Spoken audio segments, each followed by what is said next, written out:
Honeybound to the Orc by Luna Draven. Content note: this is an orc fantasy romance. This is the closed-door edition.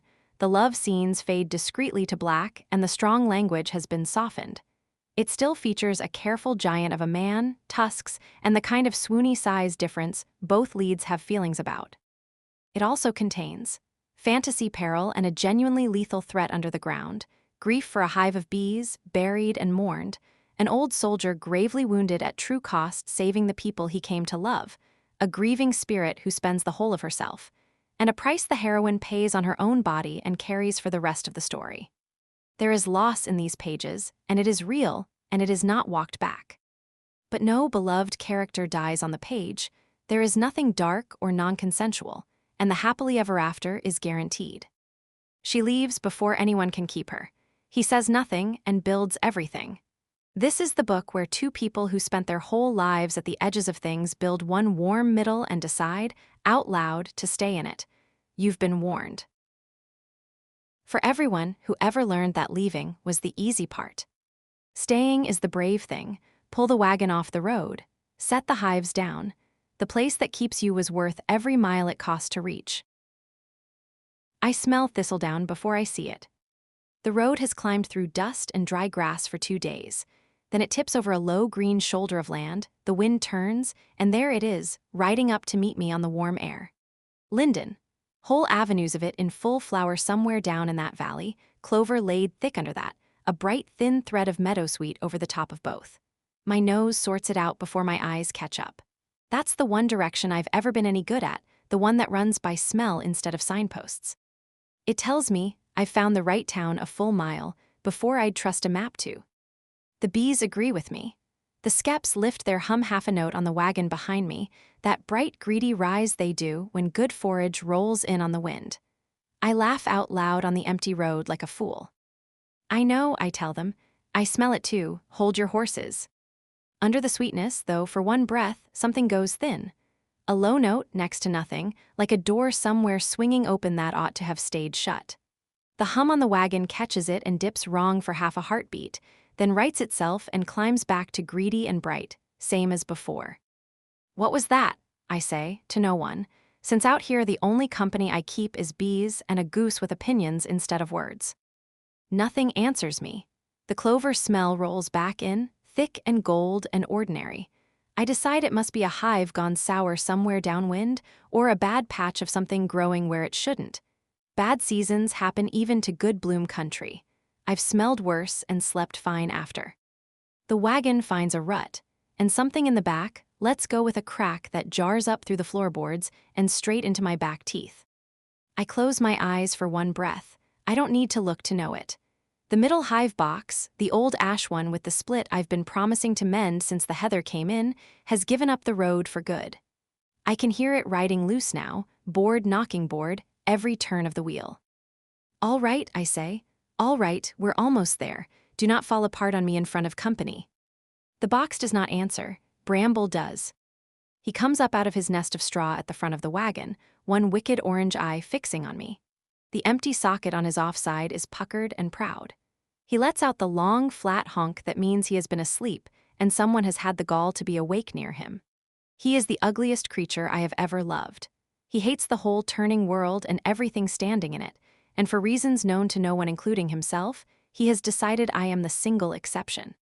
He has appointed himself my whole personal army, one goose against the road. Good morning to you too, I tell him. We are at the fair, best behavior. He bites the air in my direction. That is him agreeing. The valley opens as the road comes down, and thistledown lays itself out below me, gold in the afternoon light. Oh, it is a pretty thing. A wide green commons in the middle, the grass already churned to a fairground, ribbon lines strung tree to tree, the bright canvas humps of 100 stalls. A slow brown river with one stone bridge over it. Smoke from cookfires going straight up in the still air. And people, so many people, flowing in along every road on foot and cart. A clan camp of orcs off to the east, banners hung lazy in the heat. Humans and orcs down the same lanes into the same town, easy as anything, nobody looking twice. I've driven a long way to a lot of fairs. This is a good one. I can tell already, and I haven't sold a single jar yet. It takes the better part of an hour to get down and in, the road clodding thicker the closer it comes to the bridge.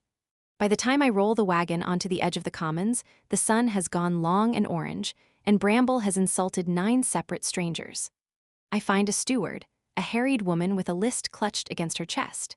She finds me a stall on the honey row for a copper and a jar of the clover, and tells me the fair runs the better part of a month, right up past the high bloom.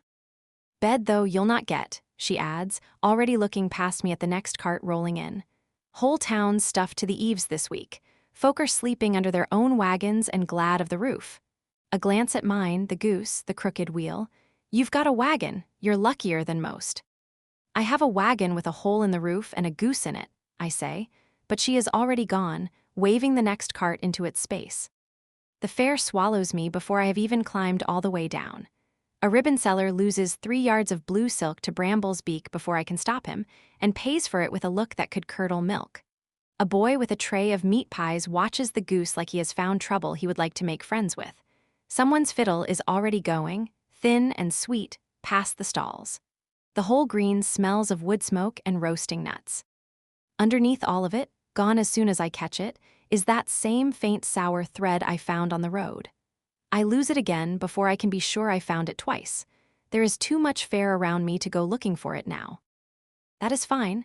I have slept in worse than my own wagon. It is the box that worries me. I climb up the back and look. The bees and clover I painted on the sideboards years ago have faded to their first coat under 3 winters of weather. It's worse than the sound promised. The split has run the whole length of the ash board and sprung the joint at the corner, and the frames inside have shifted loose. I lay my palm along the mesh anyway, out of habit more than need, and listen. This hive at least is fine, grumbling and busy, the good ordinary temper of bees who have had a long day and want their supper. It is only the box under them giving out, not the bees themselves, and that is a small mercy I will take. If I roll another mile on it, I will lose comb, and maybe a whole hive with it. A lost hive in high summer is money out of my own mouth come winter. It needs a joiner tonight, before I move the bees over, and it needs a bed to sleep near them once that is done. So I ask around. That part I am good at.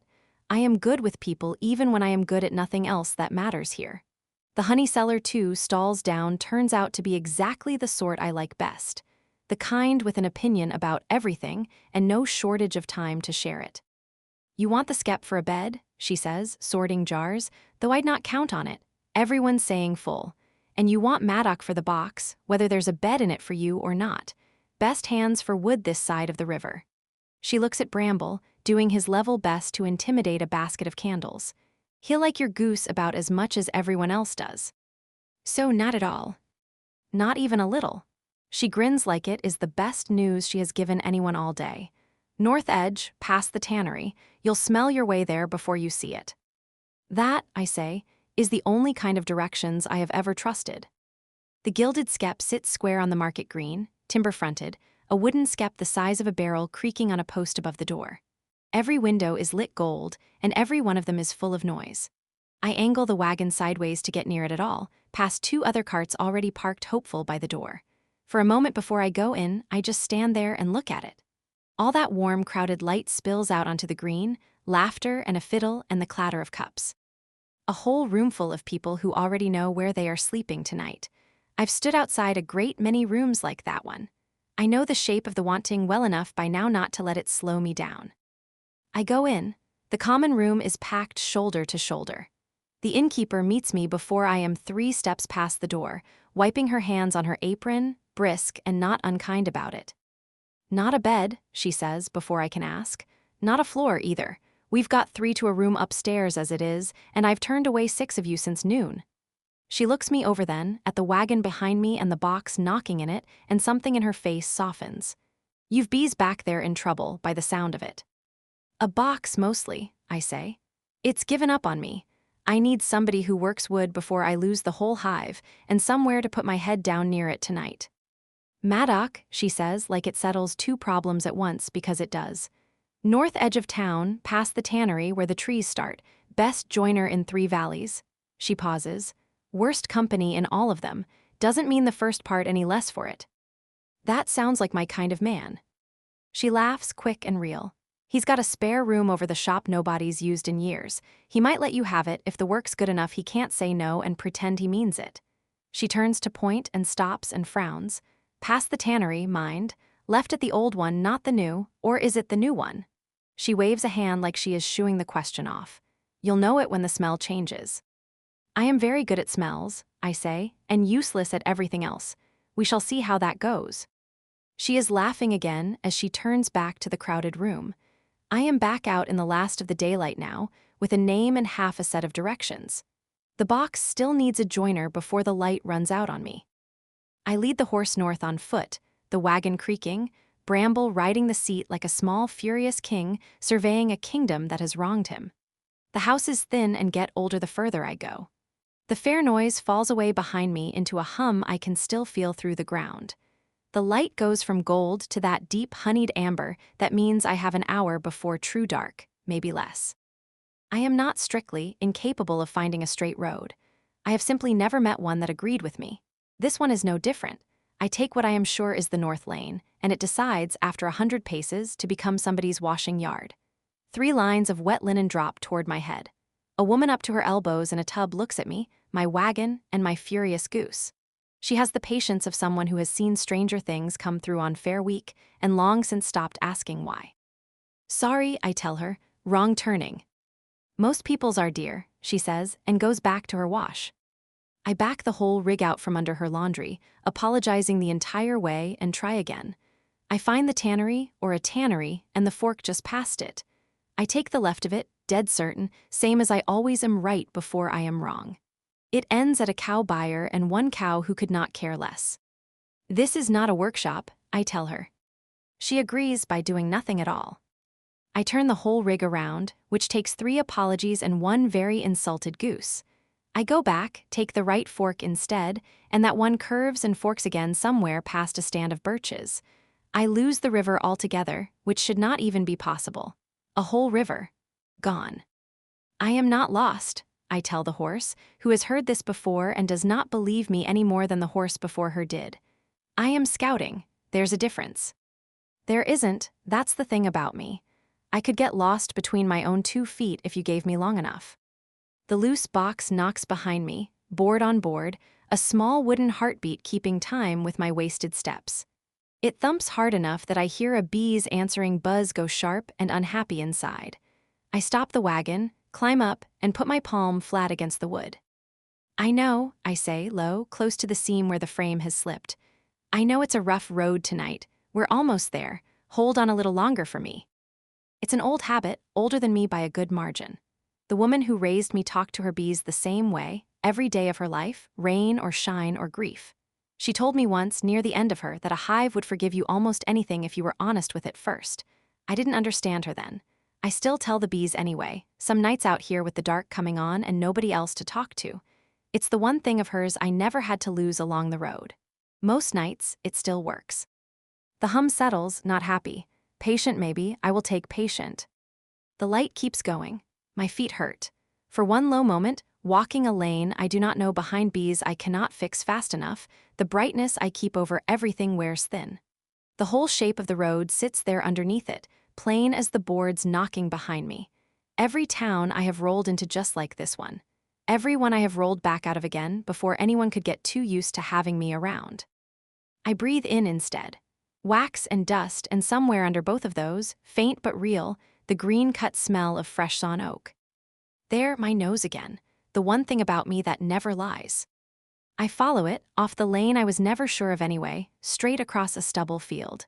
The horse blows at the change of ground, and Bramble is outraged at the indignity of grass under his feet. The smell goes from a thread to a wall, oak, and something warmer under it, beeswax maybe. I come out through a gap in a hedge at the edge of the trees. Bramble stops complaining. It is so sudden I almost walk into the horse. He has hissed and honked and cursed the whole road since the fair gates. Now, with a workshop in plain sight and lamplight spilling gold across a yard stacked high with pale seasoning wood, he goes rigid on the wagon seat. Neck low, one orange eye fixed past the buildings, locked on the dark line of trees rising beyond them. He does not honk. He does not move. He just watches the wood go up the hill into full dark. Something in his stillness is so unlike him that the hair lifts along my arms before I have decided to be afraid of anything at all. "It's only trees," I tell him, and put a hand flat on his back to feel him breathing, quick and light under my palm. He does not agree or disagree. He only goes on watching the hill, silent, until I click my tongue at the horse and we move past the gap toward the lamp. Then, and only then, does he shake himself out of it and go back to hating everyone in reach. I decide it is the strange place, or a fox on the wind, or nothing at all, and I do not look at the trees again. The workshop is a good one. Timber framed, tall, a yard of oak and ash stacked in long true ranks under a roof somebody built to last and meant to keep that way. Lamplight low and gold in a wide open doorway. The sound of a tool going against grain inside, slow and even, a sound like something being talked down out of a temper. I've walked up to a great many strangers' doors in my life. I square my shoulders, wipe my hands on my skirt because they've gone to wax and nix again same as always, and lead the horse into the yard. "Hello, the house," I call. "I am sorry, I know it's late." The tool stops. He comes to the doorway, and I have to tip my head all the way back to find his face. He fills the whole frame of it, shoulder and forearm, a head and a half taller than me and built to match. The lamp sits behind him, so for a moment he is only a shape, two tusks catching what light gets around the edges of him. Then he steps down into the yard, and the last of the day finds his face proper, gray-green and weathered like river stone. His eyes, when they land on me, are a dark, warm gold I would know anywhere in the world. It is the exact color I pull out of a good comb in a fine linden year, and sell for twice what the clover fetches. He looks at me, he looks at the goose. He looks at the wagon, the crooked wheel, the whole travel-worn length of my life parked in his yard. Every line of his face says no before he opens his mouth. "There's no room in town." His voice comes up from somewhere under the floorboards. "You know that, or you wouldn't be at my door." "I do know that," I say. "I'm not here for the room. I am, more than anything, here for the room. I'm here for the box. My hive's sprung its joint on the road, and I've got bees to move into it tonight or lose them. Half the fair sent me to you and said you're the best joiner in 3 valleys and the worst company in all of them. So I thought, well, I don't need him to be good company. I just need him to be good." He looks past me at the box for the first time, at the crack of it visible even in this light. Something in his face sharpens, the look of a man just handed a puzzle he already knows how to solve. "Bring it round back," he says. "I'll look at it before I bank the fire." Something happens at the corner of his mouth. Small, grudging, nothing you could call a smile, but it moves. Bramble picks that exact moment to launch himself off the wagon seat and hiss at him with his entire body, wings out, neck low. It is the full performance he saves for people who have offended him just by existing. The orc looks down at one furious one-eyed goose declaring war on him in his own yard, and does not step back an inch. "That," he says, "is the ugliest creature I have ever seen." He knows, I say, he's very proud of it. The man who does not like the look of anyone crouches down slow, to put himself eye to eye with my horrible goose, patient as a held breath. I stand in his yard in the last of the light with my whole broken life behind me, and something turns over, unhurried, low in my chest. I think, oh, this is going to be trouble. The oak fights me for the first inch, then gives easy. Good oak always does once it decides you mean it. I roll the chisel a shade flatter and the curl comes up clean and pale, sweet with the smell of the tree it used to be. My hand finds the shavings pile at my knee without me looking for it. It's done this long enough it doesn't need my eyes anymore. Threshold sills pulled from the old fair stall frames when the committee hauled them out of the shed this spring and found the bottoms gone soft with rot. Cut a fresh mark, true up the face, drop them back under the door frames before the gates open. Work I could do half asleep, and most of this week I have. This one won't sit right. I set it flat and sight down the length of it, the care I'd give any beam before I trusted a roof to it. I find nothing wrong with my eyes. The face is true. The marks cut clean, deep enough, at the same hand's angle as the rest of them. It ought to slide home in that doorframe like it grew there. Instead, there's a drag low in it, a strain sitting where no strain has business sitting in oak this dry. I felt that particular wrongness before, in bridge timber a season before high water took the footing out from under it. I felt it in a siege ramp 2 days before the far end let go and put 6 men in a ditch that wasn't meant for them. I don't feel it, as a rule, in a stall sill some carpenter cut before I was born, out of wood that's had 3 winters to finish drying.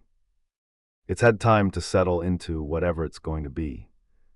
I set my palm flat against it and wait. Wood doesn't answer in words. It only tells me where the strain sits and leaves me to guess at the rest.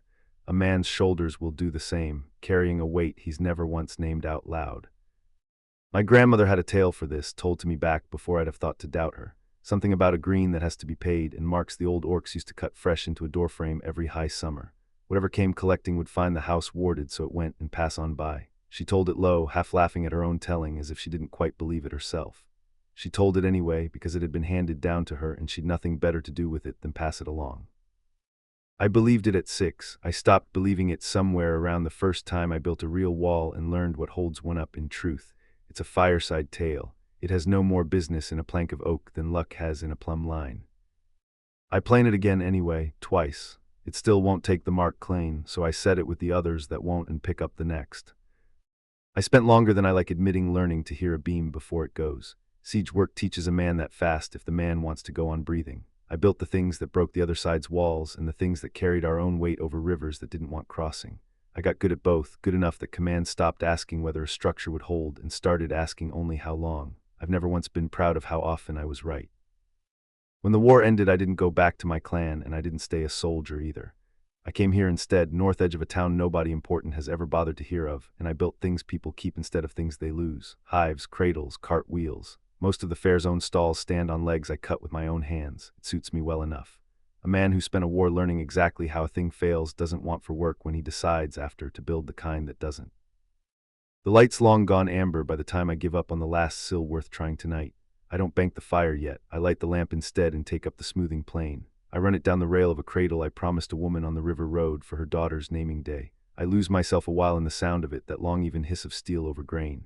It asks nothing of me and gives the same back. It's the best kind of quiet I know. Work instead of silence. Silence by itself has never been a thing I trust. It's only a held breath that hasn't decided yet what it's holding for. A wheel comes up the field track outside, uneven, one beat lower than the other 3, like a man walking with a stone caught in his boot. Under it fainter, a board knocking loose against its own frame every turn. And under both of those, a goose making a sound I've never once heard a goose make. A long, ragged string of war noise fit for something built twice its size. I set the plane down. Nobody comes up this lane after dark unless they're lost or selling something, or in trouble bad enough that a joiner's shop at the edge of the wood looked better than turning back toward town. I go to the door already guessing which. A woman's voice comes out of the dark of my yard, hailing the house, an apology in it for the hour. That one wasn't in my guessing. I go to the doorway. She's small enough I have to look down and find her past the horse's head, past a wagon with a wheel gone crooked. A crack runs the whole length of the middle box lashed to its back, ash by the color, sprung bad at the corner joint. A goose is doing everything short of catching fire on the seat behind her. She looks like she's walked the last mile on wool alone and nothing under it. Face gone thin with tired, dust ground into her skirt at the knee. Hands nicked up, the exact where a woman gets from wax and edges both, every day for years. I read all of it before I've decided one single thing about her. It's no different from reading a beam before I trust my weight to it. Wagon wants a wheelwright, box wants a joiner tonight or she loses the hive in it by morning, and she wants a bed. By the state of her, she's not going to find one anywhere in town tonight, or she wouldn't be standing in my yard asking a stranger instead. I step down off the sill into the yard. She tips her head clean back to find the whole of me. Most people do the first time. She doesn't flinch doing it, though. That tells me something too, though I couldn't say yet what. I already know what I'm going to say before I open my mouth. There's been no room in this town since noon, and I told myself an hour back I was done answering that particular knock tonight. I say it anyway because it needs saying, and because looking at her a while longer doesn't change the truth of it, whatever else it might do. I tell her what she already knows and came up my lane knowing that there's no room left in town and that she'd not be standing in my yard at this hour if there were. It comes out harder in the yard air than it did in my head. I do know that, she says, and then she tells me what she does want, plain as a dropped hammer. Not the room, the box, a hive sprung on the road, bees to move tonight or lose by morning. Half the fair sent her up my lane, she says, and she gives me back the character reference they handed her without a blink, the worst of it included, and allows us how she doesn't need me to be good company, only good. Nobody's put it to me that plain and longer than I can place. Most people work up to the insult slower or don't manage it at all. I look past her at the wagon for the first time since she started talking. The crack runs the whole seam of that box, wide enough I could lay 2 fingers in it from here without trying. Something in me settles the moment I see it. It always does when a problem turns out to be one I already know how to answer. Split ash board, sprung joint, frames shifted loose inside from the road. I could put that right half asleep. Whatever else the woman is, whatever else tonight costs me, the box is simple. The box I can fix. I tell her to bring it round back, that I'll have a look at it before I bank the fire. I feel my own mouth do something small at that and let it happen. She looks like she could use somebody's mouth doing something near friendly at her tonight, even if it's only mine, and only barely.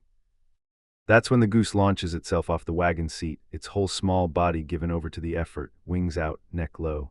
It hisses like a thing that means to be taken dead serious. Picked fights with worse than me before, by the look of it, and lost everyone without learning the lesson.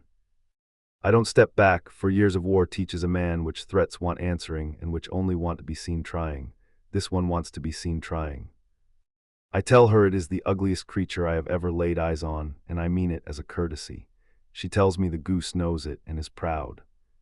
I go down on my heels anyway, slow. A spooked animal wants slow. So does a green recruit about to do something foolish out of fear more than sense. The goose gets both courtesies at once, eye to eye with it. It stinks of goose and river mud and outrage. One eye fixes on me, orange and furious. The empty socket on its other side sits puckered shut and proud of itself, like the loss of it was a victory rather than a wound. It hisses at me a second time, a long ugly stream, and doesn't attack, though the not attacking looks like it costs the bird something dear. I hold still and let it look its fill. Most animals settle once they've decided a man isn't going to flinch at them.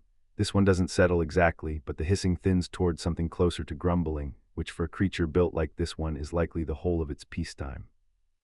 I straighten up, my knees complain about it, they always do these days. He's not wrong to be careful, I say. Strange yard, strange dark. She watches me with the goose a beat longer than a stranger sizing up a new yard needs to. Something in her shoulders comes down a half inch, tired dropping out of her much as weight drops through a beam once you've found where to brace it. He doesn't usually get eye level with anybody, she says.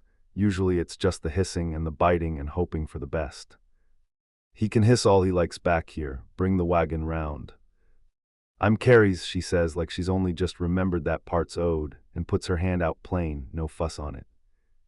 Maddock, my hand near, swallows hers whole when I take it. It does that to most hands. I let go before the fact can sit too long between us.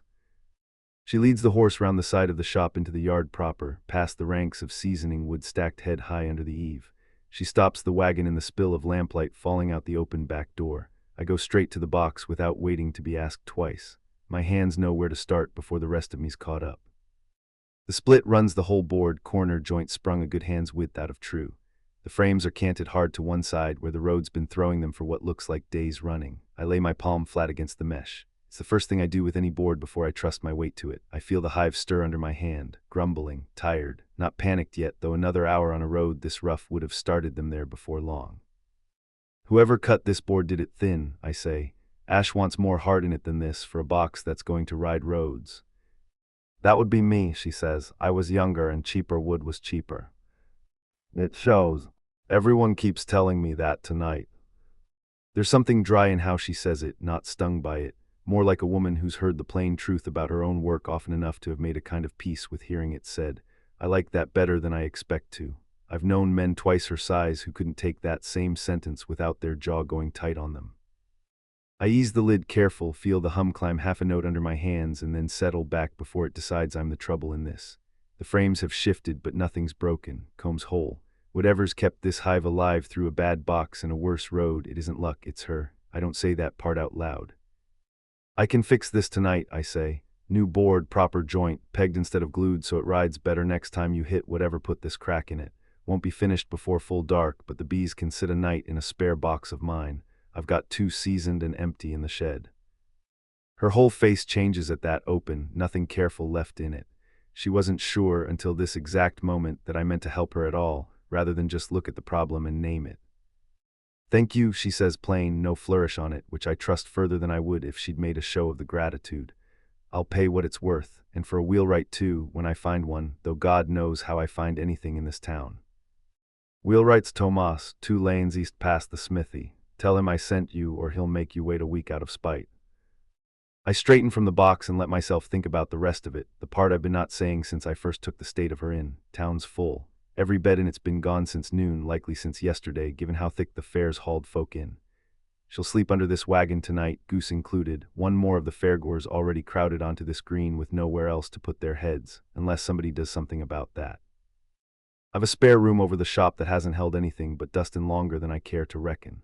There's a bed in it I built myself, sized for me, which means sized for near anybody. There's no shape of turning her back out onto that road tonight that sits right in me. The whole town's stuffed to its rafters, and she's dead on her feet in my yard. I've never yet found a good reason to do a thing that doesn't sit right just because it'd be simpler. There's a room over the shop, I say, one bed in it, yours tonight and however many nights the box work runs, if you don't mind sharing walls with sawdust.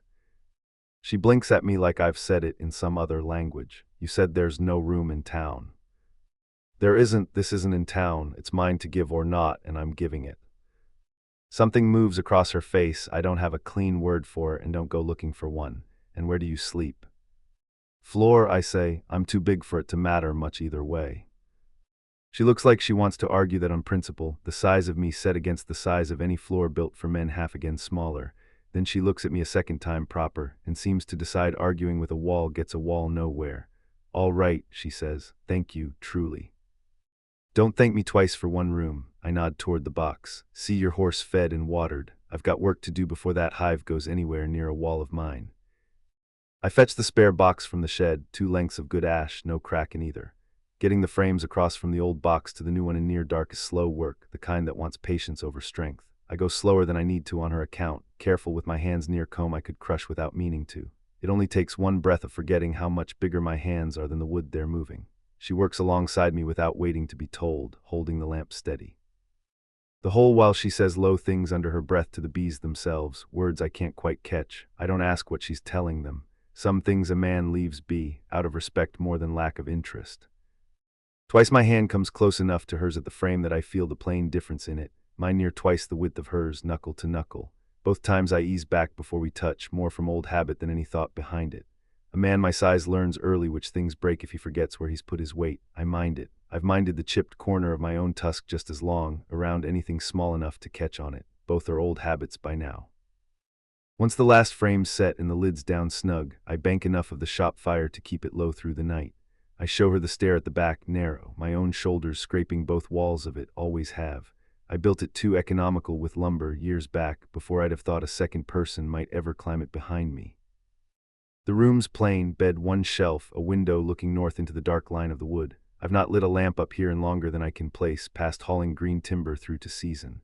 It shows in the dust I ought to have swept and hadn't thought to. I wasn't expecting company of any kind this side of midsummer. It's not much, I say. It's a roof and a bed and nobody making me pay in copper I don't have yet. It's plenty. She looks like she means that too, no less plain than the thanks she gave downstairs.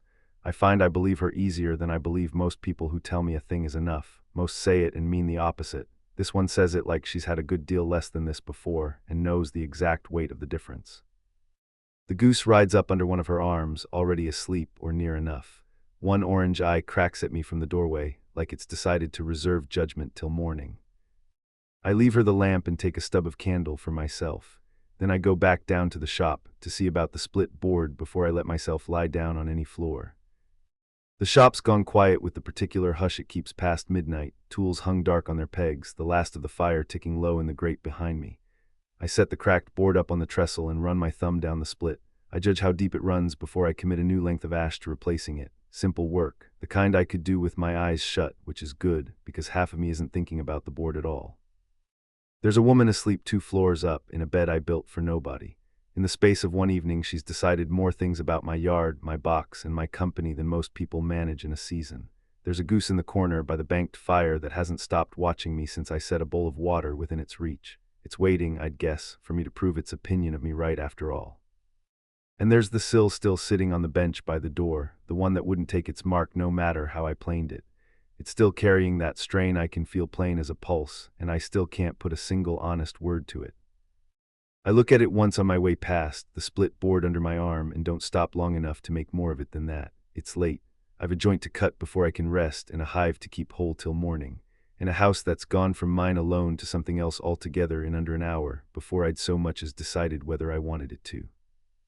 I bank the fire lower, set my own lamp by the bench, and get to work on the one thing tonight I know exactly how to fix. Something creaks under me that isn't the wagon boards I've slept on for 6 years, and for one long blink, I don't know where I am. Then it comes back in order. The loft. The stair that scraped his shoulders on both sides going up. A bed built for a man twice my width. So wide I rolled into the middle of it without meaning to, and woke up starfished like a child in a field. Bramble is a warm, furious lump against my hip, one eye already open and judging the ceiling for existing. Morning, I tell him, don't start. He starts anyway, a low grumble that means the day has begun without his approval. I sit up into cool air, and the smell of a window left open all night, pine and wet grass. Under both hangs the ghost of sawdust, the smell that seems to live in every board of this place, whether Maddock has planed anything nearby or not. Sun's up but not high. Early then, early enough that the birds outside are still arguing about it. I cross to the window before anything else, an old habit, checking the weather before I check myself. It looks north, past the yard and its ranks of pale seasoning wood, up into the dark run of trees at the top of the rise. Morning or not, the wood holds its shadow like it has better things to do than light along with the rest of the world. Bramble, from the bed, doesn't so much as lift his head toward it. Last night he couldn't stop watching that same line of trees. I decide not to puzzle over a goose's moods before I've had breakfast, and go to find my boots. I find my boots, my skirt gone stiff with yesterday's dust. I go down the narrow stair, one hand on each wall, same as he must, though the walls give me plenty of room to spare on both sides. Bramble rides my shoulder like he has always lived there. The shop smells of banked fire and cut oak. Maddock isn't in it. There's sawdust swept into one neat pile by the door, not there last night. Beside the pile, set square in a patch of early light like it has been waiting for me on purpose, is my box. I know it before I'm all the way across the floor to it. I'd know that box blind, by smell alone, same as I know everything else that matters. Except it isn't my box. Not the one I rolled in here with, split down its whole length, sprung at the corner, boards knocking like a bad tooth the last 3 days of the road. This one has a new length of ash down the near side, pale and raw and honest, the grain of it running true. The joint at the corner is pegged, not nailed, 2 clean dowels driven flush. I run my thumb along the seam and feel nothing. No gap, no give, no place for a road to work its way back in. He did this in the dark, after I was asleep. After a full day of fair stall sills and a stranger's goose declaring war on him in his own yard. Something warm moves through my chest and settles low, under my ribs, and stays there. He said nothing about it last night beyond the promise of it. He isn't here now to say anything about it either. That's how the man operates, I'm starting to understand. He doesn't tell you a thing is done. He puts it where you will find it and lets the finding be the telling. Well, I say to the box, since there's no one else in the room to say it to, you clean up nice. The box doesn't answer, being a box. It never has, and I've never let that stop me. I find him out back at the woodpile, stacking split lengths onto a rack with more care than most men spend on things that can thank them for it. He has his sleeves shoved up, forearms banded with old pale scars I didn't have the light to see last night. He doesn't look up when I come out, though something in the set of his shoulders says he heard the door. You mended my box, I say. Emma. In the dark, after you'd already spent all day fixing somebody else's threshold sills. Wood doesn't care what hour it is. He sets another length on the rack, squares it with one finger like it might argue otherwise. Neither do I much. That's not an answer. It's the only one I've got. I stand there a moment with my arms crossed, trying to work out the shape of a man who will build a thing half the night. Then act, when I notice, like I'm the one who's accused him of something. He goes on stacking wood. Bramble, from my shoulder, gives him one long assessing look and doesn't, for once, hiss. Thank you, I say plain, because plain is the only currency I have ever seen him accept. Don't need thanking for a joint I'd have cut anyway. He glances at me then, quick, gone again before I can hold it. Bees settle all right in the spare box. Grumbling, same as they've a right to after that road. I follow his eyes to the shed door where I moved them last night by lamplight, borrowed and temporary. I'll get them home this morning, into the one that's theirs. Good box now, it'll hold. I know it will, you built it. I say it lighter than the warmth under it wants me to say it. If I let that show all the way through, I'm sure the man will find something urgent to do with his hands and not come back for an hour. He grunts, which I've already learned means agreement, argument, and everything in between depending on which eyebrow moves. I don't let the moment sit long, awkward as it wants to get. Letting a silence sit has never been a skill I had. Right, I say, rubbing my hands together like I am about to lift something heavy, which, one way or another, I am. I'm not the kind of guest who sleeps in a man's bed and eats whatever bread he's got. I don't wander off to sell honey like I didn't cost him a night's work and half a shed. I earn my keep. That's the whole of my policy on the matter. He studies me a long moment, the same patient look he gave the goose, a man deciding whether a new problem in his yard is one worth arguing with. You don't owe me labor for a room. I didn't ask if I owed it, I told you I'm doing it. That's not how owing works. It's how it works when I'm the one deciding what I owe. I look around the yard at the stacked wood, the cold forge, the trestle with a split board still lying on it from last night, and land on the obvious thing. Breakfast. I can cook. I'm not going to burn your kitchen down if that's the face you're making. That's not the face I'm making. It's very close to the face you're making. The set of his jaw loosens a fraction, not quite the grudging thing from last night. Closer to actual amusement, fighting a war it's going to lose on principle. There's eggs. Hens 2 doors down trade for cut kindling. He nods toward a door at the side of the shop I hadn't clocked as a kitchen at all, being mostly wood-shaped like everything else here. Bread's gone hard. There's a knife for it, if you don't mind fighting for your breakfast. I have fought harder, men, than a loaf of bread for less. I go in and find the kitchen is what I would have guessed from the man. Plain and orderly, built for someone who eats to keep working rather than for the pleasure of it. I crack eggs into a pan already warming from a fire he must have built up before I came down the stairs. I'm halfway through deciding this morning's going well when Bramble, forgotten and unshut, spots the hen yard through the open door. He goes off after it like the second coming of every war he has ever imagined himself fighting. The noise that follows isn't describable in polite company. There is a great deal of honking. There is, at one point, a hen airborne in a way hens aren't built for. Maddox's voice comes from the yard, low and flat, the words impossible to make out.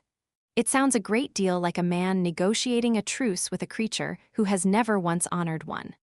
I put the pan off the heat and run out in time to see my goose backed into a corner of the woodpile. One enormous orc stands over him, arms crossed, not touching, not shouting, just there, taking up the whole width of the goose's escape and waiting him out. Bramble hisses, Maddox doesn't blink. Bramble hisses again with less conviction behind it. Maddox waits. You could just grab him, I say. Grabbing an animal that's decided to be brave gets you bitten. He doesn't look away from the goose. Waiting him out gets you a goose who's bored of hissing. That's either the wisest thing or the strangest thing anyone's ever said to me about my own goose. Could be both. We stand there together, the two of us, watching one furious bird run out of reasons to be furious. Bramble folds his neck down at last, mutters something goose-shaped and put upon, and waddles past Maddox's boots without so much as a farewell hiss. He heads straight back toward me, like the whole disgrace was somebody else's idea. He's decided you're the one hen who fought back, I tell Maddox. He's decided wrong. Hens don't argue with me either. Nobody argues with you. That's not the same as being right. That gets a short breath of a laugh out of him, more air than sound, and I decide breakfast has waited long enough. We eat standing at the bench, because there's nowhere in this shop built for sitting that isn't also built for planing wood. Eggs and hard bread that fights back, as promised. Against every reasonable expectation I walked in here with last night, it's one of the nicer mornings I can remember having. Breakfast paid for, I go looking for the next thing before he can tell me there isn't one.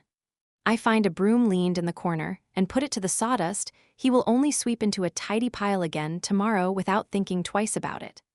I carry water out to the seasoning wood in the yard, a precaution against the dry spell cracking it, though he tells me flat that oak doesn't need coddling.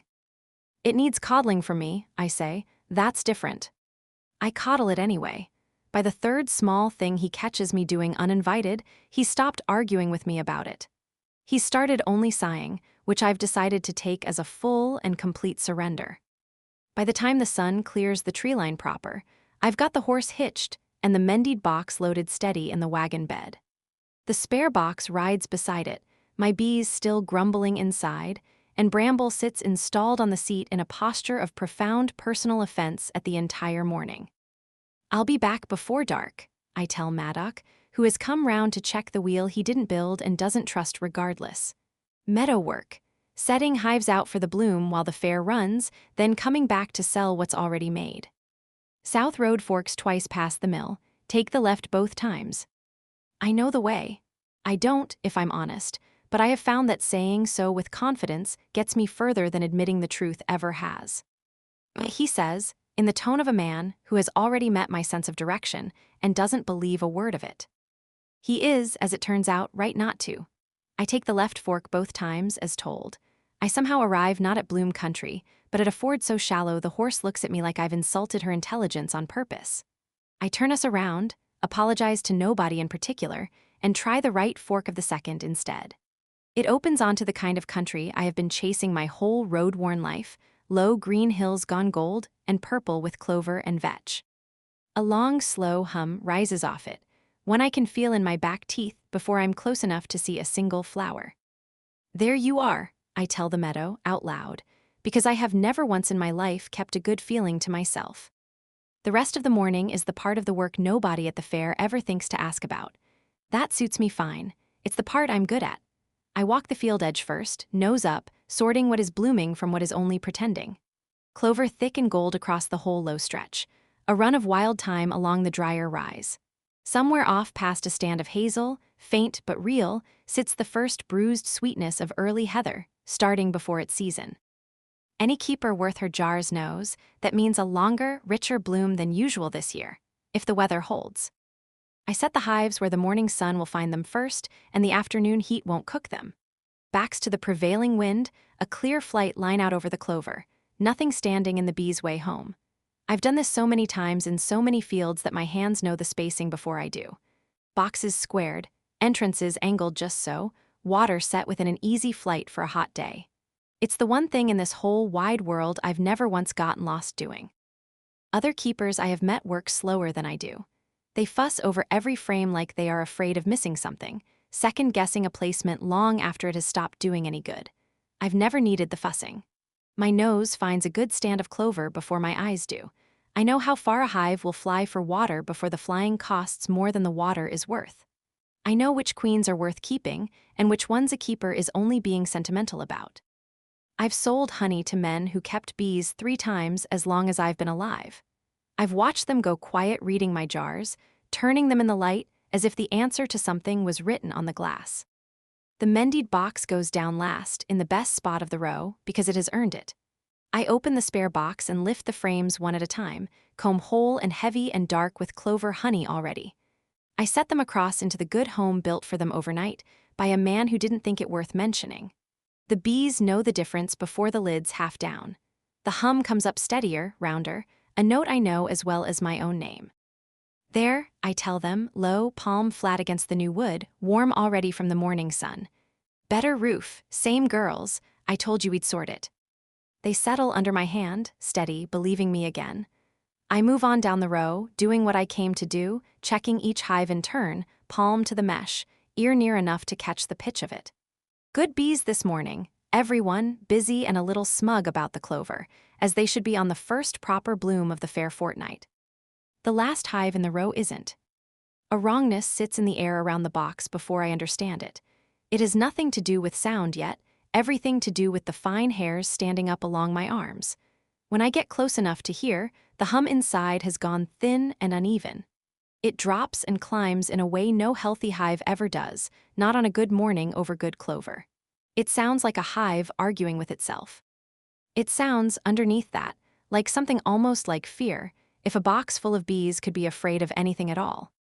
"Hey," I say, soft, palm going flat against the wood, an old motion, worn smooth by 10,000 hives before this one. "Hey now, what's wrong with you?" Nothing about the field looks wrong.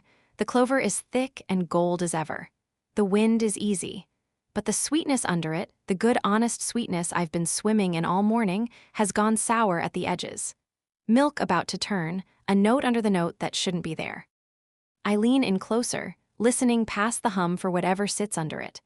I'm hunting the wrongness back to its root, same as I have hunted 100 sick hives before this one, the mite, the damp, the queen gone quiet.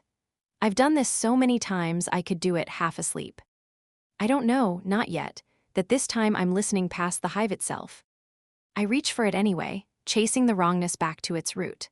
For one heartbeat the field opens up under my hand, like a much bigger room than a field has any right to be. The clover hum and the sour note and something else, deeper, older, run under both of them, like a second river beneath the one I can see. I follow it without deciding to, the pull of a thread before I've decided whether I want to know what it's sewn to. The world tips. It is not falling, more like the horizon deciding to sit at a different angle than it did one breath ago. My ears go strange, a high thin ringing that swallows the clover buzz and the wind, and even, for one terrible stretched second, the sound of my own heart.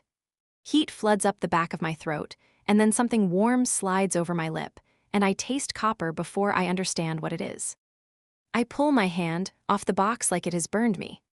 The world rights itself, slow, my stomach still catching up to level ground. The ringing thins back down into ordinary birdsong and ordinary bees. My nose is bleeding, a thin steady line I catch on the back of my wrist before it can drip onto the hive lid. My knees have gone watery enough that I sit straight down in the clover without deciding to. For one breath, right at the edge of the ringing, before the ordinary world came all the way back, I could have sworn something answered. Not the hive. Past the hive. A low, warm hum comes from somewhere off past the hedge at the field's far edge.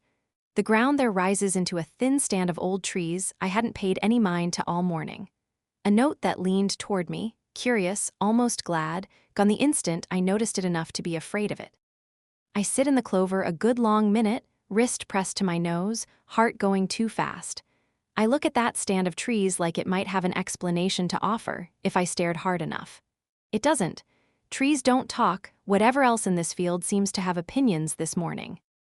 That was strange, I tell the sky, because the hive isn't in a position to receive complaints, and there is nobody else out here to hear me say it. The bleeding stops on its own after a while. Same as it always has, the other times I pushed too hard chasing a bad hive down some rabbit hole of sound that wasn't there to find. Heat, I decide. Long morning, no breakfast worth the name beyond an egg and a fight with stale bread, standing too long in full sun with my head bent low over a box. It isn't the first time the world has gone sideways on me out in a field, but this is the strangest that particular sideways has ever felt.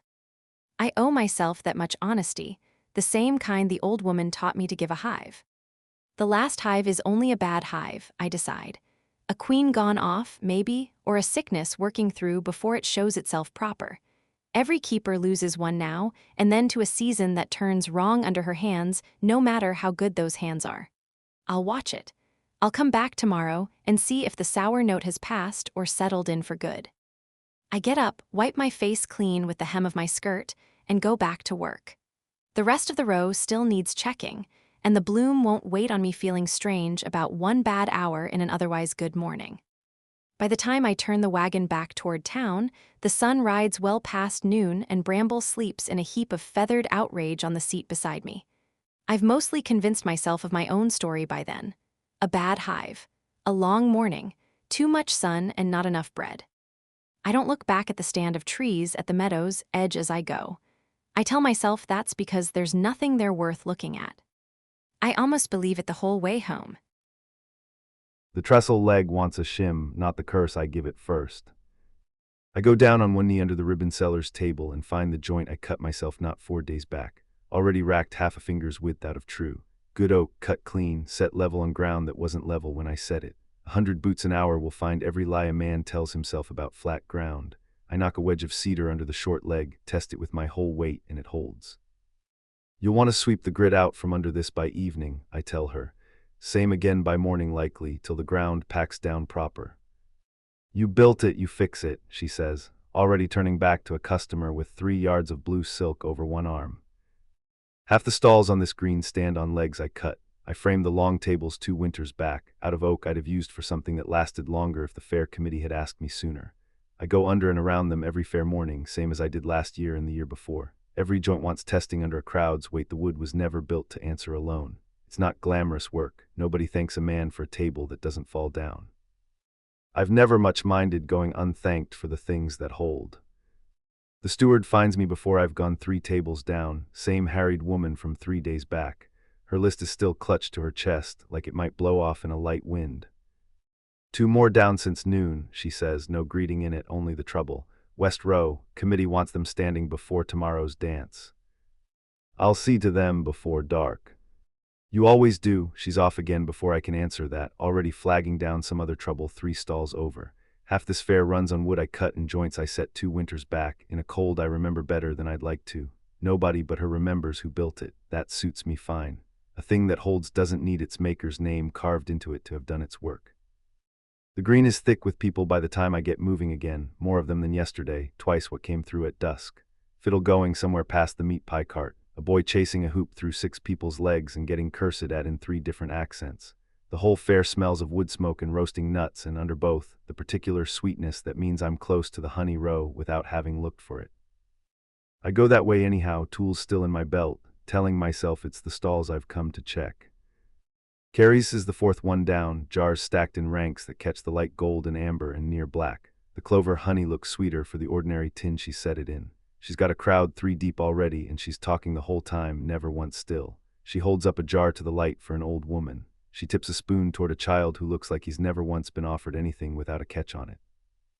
That one's Linden, she's saying. Tastes like summer, decided to apologize for winter. Go on, it's free, I'm not that kind of merchant.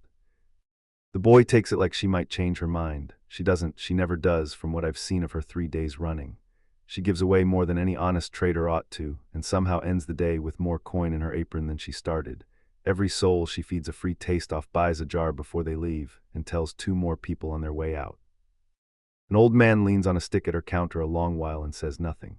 He turns a jar of heather over and over like the answer to some question sits written on the glass. She lets him take his time. She doesn't fill this one with the easy chatter she gives everyone else. She's read something in him I haven't got close enough to read myself. He finally sets 3 coins down and says only that his wife used to keep bees. Her whole face goes soft and quiet in a way I haven't seen on her yet. She tells him to come back tomorrow. She'll have a jar set by special, no charge on it. He doesn't argue. Neither do I, watching from 3 stalls off with a mallet still in my hand. I've watched men build a whole trade on cunning and end up trusted by no one. I've watched her build the same trade on nothing but plain warmth and trusted by everyone inside an hour. It's not a thing I know how to do myself. I recognize good work when I see it regardless. A joint cut true and one only cut fast look near identical to anyone but the man who cut them. Hers holds weight it was never nailed down to hold. That's the part I can't stop noticing. 2 stalls further on, an orc I don't know is doing a brisk trade in mead, casks stacked behind him like siege stores. Old by the set of him, gray gone heavy through his beard, one tusk worn near flat at the tip, ground down slow by a hard jaw and harder winters. He's got the look I know from men who came out the other side of something. They decide the rest of their life is better spent selling something sweeter than what they used to carry. Carrie's has already found him, of course she has. She's leaning across the gap between their stalls with a jar in each hand, talking at him like she's known him a decade. You're doing this wrong, she tells him. Mead wants honey with some backbone in it. That clover you're cutting it with is fine for tea. Try the heather instead. It'll fight you the whole way down and you'll thank it after. I've been brewing this mead since before you were weaned, girl. And I've been keeping the bees that made the honey in it since before that. We're both right. Try the jar. He looks at her like she's a whether he hasn't decided whether to trust yet, takes the jar and tries it anyway. Something in his face does a slow, grudging thing that I recognize because I do it myself often enough. He doesn't say she's right. He pours a measure of the heather in beside his clover and doesn't argue further. From a man his age, that's likely the same thing as saying it out loud. There, she says, delighted with herself in the plain, unguarded way she seems delighted with most things. Ordun, see, wasn't that hard? Nothing's hard when you talk this much at it, he says. He's already reaching for another jar off his own shelf when he pours a taste of back at her without being asked. Trade, plain and old as trading itself. I watch him watch her the whole while she drinks it, some careful thing behind his eyes I know the shape of. A man deciding whether he's allowed to like someone this fast and giving up on deciding and liking her anyway. His hands, setting the casks down, move careful in a way that has nothing to do with the mead. 2 fingers gone from the left, old scarring, healed long before I'd have crossed paths with him. A soldier's economy in every motion, the same economy I catch myself using without meaning to most days. He doesn't talk about it, I don't ask. Some things 2 old soldiers leave alone between them without a word passing. Trust like that gets built plain and slow, no different from a joint I've tested twice and won't insult by testing a third. I've built things for men like that, casks mostly, and once a leg for a soldier who'd lost his own at a river crossing I'd built the bridge for. Men who came home from something and had to learn a smaller, gentler use for the same hands. I don't need him to tell me his history to know the shape of it. I read it off him same as I'd read a strain in a beam. It's there in the set of his shoulders, and how careful he is stacking casks he could probably still throw across a yard if the need arose. She's made a friend of him inside 5 minutes, the same as she made one of my goose-hating self inside one evening. It's not a trick. I've watched close enough now to know it isn't. She just walks toward whatever's hardest to like in a room and treats it like it was always going to be easy.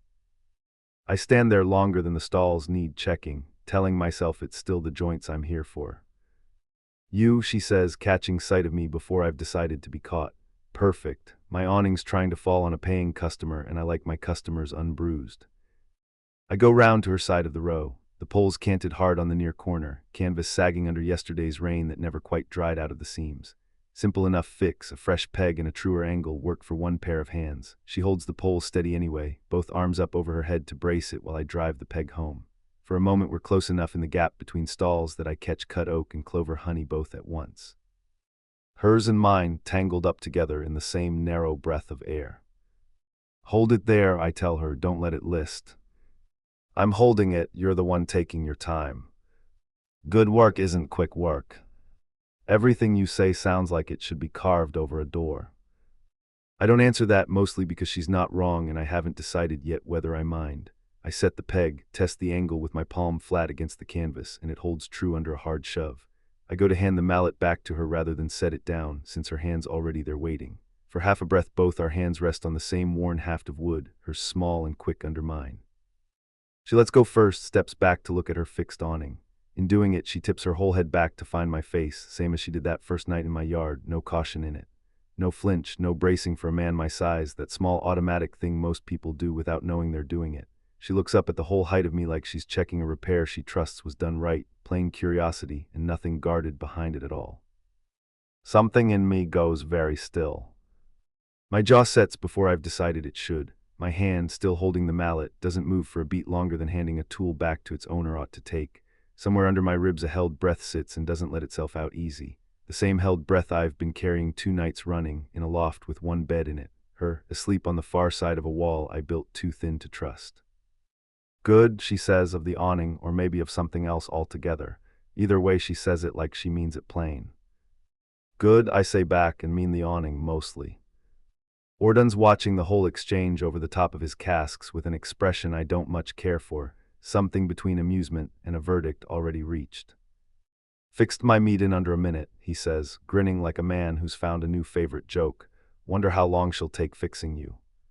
She's not fixing anything of mine. Didn't say she'd finished. I don't answer that either. Some retorts aren't worth the breath, and an old soldier's earned the right to make the ones he likes best. I go back to my rounds before he can put another one to me. There are stalls still wanting their joints checked before the light goes. The rest of the row keeps me busy through what's left of the daylight, a fresh peg here, a table squared there. It's work simple enough my hands finish it without much mind left over from me. The dancing starts up proper once the sun's down for good, couples spinning loose and easy in the cleared ground before the biggest bonfire. Orc and human paired without either side minding who's paired with who. Ordun's mead does brisk business in the firelight, that heather cutting a value into it the old crowd never asked for until today. The fair runs long past dark, lanterns strung tree to tree. The fiddles joined now by a drum and somebody's off-key singing that improves with more meat in it. I finish my rounds by full dark and find Carrie's packing the last unsold jars into a crate. Brambles installed on the stall's counter like he owns it, one orange eye daring anyone to disagree. Ordun's watching my stall tomorrow morning while I set the last of the hives out, she says, falling into step beside me as we start north. The fairground noise thins fast at our backs. He offered before I even asked, can you believe that? I say, and I can. I've believed stranger things of her in 3 days than I believed of most people in 3 years. The lane climbs out of the last of the lantern light and into the dark proper. The fair noise drops to a hum behind us, same as it does every night. Ahead, where my own land runs up against the tree line, a scatter of cookfares burns low. Fair folk with no coin for a bed and no room left at any inn camped in the stubble field at the wood's edge, same as half this overflowing town. I've let them stay there without much thought. Ground's mine to lend, and it costs me nothing. A woman's voice rises out of one of the fires, sharp and getting sharper. Where's she got to? Where's the girl? I'm moving before I've decided to be. Carries a half step behind me. A small shape stands at the tree line's very edge, past the last of the firelight, where the dark starts proper and the ground goes soft with old leaf fall. A child, 5 years old at the most, stands dead still with her back to the fires. Her face is turned up into the black between the trees, like something up there has her whole attention. "Hey," I say low, the same tone I'd use walking up on a spooked animal. "Hey there, come away from the trees now." She doesn't turn, doesn't so much as flinch at my voice. No child her age has ever failed to do that before tonight. I cross the last of the ground at a clip I haven't moved at since the war. I get a hand on her shoulder before she can take the one more step that would put her past the last low branch and into the dark proper. Her skin is cold under my palm, past any ordinary chill a child gets from an evening with no coat on. Cold like stone left in shade all day. Cold like something in her has stopped doing the small, quiet work a body does to keep itself warm. I turn her by the shoulders, gentle as I'd handle a joint I already know is cracked. Her eyes find mine a full breath too late, empty of anything a child's eyes ought to hold, not fear, not sleep, nothing at all, like a room with the lamp carried out of it. Then all at once, she's just a frightened little girl again, blinking up at a stranger twice her mother's height. She starts to cry, plain and unremarkable, the ordinary tears of a child who's wandered somewhere she wasn't meant to go.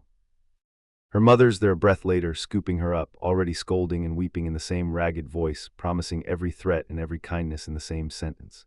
The father comes up out of breath a moment behind her, thanking me twice over before he's so much as looked at his own daughter proper. I tell him it's nothing, not the whole truth of it.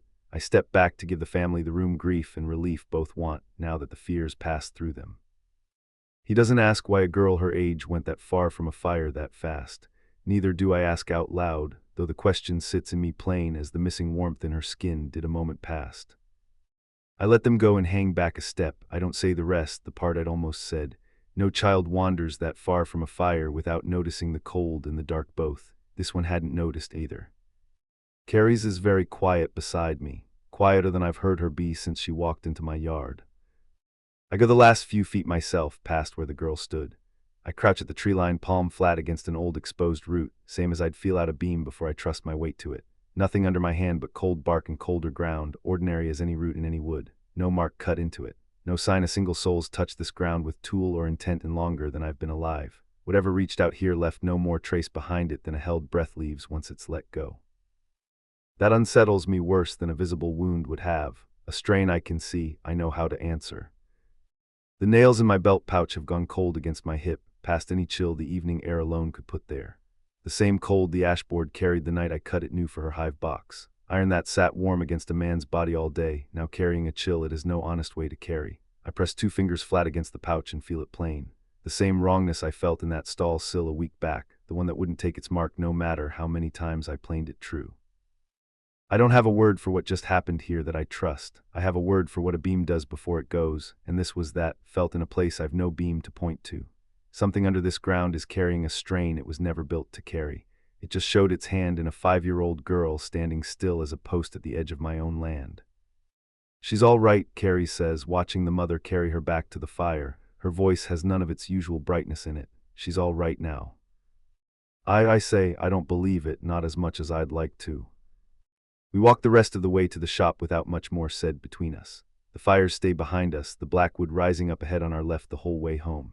It stands closer to the lane than I've ever let myself notice before tonight. I bank the fire lower than I need to once we're inside, more because my hands want a task than because the coals want banking. Carrie's goes up the narrow stair without her usual chatter trailing behind her, Bramble silent for once under her arm. I sit a long while on the bench by the cold sill, the one that never took its mark. I turn one of the nails from my belt pouch over in my fingers until it's warm again from nothing but my own hand around it. Upstairs a floorboard creaks once and goes still. Out past the shop window the tree line sits exactly where it's always sat. Same black shape against a sky gone deep, unhelpful blue, the hour before true dark finishes settling in. I've built things my whole life by trusting what my hands tell me a beam is carrying. Tonight my hands told me iron went cold that has no business going cold. I've slept 5 years in this yard without once feeling the ground itself lean toward anything. I don't have a plane for that, I don't have a joint to true it with. I set the nail down, bank the fire the last of the way, and go up the stair slow. On one side of a wall I built, the woman sleeps. On the other, the wood stands dark. I don't know yet which of the two is keeping me up longer. The girl's face is still behind my eyes when I wake, blank as a jar scraped clean of the last of its honey. I lie in Maddox's bed a minute too long, staring at a ceiling that isn't mine, before I remember whose loft I'm borrowing and why my chest still feels tight over a child I've never met. She's fine. Her mother had her back at the fire before I'd got my breath all the way back. But I keep seeing the exact second her eyes came back into her own face, like something had been standing in the room of her and only just now remembered to leave. Bramble doesn't grumble at me this morning. That's the part that unsettles me worse than the girl did. 6 years of waking up to that bird, and he has never once let a morning pass without an opinion about it. Today he just watches me from the foot of the bed, one orange eye steady, and says nothing at all. "You too, huh?" I tell him. He blinks slow and puts his head back under his wing like the conversation's over. I decide that's fair. I don't especially want to talk about it either. Downstairs the shop is empty and smells of banked coals and yesterday's oak dust. Maddox's already gone to walk the fair stall joints before the gates open, same as every morning since I've been under his roof. I find bread and a heel of cheese and eat standing at his bench, a habit already worn smooth after 3 mornings, and I don't let myself look too long at the sill still lying by the door, the one he told me a week back wouldn't take its mark. It's still there. Nobody's touched it since.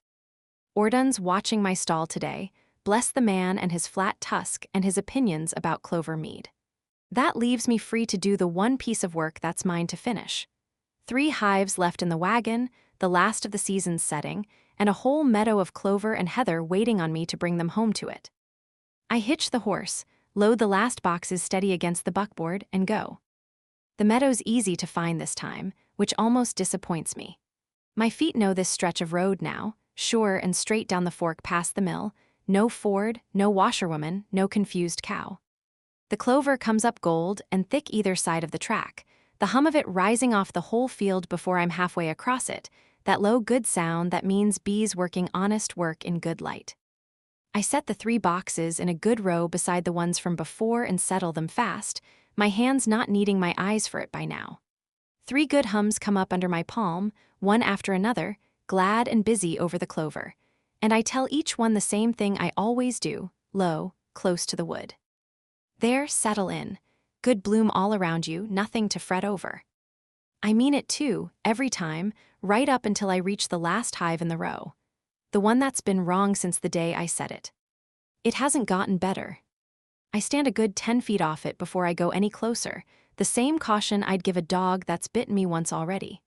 The hum inside still climbs and drops in that same sick rhythm, arguing with itself instead of working, and the air still goes thin and sour right at the edge of that box, same as it did 3 mornings back. I know the wrongness by heart now. It hasn't eased a hair. I don't put my hand on it.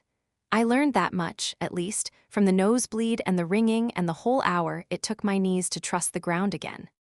"I see you," I tell it instead, from my safe 10 feet. "I haven't forgotten you. I'm coming back before dark, and we'll sort you out right then." The hive doesn't answer. It never does in words, but something in the pitch of it eases half a note, like it's only wanted somebody to notice it was still there. Bramble, riding the wagon seat, has gone rigid again, the exact stillness he wore that very first night, neck low, I fixed past the last hive at the stand of old trees rising at the field's edge. He doesn't honk. He doesn't so much as ruffle. He just watches the tree line like it owes him money. "It's only trees," I tell him, same as I told him that first night, and this time I don't quite believe myself saying it either. I've got the whole rest of the day free of me, Ordun minding my stall, and no earthly reason to go back to an empty loft before dark. So I decide, with the confidence of a woman who has never once been right about this, that I'll swing by the fair instead. Check on my jars, see if the old man's come back for his heather honey. Maybe buy a length of ribbon for Bramble, who deserves nothing of the kind and would hate it, which is half the reason to do it. I turn the wagon back toward town. I do not arrive at the fair. I couldn't tell you the exact moment the lane stopped being the lane I meant to be on. There's a fork I'm sure I remember, and then there isn't, and then there's a stretch of birches I'd swear I've never walked before, and then the trees thin out and there's a yard full of pale stacked oak in front of me, and lamplight isn't even lit yet because it's the middle of the day, and I am, once again, good and lost, arriving somewhere I know how to find only by accident. Well, I tell the horse, at least it's a good accident. Maddox's shop sits quiet in the early afternoon, door standing open, the sign he means to be back soon. No hammer going, no plane against grain, just the smell of cut wood warming in still air, and under that, close and familiar now as my own hands, beeswax. I tie the horse loose to the post and go in, since a door left open is as good as an invitation where I come from, and since getting lost gives a girl the right to wander through wherever her feet land her. I've been in this shop 3 mornings running. I've eaten breakfast at that bench, swept that floor, slept above it.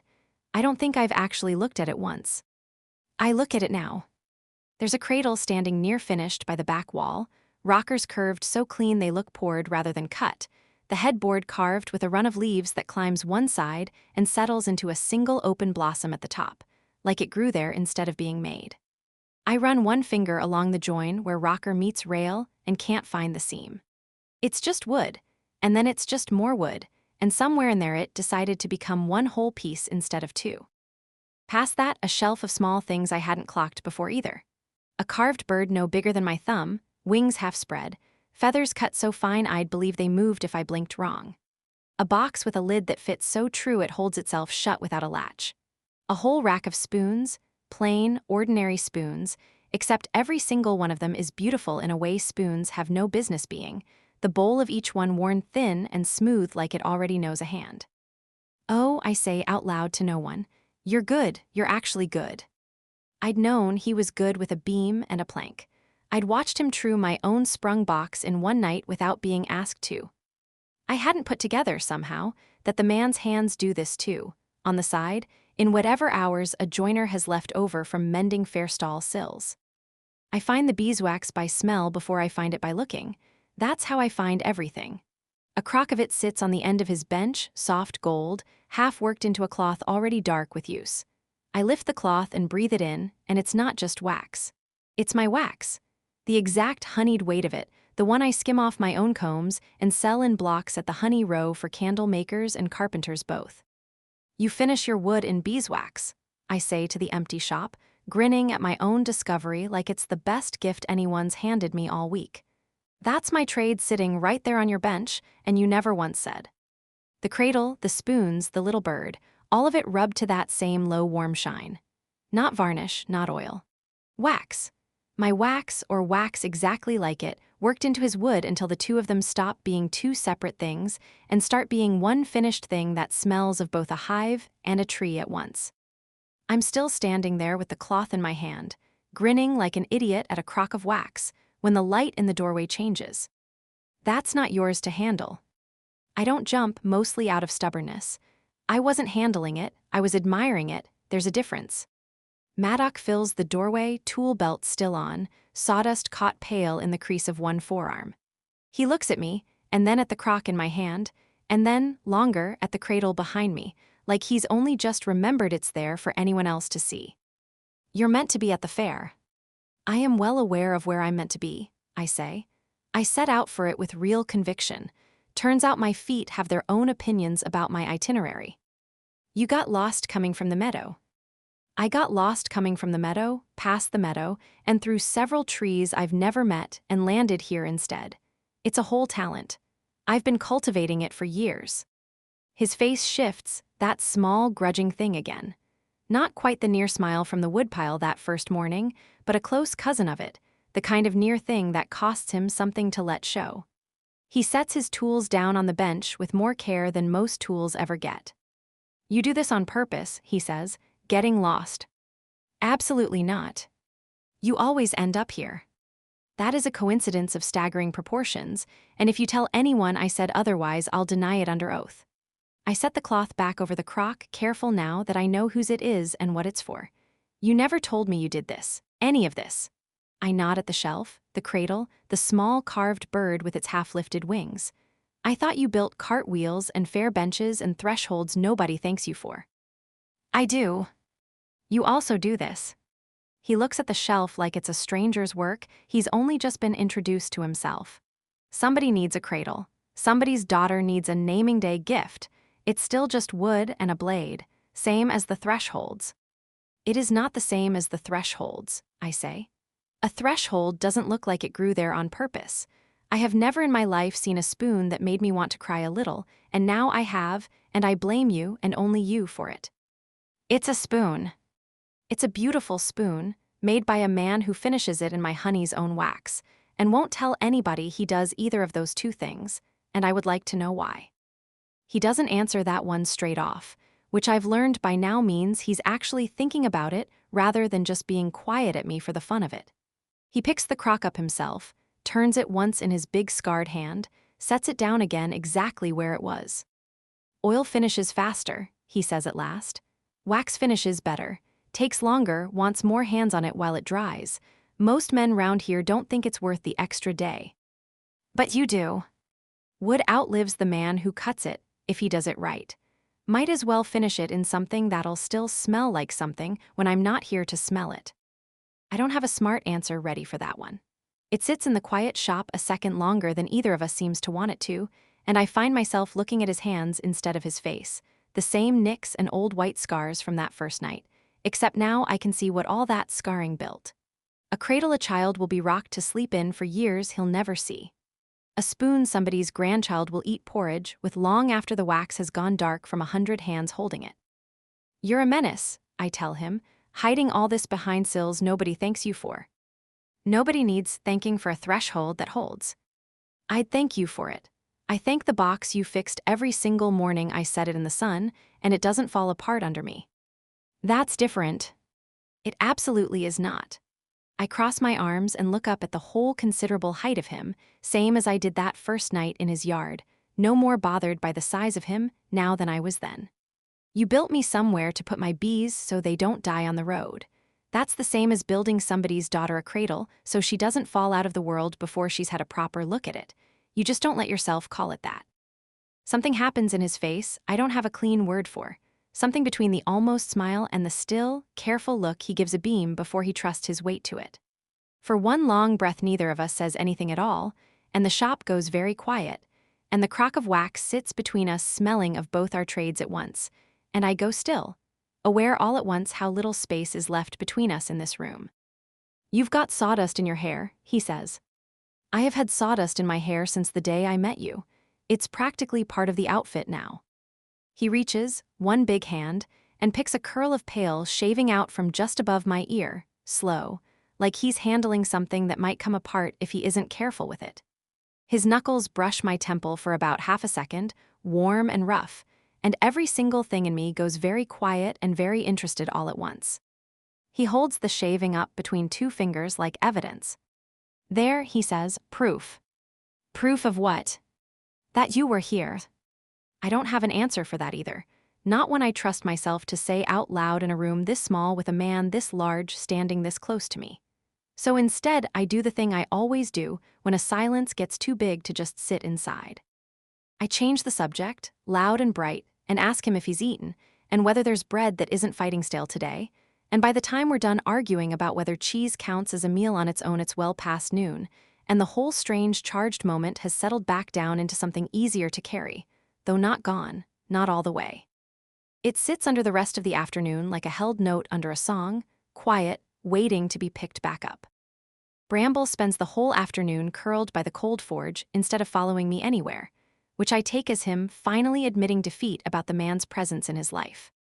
I leave him there when the light starts going gold and long, since somebody has to check on 3 good hives, and one sour one before full dark closes the meadow up for the night, and a goose who's decided the hearth is his now isn't going to argue about being left behind. I'll be back before dark, I tell Maddock, who's bent back over his bench with the cradle rail in one hand. Well, he says, which by now I know means he heard me, and is choosing not to make a fuss of it. The meadow's gone gold by the time I reach it, that long low light that turns every stalk of clover into something worth a second look. The 3 new hives sit steady and quiet in their row, good bees settling for the night, content, and unbothered. I check each one, palm to the mesh, the same 3 good hums I left this morning, and tell them the same true thing. There, see, nothing to fret over. Then I reach the last hive, and the light does something I've never once seen light do before. Dusk doesn't come down in its ordinary order, orange sliding to gray sliding to blue. It thickens instead, gold folding into green folding into something that isn't quite either, a color I don't have a name for and have never needed one for before now. It pools low over the last skep like honey poured slow from a jar, and it doesn't touch the other hives at all, only this one, only this stretch of clover running up to the old trees at the field's edge. The ordinary sound of the evening goes with it. No birds arguing over roosts. No wind through the clover. Just my own breath, loud in my ears, and under it, the same sick, uneven hum I've been listening to for 3 days running, except now there's something else laced through it, low and old and patient, the stand of trees at the field's edge holding its watch since the morning I first walked this ground. My skin goes tight all over, every hair on my arms lifting, the old warning that comes right before a storm breaks. I should turn around. My body already knows it, the same instant certainty I get off a bad hive against a good one before my head's caught up with a reason for it. My feet don't turn around. They never have been any good at the sensible thing. I lift my hand and lay it flat against the wood, same as I have 100 hives before this one, and the sourness under my palm isn't sourness at all anymore. It's grief. Plain, old, patient grief, the kind that's been sitting in one place so long it stopped expecting anyone to notice it. Hey, I say, soft and cert, the same low greeting I give every hive that's hurting. Hey now, I see you. What happened to you? I don't mean for anything to answer. I never have, not really, not with words. I've talked to bees my whole life like some women talk to saints, comfort over any real hope of a reply. Something answers. Not the hive, past it. The green-gold light gathers itself at the tree line into a shape that wasn't there a breath ago, tall as the old trees themselves, and no taller, bark and shadow, and something under both that catches the last of the light and holds it like a held breath. 2 points of brightness sit where a face would sit on anyone else, warm and old, and worst of all, kind. The hum that's been sitting sour in this hive for 3 days rises up out of the box, and out of the ground both at once, and turns into a voice that shouldn't be a voice at all. It sounds like bees in a wall. 100 small hums layered so close together they make one low, warm note, the kind you feel in your back teeth before you're sure you've heard it at all. You hear me. I don't hear it with my ears. I hear it the same place I hear a hive gone wrong, low in the skin before it ever reaches my ears, straight down into the place where fear and wonder live so close together they might as well be neighbors sharing one wall. My knees go loose under me. I don't fall, though it's a near thing, my free hand catching the hive's edge hard enough to bruise. My heart slamming too hard to steady, and my breath comes short and thin, and under all of it, tangled right up with the fear, is a pull I don't have any name for at all, warm and terrible and wanting, the pull you get leaning out over a high place just to see how far down it goes. Small enough to have carried this so long alone, the voice says, and there's an ache folded into it I wasn't ready for, old grief wearing the shape of gentleness. No one has heard the green in longer than your whole short life. It is owed. It has been owed a long while. Owed what, I say, my voice coming out smaller than I like it, though I don't try to make it bigger. Owed by who? I haven't done anything to anyone. Not you, the shape says, and there's something almost sorry in it, almost fond. Not yet. The light starts to thin the moment the words are out, green folding back into gold, folding back into the ordinary long orange of an ordinary evening. The shape at the tree line going soft at its edges like smoke deciding to be air again. The last thing I catch, right before the whole field snaps back to birdsong and wind, and one very ordinary hive gone quiet and calm under my hand, is a single note that isn't words at all. Just warmth and grief, and something that might, in a voice built of bees and old trees, have been the shape of a goodbye. Then it's gone, and the clover is only clover. And the sky is only going the ordinary color skies go at the end of an ordinary day. And I'm sitting in the grass with my palm, still flat against a hive that hums steady and calm under it for the first time in 3 days, like whatever was wrong with it walked out through me and into the trees and didn't look back. I sit there a long while, longer than the walk home should let me sit, while the light goes from orange to gray to the first true blue of night. I don't cry, though it's close.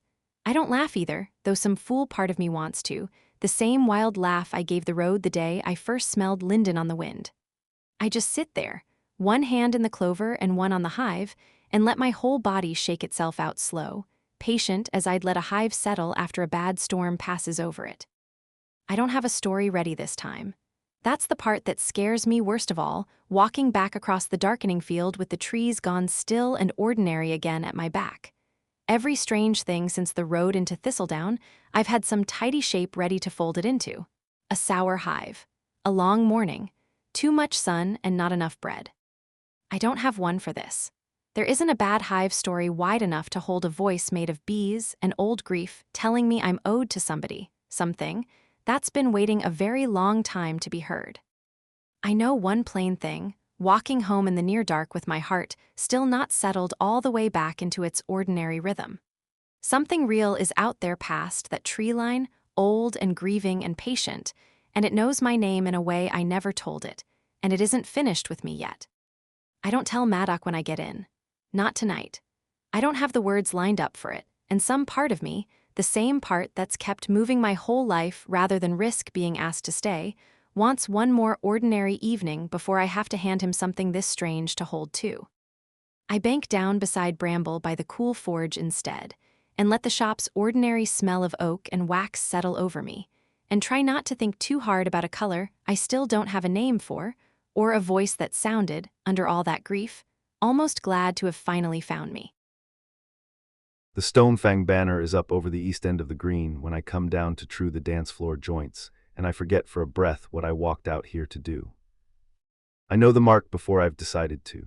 Gray field, the Tuscan hammer worked black into the corner, the fringe along the bottom edge knotted the old way, 3 twists and a lock. Somebody's mother tied that fringe. They always do. It's a small thing, that fringe, the kind of thing you'd never once notice unless you grew up watching your own mother's hands do it, winter on winter, for a banner meant to hang over a camp you'd stand under your whole life.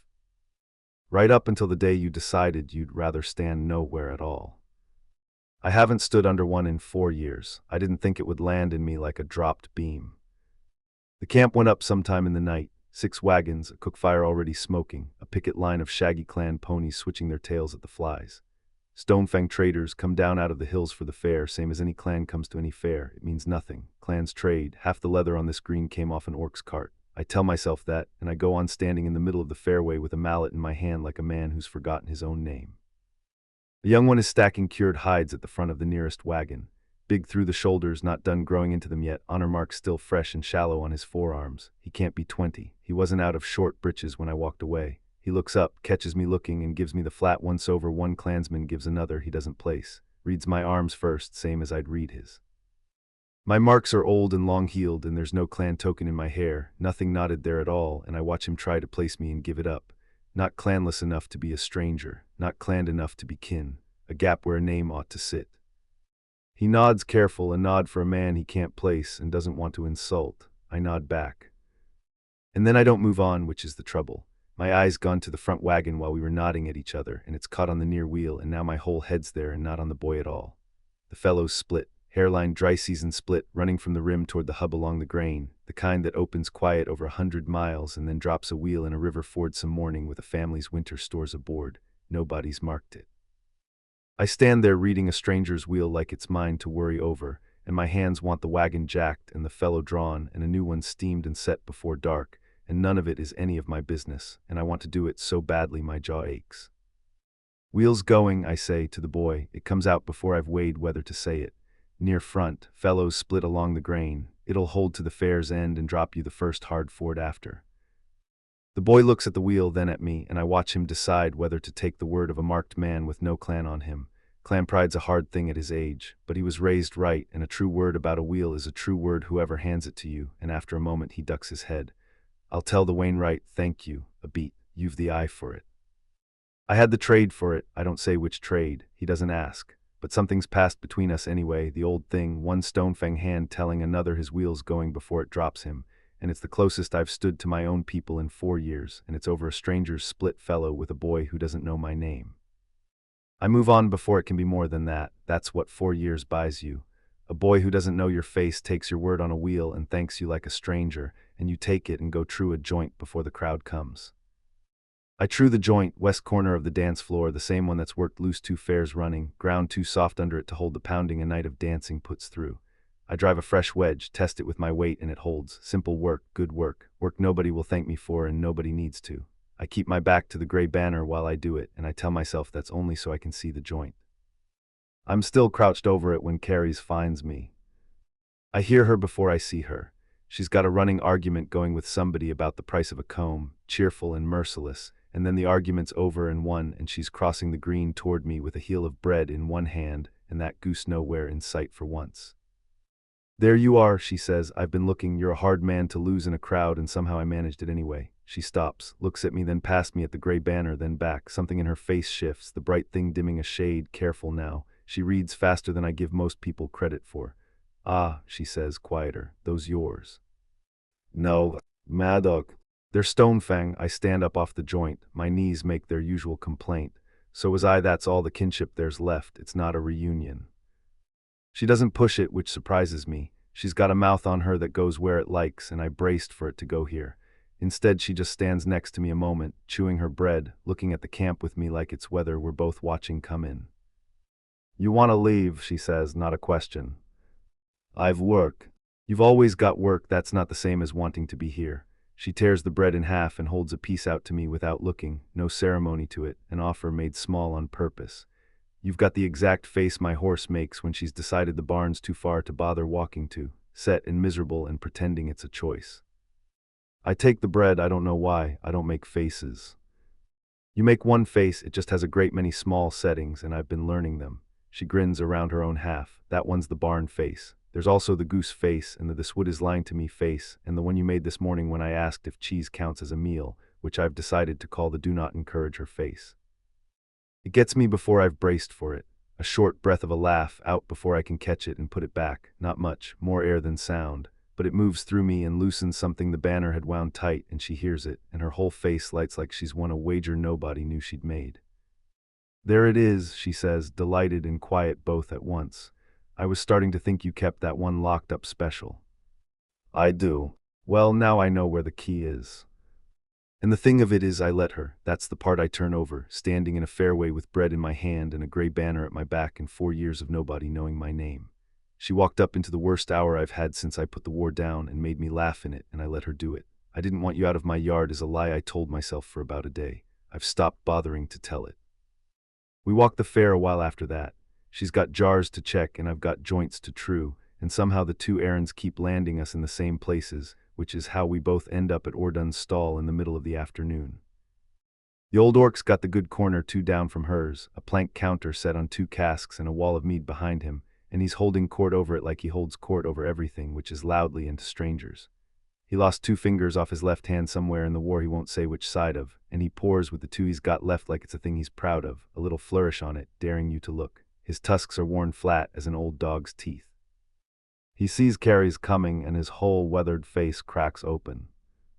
There's my menace, he says, come to rob me again. She talked me out of a full crock of the linden yesterday, he tells me, delighted, for a jar of her clover and a promise she'd tell me a story, and the story was about a goose and it was a lie, and I'd do the whole trade again tomorrow. Sit, both of you, you. A blunt 2-fingered hand jabs at me. Woodwright, you look like a man who drinks standing up and hates it. I don't drink much. That's not a no, he's already pouring. He slides a cup at me across the plank and I take it because it's easier than the argument, and he watches me like one old soldier watches another, quick and total, reading how I hold the cup in the old healed marks on my arms and the set of my shoulders, and whatever he reads he doesn't say. He just gives me a short nod, the nod that means I know what you were and I'll not make you say it, and pours himself one and leaves it there. It's more than the boy at the camp could give me, and it comes easier, from a man who chose peacetime the same way I did, off the same kind of war. Then he reaches for the second cask to top Carries off, and his hand stops. Oh, he says.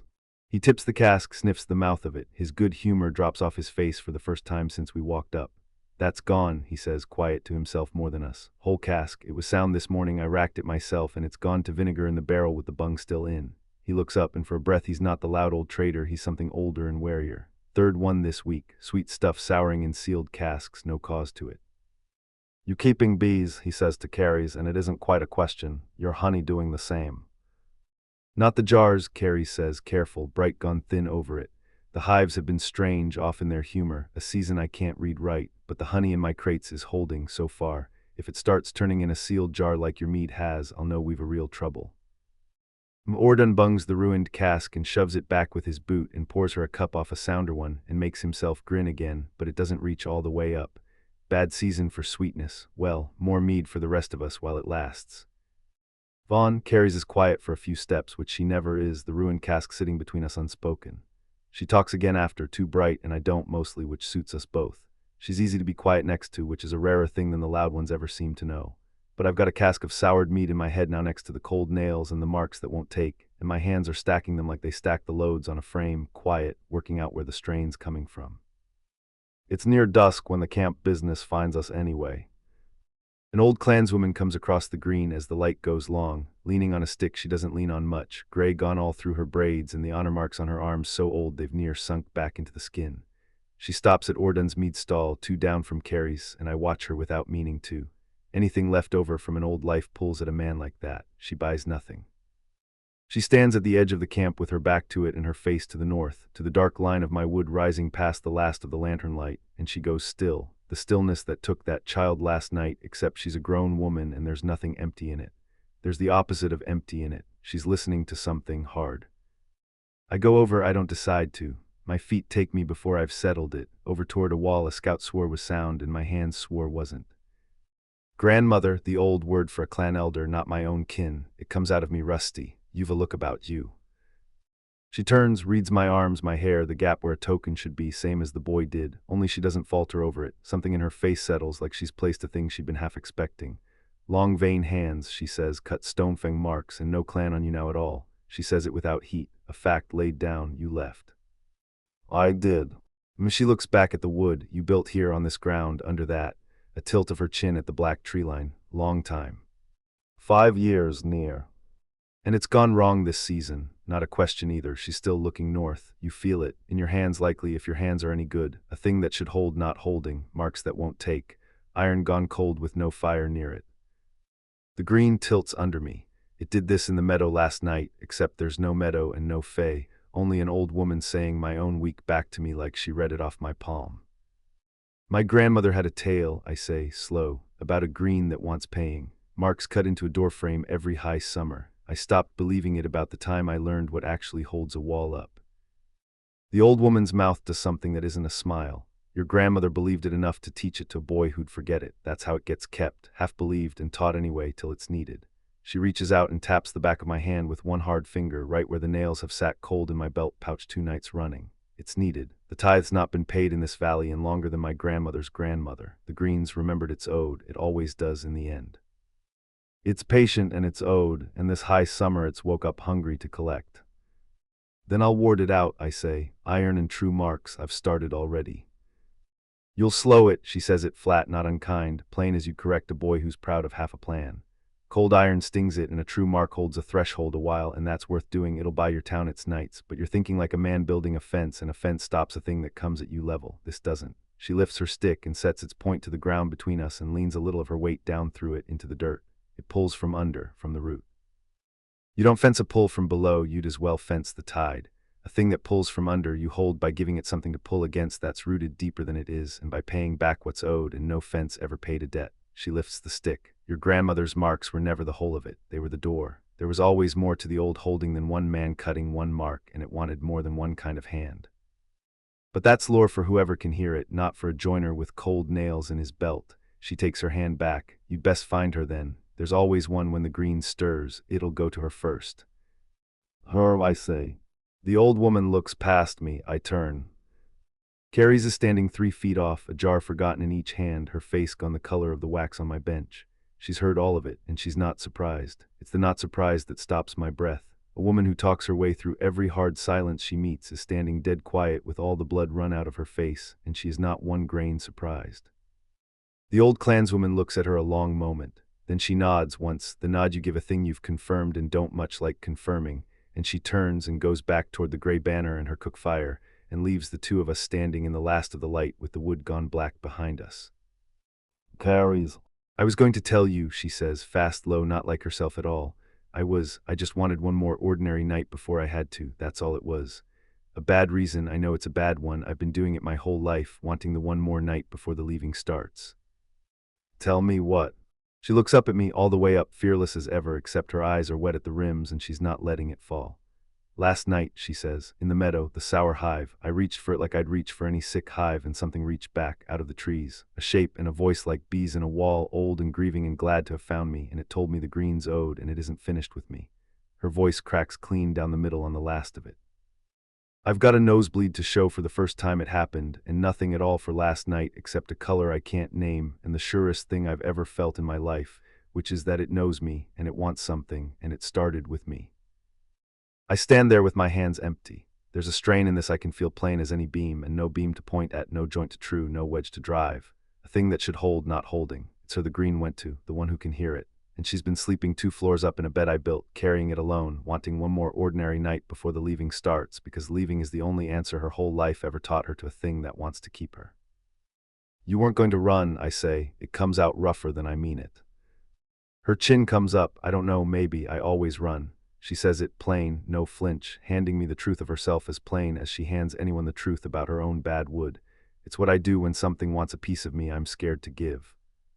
The lanterns come up along the fairway behind us, gold and ordinary, and the fiddle starts up for the second night of dancing, and none of it reaches the little pocket of dark the 2 of us are standing in at the edge of the green.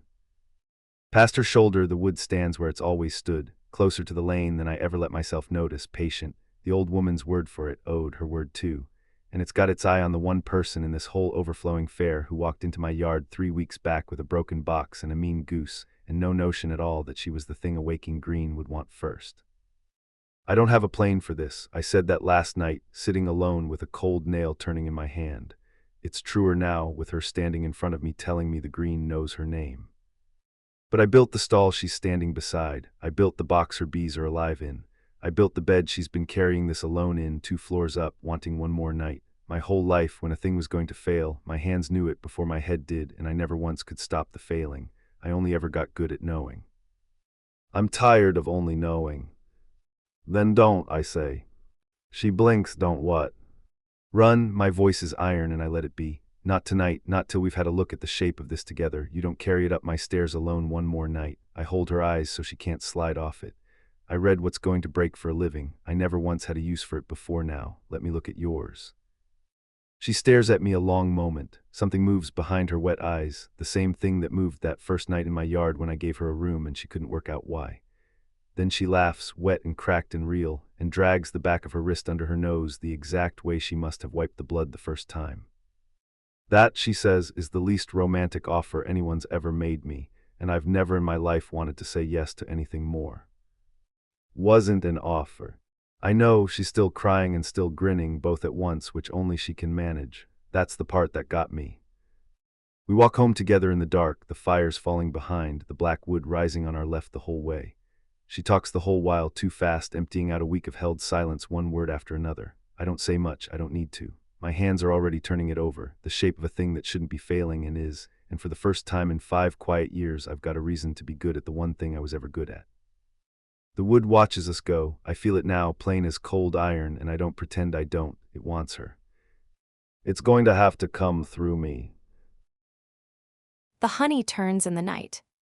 I know it before I'm properly awake, the same sour thread that's dogged me since the road, except now it isn't out in a meadow or up a dark hill. It's downstairs. It's close enough to touch, and it's got a smell on it now, thin and off under the sweet, like milk gone over in the sun. I'm down the narrow stair with my boots still in my hand. My crates sit where I left them by the cold forge, and Bramble's standing over them with his neck low and his one eye murderous, ready to bite whatever's done it. 3 jars of the clover have gone cloudy. Not spoiled, not sugared, nothing I've got an honest word for. Just wrong. The gold in them turned gray at the edges, the smell lifting out of the open necks and curdling my stomach the same breath it turns my heart cold. No, I tell them quiet. No, not you too. Good honey doesn't go over in a night. Good honey outlasts the woman who jarred it. It sits sweet in a sealed tomb 1,000 years and comes out fit to spread on bread.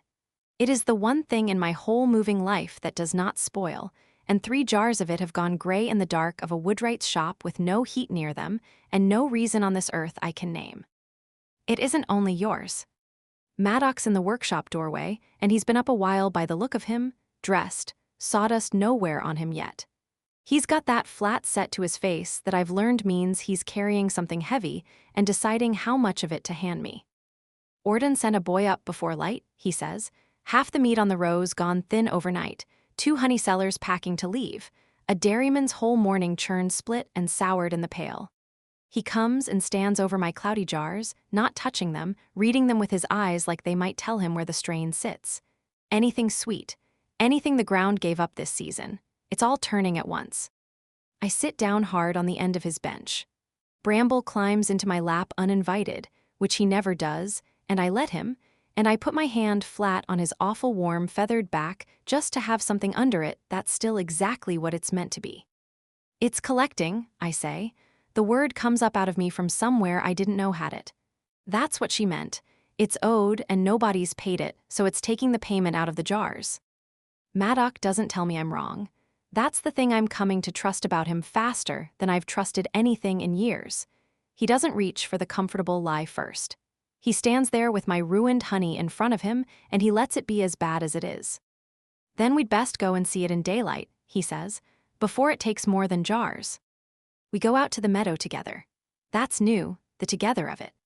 I've walked out to my own hives alone every dawn of my working life, and this morning there's a 7-foot orc folding himself up onto my buckboard beside me with a bag of his own cold iron tools between his boots, and Bramble installed on the seat between us like a chaperone nobody asked for, and I find I don't hate a single part of it.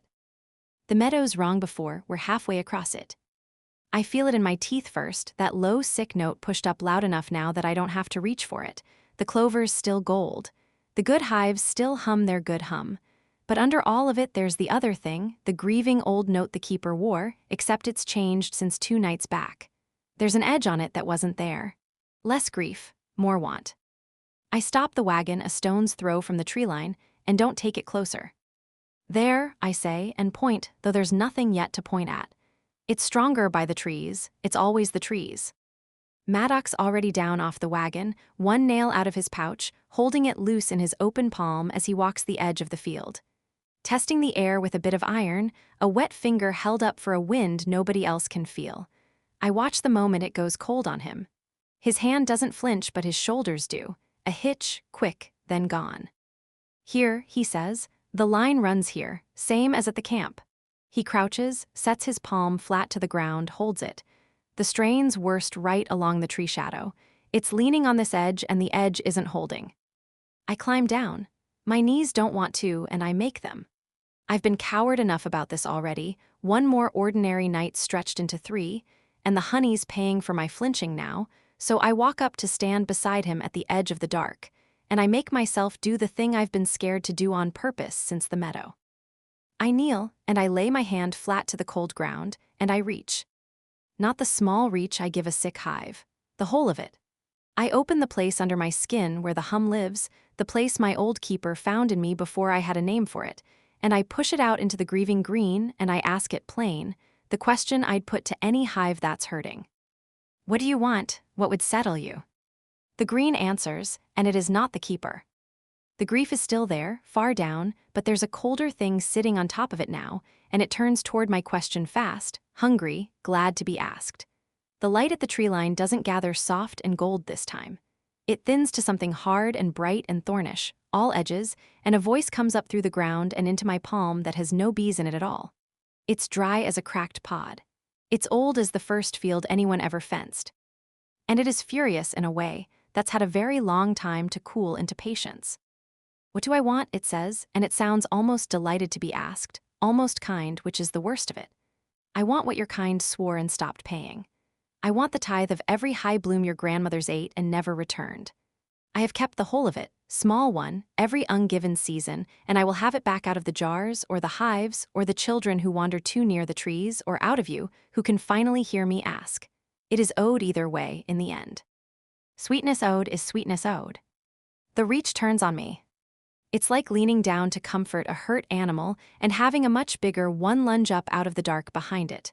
The keeper's pull, that terrible lovely wanting, doubles and goes teeth first, and it isn't asking to be heard anymore. It's hauling. I feel my own self start to slide down the length of my own arm toward the cold ground like water finding a crack. And the meadow tips, and the gold goes gray at the edges same as my ruined honey, and some far-off part of me thinks, clear and calm, oh, this is how the child stood so still. Then there's an arm across my chest, hauling me back the other way. Maddox got me. One arm banded across me from behind, my back against the wall of him, dragging me up and off the ground, and 3 good steps back from the tree shadow before I've caught up to being moved. My hand tears free of the cold, and the pull snaps like a cut line, and I come back into myself all at once, gasping, blood hot on my lip, the ordinary meadow slamming back down over everything gold and loud and blessedly dull. I have you, he says low, close to my ear, not letting go. I have you, it's back, you're back. I'm shaking hard enough that I'd be on the ground if he weren't the thing I'm leaning on. My nose is bleeding, a fat, warm drop of it off my chin and onto his forearm, and my ears are ringing that high, thin ring, and every hair on me is up, and under all of it, tangled right into the fear same as before, is that horrible wanting pull, quieter now, telling me it would have been easy, it would have been soft, all I had to do was slide. It's not her, I get out when I can. It's not the keeper. There's another one, a cold one. It's angry, Maddock, and it's not wrong to be. That's the part I can't get past. It's owed. We did stop paying it. It's furious and it's got a case. His arm's still round me. He doesn't rush me off it. How long, he says, before you'd have gone in after it if I hadn't? I don't want to answer that. I answer it anyway because he's the one person I've met who I can't bear to hand the soft lie to. I wasn't going to fight it, I say. That's the worst thing. It didn't drag me. It offered, and I was reaching back. He turns me round by the shoulders, careful, and looks down into my face, and whatever he reads there makes his jaw set hard. He takes his thumb and wipes the blood off my lip, rough and gentle at once, and I let him, and neither of us says a word about the fact that his hand is shaking too. Then you don't reach for it alone, he says. Not once more, you reach, I hold. That's the arrangement, and it isn't up for debate. That's twice now you've told me a rule instead of asking, I say. My voice comes out wobbly and I don't care. You should know I don't take to rules. I know exactly what you take to. He says it flat, plain, and it lands somewhere under my breastbone and stays. You take to a thing that holds when you lean your weight on it. You've told me so yourself. Twice. I don't have an answer for that. I've got a nosebleed and a ruined morning and a furious old god in the trees that knows my name. And this enormous, quiet man has just said the truest thing anyone said about me to my face in a decade. And all I can do is stand in the gold meadow and let him keep wiping the blood off my chin and try not to cry about a spoon a second time. We don't get back to town till noon. By then the fair's heard. Not the truth of it, nobody's got the truth, but the shape of it, and the shape's enough. Ordun's stall is the first thing I see, and it stops me dead. He's pouring off his best cask into the dirt. A gray-gold rope of ruined mead splashing into the grass, and the old orc standing over it with his flat-worn tusk set hard and his 2-fingered hand steady on the tap, emptying a winter's brewing into the ground because it's turned to something he won't sell a soul. Don't, he says without looking up when he clocks me coming. Don't tell me it'll pass. I've smelled a lot of things go bad in my life. This one's not going bad. This one's being taken. He shuts the tap. Sets the empty cask down soft, a kindness to a thing that's given him nothing back. You know something about it. I watched your face this morning when the boy came up. You've the look of somebody who's met the thief. I don't lie to him. I've decided I'm done lying to the people whose stock is dying beside mine. I've met it, I say. I don't understand it yet, but I've met it, and Maddock and I are going to see what's owed and whether it can be paid, and I'd take it as a kindness if you didn't run the town off before we've had a proper look.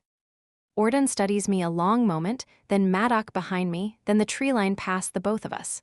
Huh, he says, which from him is a whole speech. The joiner and the bee-girl against a thing that sours mead out of a shut cask. One tusk hitches up, the closest thing to a grin the old orc keeps. I've backed worse odds. What do you need? Time, and for you to keep pouring the bad stuff on the ground and not down anybody's throat. That much I can do? He goes back to his casks. Then, low, not turning, girl, whatever it wants, don't you go handing it yourself. I've watched better than you decide they were the only coin that settle a debt. His hand pauses on the next tap. Debts like that never do settle, they just take what you give and come back owed. I don't have an answer for that, because it lands too close to the thing that reached back at me in the meadow, so I only nod, and we leave him to his sad, brave work, and I carry his warning around the rest of the green with me while the fair pretends to be a fair. It's worse the further I walk it. Ordun's the loud edge of it, the quiet middle is worse. The dairyman whose churn split is sitting on his own upturned pail with his elbows on his knees and his hands hanging, just looking at the pail, a big red weathered man gone small, and when I slow he looks up at me with such plain bewilderment that I nearly can't bear it. 50 year my family's kept that herd, he says to me, to nobody. Butter every market day since my grandfather's grandfather. I churned it same as always. Same pail, same hands, same cows. He turns his palms up helpless. How do you spoil butter that's still in the cow at dawn? I don't have an answer that would help him, and I won't hand him one that wouldn't, so I crouch and put my hand on his big forearm like you'd steady a shaking hive, and he lets me, and that's all I've got to give him, and it isn't enough, and we both know it. 2 stalls down a honey cellar I know a little from the coast circuit. A sharp, practical woman named Betton, who's never been afraid of anything in the 15 years I've crossed her road, is packing her cart to leave. Not selling off. Leaving. Dumping gray jars into the ditch behind her stall and stacking the empties fast, her mouth set in a hard, flat line, and when she sees me, her face does something complicated and lands on shame. Don't look at me like that, she says, though I haven't said a word. You didn't see the inside of my brood boxes this morning. I did. The comb's weeping gray, Carries. The bees are walking off the frames. I've buried 2 whole colonies before noon, and I'm not staying to bury the rest, and I'm not staying for whatever buries them. She jams a crate down hard. Her hands aren't as steady as her voice. You've got that look you get when you know a thing. If you know a thing, you ought to be loading too, not standing there letting it get a better hold of you. She stops. Softer, almost pleading, one road woman to another. Come south with me, right now. Whatever this is, it's rooted here, and you and me, we don't have roots, that's the point of us. Leave it to the ones who can't run. And God, but it's the most reasonable thing anyone said to me all day. It's my own oldest wisdom in another woman's mouth. Load the cart, take the south road, be gone before the strange gets stranger, and let it be somebody else's valley. I've done it 100 times. My feet know the way to the brown bridge without asking. I can't, I say, and I hear how strange it is coming out of my own mouth. It came to me, Betton, it knows my name. Running just means it follows. She looks at me like I've told her I've decided to hold my breath till I'm a fish. Then you're a fool, she says, but there's no meanness in it, only fear, and I'm sorry for you. And she goes back to her packing, and I move on before I can talk myself onto her cart. The candle seller has her boy by the wrist, gripping him too tight, like every mother on this green has gripped her children since the night that little girl went cold at the tree line and Maddock had to haul her out of it. She's got him held to her hip, and she's watching me come, and when I try to give her the smile, I give everyone she doesn't give it back. Her eyes go past me to the north, to the dark line of trees, and then to me again, and I watch her put a thing together that I can see her wishing she wasn't. The bee girl came with the fair. The souring came with the bee girl. Her arm tightens round her boy and she steers him the other way down the row, not quite running, and it lands in me colder than the god did, because she isn't wrong that it started when I came, only wrong about which way the wanting runs.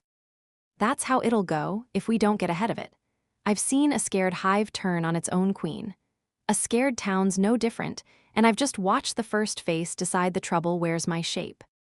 The mood's gone thin all over, hive thin, that jittering brightness a colony wears right before it swarms.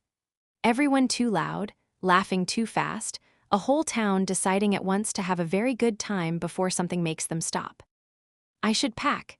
Every sensible bone I own says pack the wagon, load the good hives, get down the south road over the brown bridge before whatever's in those trees decides jars aren't enough. It's what I'd have done anywhere else. It's what I've always done, the second a place turns strange on me. Leave before it can turn stranger. Instead, when the fiddles start up in the long gold evening and the whole nervous town pours onto the green to dance its fear off, I grab a fistful of Maddock's sleeve and haul him toward the noise. No, he says, planting like an ox. Yes. I don't dance.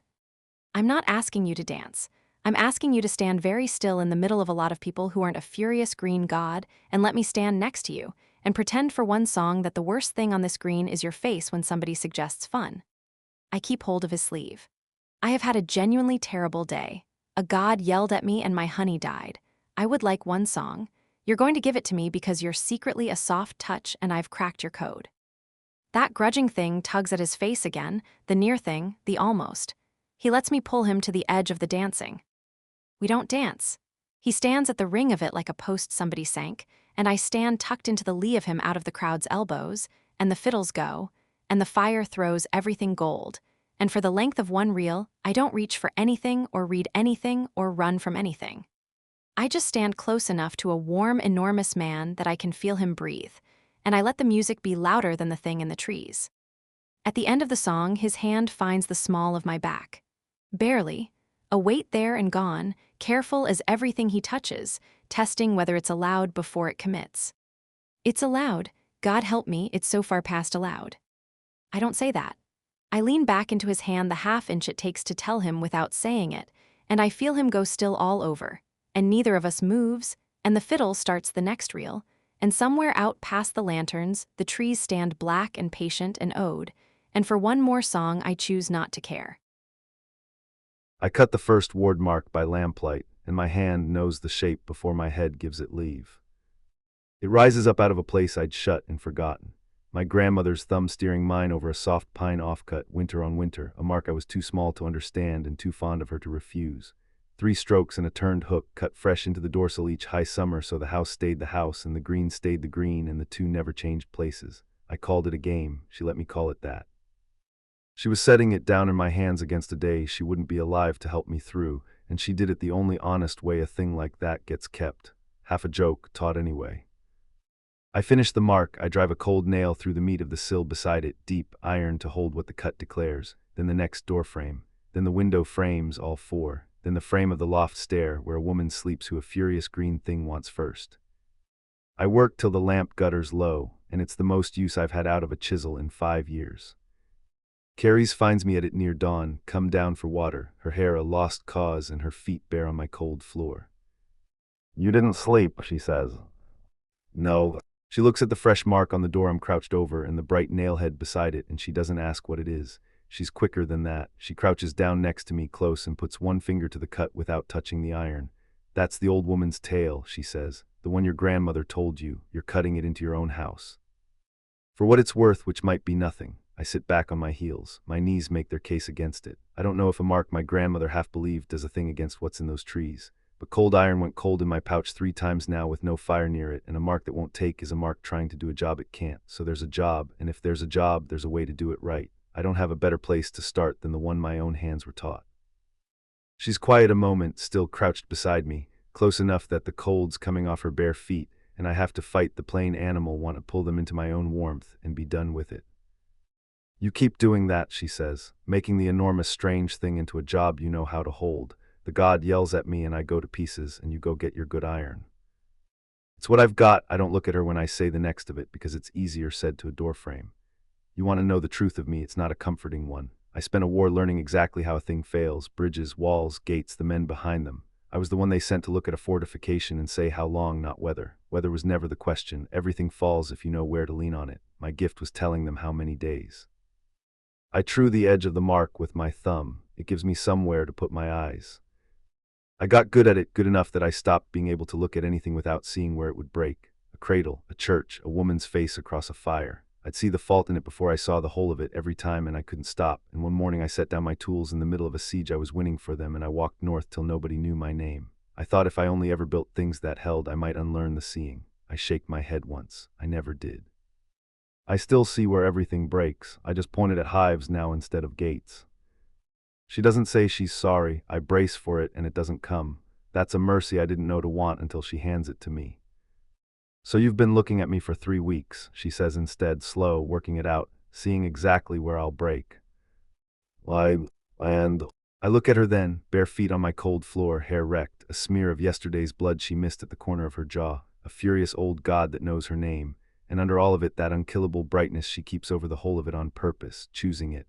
Every single morning I've watched her wake into a strange yard and decide to be glad anyway. You don't, I say. It's the one thing about you I can't work out. Everything I've ever looked at, I found the fault in it. I've been looking at you a week hard, the same look I gave a wall I meant to bring down, and I can't find the place you'd break. There isn't one. You just bend and hold and bend the other way and come up sunny, and I don't understand how a thing built like that stands up, but it does. You're the first thing in my life I couldn't find the fault in, and it's undoing me, and I'd thank you to stop while I've still got some sense left. The shop's very quiet, the lamp's near out. She's looking at me with her whole face open, no chatter loaded behind it for once, and I've said a great deal more than I meant to say to a woman before sunup, and there's no taking any of it back now that it's out on the cold floor between us. That, she says unsteady, is the second thing you've said to me that's made me want to cry, and both of them have been about carpentry, and I'd like you to know that's a genuinely deranged way to court a person, and it's working anyway. I'm not courting you. You built iron into your whole house at midnight so a god couldn't get up the stairs to me. She stands, and her knees crack too, and she huffs a wet little laugh at the both of us. Call it whatever lets you sleep, Maddock, which I'd point out you're not doing. The day I make strangers still. I load a barrel with every spare scrap of cold iron in the shop, nails and brackets and the cut ends of good bar, and I take my mallet and my sharpest chisel down onto the green in broad daylight, and I go stall to stall cutting my grandmother's mark into the threshold boards of a fair that has no notion what I'm about. I get looks, a joiner on his knees at the foot of a candle seller's stall, cutting 3 strokes and a hook into her doorboard and driving a nail beside it, is not a thing this town has seen and doesn't rightly know what to do with. A few laugh. One old farmer tells me flat I've gone soft in the head and he'll not have me carving up his good boards for a superstition. I don't argue him. I cut the mark into the stalls on either side of his and leave his bare, and I tell him plain that when the strange comes for the sweet on his boards and steps over his neighbors, he can come find me and I'll cut his then, no charge and no told you so in it. He grumbles, he lets me be. Because the strange keeps coming. All morning the sweet keeps turning. A honeycake seller's whole tray goes gray between one customer and the next. A little sugar whisk crumbles to dust in a child's fist and she cries, and her mother goes white and looks at the trees, and everyone on that end of the green looks at the trees with her, and nobody says the word sitting in all their mouths. I cut marks, it's the only sermon I've got, 3 strokes and a hook and a cold nail, said over and over down the length of a frightened fair. Orden sees what I'm at before anyone and hauls his own barrow of cast iron over to work the far end toward me, an old soldier's habit neither of us has to name. He reaches me at the middle of the row and we work a stall from either side without a word for a while, falling into step like you do with a man you've never soldiered with but recognize anyhow. He drives iron rougher than I'd like and faster than I can, hammering brackets flat to the doorboards where I'd cut a clean mark, and it's ugly work and it'll hold, and holding is all he's after. You know what you're doing, he says, not quite a question. No, I know what my grandmother did, it's the nearest thing I've got. Good enough, a wall you're sure of falls the same as one you're guessing at. He spits, sets another bracket. I dug a ditch once on a captain's guess. Whole company thought he'd lost his mind. Held the line 3 days when the sure thing 2 valleys over got over in a morning. He looks at me sidelong, quick, the old assessing look. You were a sapper, don't answer. It's in how you kneel to a thing. Engineers kneel to a wall like they're apologizing to it. I don't answer, he doesn't need me to. We keep on toward the west end, toward the trees. And at the west end, the trees push back. I feel it before I've set the chisel, feel it like you feel a floor go soft the step before it gives. The last 3 stalls sit closest to the tree shadow, and the air over their thresholds is wrong heavy, a pressure leaning down with the same weight as the meadow. I set my mark into the first of them and drive the nail, and the cold comes on so hard and so fast my hand goes numb around the mallet, not the pouch cold of the last 3 nights. A living cold aimed, pressing on the fresh iron from the far side of the line like a shoulder set to a door, and my whole trade wakes up under it and reads the strain plain as print. Something on the other side of my grandmother's 3 strokes, testing the joint, looking for the give. I set the second nail through gritted teeth with the cold running clean up my arm to the elbow, and the mark holds and I feel it hold, feel the pressure find no give and slide off and go looking down the row for a weaker board, and it's the first time in 5 years my hands have braced a strain that pushed back on purpose, and God help me, some buried soldier's part of me stands up glad. You feel that, Orden says. He stopped. He's got his 2-fingered hand flat to the doorpost beside me, and his flat, worn face has gone hard and still. Something just leaned on your fence, joiner.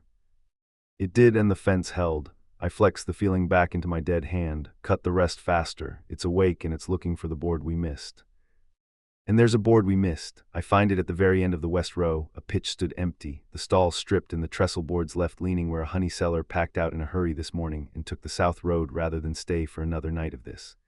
Somebody said her name was Betton. Her threshold's bare wood, no mark, no iron, nobody left to ward for, and the colds found it.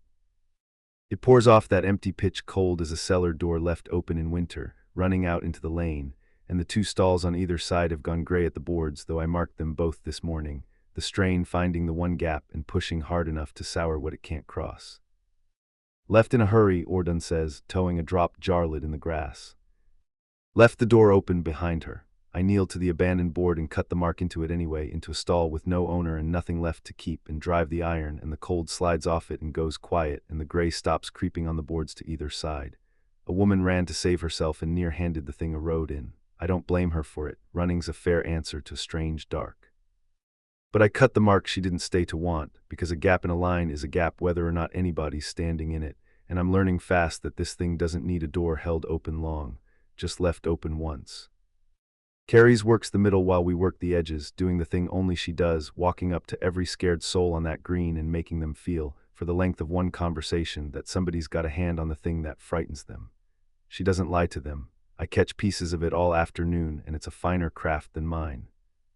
A woman with a spoiled churns got hold of her sleeve, asking is it a curse, is it them, did they do some wrong thing, and Carries takes both the woman's hands and says, plain, no smile pasted over it, you didn't do a thing. It's old and it's owed, and it's got nothing to do with your soul or your churn. Something wrong is happening, and two of us who understand a piece of it are working on it right now. The grumpy joiner and me have a jar. It hasn't turned yet. If it does, you bring it back and I'll owe you one. And the woman goes off steadier than she came, not lied to, just held, and I think it's the finest working on this green, and it hasn't a scrap of iron in it. I get my proof near dusk, and I get it the worst possible road. The candle seller's boy, 5 or 6, drifts off the end of the green toward the west trees with the same knot there set to him the girl wore 2 nights back. His mother's screaming his name before I've turned my head, but he stops, dead at the mouth of the lane, 1 pace short of the dark, at the foot of a stall I marked at mid-morning, and he stands there swaying at the line of it and doesn't cross, can't cross. The cold nail I drove into that threshold board holds bright in the last of the sun, and the boy stands over it shaking his head slow like a man walking out of deep water, and then his mother's got him, and he's just a crying child again, and the whole west end of the green has gone silent watching a nail do a thing no nail has any business doing. Everybody looks at me. I don't say I'm half-guessing. Some marks a man cuts on faith and lets the faith do its own work. I pick up my mallet and I cut the next threshold, and after that nobody laughs, and the old farmer's back before full dark asking quiet if I'll do his after all. I do, I mean the no told you so. You warded a whole fair today, Carrie says, as we walk the last of it home in the long gold light, my empty barrow rattling ahead of us, on a tale your grandmother half believed. It took clean everywhere but one board. I look back at the green, the lantern lines rising, the little nailheads catching the last sun down the whole row of stalls, iron I set with my own hands against a thing I can't see. Every frame on that green holds its mark now, all but the one, I don't say which one. My own dorsal, back at the shop, the nearest board to her of all of them, the single mark on this earth I can't make hold. The strange won't let me close the one door that's got her behind it. She slides her hand into the crook of my arm, easy, like she's done it 100 times, like it's nothing at all, and it undoes me worse than anything a god said yet. Come home, she says, you've cut enough for one day. Come home and let me feed you something that isn't stale. I let her keep her hand where it is the whole way up the dark lane, and I don't argue about the meal, and I tell myself both of those are only tiredness. That's the second night I don't sleep 2 floors from her. I don't make a thing of it and I don't ask. I bring my roll up the narrow stair at dusk and lay it on the loft floor at the foot of the one bed I built, my back to the door I've nailed shut against the wood, and I tell myself it's the guarding of it and nothing else. A man doesn't leave the thing a god wants alone at the top of a house all night. I'd have done the same for Ordun. I'd have done the same for the goose. It's a lie, and I know it's a lie about the time she blows out the lamp. The loft goes dark and small around us. Her breathing settles into the shape sleep wants and doesn't quite tip over into it, and I lie on a hard floor a body length from a bed with her in it, and I don't sleep either, and the 2 of us lie there in the dark not sleeping, and both of us far too honest to pretend we don't know the other one's awake. Maddock, why, are you comfortable down there? No. Good, a rustle, the bed's rope creaks. I'd have felt terrible if you said yes. I'm going to feel terrible either way, but at least now it's an honest terrible. I don't answer that. There's nothing honest I can say to it that I trust myself to say into the dark of a room this small, with her hands reach away and a warm night making the space between the floor and the bed the shortest and the longest thing I've measured in years. I lie still. I mind my own breathing so it doesn't give me away.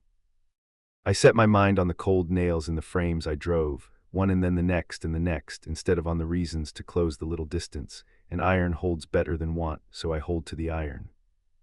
Out past the window the wood stands black and patient and owed. Inside, above me, close enough I can hear the exact moment she gives up on pretending, and just lies there breathing in the dark same as I am, the woman I can't find the fault in waits out the night in a bed I built for nobody. I'd cut 1,000 marks, I'd drive iron into every frame I own. I'd stand on the stair till the wood rotted around me. I have never in my life wanted so badly to be good enough at holding a thing together, and never once been less sure that wanting it hard enough would be the thing that made it so. Morning comes gray at the window, neither of us slept, neither of us says so. She sits up in the bed with her hair gone to ruin and looks down at me on the floor, and I look up at her, and for one long breath in the gray light, there's nothing between us but a foot of cold air, and every single thing we've both spent the night not saying. Then Bramble waddles in from the stairhead, sees the two of us being quiet at each other, and honks his flat, outraged honk at the pair of us like we've personally wronged him by existing before he's been fed. Carrie's laughs, wrecked and grateful, and the moment lets us both go, and I get up off the floor to see about a fire and a hive and a god in the trees, in that order, because those I know how to do. The wanting I'll carry unfixed, same as I carry everything I've never learned to put down. I wake with my hand hanging off the edge of the bed, and 2 of Maddox's fingers hooked loose around my wrist from where he slept on the floor, and neither of us lets go for a good while after we're both awake enough to know we're doing it. Neither of us mentions it, either. He gets up first, careful not to jostle the frame, and goes down to see about a fire, and I lie there in a bed I'm getting far too fond of and look at the ceiling and try to talk myself out of the size of what I'm feeling. It doesn't take. I've never once in my life talked myself out of a feeling. I only ever talk myself into the next town before the feeling can put down roots. And here I am with roots going down through the floor of a woodwright's loft, and a god in the trees, and no next town I can make myself want. So I do the brave thing, which for me is the terrified thing dressed up in a work apron. I go find the keeper. I don't tell Maddox that part till we're already halfway to the meadow, because I know exactly what his face will do, and it does it. The jaw, the stop walking, the whole grim architecture of a man deciding whether to physically pick me up and carry me the other direction. You want to go back to the thing that nearly took you into the ground, he says. Not that one, the other one. The sad one from the first night, the grieving one. The cold, angry one is the one that wants to collect. But the sad one knows things, Maddox. She's the one who told me it's owed in the first place, and she said it like it grieved her too, and I think if anyone in that green wants this to end well, it's her. I keep walking so he has to keep up or leave me, and he'd sooner die than leave me, and we both know it, so he keeps up. I can't pay a debt I don't understand, and I'm the only person who can even hear the terms. So I'm going to go ask the one who might tell me true, and you're going to stand behind me with your hand ready, and if the cold one comes instead, you haul me out same as before. That's a great deal of trust to put in the guess that you can tell them apart in time. It is, I agree. Welcome to my whole life. I read people right and roads wrong, and I have bet everything I own on the first half of that more than once, and I'm still here. I bump my shoulder into his arm, which is as high as I reach, mostly still here. He doesn't laugh, but his hand comes to rest at the back of my neck for a second, warm and enormous and unbearably gentle, before he takes it away. It's not a thing he decides to do. It just happens out of him, and it says more than any of the arguing. The meadow's quiet in the early gold. Good hums from the good hives. And at the far end, near the trees, the ground itself waiting, patient, that low grieving note pushed up soft under the clover. I walk my hives before I do anything else. I always do. You don't reach into a colony without first standing a minute where they can see you and reading the day off them, like you'd knock before you walked into somebody's kitchen.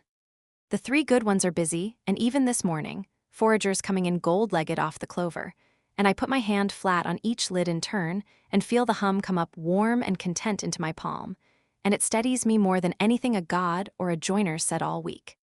It's the 4th one that catches at my throat. The box closest to the tree line, the one that went wrong my first week here, the sour one, the one I knelt beside at dusk with the sad gold fay watching and coaxed back from whatever had gotten into its roots. I healed that hive, days ago, sang it steady and felt it settle under my palm and been quietly proud of it every morning since. When I set my hand to that lid now, the hum comes up so glad and so ordinary, a saved thing thriving, that my throat goes tight over it. Good bees. My good, healed, faithful bees, working honest work in good light, no notion at all that they're the nearest box to a door into the whole grieving green, and no notion at all what a frightened woman does with the nearest thing to hand. Morning, loves, I tell them quiet because I always tell them, and because I want the last ordinary thing I say to them to be a kind one, though I don't know yet that it's the last. Bear with me. I'm about to do something I don't know how to do, and I'd give a great deal not to need you for it. Then I make myself stop being tender at a beehive and go do the frightening thing. I kneel at the edge of it, well back from the tree shadow this time, and Maddock kneels behind me and lays one hand flat and open between my shoulder blades, not gripping, just there, a wall at my back I can lean into the second I need to. I put my palm to the warm grass, and I don't shove my whole self out into the green like I did before. I go soft. I go small.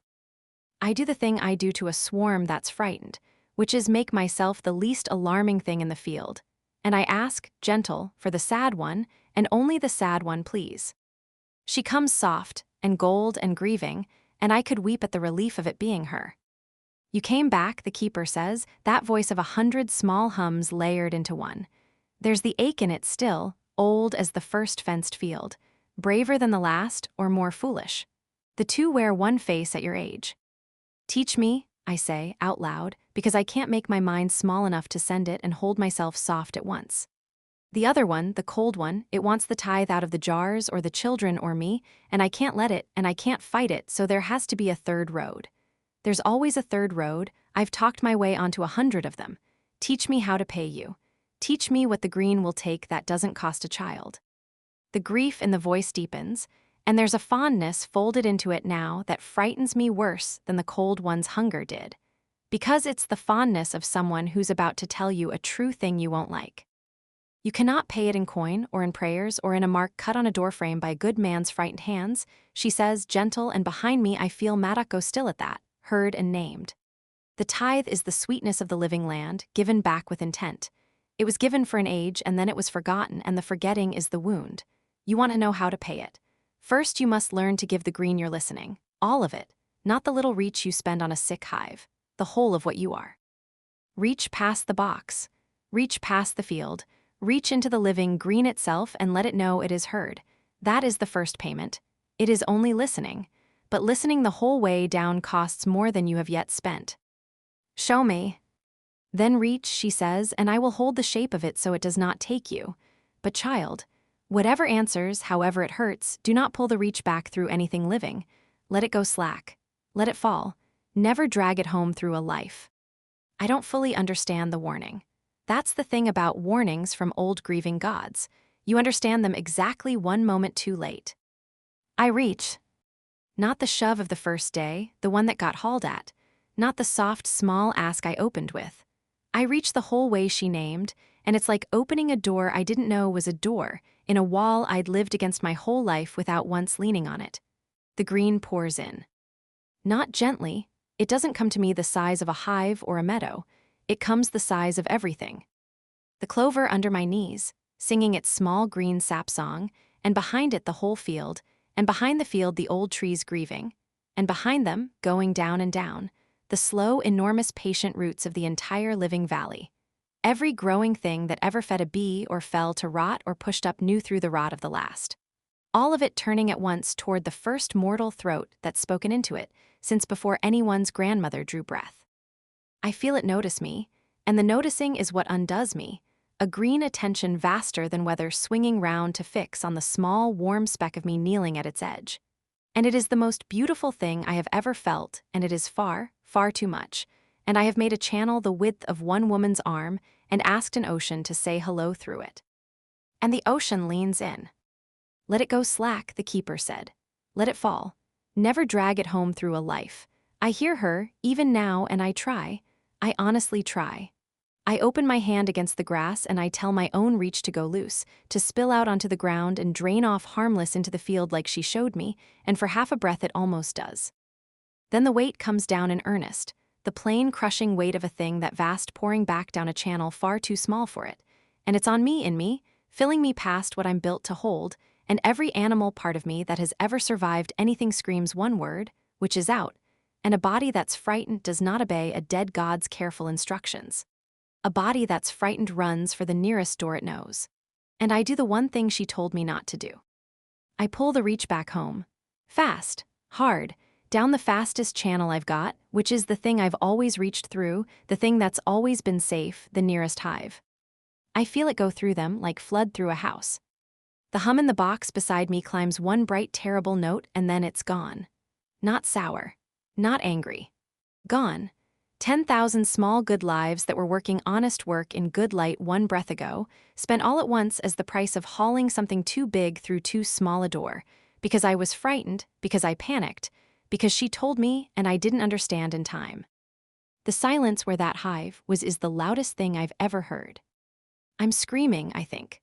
I'm on my knees in the clover with my hands over a box gone silent, and something's coming out of me that isn't words, and then Maddox got me, both arms, hauling me back off the dead hive and around into him, my face against the wall of his chest, his hand cupped over the back of my head holding me there while I come apart. I killed them, I get out into his shirt. I killed my whole hive, they didn't do anything, they were working, they were fine this morning, and I dragged the whole world through them because I got scared. I killed them, Maddox, 10,000 of them, and they trusted me, they always trust me. It's the one thing I know how to do right, and I killed them doing it wrong. He doesn't tell me it's all right. He never does. That's the mercy of him, again, that he won't hand me the lie even now, even to stop me hurting. You did, he says low into my hair. His arms don't loosen. You did, it's true and it's yours, and I won't pretend it isn't. You reached wrong and it cost a hive, and it's a real thing and you'll carry it. His hand moves slow on the back of my head. And you'll carry it and go back and learn to reach right, because the next thing it'll cost if you don't isn't a hive. It's a child, or it's you already know that. That's why you're not going to let this be the thing that stops you, though God knows it's earned the right to be. I cry into him for a long time, he lets me. He doesn't shush me or rock me or make it small. He just holds steady an enormous warm patient wall a frightened thing can fall against and not go through, and somewhere in the middle of the worst of it I get it at last, what he meant. This exact thing, that first morning in his yard with the goose. This is his whole language. I built you a place to fall that holds. He can't say the soft words. He never could. So he became the soft thing instead, the whole size of him, a place a small terrified creature can come apart against and trust the walls. When I've got myself back down to something that can breathe, I pull away enough to look up at him. His face is wet too. He doesn't hide it or wipe it. The grumpiest man in 3 valleys knelt in a meadow holding a stranger while she screamed over dead bees and cried with her and won't pretend he didn't. You're a menace, I tell him, wrecked, which is the only love word I've got that won't undo me completely to say. You said the true awful thing. Nobody says the true awful thing. Everybody says it'll be all right. You said I killed them and I'll carry it and I'll go back anyway, and it's the only thing anybody could have said that I'd have believed, and now I have to marry you. Those are the rules. You said the true thing to me while I was screaming. That's a binding contract where I come from. You come from a wagon, he says. There's no laws in a wagon. There's one now. He almost smiles. His thumb comes up and wipes under my eye, rough and careful, and mine's not the only face he wipes, because I reach up on my knees and get the wet off his cheekbone with my sleeve, and he lets me. And for a breath we're just 2 people kneeling in a meadow over a dead hive with our hands on each other's wet faces and a god in the trees, and nothing at all decided and everything already true. We bury the hive. That's not a thing I've ever done or heard of anybody doing. You render a dead-out colony down for the wax, or you leave the box for the moths and start fresh. You don't dig a grave for 10,000 bees, but I can't. I can't scrape the hive I just saved and all its bees out into a wax spot like a bad batch of comb, and I can't leave them to sour in a box on a bench. And when I say so, cracked and unreasonable, expecting him to tell me it's daft, Maddox just nods and goes and finds a spade. He can't use it in the end. The meadow edge ground is laced through with old root, and he'd be an hour fighting it with a blade. So he sets the spade down and digs with his hands instead, his big scarred hands going into the dark earth and pulling it back in armfuls, patient, unhurried, making a clean deep hole at the foot of the tree line while I bring the frames over one at a time. I lift them out of the box myself. I won't let him do that part. Each frame comes up heavy and still, the comb perfect, capped in gold, the honey they dyed in the middle of making, and the bees themselves fallen down into the bottom corners in drifts, thousands of small still bodies that were flight and hum and work an hour ago. I lay them in the hole he's made, frame on frame, gentle, like you'd lay down anything you loved and broke. He doesn't rush me. He kneels across the little grave from me with dirt to his elbows, and lets me take as long as I take. When they're all in, I sit back on my heels, and I do the only thing I've ever known how to do for bees, which is talk to them. Out loud. Plain, like I've talked to every hive I've ever kept, like my old keeper talked to hers before me. I'm sorry, I tell them. My voice doesn't hold and I let it not hold. It was my fault, not the greens and not the cold things. Mine. I got frightened and I reached the wrong way and I pulled it home through you, and you never did a thing but trust me, which is all you ever do. I know it's the worst thing I could have done with a trust like that. I put my hand flat on the cool earth over them one last time. I'll do better by the next ones, I swear it to you. I'll learn to reach so it never costs a life again, and every good season I ever get after this I'll owe to you, and I'll carry you the whole way. Rest, loves, you did honest work. It wasn't you that failed. Then I can't say any more, and Maddock reaches across and covers my hand with his over the grave, dirt and all. And together we push the dark earth back over my good gentle bees, and pat it down, and it's done. And it's the first funeral I've ever held and the first grave I've ever dug down roots beside instead of driving away from. Then Maddock gets up and goes to the pile of good seasoning wood I know he keeps at the meadow's edge for the fair stalls, and comes back with a short offcut of oak and his knife. He doesn't say anything. He just squares one end of it clean and cuts a shallow notch across the top, so it reads as made and not just dropped, and drives it into the soft earth at the head of the little grave, firm, a marker, a small true joined thing standing over 10,000 bees at the foot of a haunted wood. So you can find it, he says, gruff, when he catches me looking, when you want to come back and tell them how the next lot are doing. He wipes his knife on his thigh and puts it away. You'll want to come back, you're that sort.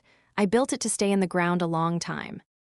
And that undoes me worse than the burying did, because it's the truest thing he could have handed me, and he handed it to me in wood, like he hands me everything. Not I'm sorry, not it'll pass, but here is a thing I made so that this loss has a place you can return to, and I already know you're the sort who comes back, which nobody has ever once assumed about me in my whole leaving life. The keeper's gone. She left when the pulling started. I don't blame her. She warned me and I didn't hear it in time, and that's not her sin to answer for. Walking home in the failing light with dirt under my nails and a man's hand wrapped whole around mine, the shape of the road I'm on comes clear, and it's not a road I'd have chosen. I'm the only one who can hear the green. Learning to answer it right is going to cost me, over and over, and this was the smallest of what it'll ask. And I can't run from it, because it followed me here, into the first place I ever wanted to stay. And it's got its grief hooks in the exact people I've been foolish enough to start loving. I don't say any of that. I just hold his hand the whole dark way home and let him be the wall and try to learn how to be a woman who stays and pays for it, instead of a woman who leaves before the bill comes. I start the cart before she's awake, because I can't lie still next to a grief I've got no tool to mend. Her wagon's a disgrace. I've known it since the first night, the crooked wheel, the boxes lashed on with fraying cord, the whole rig thrown together cheap by somebody who couldn't afford better and kept for years past when she could. A hive wants a bed under it that won't try to kill it on a rough road. Hers has been trying to murder her bees the length of her working life. One of them's dead now for 100 reasons that aren't the wagon, but the wagon I can fix, and I'm a man who fixes the thing in front of him when the thing behind it won't hold still to be mended. I cut the racks to her boxes, and to do it right I had to know the boxes, so before the light I went out to her sorry wagon and measured them off in the dark, one by one, my hands moving quiet over the joints of every hive she owns, while the woman who owns them slept 2 floors up. I know the size of her whole life now, box by box. I could rebuild the lot of it from memory. I don't let that sit in me too long either. So I go out to the shed in the gray and pull the 2 lengths of good ash I've been saving for nothing in particular, and I start a hive cart worth the name. Low bed, sprung on proper leaf, not lashed cord. Racks cut to the exact width of her boxes so a frame sits snug and can't rack itself apart on a rut. Pegged at every joint so it rides a hard road without one hive shifting a hair. I've built cradles with less care in them. I don't let myself sit too long over why. The goose finds me before the sun's up. He comes stumping out of the shop on his flat orange feet, and he stops at the shed door, and he gives me the one-eyed glare he's given me since the first night, the whole furious weight of his opinion of me. I keep planing. I've learned better than to make a thing of him. And then instead of biting me or honking the roof down, he waddles in, picks a spot in the wood shavings by my boot, folds himself down into it, and goes to sleep. Right there at my feet, guarding me or claiming me or too tired of hating me to keep it up, I couldn't say which. He doesn't wake when the plane bites. He doesn't wake when I drop a chisel. He sleeps in my shavings like he slept there his whole life, one wing thrown over his own face, and when I shift my boot too near him, he stretches out his awful neck without opening his eye and lays his head across the toe of it and stays. I sit very still for a while with a hive cart half cut and a goose asleep on my boot, and a feeling in my chest I've no honest name for. "You're supposed to hate me," I tell him low. He doesn't so much as ruffle. He's decided. Whatever a goose decides, he's decided it about me, and there's no arguing a creature that's stubborn out of a thing once it's made up its one-eyed mind.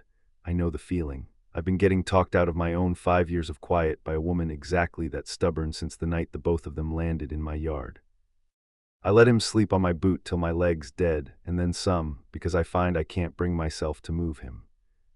The small thing I start later when the cart's far enough along to leave, and I start it where she won't see.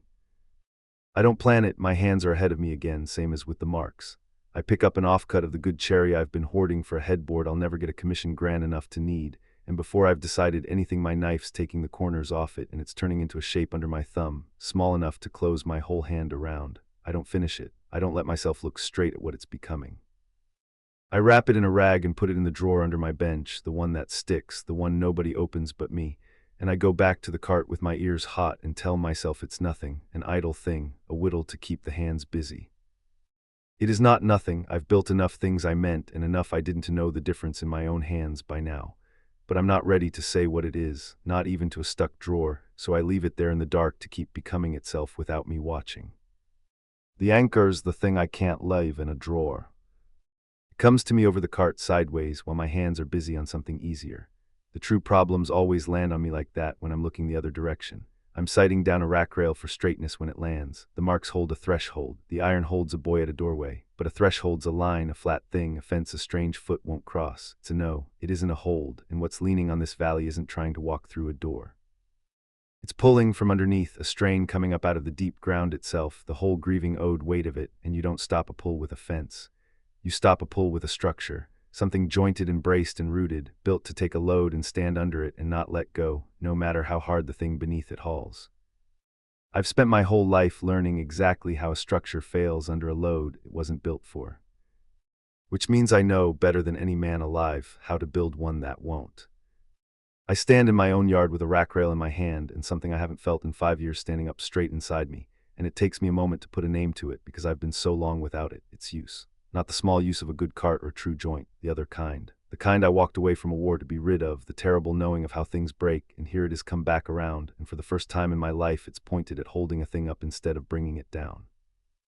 I don't know yet what the anchor is, wood and iron that much, jointed to take a strain from below, rooted deep in the worst ground at the worst seam where the pull's strongest. I sketch it in charcoal on the shed wall in pieces I don't have the whole of yet. But I know the shape of the problem now, and a problem with a shape is a problem I can build against, and I haven't been able to say that about a single thing since a green-eyed god started souring honey out of shut jars. I take it to Ordun because a thing this size wants a second soldier's eye on it, and he's the only one I've got. I find him at his stall in the thin morning trade, and I don't dress it up. I take a stick and I scratch it into the dirt at his feet plain, like you'd draw work up for a man who's read a work before. A fence here, a line, a no. Then the other thing, the load coming up from below, an arrow shoving up under the line, and the line lifting off its posts and blowing away like a gate in a flood. Ordun looks at it a long while, chewing nothing, his two-fingered hand flat on the plank. "That's not a wall problem," he says at last. "You're drawing a wall's for a thing that comes at you level. You've got a thing coming up from under your feet. You don't wall a sinkhole, boy. You'll stand your pretty fence right up and it'll drop straight down the hole with everything else." I know it, I crouched by the dirt drawing. So how did you hold ground that wanted to go out from under you? You held ground, I can see it on you. I held ground. He comes round the plank slow, his bad knee stiff, and lowers himself down beside me with a grunt to look at the dirt at eye level. And for a moment he's not a mead trader at all, he's the sapper's captain, he must have been 40 years gone. Marsh siege. Ground so soft the whole line was sinking a foot a night, guns and men and all, and the enemy just had to wait for the bog to eat us. He picks up his own stick. You know what held it, not a wall, a raft. We drove piles down through the soft to the hard pan underneath, deep as 3 men, and we framed a bed across the tops of them and braced it every way a load could come, and we stood the whole works on that. The soft could pull all it liked. The piles were in the hard ground under the soft. It had nothing left to pull us down into. He taps the arrow, the pull from below. You don't fight a pull from under by pushing back. You reach down past it to something it can't move, and you tie on. Something in me goes very still and very bright. Rooted deeper than the thing that's pulling, I say. The clanswoman's words and now his, the same words from 2 old soldiers who never met. Not a fence, a pile driven past the strain to the hard ground under it, and everything braced back to that. That's the shape of holding a thing that pulls from under. He hauls himself back up on my shoulder, gripping hard. Whether your ground's a marsh or a green-eyed god, I couldn't tell you, that's above my rank, but a hold's a hold, drive deep, brace wide, tie everything back to the one thing the enemy can't shift. He looks down at me and the old grin's gone and what's under it is dead serious. And build it for the day it nearly fails, not the day it's fine. Everything holds on the fine day. You build for the bad one, or you didn't build a hold, you built a decoration. I go home with the whole shape of it standing up clear in my head for the first time, and it's his and the clanswoman's and mine all at once. 3 people who each know one piece of how you hold a thing that pulls from below, and I've got the hands to put the 3 pieces into wood. Carrie's catches me at the cart near noon, and there's no hiding a hive cart, so I don't try. She stands in the shed door a long moment, looking at the low bed and the sprung leaf and the racks cut to the exact size of her boxes I measured off her own wagon while she slept, and her face does a thing I've not seen it do before. All her words leave her. The chattiest soul on the coast stands in my shed door with her hand over her mouth and nothing at all coming out of her. It's not finished, I say, because the quiet's unbearable, and I'll say anything to end it. Wheels want another day. I'll not have you carting live hives on a rig that's been trying to kill them since before I met you. That's all it is. It's a cart. Don't make a thing of it. You measured my boxes while I was asleep, she says from behind her hand. You'd have argued if you were awake. I'd have said it's too much, and you'd have said something insufferable about wood outliving the man who cuts it, and I'd have cried, and now I'm doing the crying part anyway. So you've saved us both the argument and gone straight to the crying, which is efficient, and I hate it, and it's the kindest thing anyone's built me in my whole life, and there's a goose asleep in your shavings, Maddock. Your mortal enemy is asleep in your shavings. He adopted me. I can see that. She wipes her face with the back of her wrist and comes in and crouches down by Bramble, who cracks one eye at her, decides she's acceptable company for his new favorite boot, and shuts it again. You awful traitor, she tells him, wet and fond. 3 weeks I've had you hissing at this man, and now look at you. She looks up at me from the floor, from beside my boot and my sleeping goose and my hive cart cut to her boxes, and whatever's on her face isn't a thing I've got a plane to true or a word to hold. You collect us, she says, quiet, broken things that hiss at you. You just quietly build us a place and wait for us to notice we've stopped leaving. I don't have an answer for that. I go back to the wheel. The envoy tests my wards that night. I'm awake for it on the loft floor at the foot of her bed, 3rd night now, and I feel the cold before I hear anything. Every nail I've driven in this house goes cold at once, a wave of it moving through the frames, and I'm up with a bar of iron in my fist before I've thought about it. Out past the window, the tree line's gone that hard thornish bright she told me the cold one wears, and there's a pressure on the whole house, a laning, a great patient weight testing every seam I've closed, looking for the give. It finds the one board, my own doorsill, the mark that won't take, the near board to her. The pressure gathers there and the wood groans, and for one bad breath I think it's coming through. Then it holds. Barely, the iron either side of the bare board holds what the board can't, and the pressure breaks against it and drains back toward the trees, and the cold goes out of the nails slow, and the thornish light thins, and the house is only a house again, ticking in the dark. Carrie's is sitting up in the bed, both hands fisted in the blanket, wide awake. It held, she whispers. Barely, I set the bar down, my hands not steady, and I let it not be. It pushed on the one board that won't take the mark, and the iron round it held what the board couldn't, this time. I look at the black window. It's learning where I'm weak, same as I'm learning where it is. Next time it'll push harder, or somewhere I haven't thought of. Then you'd best finish building whatever you've been sketching on the shed wall, she says, and I didn't know she'd seen it, and of course she'd seen it. She sees everything that isn't a road. Because I don't think a fair full of nails is going to be enough for very much longer. And I'm tired, Maddock. I'm tired of it pushing and us barely holding. I want to stop bracing and start answering. So do I say, and it's the truest thing I've said in 5 years. So do I. Neither of us sleeps the rest of that night either. But she comes and sits on the floor next to me at the foot of the bed, blanket round the both of us, her shoulder against my arm, and we watch the black window together till the birds start, and it's the least alone I've been since before the war, sitting up against a thing too big for either of us with the warm weight of her leaned into my side and a goose snoring on the stair. When the light comes gray, I go down and look at the sill. I need to know what last night cost me, and a board tells the truth if you know how to read one. I crouch at my own doorstep in the cold dawn and put my hands on the bare unmarked sill, and it's worse than I feared and about what I expected. There's a split in it that wasn't there yesterday, a hairline run clean along the grain from the jamb toward the middle, the exact fracture a beam gives when it's been loaded past what it wanted to carry and held anyway, and the wood's weeping, not sap. Sap doesn't run in cut and seasoned oak. This is clear and cold, and it beads along the split like the board itself is sweating, and when I touch it, my fingertip goes numb to the second knuckle. The iron either side held. The board took the strain the iron couldn't reach, and the board is failing.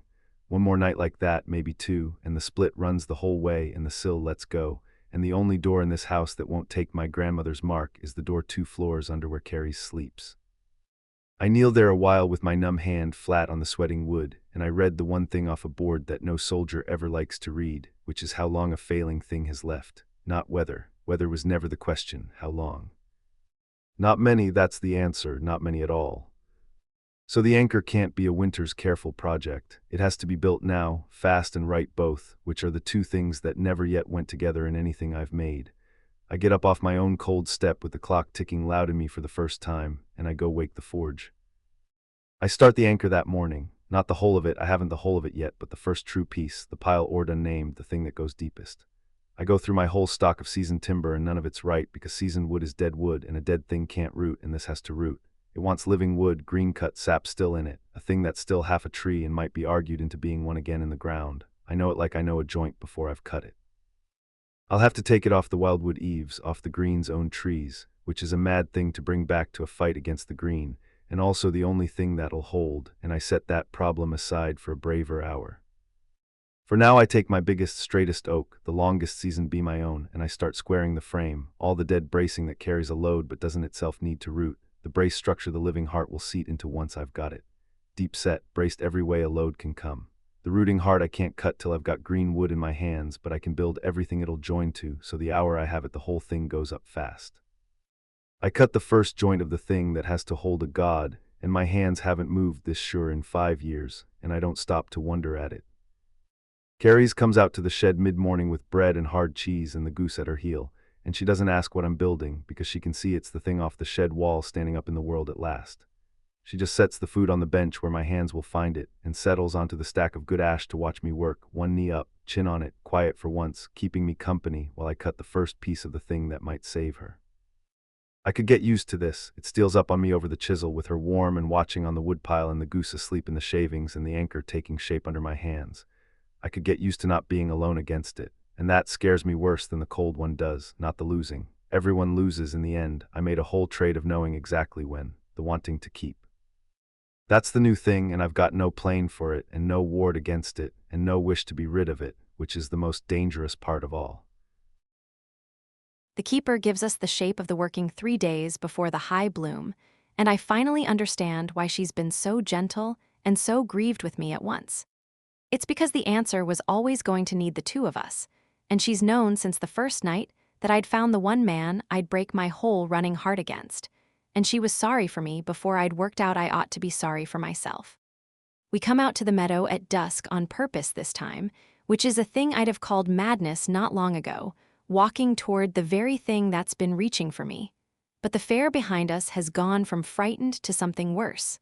Half the stalls are dark, their owners packed out down the south road like Ben. The ones who have stayed have taken to nailing Maddox marks over their own doors with any iron they can find, horseshoes and broken hinges and old nails pulled from fence posts, a whole town cutting 3 strokes and a hook into its lintels on the word of a joiner who won't quite promise them it'll work. They watch me pass now. Some of them, like the candle seller, did, wary, working out whether the bee girl's the cure or the cause. Some of them, worse, with hope, like I'm the one who's going to fix it, and I don't know yet if I can, and a whole town's hope is a heavier thing to carry than its fear. So we go to the one who might tell us how. I kneel at the meadow's edge with Maddox's broad hand flat between my shoulders, holding me anchored to the world while I reach out of it, and I call the sad one soft and small, only the sad one, please, and when she comes gold and grieving through the last of the light, I ask her plain, the question I've been circling for weeks. How does a debt this old ever get paid? And she tells us, at last, the whole shape of it. 3 things, she says, that voice of 100 small hums. The green must be heard, truly, the whole way down, its grief named by a living voice that means it. That is yours, small one, and it will cost you what you already know it costs. But listening alone only opens the door. Something must hold it open against the one who would slam it shut and take the tithe by force. A made thing, rooted and jointed and stubborn. Her light turns, soft, toward Maddox. The builder has already dreamed it on his shed wall. He knows. I know, Maddox says low, and his hand goes still on my back. And the third, the grief in her deepens and the fondness with it, and I brace, because I've learned that's when the true hard thing comes. A door held open and a thing built to hold it are only wood and want without the last piece. The binding, 2 who have chosen each other and say so, out loud where it can be heard. That is the oldest magic there is, older than my court, older than the bargain itself. It is the only thing the green has never learned how to take by force, because it cannot be given except freely. The grief in her turns, for a moment, toward something older and sadder than the debt.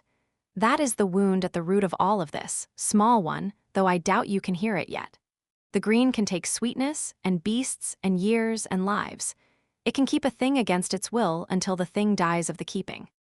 But a chosen thing, given free, out loud, one to another, it has never once been able to make happen, not in all its long life, and it does not understand why anything would give freely what could be simply kept. That not understanding is very old, and it is very lonely, and it is the whole reason a debt became a rage. Remember I told you so. It may matter at the end. The light begins to thin. You already have the voice and the builder. Whether you have the third is not a thing I can tell you. You are the only 2 who can. She goes, soft and gold, back into the trees, and leaves the 2 of us standing in a meadow with the whole answer laid out, and the one piece of it neither of us has said out loud sitting in the grass between us like a live coal. I don't get to sit with the size of it, because that's when the cold one comes. It doesn't come soft. The gold goes out of the evening all at once, snapped off, and the thornish light climbs the tree line hard and bright, and the dry crackpot voice comes up through the ground and into the soles of my boots without waiting to be asked. A working, it says, delighted, furious, patient. How sweet. The little voice and her builder mean to pay me in songs and joinery. The pull comes with it, teeth first, and Maddox's arms across me before I've swayed. Hear me then, since you can. The high bloom is 3 days off. On that night the green pours full, and what is owed comes due in full, and I will collect it. Pay me before, in whatever coin your working thinks it's found, or on that night I take it the old way. Out of the sweet. Out of the beasts. Out of the small ones who wander. And out of you, little voice, first and sweetest of all, for making me wait to be heard so long. The light gathers to a point, cruel and bright. 3 days, build your little wall. I have brought down better, and I was owed then too. It goes. The gold doesn't come back. The evening's just gray and cold and ordinary wrong, and I'm shaking, and Maddox turned me into him, and I've got a nosebleed I didn't earn this time, just from the nearness of it, and 3 days, and a working that needs a thing neither of us has said. He holds me till the shaking eases, one hand cupped over the back of my head, and neither of us says anything for a while, there in the gray ruin of what was a gold evening. When he does speak, it's into my hair, low, and he's doing the thing he does, which is take a terror and lay it out flat where he can look at its parts. We've got 2 of the 3, he says. That's more than nothing. You're the voice, and you've already paid to be it, and you'll pay more, and you can hear the green true, which not one soul in this valley but you can do. That's real. That's the first piece, and it's yours, and it's sound. His hand moves slow on the back of my head. And I'm the builder. She said it herself, I've already dreamed the thing. I can make the second piece. Give me the wood and the hours, and I'll make a thing that holds the door. I know I can. It's the one thing I've never doubted about myself.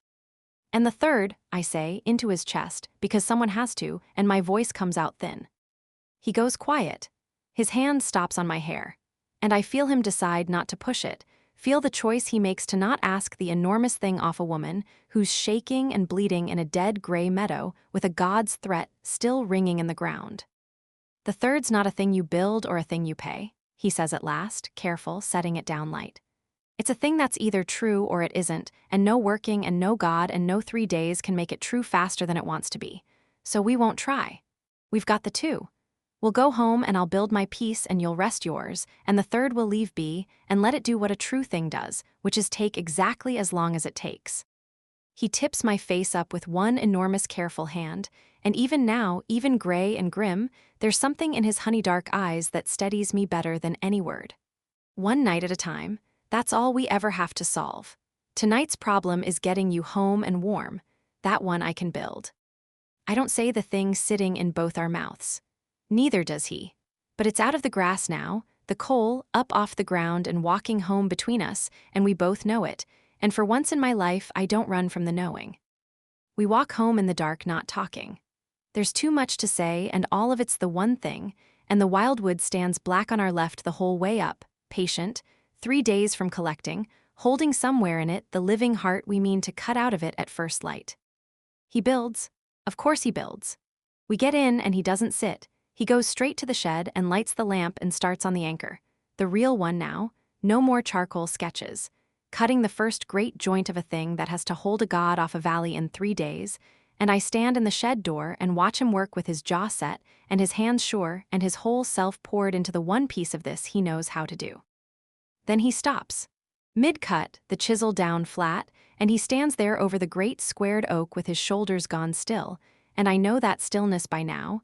It's the sound of him hitting a thing that won't hold.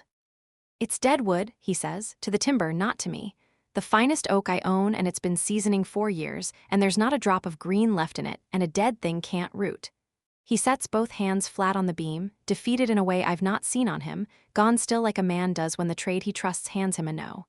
The clanswoman said it, rooted deeper than the thing that pulls. Orden said it, drive your piles to the hard ground under the soft. I've been trying to build a rooted thing out of lumber, and lumber's already died once. It'll stand up pretty, and it'll hold nothing. The anchor's heart has to be living wood, green cut, sap still moving. A thing that's still half a tree and might be talked into being one again once it's in the ground. I work it through the same breath he does, and my stomach drops. There's only one stand of living wood near enough and old enough to matter. He looks up and past me out the black window north to the dark line of the wildwood at the top of his own land. The green's own trees. I have to go into the green's own eaves 3 days before it collects and cut the heart of the thing I mean to hold it off with out of its own living body. He huffs something that isn't a laugh. It's the maddest thing I've ever set my hand to. Walk up to the thing that's souring the valley and take an axe to its trees. It'll feel me do it. It'll know exactly what I'm cutting it for. "Then you don't do it alone," I say, and it comes out with all his own iron in it, borrowed off him, thrown back. "That's the arrangement, isn't it, you great hypocrite? You reach, I hold. You want to go cutting living wood off a furious god's own trees, then I'm coming to stand at your back and listen for the moment it stops grieving and starts hunting, same as you haul me out of the ground when I reach too far. We go together, or the anchor gets built out of dead oak and holds nothing. And I'd sooner risk the trees than watch you die politely under a thing that fell because you were too proud to bring me." He looks at me a long moment, and something in his jaw loosens, and he doesn't argue it, which is how I know he's learning me too. "Tomorrow, then," he says, "first light, we go up and take what the anchor needs and we don't linger in it." He picks the chisel back up, but he doesn't cut. "And tonight I build everything the green wood will join to, so the second I've got its heart I can raise the whole of it fast. There's no time in this for a single wasted hour." He works, I watch. And under the fear of the trees and the god and the 3 days, there's the other thing, the one that's got nothing to do with any of it, building in me all the while. And I can't stand it. The wanting. It's been building under everything for weeks. Under the grief and the fear and the cart cut to my boxes and the goose on his boot. And now there's a working that needs us to say the thing, and a god that's promised to take me first, and 3 days, and this enormous stubborn man cutting a joint by lamplight to keep me in a world I've spent my whole life refusing to belong to, and I cannot stand one more minute of not. "Maddock," He doesn't look up. It'll want a second brace here if it's to take a pull from true north, which is where the seam runs, so I. Maddock put the chisel down. Something in my voice does it. He sets the chisel on the bench, slow, and turns, and looks at me across the lamplit shed with sawdust in the crease of his arm and a question starting in his face. And I cross the floor before I can talk myself into a wagon and out of the county, and I put both my hands flat on his chest, and I tip my whole head back to find him, same as the first night, and I say the truest thing I've got. I'm going to kiss you now, I tell him. And I need you to not be careful about it. You're careful with everything, it's the best thing about you, and I need you to not be, just this once, because I've been careful my whole life and it's kept me exactly nowhere, and I would like, one time, to want something all the way and not brace for the leaving. He looks down at me for one long breath. His hands come up and frame my face, both of them, enormous and warm and rough with his trade, and he tips his skull the practice degree that clears the chipped tusk without either of us saying a word about it, and then he stops being careful. He kisses me like a man setting down a weight he's carried too long.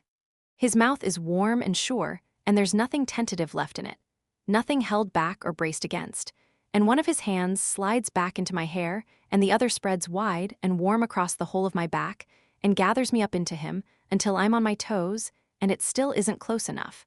And I make a sound against his mouth I've never made in my life, and I feel the low answering rumble of it in his chest under my hands. I've been kissed before, on roads, at fairs, quick and forgettable, always with one foot already pointed at the next town. I have never once been kissed by somebody who built me a cart while I slept and warded his whole house against a god, so I could rest and cut a threshold he doesn't fully believe in on the faith that it might keep me. I have never been kissed by somebody who chose me first, out loud, in the shape of every careful thing his hands have done for 3 weeks. It undoes me. I've spent my whole life sure that wanting a place was the fastest road to losing it, and here I am wanting a person with my whole body in a lamplit shed, and not one bone of me is bracing for the door. When we come apart, we don't go far.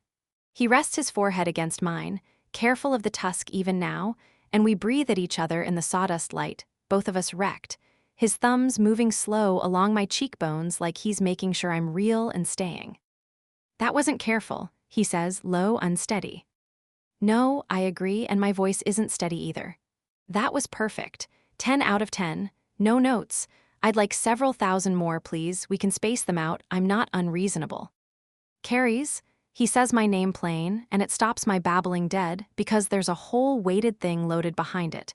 The third piece, what she said, the binding. And there it is, the coal in the grass, come inside with us.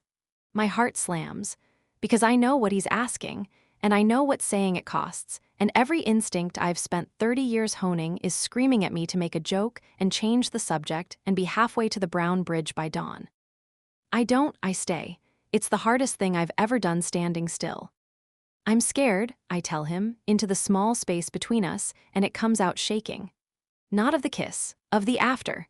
Every single time in my whole life I've wanted a place enough to stay, that's exactly when it stops wanting me back. That's the pattern, Maddock, that's the whole shape of me. I want, and then I'm gone before they can decide they're done with me. And you're asking me to say a thing out loud that I can't ever unsay, 3 days before a god's promise to take me, and every coward bone I've got is telling me to run tonight and save us both the funeral. His hands don't leave my face. Then don't say it tonight, he says, low and steady, the least romantic and most trustworthy man alive. The binding wants the truth of a thing, not a thing said too soon to be true. We've got 3 days. Say it when it's true, or don't say it at all, and we'll find another road, or we won't, and either way I'm not letting go of the front of your shirt while there's a god in those trees with your name in its mouth. His forehead presses mine. I don't need you to promise me forever in a shed. I need you to not go over the Brown Bridge in the dark. That's all I'm asking. One night at a time. You're good at those. You've told me so. I laugh, wet, and it turns into something that isn't quite a sob, and I fist both hands in the front of his shirt and hold on, and I don't run. One night at a time, I say. I can do one night. I know you can. He kisses my forehead, my temple, the corner of my jaw where I'd missed the blood 2 days back, careful again now, the careful I love back where it belongs. Come to bed, not the floor tonight. It's a foolish thing, keeping a whole bed between us with 3 days left and a god at the door. Come to bed and let me hold the thing I built the cart for, and we'll be brave about the rest of it in the morning. So I do. I climb into the bed he built too big for anyone, and he folds himself in behind me, careful of every inch of me, his arm heavy and warm across my middle and his breath slow at the back of my neck. And the anchor stands half-cut in the shed, and the god waits in the trees, and the high bloom comes on in 3 days, and none of it can touch the small, warm, certain fact of a man's heartbeat steady against my spine.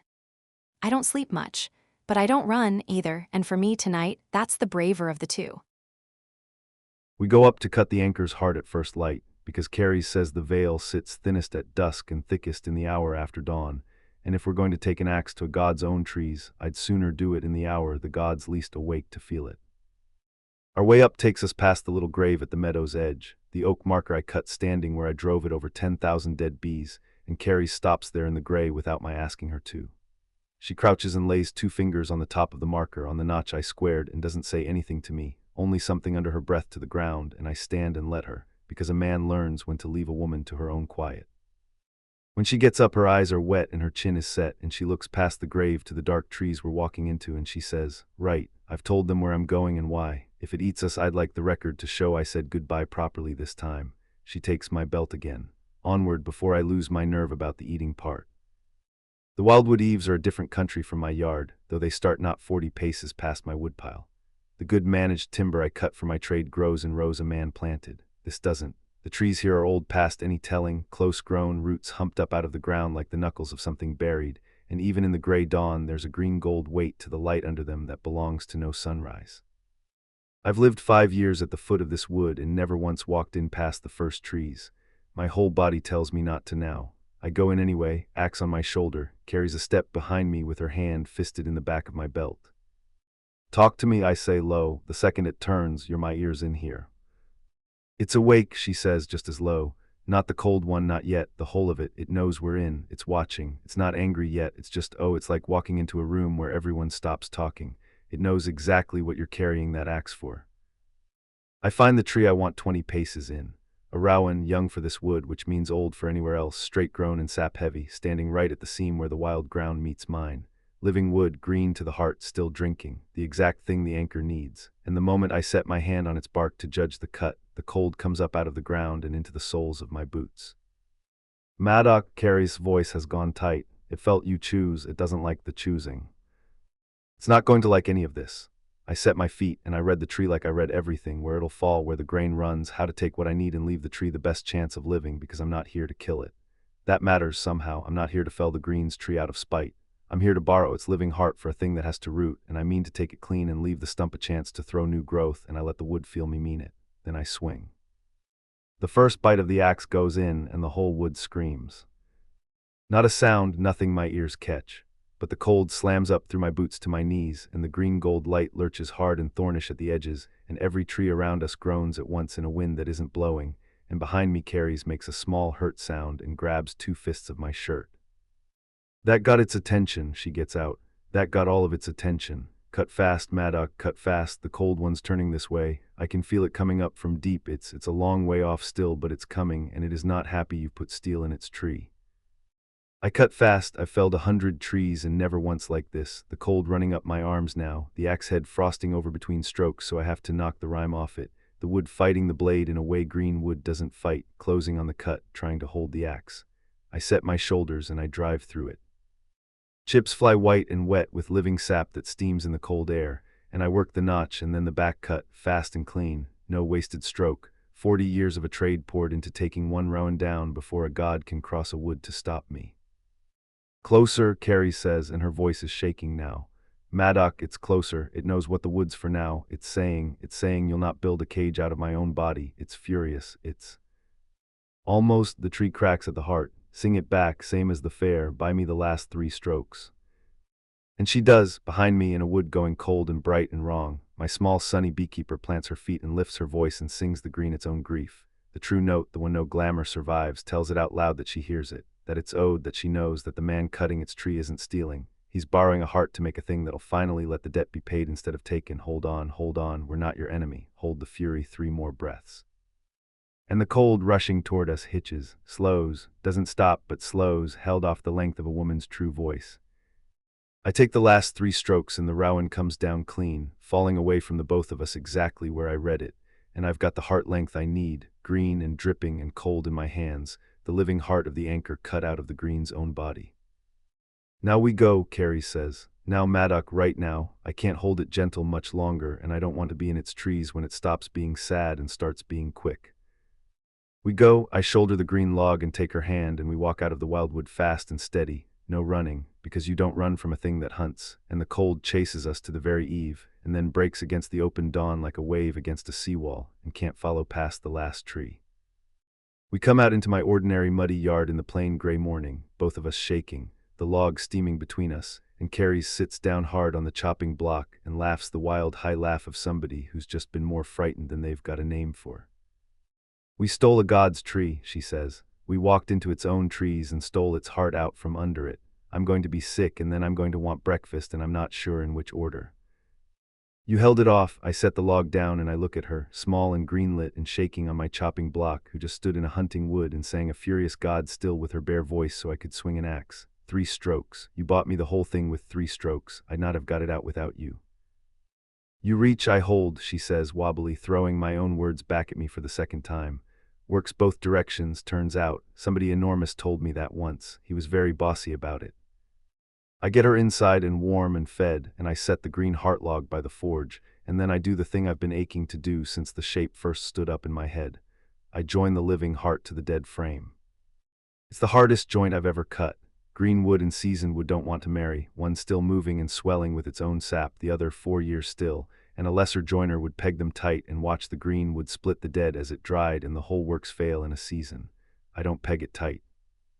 I cut the joint loose in exactly the right places, a joint that lets the living wood breathe and move and settle as it wills, holds it firm where it must hold and free where it must give, so the 2 woods can be one thing without one killing the other. It takes me the whole day and most of my skill, and I get it at last near dusk, the green heart seated into the braced dead frame so clean you'd swear the tree grew into the harness. And I stand back from it in the failing light, and there it is, the anchor not finished but real now, a made thing with a living heart, standing in my yard where this morning there was only a sketch on a wall. Carrie's comes and stands with me looking at it, her shoulder against my arm. She's been near me the whole day, doing small, quiet things at the edge of my work, keeping me company through it without once getting underfoot, which is its own kind of skill. It's alive, she says quiet. I can hear it, the heart of it. It's very faint and it's very stubborn and it's a little bit frightened and it's alive, Maddock. You built a living thing. She leans her head against my arm. Of course you did. You collect frightened living things and give them somewhere to stand. It's the only thing you know how to do. You've just done it in oak and rowan this time instead of geese. I don't have an answer for that. I put my arm round her instead, and we stand in the dusk looking at the living thing I built out of a stolen heart and 40 years of knowing how things break, and the cut we made together this morning sits between us like a thing survived, which does something to 2 people that no easy day ever could. She doesn't move back to her own side of the bed the second night, and by the second dusk, with a god 2 days off, the careful distance I've kept my whole life gives out all at once, and I let it. We've been circling it since the shed. A kiss doesn't undo 3 weeks of wanting. It only tells you exactly how much of it there was to undo. I've spent the day at the anchor with my hands busy and my head anywhere but on the wood, and she's spent it near me, close, finding reasons, a hand at my back, her hip against my arm as she leans in to see a joint, both of us pretending the fair still needs us more than we need the loft. By dark, neither of us is pretending. She comes up the stair ahead of me and turns at the top with the lamp behind her, and there's no chatter in her face for once, only the same thing that's been building in mine, and she puts her hand flat on my chest to stop me on the last step so we're of a height for a breath, her on the stair top, me below. Same rule as the shed, she says low. Don't be careful with the wanting part. Be careful with the rest of me, you great enormous man. I'm made of sticks and you're made of oak, but not with the wanting. I've had a lifetime of careful wanting and it kept me nowhere. I can do both, I tell her. The words come out with a burr on them. Careful with the woman, not careful with the want. I've held a lot of things I could have crushed and never once did. I know the difference in my own hands. Then show me. So I do. I kiss her without a scrap of the holding back I gave her in the shed, and what happens in the loft bed is the most careful thing these hands have ever done, my whole weight braced up on one forearm so not an ounce of me is on her bad ribs, every inch of me minding how small she is against how much of me there is. She's more than my body believed it would ever get to keep, and I give her all the time she needs, and she makes that sound again, the one that lands in my chest more than my ears. When she takes me over the edge with her, I press my face into the crook of her neck and make a sound I have never made in front of another soul, and she holds my head there with both hands and says my name soft into the dark like it's a thing worth saying. After I don't roll off her onto the cold side, I gather her up onto my chest instead, her ear over my heart, and I pull the blanket over the both of us, and I keep one hand spread warm on the small of her back and the other in her ruined hair, and neither of us says a word for a long while. The anchor stands half-cut in the shed, the god waits in the trees. The high bloom comes on in 3 days, and I've a working to finish and a thing to build that has to hold off the end of the world, and I lie in the dark with a sleeping beekeeper on my chest and understand, plain and cold and certain, that the keeper was right about all 3 pieces. The song is hers, the anchor's mine. And the third thing, the binding, the two who choose each other and say so out loud, that one's sitting right here on my chest breathing slow, real with nothing owed on it, and neither of us has said the words yet, and both of us know we have to, and both of us know it might be the thing that gets one of us killed. I hold her while she sleeps, I don't build tonight. Tomorrow I'll cut the great root joint that has to take the pull from below, and I'll get it right, because getting a thing right is the only prayer I know. Tonight I only hold the thing I mean to keep, and let myself, for once, not look for where it breaks. I wake up happy, which is how I know I'm in trouble. Not the bright, determined happy I wear like a coat over cold weather. The other kind. The kind that's just there when you open your eyes, before you've decided anything, warm and heavy and unearned. I've got a woodwright asleep under me, my ear over the slow drum of his heart, one of his enormous arms thrown across my back like he means to keep me even in his sleep. And outside the window the sky's going pink over a valley with a god in it. And I am, against all sense and every hard lesson I ever learned on a road, happy. I lie very still and let myself have it. 5 whole minutes of it, maybe more. His chest going up and down. The warmth of last night still with me. The rare, enormous quiet of a man who talks to wood more easily than people, holding me like I'm the one fine thing he's built that he didn't have to find the fault in. Then the fear comes, right on time, because the fear always comes for the happy. That's the shape of me, and I've never once managed to outrun it. It comes wearing a reasonable face, the fear. It always does. It says, this has a shape, carries, and the shape ends. The fair ends in 5 days. The heather blooms coming and you've orders for it, up the coast, a whole season already promised to people who'll be cross if you don't come. This is a fair week thing, a cot under one roof thing. He's kind and he's enormous and he built you a cart, but a cart's a thing you drive away in. That's what a cart is for.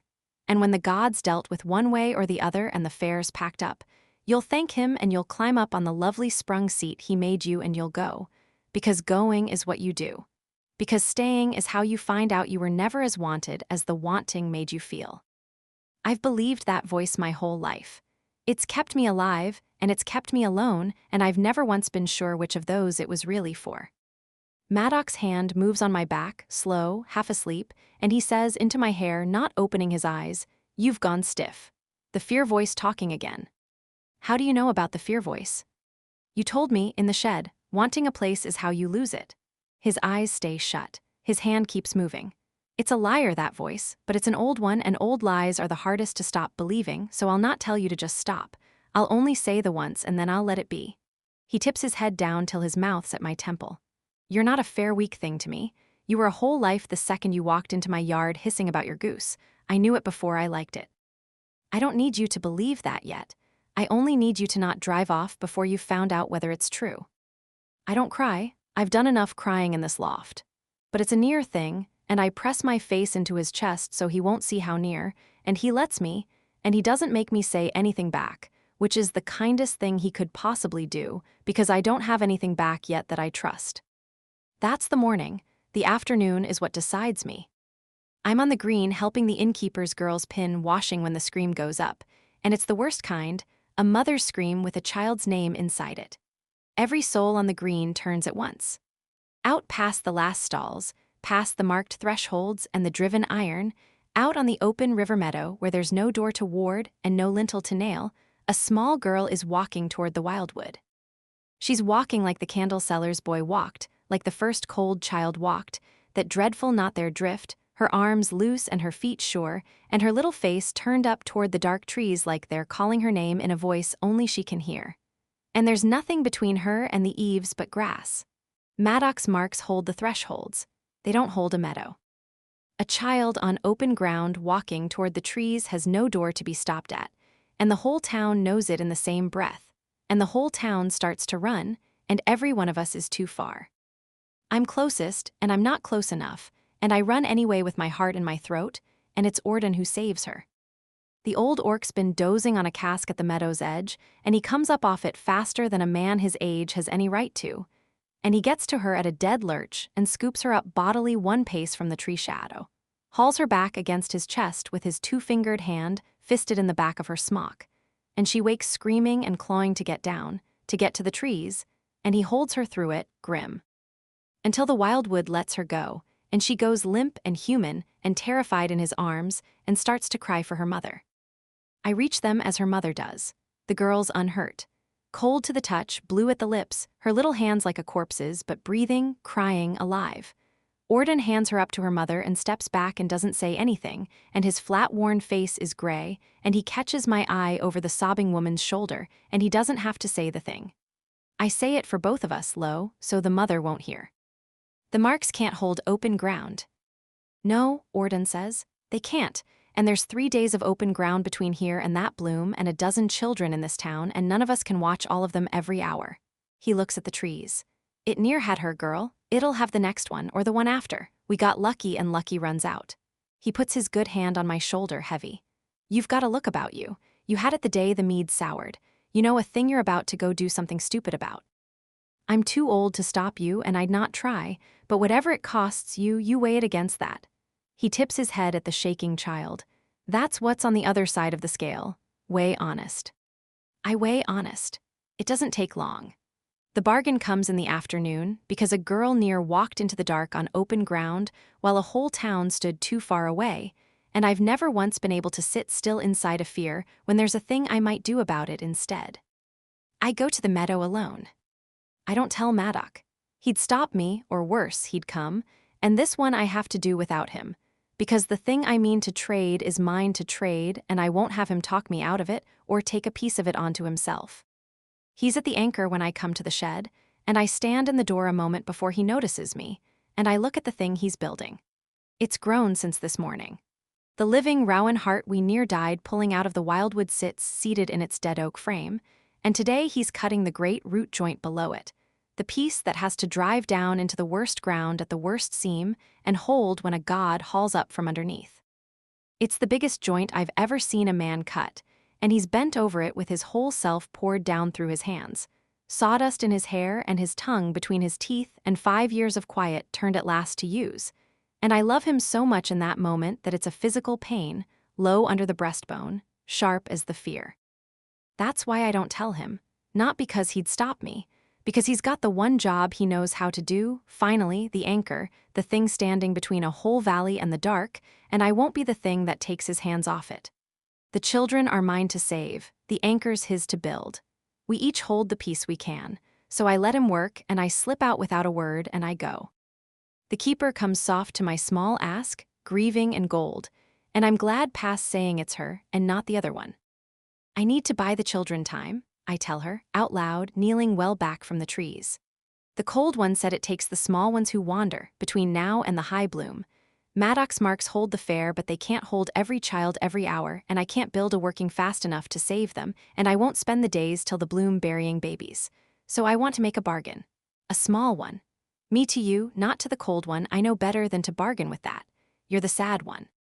You don't want the children hurt any more than I do. Tell me what a stay costs, and I'll pay it, and don't you dare tell me it's too much, because I've decided, and you can hear that I've decided. The grief in her deepens, and the terrible fondness with it, and she's quiet a long moment, which frightens me more than a quick answer would have. You're the first in an age to offer, she says, that alone the green will remember. I can hold the small ones back from the dark until the bloom, that much grace is mine to give. But grace given is grace owed, small one, and the green pays for nothing out of its own pocket. It will take the cost from you. Not your life, not your listening that it needs, something smaller and crueler for being small. A pause, gentle as a hand laid on a hurt. It will take your sweetness, not the honey you sell. The taste of it, you will keep bees till you die and never again taste what they make. That is the price of holding the children safe until the bloom. Choose knowing. Once given, I cannot give it back to you, not even I. I kneel in the clover and I understand, all at once, exactly how cruel a thing that is, and exactly how small, and exactly why it's both. I'm a woman who has lost almost everything a person can lose and kept moving through all of it on one stubborn engine, which is that the world is sweet if you let it be. And I have spent 30 years proving that with a spoon of my own honey at the end of every hard day, the one comfort I never had to leave behind because I carried the bees that made it. It's the whole of my religion, that taste. It's the thing I've reached for on every bad night in every strange town.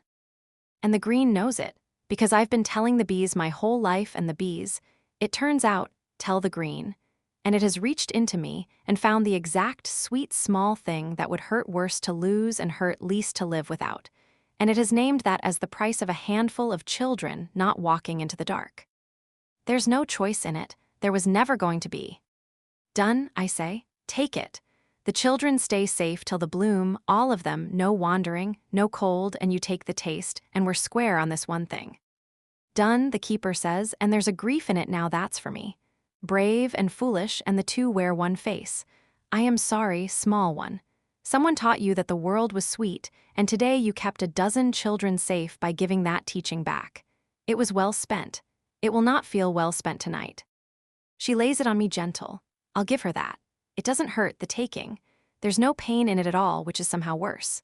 There's just a small warm going out, low behind my tongue, a lamp carried out of a room I didn't know had a lamp in it until it was dark. And then it's done, and the meadow's ordinary, and the keeper's gone back into the trees, and a dozen children I'll never meet will sleep safe in their beds tonight and every night till the bloom, and I've paid for it, and it's paid. I don't feel it till I get home. Maddox's got supper on, because of course he has, bread that isn't stale, and a pot of something, and a comb of my own honey set out on a saucer. Because he's watched me 100 times end a hard day with a spoon of it, and he's a man who remembers what a person reaches for. He sets it in front of me without a word, love disguised as a saucer, the same quiet he gives every plank he ever trued. I take a spoonful, it's habit, it's 30 years of habit. It's nothing, it's texture and no taste. It's the ghost of a thing I've loved my whole life, wax and thickness and a memory of gold, and under it, where the sweet should be, where the sweet has always been, there's a small, clean silence. I set the spoon down very carefully so my hand won't shake, and I look up, and Maddox's watching me with the whole of his attention, and he knows. Of course he knows. He reads me like weather. He's watched me eat that spoon every hard night I've been under his roof, and he sees, in one breath, that the thing I reach for isn't reaching back. What did it cost? He says, very quiet, very level, the most dangerous his voice has ever been. The children are safe, I tell him. All of them, till the bloom, no more cold at the tree line. I bought it fair from the sad one, not the cold one, and it's done and it can't be undone, so don't. What did it cost? I look at the saucer, the lovely, useless gold of it. The taste of sweet, I say. That's all, I'll keep the bees, I just won't ever taste the honey again. I try to smile and it comes out wrong. It's a small thing, Maddox, it's the smallest thing. It's a dozen children against one spoonful. It's the best trade I've ever made in my life, and I'd make it again this second. He doesn't say it's a small thing. He never hands me the lie. He gets up from his side of the table, and he comes round to mine, and he goes down on one knee beside my chair so he's below me for once, looking up, and he takes the saucer out of my hands and sets it aside, and he takes both my hands in his enormous scarred ones, and his face has come apart in a way I've never seen it, the grumpiest man in 3 valleys, undone. It is not a small thing, he says, rough. It is the exact opposite of a small thing, and I will not have you call it small to make it easier for me, because I'd rather carry the true size of it than let you shrink yourself to spare me. You gave away the one sweet thing you kept for yourself out of a whole hard life, for a dozen children you'll never meet, and you did it alone in a field so I couldn't stop you or share it. And it's the bravest and the most foolish thing I've ever seen a person do, and I am so angry at you. And I have never in my life been so sure of a single thing as I am, right now, on my knee in my own kitchen, that I am never letting you drive over that bridge, not for a heather bloom. Not for a whole coast full of orders, not ever. Maddox, I know it's not my choice. His grip tightens. I know you'll go if you decide to go, and I'd not stop you. I'd not want a you that could be stopped. But you asked the fear voice this morning whether you were as wanted as the wanting made you feel. He looks up at me, wrecked and cert. You are more. You are so far past more that I don't have the word for it, and I build things for a living. I've got a word for everything, and I don't have one for you.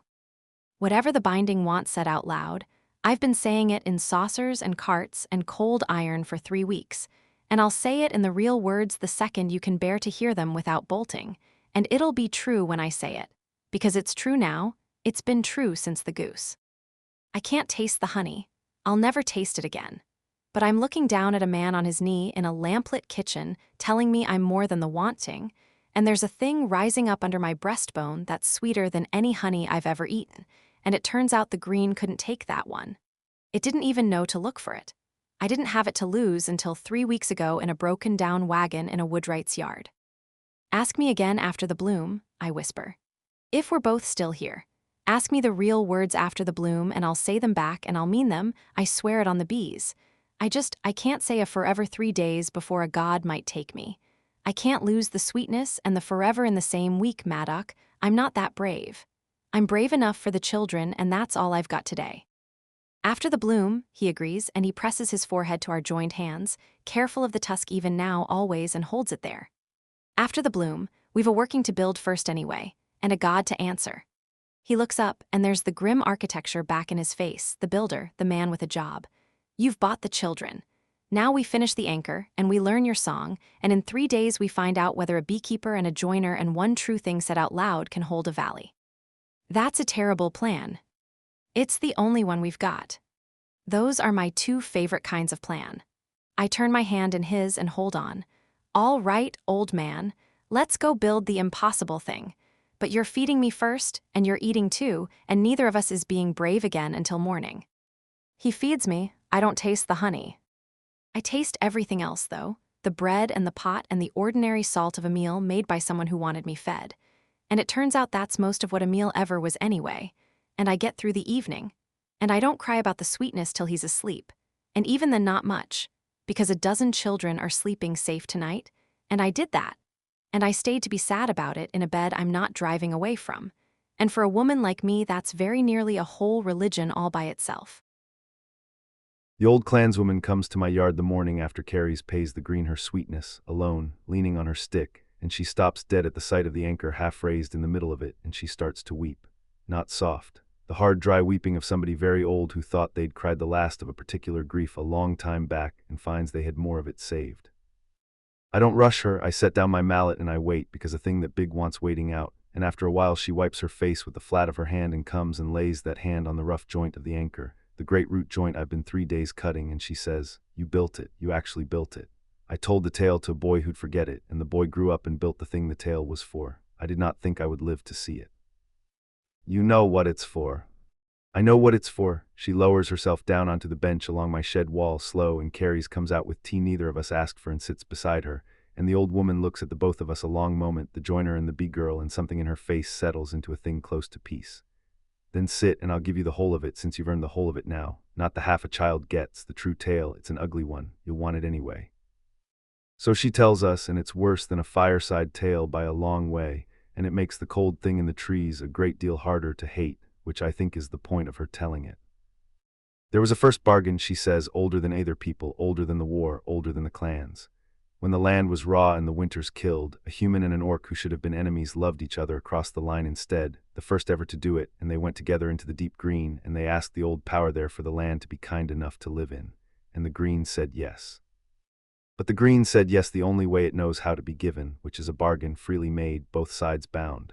The land would hold its sweetness for the mortal peoples. And every high bloom, the mortals would give a share of that sweetness back with intent spoken, so the green stayed remembered and the bargain stayed alive. The two who made it swore it for all their kind, and it held, and it was good, and the land grew kind, and nobody remembers their names. And then the old woman says, and her voice goes flat and hard, "We forgot, not all at once. That's the cruelty of it, forgetting's never all at once. A generation gives less, the next gives it grudging. The next calls it superstition and gives nothing and laughs at the ones who still want to. And the war came, and the war made us forget everything that wasn't the war, and the tithe stopped, and the green waited. It's patient."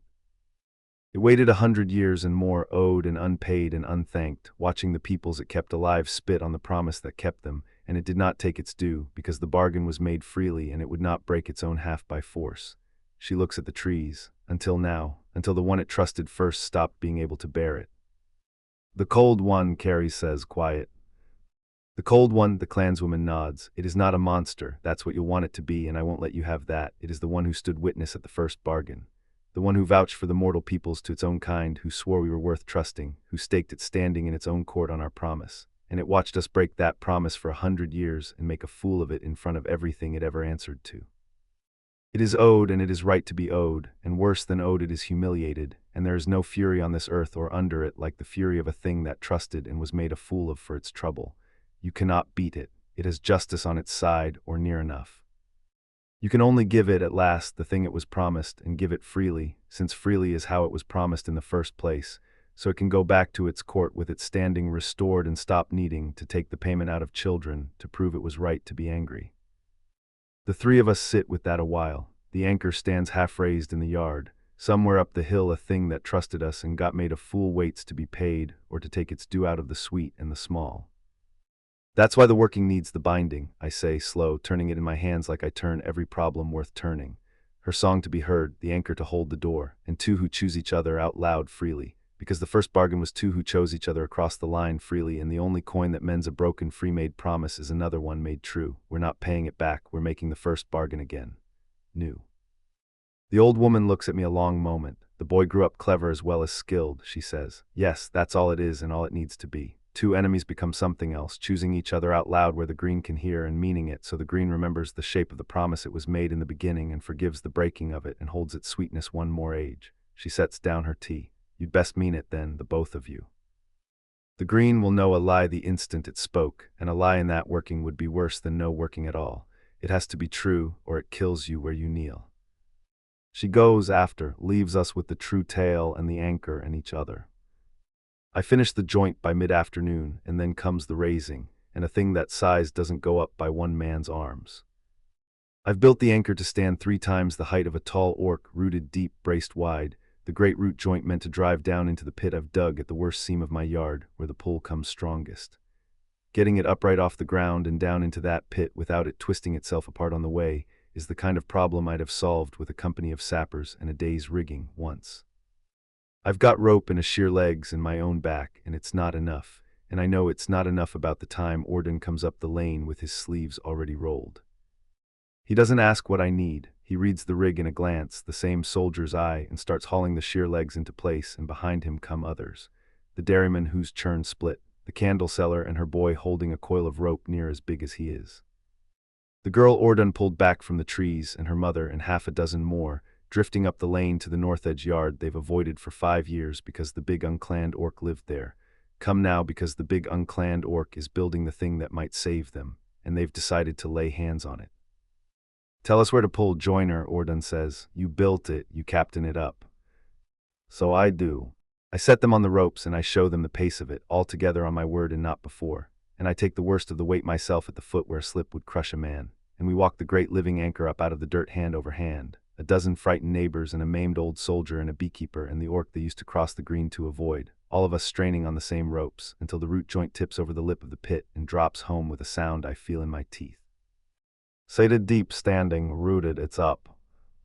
It stands in my open yard in the failing light, oak and cold iron and stolen living rowan, tall as a young tree and twice as stubborn. And the handful of them stand around it breathing hard and looking up at the thing they just helped raise, and nobody says anything for a moment, and then the candle seller's boy says it's like a tree made of a barn, which is exactly right, and everybody laughs the loose shaky laugh of people who did a hard thing together and it held. It's the first of them to come, not the town yet, not the whole of it, that comes later and harder. But a dozen who'd have crossed the green to avoid my yard a month ago come up the hill of their own will to lay hands on a mad orc's mad tree, and that's a start, and a start's more than this place has given me in 5 years. They drift off toward home as the light goes, back down the hill to their marked doors and their frightened suppers, and Orden's the last to leave. He stands a moment at the foot of the anchor with me, looking up at it, rubbing his bad hand with his good one. It'll hold, he says, not a question but not quite sure either, the flat wary tone a soldier takes to a fresh dug earthwork the night before. You built it to hold. I built it to hold the day it nearly doesn't, like you told me. He claps my shoulder with his two-fingered hand hard, the grip of a man who's decided a thing about you. Then I'll be here when the load comes on. Somebody's got to hold the fence while the clever ones do the clever part, and I'm too old for anything but standing where I'm put. He fixes me with a look before he goes, gruff and level and not to be argued. When it comes to it, joiner, you don't leave me minding the mead down the hill where it's safe. Wherever this working wants a body that won't flinch, that's where you put me. I've spent enough years watching young fools do the standing while I poured, not this one. And he stumps off down the hill before I can answer, an old soldier telling me the only way he knows how that he doesn't mean to watch this from the safe end, and I stand alone in my yard with the thing I built and let that settle in me, warm and uneasy both under the cold that's coming. I don't hide what I'm building anymore. I raised it in the open with a dozen neighbors' hands on the ropes, and I want the cold one to see it standing when it comes to look, and I want it to see whose hands helped stand it up. It comes to look that evening, of course it does. The cold hits the yard all at once, every nail gone to ice, and the thornish light climbs the tree line, and the pull comes with it hunting carries, and this time I don't wait to be sure. I step between. I put the whole of myself between the woman I built the cart for and the thing that means to take her, and the cold comes into me instead of her. It's like standing in a river of ice up to the chest. A pull dragging at the marrow of me, patient, enormous, and worse than the pull is the offer folded into it, because the cold one is old and clever and it doesn't waste its strength shoving at a wall it can't move. It looks into me instead. It finds the deepest wanting in me like I find the fault in a beam, unerring first try, and it shows it back to me. And it isn't power it shows me, and it isn't peace, it's her. It shows me Carrie's safe. That's the cruelty of the thing, that it knows me well enough not to tempt me with anything for myself. It shows me a green gold country with no cold in it and no debt and no bloom coming to take her. And Carrie's kept there, whole and unhurt and never again afraid, never again bleeding from the nose over a hive, never again reaching into a dark that wants to keep her safe forever out of the war entirely, if I'd only step aside and let it have what it's owed and be done. It shows me the one thing I've wanted since the first day I let myself want her, which is a world where the thing I love can't be taken from me. And it says, gentle, terrible, you can have that, joiner, you can have her safe forever. All you have to do is stop holding the door. For one breath it near takes me. God help me, it near does, because a man who's spent his life certain he'll lose everything he lets himself want is a man half in love with the idea of a thing that can't be lost. Then I understand what it's actually offering, which is a cage with her in it, and me on the outside, having handed her over to be kept safe like you keep a bird safe by never letting it fly. And I would rather stand in this ice till it stops my heart than be the man who traded her freedom for her safety and called it love. I don't step aside, I stand in the cold and I hold, and it hauls at me and finds no give, because I have spent my whole life learning exactly how a thing fails, and I have decided tonight in my own yard that I am not going to be a thing that fails her. The anchor stands at my back, the iron holds the yard. And I stand in the ice between a god and a beekeeper, and I do not move, and after a long while the cold breaks against me and drains back toward the trees, and I'm on one knee in my own dirt shaking with it, and Carrie's has got her arms around me from behind, and her face against my back, and she's saying my name. You stood in it, she says, wrecked. You put yourself in it. Maddock, it could have taken you, it wanted to take you, the cold of it was all over you. Offered me you, I get out, safe. If I stepped aside, that's the cruel of it. It didn't offer me power, it knows me. It offered me you kept safe, and all I had to do was let it have what's owed. I turn, still on my knee, and look up at her. I didn't take it, not because I'm brave, because of you that a god kept safe wouldn't be you. You've got to be the one who chooses to stay, or it's just another cage, a kind one, but a cage. I'd not have you in a kind cage. I'd sooner stand in the ice. She looks down at me, and there's a thing in her face I haven't earned and can't quite believe I'm seeing, and it stops the breath in me, because it's the thing my whole wound is built around not deserving. I have spent my life being useful, building the thing, mending the box, standing in the cold. Useful I know how to be. A man can make himself useful to anyone, and I have all my life, and it kept me from ever having to find out the other thing, the worst thing, the thing the binding's going to make me say out loud in 2 days if we live that long, which is whether a man who's only ever been useful gets to be chosen. Whether when the words are said and the green is listening, she'll choose me, or only my usefulness, the cart and the iron and the wall of me between her and the dark, whether I'm the thing she keeps, or only the thing that keeps her. I don't know, that's the truth I can't build my way out of. I can stand in any ice there is, I can raise any anchor. I cannot make a woman choose the man under the usefulness, and I have never once in my life let anyone close enough to have to find out they wouldn't. Say it, Carrie says softly, still holding my face, reading me, reading everything, because she reads people like I read wood, and there's no fault line in me she hasn't found by now. Whatever just went across your face, say it. We said the binding words wait till after the bloom, and they can, but that wasn't a binding word just now, that was a hurt one, and I want the hurt one. I don't know if you'll choose me, I say. It comes out of me rough and low, harder to say than the war was, harder than leaving my clan. When it's the words and the greens listening, I know you'll thank me. I know you're fond of the cart and the iron and the wall of me. I've been useful to you, and I know how to be that. I've always known how to be that. I don't know how to be the thing under it. I don't know if there's a thing under it worth choosing once the usefulness is set aside. And I'm afraid the green will hear that doubt in me and know the binding for a half-truth and kill us both for it, and it'll be my fault, because I never learned how to believe I was anything but the wall. Carries is quiet a moment, then she does a thing I don't expect. She takes her hands off my face and she steps back and she looks at me kneeling there in the ruined yard, the whole enormous scarred useful length of me, and she says, "Get up." I get up. Now stand there and don't do a single useful thing. Don't fix anything. Don't build anything. Don't stand between me and anything. Just stand there and be Maddock, the man, no tools, no wall, nothing you do, only what you are. I stand there, it's the hardest thing she's asked of me yet, harder than the ice, and my hands don't know what to do with themselves without a task in them. She looks at me for a long time, and then she crosses the yard and she puts both her hands flat on my chest, over the heart, not the scars, not the strength, the heart, and she says, "There, that, the thing under the usefulness. I found it my first week here, you great fool. It's the reason I stopped watching the road for the morning I'd leave, not the cart. The cart's lovely and I'd have driven off in it. It's this. The man who won't hand me the comforting lie. The man who cried over my dead bees. The man who just told a god no to my face because he'd rather I chose him than was safe from him. I don't keep the wall, Maddock. I keep the man who can't believe he's worth keeping. Him, you, and in 2 days I'm going to say so out loud with a god listening, and it's going to be the truest thing I've ever told anybody, and you're going to hear it and finally believe it, and then we're going to save this whole stupid valley together. Those are the rules. I made them. It's my wagon. I don't have a word for what happens in me then. I build things for a living. I've got a word for everything. I don't have one for this. So I do the thing I do instead of words. I gather her up into me, careful of every inch of her, and I hold her in a ruined yard next to an anchor built to hold off the end of the world, and I let myself, for the first time in my whole useful life, believe her. 2 days before the bloom, we try for the first time to make my part and Maddock's part work together, and it goes badly enough to scare us both. The anchor stands in the yard now, raised, rooted, a great oak handiron thing with a living rowan heart I can hear humming faint and stubborn under all its dead bracing. Maddock's part is built. Mine isn't a thing you build. Mine's a thing I have to do, on the night, at the seam, with a whole valley's worth of grief pouring up out of the ground and a god deciding whether to be paid or to take. So we practice. We have to. You don't walk onto a bridge you've never once tested and ask it to hold an army. It's meant to work like this, the keeper told me. I reach into the green and I sing it its own grief, true, named out loud, so it knows at last that it's heard. And while I hold that note, Maddock's anchor holds the door open against the cold one's pull, so the green has room to be paid instead of forced. My song and his structure, working the same seam at the same moment. Neither's any good without the other.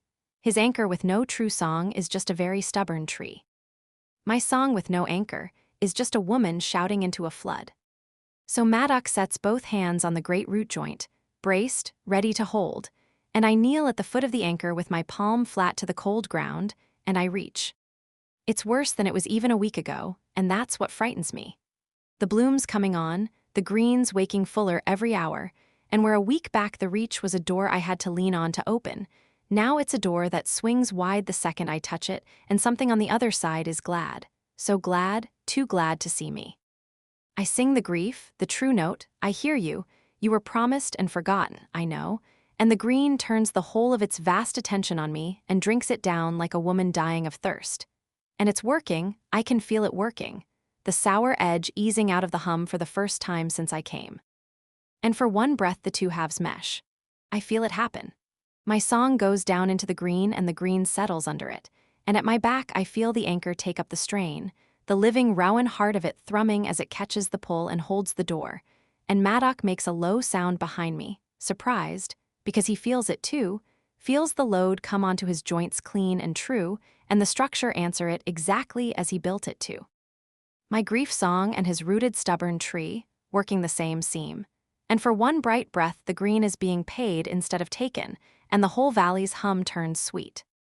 That's it, Maddock breathes, wonder and strain both in it. Carries, that's it, I can feel it holding. Keep the note, right there. And then it starts to pull me in. Not cruel, not the cold one. Just the plain, enormous gladness of a lonely thing that's found the one voice that ever heard it and does not, cannot, will not let go. It wants me closer. It wants me all the way in. My knees slide forward in the dirt before I've decided to move them, my palm pressing down into ground gone soft and warm and welcoming, and some far part of me thinks how easy it would be to just keep reaching, all the way down, to stay in the warm where I'm wanted. His voice cracks across it like a snapped line. Carries. And then his hands fisted in the back of my shirt, hauling me up and back off the ground, and the reach snaps and the ordinary evening slams down cold and blessed around me, and I'm gasping on my backside in the dirt with my nose bleeding and my heart going like a trapped bird.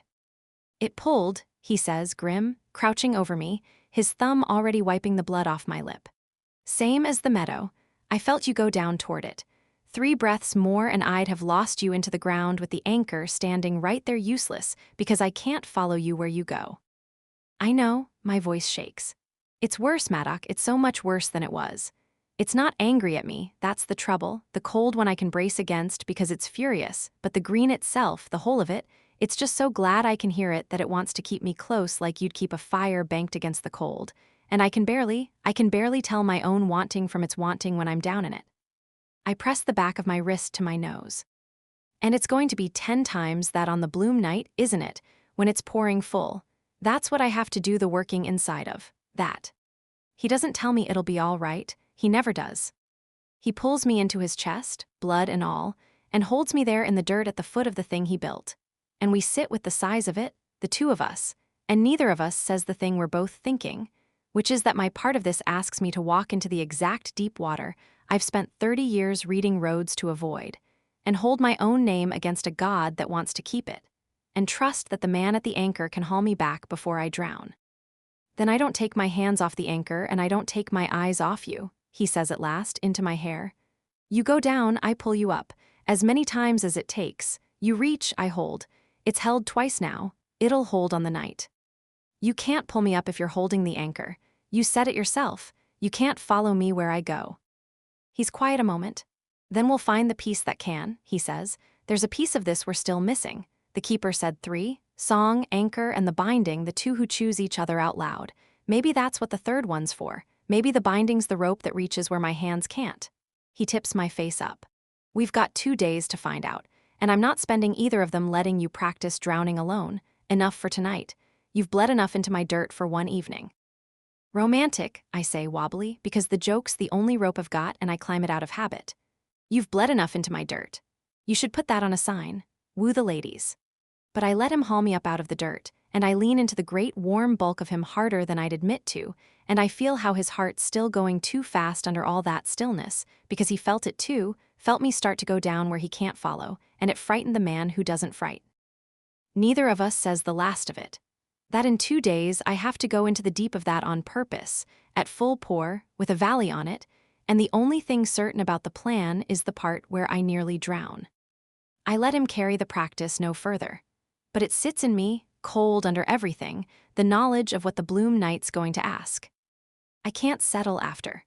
Maddock goes back to the anchor to fret over a joint, which is his way of not fretting over me, and I take myself off to my hives in the last of the light because they're the one thing I've ever known how to be calm around. The surviving 3 hum their good even hum, settling for the night, and I put my palm on each lid and let it steady me, and I don't reach, not tonight, I've reached enough for one evening. I just stand with my hands on the warm boxes and my bees working honest and ordinary under them, and I tell them, because I always tell them, lo, the thing I can't quite tell him yet. I'm scared, I say to the hive. Not of the god. Well, yes of the god, but mostly I'm scared of how much I want to stay. I spent 30 years never wanting anything I couldn't drive away from by morning, and now there's a man and a goose and 3 good hives and a whole valley, and I want all of it so badly it's going to be the death of me, probably literally, in 2 days, and I don't even care, and that's the frightening part. I've never once not cared about the leaving before. The bees don't answer. Bees never do. But saying it out loud to something that won't hand me a comforting lie settles me like it always has, and I take my useless spoon of comb out of my apron pocket, the one I still carry from habit, and I taste it because I keep hoping, and it's nothing, texture and gold and a clean silence where 30 years of comfort used to live. I stand in the dusk with a mouthful of tasteless honey and my hands on a hive and a god in the trees that wants to keep me, and I think, the green took the one sweet thing I carried for myself. It reached into me and found it and took it, and it does not get to have the other one, the one I didn't know I had till 3 weeks ago. That one I'm keeping, and more than keeping, I'm going to go put my hands on it right now while it's still mine to put my hands on, because who knows how many nights are left, and I'm done. I am so completely done being careful about the wanting. So maybe that's why, when the fear won't quiet and the wanting won't either, I do what I do. That second night, I don't wait for the wanting to build. I've watched a man tell a god no to my face for the sake of letting me choose, and I've felt that same green try to pull me down into it by the root not 3 hours past, and there's only one answer I've got to all of it, and it isn't patience. He's at the anchor after supper, where he always goes when there's a thing too big to hold still, cutting a brace by lamplight with his sleeves shoved up and the whole enormous careful length of him bent to the wood. I stand in the shed door and I watch him a while, and I let myself, for once, not fight the size of what's in my chest. Then I cross the floor and I take the chisel out of his hand and set it down, same as I did the first time, except this time I'm not scared. You're going to want both hands, I tell him. He goes still. His eyes come up to mine, dark gold in the lamp. Carries. I've been careful my whole life about the wanting, and then you went and told a god you'd rather stand in the ice than have me kept safe against my will, and now I've got all this wanting and nowhere careful left to put it. I set my hands flat on the warm, ridged plane of him and feel him breathe in sharp. So we're doing it my way tonight. You did it careful and slow and perfect the first time, and I'll want that again 1,000 times. But tonight, I want to be the one who does the choosing, out loud with my hands, because a man who won't believe he's chosen ought to get shown as often as told. Sit down on that bench, Maddock. Let me choose you where you can feel it. He sits, the great stubborn wall of him, sat down on his own workbench because I asked, watching me with his hands loose at his sides and something wrecked and disbelieving in his face. And it's the most powerful I've felt in my whole life, more than any song into any green, the plain, enormous power of being wanted back by a man who thought he only got to be useful. I take my time with him, putting my mouth to every war scar I have learned in the dark, the old ridged history of him, and he cants his head so the tusks ride clear of my skin even now. What happens on the workbench is mine to set the pace of, slow then fierce, all of it me proving he is chosen and not merely useful. And when the grieving green reaches up through it and offers to keep me forever, all of me, I say no, because when I go over it is his name in my mouth and not the green's, my choice and not my debt, and the green doesn't get a scrap of it, because I didn't give it freely. And freely is the only way anything real ever gets given. After, I lie sprawled on his chest on a workbench too narrow for either of us, and I laugh, wrecked, because we'll both be finding splinters for a week, and he huffs the almost laugh into my hair, and outside the anchor stands and the green waits and the bloom comes on in 2 days. It offered to keep me forever, I tell him when I can. The green, just now, kept past death guaranteed, everything I've wanted my whole life. His arms go tight, and you said no. I said no. I press my ear over his heart, that slow good drum. Turns out I don't want to be kept forever by a thing that never had to choose me. I want to be chosen every ordinary morning by a man who could leave and doesn't. That's the difference. I didn't know it was the difference till a god offered me the wrong one. You've made the right one look so good I turned down forever for it. You enormous, impossible man, so I hope you know what you've done. There's no getting rid of me now. I chose the harder thing on purpose, and I'm keeping it. 2 days, he says into my hair. Say it in the real words in 2 days, with the green listening, and it'll hold a valley. I'll say it in 2 days. I close my eyes. And I'll mean it so hard the green will have to forgive us just to get us to stop. Now carry me to an actual bed. I've made my point, but I've also got a splinter in my hip and my dignity's about run out. He carries me to bed. I don't taste the sweetness anymore. But I've got the other sweet thing, the one that's too new to have been the greens to take, the one that only started growing in me this season, and it's in the slow beat of a heart under my ear in the dark, and it's the only forever I'd ever have wanted anyway, the kind you have to choose again every single morning, the kind that could end and doesn't, the kind you stay for on purpose. I stay 2 more days, and then if we live all of them, I stay. The writer comes for her the morning before the bloom, and I find out exactly how healed my old wound really is, which is, not all the way, and maybe never all the way, but healed enough. He's a young courier off the coast road, mud to the knees, and he's got a satchel of folded orders for one carries the bee woman, who he's been chasing town to town for a fortnight because the heathers come early up north, and everybody who paid her ahead wants their combs set before the bloom's off. He reads the names out at her stall in the fair while I stand 2 rows back pretending to check a joint. Lord this, widow that. A whole season promised and paid, 100 miles of road with her name written all down it, waiting. The old wound wakes up and says its old thing, quiet and reasonable and poisonous. There it is, that's her real life. The road, the orders, the season already sold. You're a fair week's roof and a good cart, that's the pull, and it's got 100 miles of it, and you've got a shed and a god. Let her go, it's what she does, it's what she's always done. I make myself keep checking the joint. It's a true joint. It doesn't need checking. I check it anyway, because the alternative is watching her face while she decides, and I've built my whole piece on never once making a person decide about me where I have to see it. I hear her, though. Nobody within 50 feet of Carrie's ever fails to hear Carrie's. Tell them I'm not coming, she says. The courier stops mid-name, beg pardon.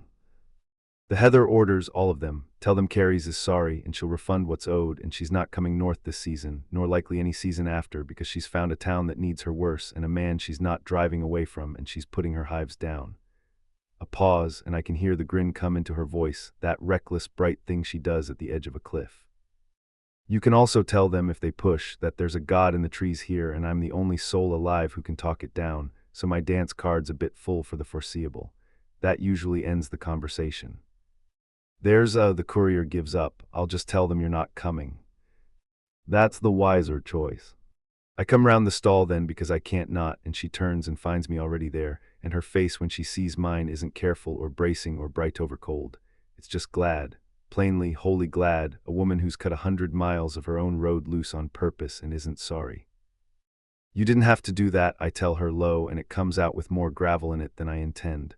The orders, your season, you could have kept the road open. I'd not have held it against you, keeping the road open. I know you wouldn't. She reaches up and flicks the front of my shirt, which is as high as she reaches. That's exactly why I could cut it. A man who'd have made me choose between him and the road I'd have run from before the fair was out. You never once asked me to choose, so I chose. That's how it works with me, you great fool. You've had 3 weeks to learn it. Don't ask and you get everything. Ask and I'm gone over the bridge by dawn. She goes up on her toes and I bend down and she kisses me plain in the middle of the fair, in front of the whole honey row, in front of Orden, who whoops like a much younger orc, and it's the first thing I've ever let a town watch me be, and I find I don't mind. There, now everybody knows, put it in the working. The town closes round us after that, and it's a thing I've not felt since before the war. It starts with Orden, who's been backing us since the first souring, and it spreads from him, and I watch it spread all through the long gold evening from the foot of my own anchor, and I can't quite make myself believe what I'm seeing. They come up the hill to my yard. It stops me cold. 5 years I've lived at the north edge on purpose, the last built thing before the wild, and the town's given me a wide berth, the whole of it, the big unclanned orc who mends your cart fair and cheap and doesn't want your conversation. And now in the failing light they come, not all at once. 1 and 2 at a time up the lane they've always avoided, each of them stopping a moment at the edge of the yard like they're not sure they're allowed, and then coming in. The dairyman comes first after Orden, with a barrow of old iron, horseshoes and a broken plowshare and a fistful of bent nails. Everything he owns that's iron, and he sets it down at my feet and says, gruff, not meeting my eye, for the marks, cut 'em where they'll do good, my girl's 5. That's all there is to it. He doesn't know what a ward is. He's brought me his iron anyway because his girl's 5. The candle seller comes with her boy, the one the mark held at the threshold, and she stands in front of me a moment working up to a thing, and then she just says, I'm sorry. For how I looked at your woman that first bad day, I thought she brought it. I was wrong. She's the only one who can hear it, and you're the only one who can hold it, and I was frightened, and I picked the wrong people to be frightened of. And she puts her boy's hand in mine, the small, warm hand of the child my iron kept out of the dark, and it undoes something in me I've kept knotted up 5 years. The innkeeper comes with bread and a temper, having watched half her stock go gray, having decided the grumpy joiner and the loud bee girl are the only 2 people in this town doing one useful thing about it, and she starts ordering everyone about before she's through the gate, and nobody minds, because a bossy woman with bread is exactly what a frightened crowd wants. The wheelwright comes. 2 of the Stonefang traders come down from their camp, the young one who took my word on his wheel among them, and stand a little apart, orcs at the edge of a human town's yard, until Orden bellows at them to quit lurking and come lift something, and they do, and that's the first human and orc working shoulder to shoulder in this yard, and it won't be the last. The old clanswoman comes last and slowest, and doesn't lift anything, and sits herself down on my chopping block like a queen taking a throne, to watch the end of the tale she's carried her whole life come true or come apart. By full dark there's 40 souls in my yard, human and orc both, at the foot of the anchor, and every one of them is looking at Carries and me, waiting to be told what a person does against a god. I don't know what to tell them at first. I've spent 5 years being the man who does the useful thing alone so nobody has to owe him. Carries knows better. Carries always knows better about people. Iron, she tells them. He needs every scrap of cold iron in this town and hands to set it, because tomorrow night the wards on the fair have to hold while we do the working out at the trees, and they'll only hold if there's enough of them and they're set true. And you, she points at the innkeeper. The children, when the bloom comes tomorrow night, every child in this town is inside, behind a marked door, with an iron nail in their pocket and their mother's hand in theirs, and nobody wanders. I bought them one kind of safe, you keep them the other kind. She turns a slow circle, taking in the whole knot of them, human and orc shoulder to shoulder in a woodwright's yard. The green woke up angry because the two peoples who made a promise to it forgot the promise and forgot each other in the same 100 years. So the thing that answers it can't be one woman and one orc alone in a field, it has to be all of you. Humans and orcs standing together, choosing this town together, out loud where the green can see. That's the promise made new. You're not helping us with the working, you are the working, we just say the words. I look at her across the yard, this small, sun-browned woman who reads streets wrong and people right, teaching a town its own salvation, and the last of my old wound goes quiet, because a man who's useful is a man who stands alone, and I am not tonight standing alone. I'm standing in a yard full of people she gathered, the same knack she worked on a hissing goose and a grumpy joiner, and it lands on me at last, what she meant that first week. She collects the broken things and builds them a place and waits for them to notice they've stopped leaving. She's done it to a whole town in 3 weeks. So I put them to work, and that undoes the last of me, because I've never in my life directed 40 pairs of hands at anything but a siege. I show them the mark, 3 strokes and a hook, and I set the steady-handed ones to cutting it into every threshold board the town can carry to me, while the frightened-handed ones drive the iron. I pair the Stonefang traders with the human smith, because an orc's arm drives a spike truer and a human knows every doorframe and thistledown by name. And I watch the two of them fall into a rhythm inside 10 minutes, the spike and the mark, orc and human, and it's the exact shape of the thing Carrie says the green needs, made small, made real, made out of nails. The candle seller's boy runs the cut boards from hand to hand. The innkeeper feeds everyone whether they want feeding or not. Ordun moves down the line behind me, checking my marks with a soldier's eye and finding them good, and for the length of 1 gold going to dark evening my yard isn't the edge of the world at all. It's the middle of a town doing a hard thing together, and I built the thing they're gathered around, and nobody here is crossing the green to avoid me, and I don't have a word for it, so I do what I do, which is cut the next mark true and let the not having a word be its own kind of full. The cold one comes while we're still at it, and it doesn't come for Carries this time. It's learned that road holds no give while I'm on it, so it does the crueler thing, the thing a wronged and clever old power does when the front door's barred. It goes for the seam. The cold hits every nail in the yard and the thornish light climbs, and I step in front of Carrie's same as always, and the pull comes, and it slides right past me, because it isn't reaching for her tonight. It's reaching past both of us, at the knot of townsfolk gathered in my yard, at the ones who came to help, and it finds the oldest and the fondest and the one who stood closest to us from the start. Ordun goes gray. One moment he's laughing at something, a cask of his own mead in his 2-fingered hands, moving down my line of marks checking my work, and the next the mead souring in the cask with a hiss everyone hears, and the cold's on him. And his eyes go to that terrible not their flatness I've seen twice now on children and never once on a grown warrior, and it's worse on him, so much worse, because a child that goes still is only lost, and an old soldier that goes still looks like a man who's decided. He sets the soured cask down, careful, neat, the last tidy act of a man before something else takes the wheel, and he turns from the anchor and the marks and the whole yard full of people who love him, and he walks toward the trees. The yard goes silent, then loud. 40 people watching a man they've known their whole lives walk toward the dark with his arms loose at his sides, and half of them start forward and half of them freeze, and somebody's screaming his name, and the innkeeper's got both hands over her mouth, and the candle seller's dragging her boy back, because the horror of it is that plain, that a grown man, a war captain, a survivor, can just stand up mid-sentence and walk into the wild with no fight in him at all. Ordun, Carries is already moving. I'm faster. I've been faster to a failing thing my whole life. It's the one gift the war left me that's worth a damn. I get an arm across his chest before the third step, and I plant my feet and I haul him back against me, and the cold pours off him and into me like water finding the lower ground, and I stand in it braced, the same brace I've held against this thing 3 times now, and it drags at the marrow of me and finds no give. But Ordun fights me, that's the terrible part. Whatever's in him wants the trees so badly that the old soldier's whole strength turns against the man holding him. And for a bad long moment I'm wrestling a war captain who outweighs 2 humans toward or away from a tree line, my heels furrowing my own dirt, both of us grunting, the cold screaming up my arms, until at last the green's grip breaks all at once and he sags, and the weight of him nearly takes us both down, and he comes back, gasping, shaking. An old orc folded against a younger one's chest in a woodwright's yard, with 100 years of soldiering that couldn't keep one green god out of his head for the length of 3 steps. It went for me, he says, wondering, furious, frightened in a way I've never seen a man his age let show. It went for me, not the girl, me.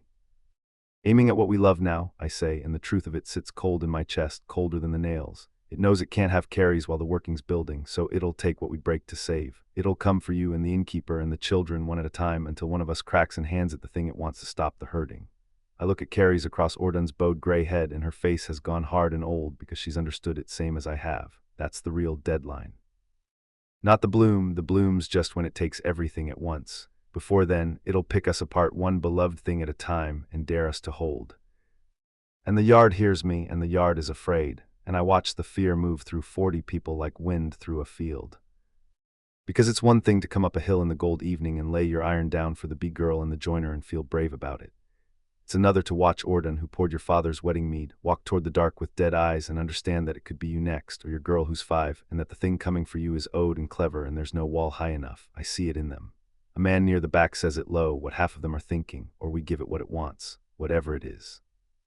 Before it takes a child, and he's not a coward for saying it, he's a father and he's right that it would be easier, and for one breath the whole yard hangs on the edge of it, the sensible surrender, hand the god its due, and let the bee girl pay whatever it costs her and go back to being frightened in the ordinary way. It's Ordun who kills it, gray and shaking and barely on his feet. And what does it want, he says, not loud, but an old captain's voice carries without trying. Ask the bee girl what it wants, go on, ask her what the price is she's already paid and the one it's still reaching for. His flat worn eyes go round the yard. It wants her, the one soul who can talk it down. You hand it carries to save yourselves a hard night, and you'll have bought your children a valley with no one left in it who can hear the next god that wakes. I've bought peace the cheap way before, with somebody else's blood. It doesn't hold, it never once holds. He gets his feet under him proper and stands, an old maimed orc daring a human town to be braver than he expects. I'm too old to run and too mean to be kept. Cut me a mark, joiner, I'll stand. And the dairyman with his 5-year-old girl steps up beside Ordun, jaw set, and says, cut me one too. And the candle seller after him, and the innkeeper, and the wavering breaks the other way, breaks like a held breath breaks, and the man at the back who said the sensible thing wipes his face and comes and picks his iron back up, because a town is only ever 3 brave fools away from being brave, and this one's got its 3. Then we hold, Ordun says, straightening the rest of the way, getting his old feet fully back under him. I've held worse for less. Cut me a mark on my own door, joiner, and give me a nail for my pocket, and let the green come for me all it likes. I made it this far past a war I should have died in. I'm not walking into a tree now, not with a town to see settled and a wedding to drink at. He looks between the two of us, and something almost like his old grin comes back. There's going to be a wedding, I've decided. A man doesn't kiss a woman in the middle of the honey row and not marry her. There are rules. After the bloom, Carrie says, and her voice cracks on it, and her eyes find mine across the yard full of people we've somehow made ours. If we're all still here. After the bloom, Ordun, you can drink at the wedding. That's a promise. You just have to hold one more day to collect on it. One more day, the old orc says. That much I can do. I cut him his mark that night. I cut a mark for every soul in that yard, one at a time, kneeling to each doorframe and each threshold board they've brought. And I drive my last nails until my pouch is empty, and then I pull nails out of my own shop walls to keep going, and it takes half the night, and not one of them leaves until they've got their mark and their iron, and a word from me that it'll hold as well as any work of my hands can hold. The town goes home warded and frightened, and somehow less alone than it came. And Carrie stands beside me at the anchor in the dark after, leaned into my side, and neither of us says the thing we're both holding, which is that the cold one is right and clever and owed, and that tomorrow night it comes for everything, and that the only wall between a whole town and a wronged god is a beekeeper's song, a joiner's anchor, and one true thing we've promised to say out loud and haven't dared to yet. One more day we've held worse for less. It's the only plan we've got, and it's a terrible one, and it's ours. The last night before the bloom, The fair throws the best party I've ever stood in. Because a town that's been told the world might end tomorrow turns out to know exactly how to spend the night before. We rehearse the working first, in the meadow at dusk, all of us, and it's a strange and holy thing to be inside of. Maddock walks the town out to the anchor and sets them in their places one by one, patient, like he'd set posts for a frame. Here, and you here, big man, you can take the north side where the pull comes strongest. He puts their hands on the great rooted joint of the anchor so they'll know its shape in the dark. 40 hands laid on a thing of oak and iron and stolen living rowan. And I watch a whole town touch the thing that might save it and go quiet at the humming warmth of the living heart under the dead wood, the frightened one, the saved one, the one he cut out of the green's own body, and I sang still while he did it. They feel it's alive. It changes how they hold it. Then I walk them through the words, the plain ones, no magic to them at all. I choose this town, I choose these people. Orc and human, I choose them and I say so out loud. That's the human half of a bargain older than the war, and it's so simple the innkeeper laughs the first time, nervous, sure she's doing it wrong because it can't be that easy. It is that easy. It's the easiest and the hardest thing there is, which is why we broke it in the first place. I make her say it anyway. Her voice shakes on, I choose these people, and she has to stop and start again. And the second time it comes out steady. And the old clanswoman standing next to her says it back in the orc tongue. Lo, the same words in the language of the people, this town spent a war killing. And the innkeeper reaches over without looking and takes the old orc woman's hand. Human fingers laced with gray-green ones, and neither of them makes a thing of it. And that's the working, right there, before a single bloom has opened or a god has come. Two enemy peoples, in a ring, choosing the same town out loud with their hands joined, and I have to turn away and pretend to check the anchor, because if I watch one more human take one more orc's hand, and mean it I'm going to cry in front of the whole valley the night before I might die. Something moves through the ring of them that isn't magic yet, but is the exact shape the magic will pour into tomorrow, and I know, watching it, that the keeper was right, that this was always the answer, that the green didn't need to be beaten. It needed to be shown that the promise it was made could be made again and meant, if we live to finish it. Then we go back and we dance, because Ordon insists, because a man who's been marched at by a god twice in 2 days has earned a reel.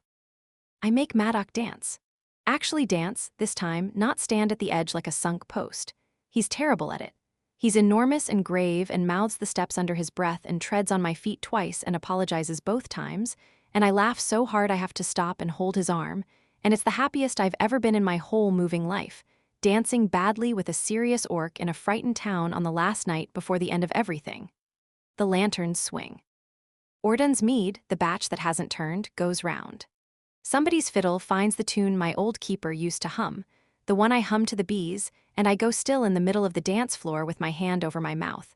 And Maddock bends down and asks what's wrong, and I tell him nothing's wrong. That's the miracle of it. And I make him hold me and sway to my keeper's tune under the lanterns while the whole warded town spins around us. And it isn't only us. The whole frightened town dances. That's the thing I'll remember, if I get to remember anything after tomorrow. They've spent the day carrying iron and cutting marks and being marched at by a god, and instead of going home to be afraid, they pour onto the green and they dance like the dancing itself is a kind of defiance, which it is. The dairyman spins his 5-year-old girl till she shrieks with laughing. The candle seller's boy works up the nerve to ask a girl his own age, and she says yes, and they stand on each other's feet exactly like Maddock and me.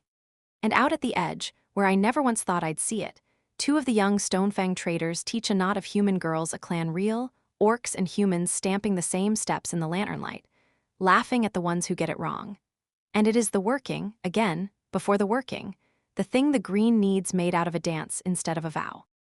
Ordon watches it from his bench with his soured cask grief set down for one night and something wet and bright in his old eyes, and he catches me watching him watch it, and he lifts his cup, and I lift Maddock's arm, and we don't have to say the thing.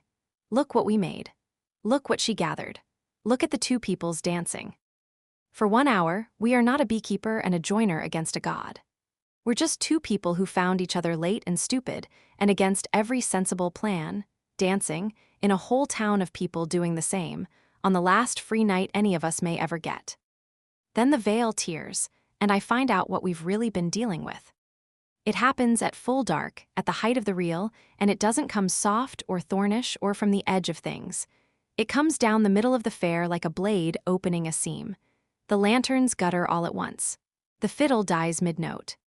And the air over the dancing ground splits, a long vertical wound in the ordinary dark, green-gold light pouring out of it too bright to look at straight.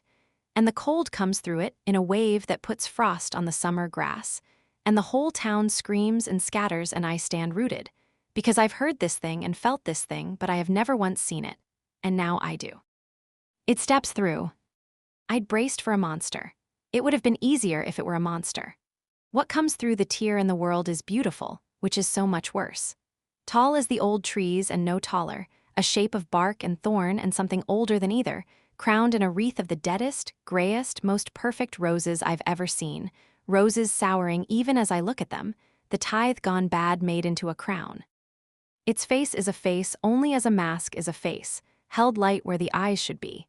And its expression, if the still cold beauty of it can be called an expression, is grief worn so long it's gone to iron. It is the loveliest and the most terrible thing I have ever laid eyes on, and it has come, at last, out of the trees and into the town to be seen. You made them a promise, it says, and its dry cracked voice fills the whole ruined fair, not for me now, for all of them, for the scattered, screaming town. All of you, your grandmother's grandmothers. You made the green a promise, and I stood witness to it. I vouched for you.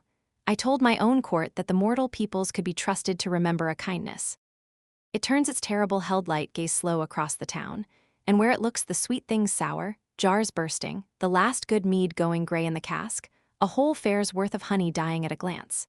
And you forgot. You mocked the ones who remembered.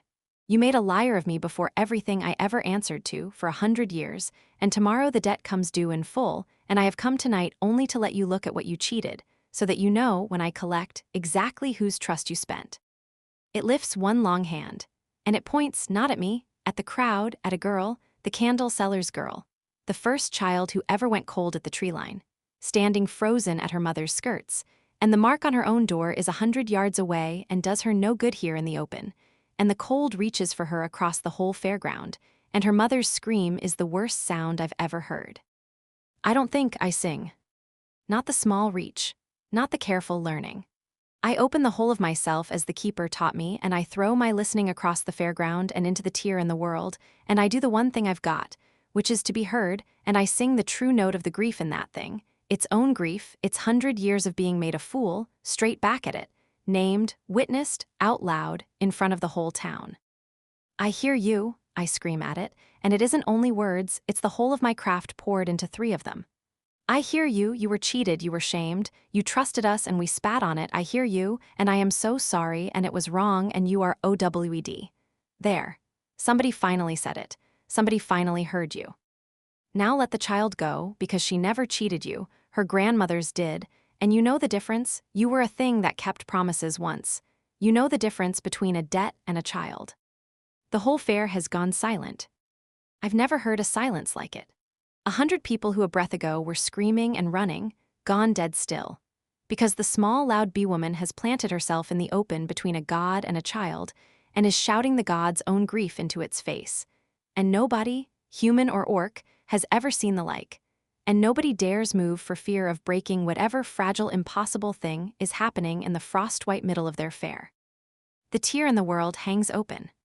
The cold pours out of it, and I stand in the pour of it with my chin up and my whole craft laid bare. One small mortal woman with a nosebleed already starting, holding a note I have no business holding. And I do not look away from the held light horror of its face, because the whole of what I am is a woman who walks up to the hurting thing and puts her hand on it and says I'm here. And I have never in my life meant it more than I mean it at this monster crowned in dead roses. I hear you. I hear you. Let the child go. And the terrible, beautiful thing looks at me across the frost and the burst jars and the scattered town, and for one long moment something moves behind the held light of its face that might, in a thing that used to keep promises, have been the memory of being trusted. The pull eases. The pointing hand wavers. It lets the child go. She drops, gasping, into her mother's arms, alive, cold but alive. You, it says, and there's a new thing in the dry voice now, and it frightens me more than the hunger did. It's interest. You hear me true, not the little witch's flattery. You hear the whole of it and you named it in front of them and you meant it. The held light gaze fixes on me and the pull comes, but slow now, considering. Then you understand, little voice, better than any of them, that I am owed, and that being owed is the only justice I have left. Tomorrow your builder raises his little wall and you sing your little song and you think you will pay me in a promise made new. Perhaps. Or perhaps I will simply take the truest coin in this whole faithless valley, which is the one soul in it who actually heard me, and be more than paid. The tear begins to close. Sleep well. Sing your goodbyes. Tomorrow one way or another I am finally paid. The veil seals. The cold drains. The lanterns come back up over a fair strewn with broken glass and soured honey and a town on its knees, and the frost melts off the summer grass, and it's over, and everyone's alive, and nobody's dancing anymore. For a moment the whole fair just breathes. Then it moves all at once like a kicked hive moves, everybody at once and nobody sure where to. Mothers snatching up children. Somebody sobbing. The candle seller on her knees in the grass with her girl crushed to her chest, rocking, and her boy stood over the both of them with his small fists up like he means to fight a god barehanded if it comes back. And I have to look away from that, the boy with his fists up, or I'll come apart. And then, into the frightened noise, the innkeeper does the bravest thing I see all night. She gets up off her knees, and she picks up an unbroken jug and she starts pouring mead into whatever cups aren't smashed, her hands shaking so hard she spills half of it, and she shoves a cup at the nearest white-faced farmer and says, too loud, drink it. We're not done. It came to frighten us, and by God it did, and now we're going to stand here in the mess of it and finish our own party. Because tomorrow we've got a God to answer, and I'll not have us answer it having spent our last free night on our knees. And people take the cups. Shaking, weeping, they take the cups, because a bossy woman with mead is exactly what a broken crowd needs, and somebody writes a bench, and the fiddler picks up his cracked fiddle and finds he can still play it, and the town does not scatter home. It stays. It cleans the glass and pours the mead and stands in the wreckage together, human and orc, and refuses to be sent to bed frightened, and it's the second bravest thing I've ever seen a town do, the first being what they've all promised to do tomorrow. Maddox got me before I've stopped shaking. Orden's got the candle seller's girl and her mother both, an arm round each. The old clanswoman is on her feet in the wreckage with her stick, and she's looking at me, and her face is gray. It's decided it wants you, she says low, so the frightened town won't hear. Not the tithe out of the jars, not the children, you. It's found the one thing worth more than the debt, which is the one soul who finally paid it the respect of hearing it true, and now it means to keep you whether the working holds or not. She grips her stick. Girl, tomorrow when the working opens the door, it will not reach for the town. It will reach for you, and it will be reaching not to collect a debt, but to keep the only thing that ever made it feel less alone in 100 years of being cheated. And that, God help us, is a far harder hunger to build a wall against. I look at Maddox. He's heard it. His face has gone to the grim architecture, the builder reading a load he already knows is going to come on wrong, and his arms are tight around me like he means to hold me here against the whole green world. Then we hold, I say, and my voice doesn't shake, which surprises me. Same as always, it wants to keep me. Well, it's going to have to learn the same lesson I did this week. There's a difference between kept and chosen, and I've already chosen, and a thing that has to take you was never going to be the thing you stay for. I turn my face up to Maddox. Tomorrow we open the door and we say the words and we make the first bargain new, and if it reaches for me instead of the tithe, then you hold, and I choose, out loud, so loud the whole green hears which keeping I picked. That's the plan. It's a terrible plan, Maddox says rough. It's ours. I press my forehead to his chest. One more night, then we find out if a beekeeper who chose on purpose can teach a wronged god the difference. Take me home, old man. I want to sleep in the bed I'm not leaving, one more time, before the morning that decides everything. He takes me home. The town cleans the glass by lantern light behind us and marks its doors and holds its children close. He stops at the anchor before we go in. I knew he would.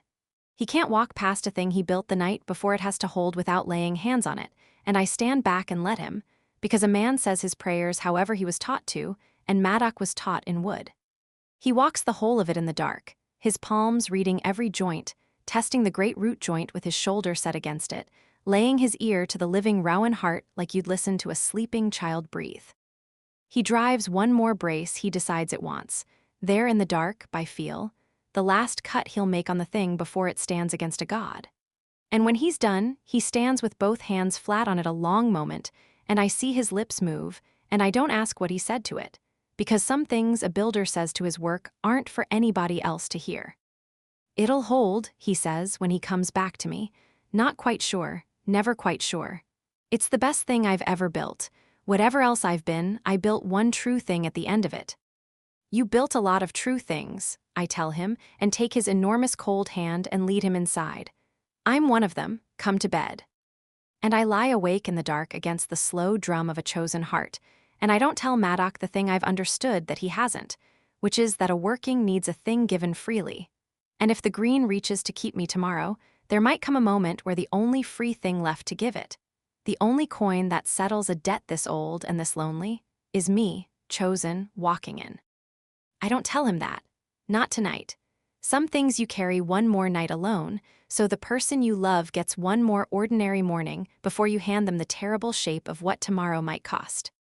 So I lie there with his arm heavy and warm across me, and his breath slow at last against the back of my neck. A man who finally believes he's worth keeping, sleeping the sleep of a builder who's done everything his hands can do.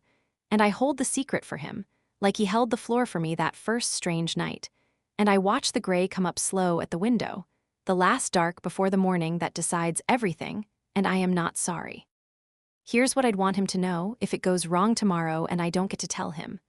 I ran my whole life from wanting a thing this much, and I stopped running here with him, on purpose, and even if it costs me everything, I'd not trade one ordinary morning of it back. I chose it.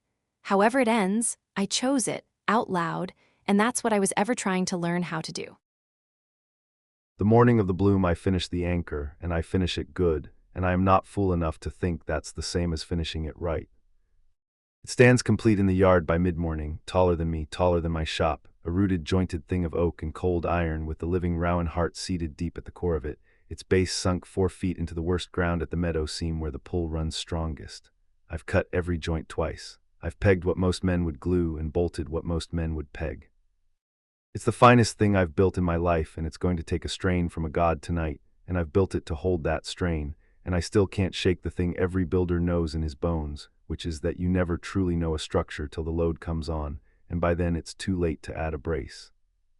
There's the one board, there's always the one board, the doorsill at my own shop that won't take its mark, the near board to Carrie's, the single seam in all my work the strange won't let me close. I've thought about it every hour since the day it first refused my chisel. A working that has to hold a god off a valley, and there's one board in my own house that won't hold a mark, and it's the board nearest the woman the god means to keep. I don't have an answer for it, and the not having sits worst. I can build against a thing I understand. I've no plane for a fault I can see and can't mend. I finished it before the sun was up. I couldn't sleep, so I rose in the dark and lit the lamp and cut the last joint by its light, alone, the whole town still abed. And there's a thing that happens to a man when he sets the final peg in the thing his whole life was quietly aiming at without his knowing. I stood back from it in the gray first light with the shavings still curling off my last cut, and I looked at the anchor, and I understood that everything, all of it, the war and the walking away and the 5 silent years and the grandmother's marks half remembered, and the woman who rolled into my yard with a broken box, all of it had been the road to standing here at dawn with my hand on the one true thing my hands were ever going to make. A thing built to hold, out of a life spent learning how things break. I put my palm flat on it, and I didn't say a prayer because I don't have any, but if I'd had one, that would have been the moment. Carrie's found me there. She came down in the gray with her hair a wreck and 2 cups of the bitter tea she can taste, and she stood beside me looking up at the finished anchor, and she didn't say anything smart for once, and I felt the change in her before I understood it. She leaned into my side and drank her tea and looked at my finest work with something in her face I couldn't read, and I've made my whole life out of reading, and not being able to read it in her on this morning of all mornings put the first cold finger of dread on the back of my neck. She was saying goodbye to it, that's what I couldn't name yet, standing there in the dawn. She had the look of a woman taking a long last look at a thing, and I felt it, and I didn't know what it meant, and I told myself it was only the fear we all had, and I was wrong. The town readies itself through the morning, and I've never seen the like, a whole frightened place putting its house in order for war it doesn't understand against an enemy it can't fight. They've taken Carrie's assignments to heart. The Gilded Skep's common room is being made into the safe room for the children, every window marked, every threshold nailed, a barrel of clean water and a store of bread laid in, and the innkeeper drilling the older children on the one rule that matters, which is that whatever they hear in the night, whatever voice calls them, nobody opens the door and nobody goes to the trees. I watch a girl of maybe 9 repeat it back word for word with her jaw set like a soldier's, and I have to turn away. The smith and 2 of the Stonefang traders go door to door through the whole town with the last of the iron, checking every mark I cut, driving fresh nails where a board's gone doubtful, and I hear them working their way up the lane, the ring of iron into wood, the one language orc and human never needed a translator for. And they come to my yard, human and orc both, the ones carries gathered, and they stand and look at the anchor and touch it, learning its shape for the dark like I taught them, and they're frightened and they're brave and they're together, and it's a thing I never once thought I'd see in my life, a border town standing in a woodwright's yard choosing each other out loud against the end of the world. Ordun comes with his mark cut fresh on his own doorplank carried under his arm like a shield, and he's gray around the eyes still from the god that marched him, and he's here anyway, first of the volunteers, planting himself by the anchor like he means to grow there. The clanswoman comes and sits on my chopping block and watches all of it with the still eyes of a woman seeing the end of a tale she's carried her whole life, and once she catches me looking and gives me a single nod, the nod you give a soldier before a thing that can't be undone. The innkeeper brings bread nobody can eat and everybody's grateful for anyway. I go over the anchor one more time while they gather. I can't not. I check every joint I already checked twice, and I lay my hand on the living rowan heart and feel it thrum, faint and stubborn, and I'd swear a little afraid, same as the rest of us. I've done everything my hands can do. The thing is as true as 40 years of a trade can make it. And still the one board sits in me like a splinter, the dorsal that won't take its mark, the seam I can't close, and I stand in my own yard full of brave, frightened people and know, plain as I've ever known where a thing will break, that if this fails tonight it fails there, at the one place I couldn't mend, and I don't yet know that the board isn't in the anchor at all. And through all of it, Carrie's is wrong. I've read her 3 weeks now. I read her like I read wood, for the strain, for the place a thing braces when it's carrying a load it won't name, and she's carrying one today, and she's hiding it from me, and she's good at hiding. She's had a lifetime of practice being bright over a thing that hurts. But I built my whole self on finding the fault before the break, and there's a fault line in her today I've never seen before, a bracing under the brightness, and it's aimed at me, hidden from me on purpose, and it's the most frightened I've been since the war. I wait till the yard's quiet a moment, till she's alone at the anchor running her hand over the joint I sank deepest, and I come and stand beside her and I don't touch her, and I say it plain.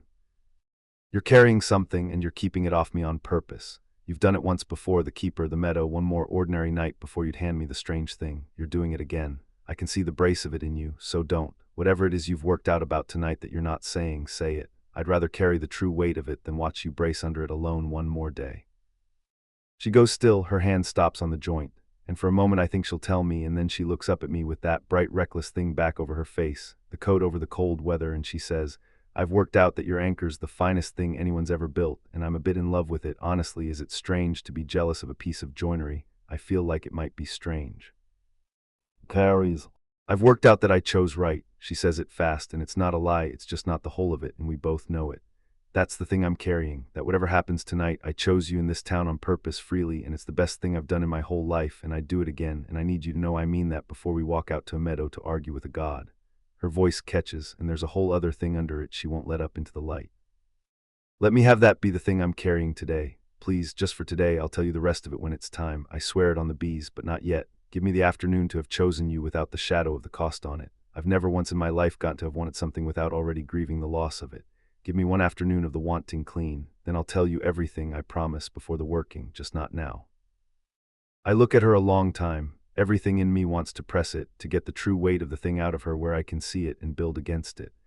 But she's asking me for the one thing I know how to give, which is a place to set a weight down for a while, and she's never once asked me for the wrong thing. So I don't press. It's the hardest not building I've ever done. One afternoon, I say, Clane, and then before the working, all of it, no bracing alone, that's the deal. That's the deal. She turns into me, and I put my arms round her, and she presses her face into my chest, and I feel her shake once and go still. Thank you for not making me hand you the shadow before I've had the light. Nobody's ever, Maddock, nobody's ever let me have the light first. We have the afternoon. It's a strange and holy thing, an afternoon stolen out of the middle of the worst day of both our lives. We don't talk about the working, that's the rule she sets, wordless, and I keep it. We don't talk about the god or the cost or the thing she's still carrying under the brightness. She makes me sit down in the sun with my back against the good south wall of the shop, and she folds herself down next to me with her head on my shoulder and the goose flopped over both our feet, and she talks. God, but she talks. 30 years of a moving life poured out warm into one gold afternoon. The town in the fen country where the whole population turned out to watch her get her wagon unstuck from a bog and made a festival of it. The lord up north who tried to pay her in poetry. The winter she wintered in a barn with a family of 11 and a lame donkey and learned every card game aboard farmhouse knows. The goose's entire criminal history, which is long and involves at least one bitten bishop. She tells it all light and quick and funny, and I hold still and let it wash over me, and underneath the funny I hear the other thing, the loneliness of it, 30 years of arriving and being loved for a week and leaving before the loving could turn to keeping, a whole life of festivals nobody asked her to stay past. Your turn, she says, poking me. You've had a life. I refuse to believe a man builds like you and has no stories in him. Tell me a good one, not a sad one. I've had enough sad to last me. Tell me a thing that held. So I tell her about the bridge, the one in the war I built to bring down that they ordered me to fail, and I built it too well to fail on purpose, and it held through the whole siege and after, and there's a village still using it that doesn't know an orc who hated himself built it to be the one thing in that whole war that didn't break. I've never told a soul that, I tell her. And I tell her about the first cradle I ever cut for the innkeeper's first grandchild, and how I stood over it 3 days getting the rockers right because I couldn't build a thing to break anymore. I could only build things to hold a small life soft. And I tell her about my grandmother's hands steering mine over the ward marks, winter on winter, and how I'm only now, at the end of everything, understanding she was giving me the one thing that would matter. Carries cries a little at the bridge and laughs at the cradle and goes quiet at my grandmother, and she doesn't feel the quiet, which is her rarest gift, and we sit in the sun with a criminal goose and 30 years of her stories and 40 of mine, and it is the best afternoon of my life, and I know it while it's happening, which is a thing a man almost never gets. The town drifts in and out of the yard around us, readying but gently, giving us our corner of sun. Ordun plants himself on an upturned barrow and teaches a knot of human children an orc marching song with all the filthy verses left in, roaring it out, and the children shriek it back wrong and filthy and delighted, and their mothers pretend to be scandalized and don't mean it, and one old human grandfather who lost a leg in the same war Ordun fought sits down beside him and sings the harmony he learned from the other side of that same war. 2 old enemies bellowing a filthy song at a pack of children on the afternoon, a god might end them all, because Carries built them a town where an orc and a human child could sit in the same sun. That, it turns out, is a thing worth being brave for. That's what we're about to go out to the meadow and defend. The dairyman comes to us near the end of the afternoon. He crouches down in front of where we're sitting, awkward, a big red weathered man with something wrapped in a cloth, and he holds it out to me, not Carries to me, which is the thing that gets me. It's a wheel of cheese, the good hard kind that keeps, and it hasn't soured. He's kept it back special, wrapped in a damp cloth against the turning. For after, he says, gruff, not meeting my eye, when it's done and you're both wanting a thing that's more than bread. My girl's 5, he says again, like he did the night he brought his iron, like it's the whole of his reason for everything, which it is. You're the 2 standing between her and the dark. A man ought to give the people standing between his girl and the dark a wheel of his best cheese. There's not more I've got. I'm not a brave man or a clever one, but I keep good cows. He presses it into my hands and gets up quick before I can find a thing to say and stumps off, and I sit there with a wheel of cheese in my lap like it's the holiest object anyone's ever handed me, because it is, and Carries is crying and laughing beside me, and she says, told you. You collect them, even the ones you didn't mean to, especially those, and I don't have a word for it, so I wrap the cheese back up careful and set it where it'll keep for after on the faith that there'll be an after. And I watch her all afternoon, storing it, because I'm a man who knows exactly how a thing fails, and I have a bad feeling in my bones about the fault line I can't read in her, and I'm laying up the sight of her in the sun against a dark I can't yet name. The light goes gold, then long, then the first green thread comes into it, out at the tree line, the high bloom rising, and the whole town goes quiet at once. It's the sight of it that ends the afternoon, that green gold thread climbing up through the ordinary dusk out at the wildwood eaves, brighter than any bloom has a right to be, and every soul in the yard stops what they're doing and turns to watch it come. The high bloom, the night the green pours full, the night the debt comes due, and the town moves without being told into the shape we drilled it into, because a frightened people that's been given a job to do will cling to the job like a handhold on a cliff. The mothers take the children down to the skep. That's the hardest thing to watch, and I make myself watch it because somebody should. The little ones carried and the big ones walking, each with an iron nail in a pocket and a marked door ahead of them, and the candle seller's girl looks back over her mother's shoulder at me and at Carries with her 2 old eyes. The child the god reached for twice, and Carries blows her a kiss and mouth stay inside, and the girl nods solemn, and then the skep door shuts on the lot of them and the innkeeper draws the bar across. And even from up here at the yard's edge I hear it, the bar going down. And that's the sound that tells the whole town it's real. The children are sealed. Everything else we do tonight, we do so that bar can come back up in the morning. The volunteers stay, the brave, frightened 40, human and orc, waiting by the anchor for the word to take their places, the green thread thickening in the trees beyond them, the cold beginning to come up out of the ground into the soles of every boot in the yard. Nobody talks much. Orden goes down the line one last time with a nail and a chisel, topping up a mark here, driving a loose spike there, an old soldier who can't stand still before a fight, and I let him, because it's how he prays, same as the anchors how I do. The clanswoman sharpens nothing and checks nothing and only sits, watching the trees, her lips moving in the old tongue over words I don't know, and the green rises. Carrie stands up out of the last of the sun and brushes the grass off her skirt and takes a breath, and the afternoon's over and it's time. All right, she says to the town, to me, to the goose, to the meadow, to the green thread rising in the trees. Her voice is steady. Her eyes find mine, and there's the shadow back in them now, the thing she's carried all day, rising up at last to be told. It's time, everyone to the anchor, Maddock. She takes both my hands and holds me back a step from the others as they move to the ring, the two of us apart for one last moment at the meadow's edge. Before it begins, I promised I'd tell you the rest of it.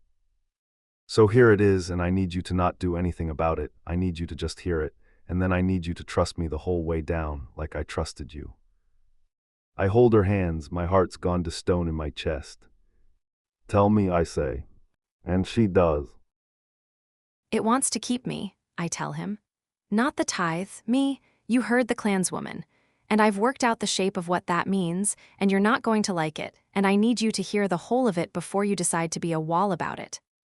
We're at the meadow's edge, the town ringed round the anchor behind us, the green thread rising thick in the trees, and I've got maybe 100 heartbeats before this has to begin, and I spend them on the truth I've carried all day.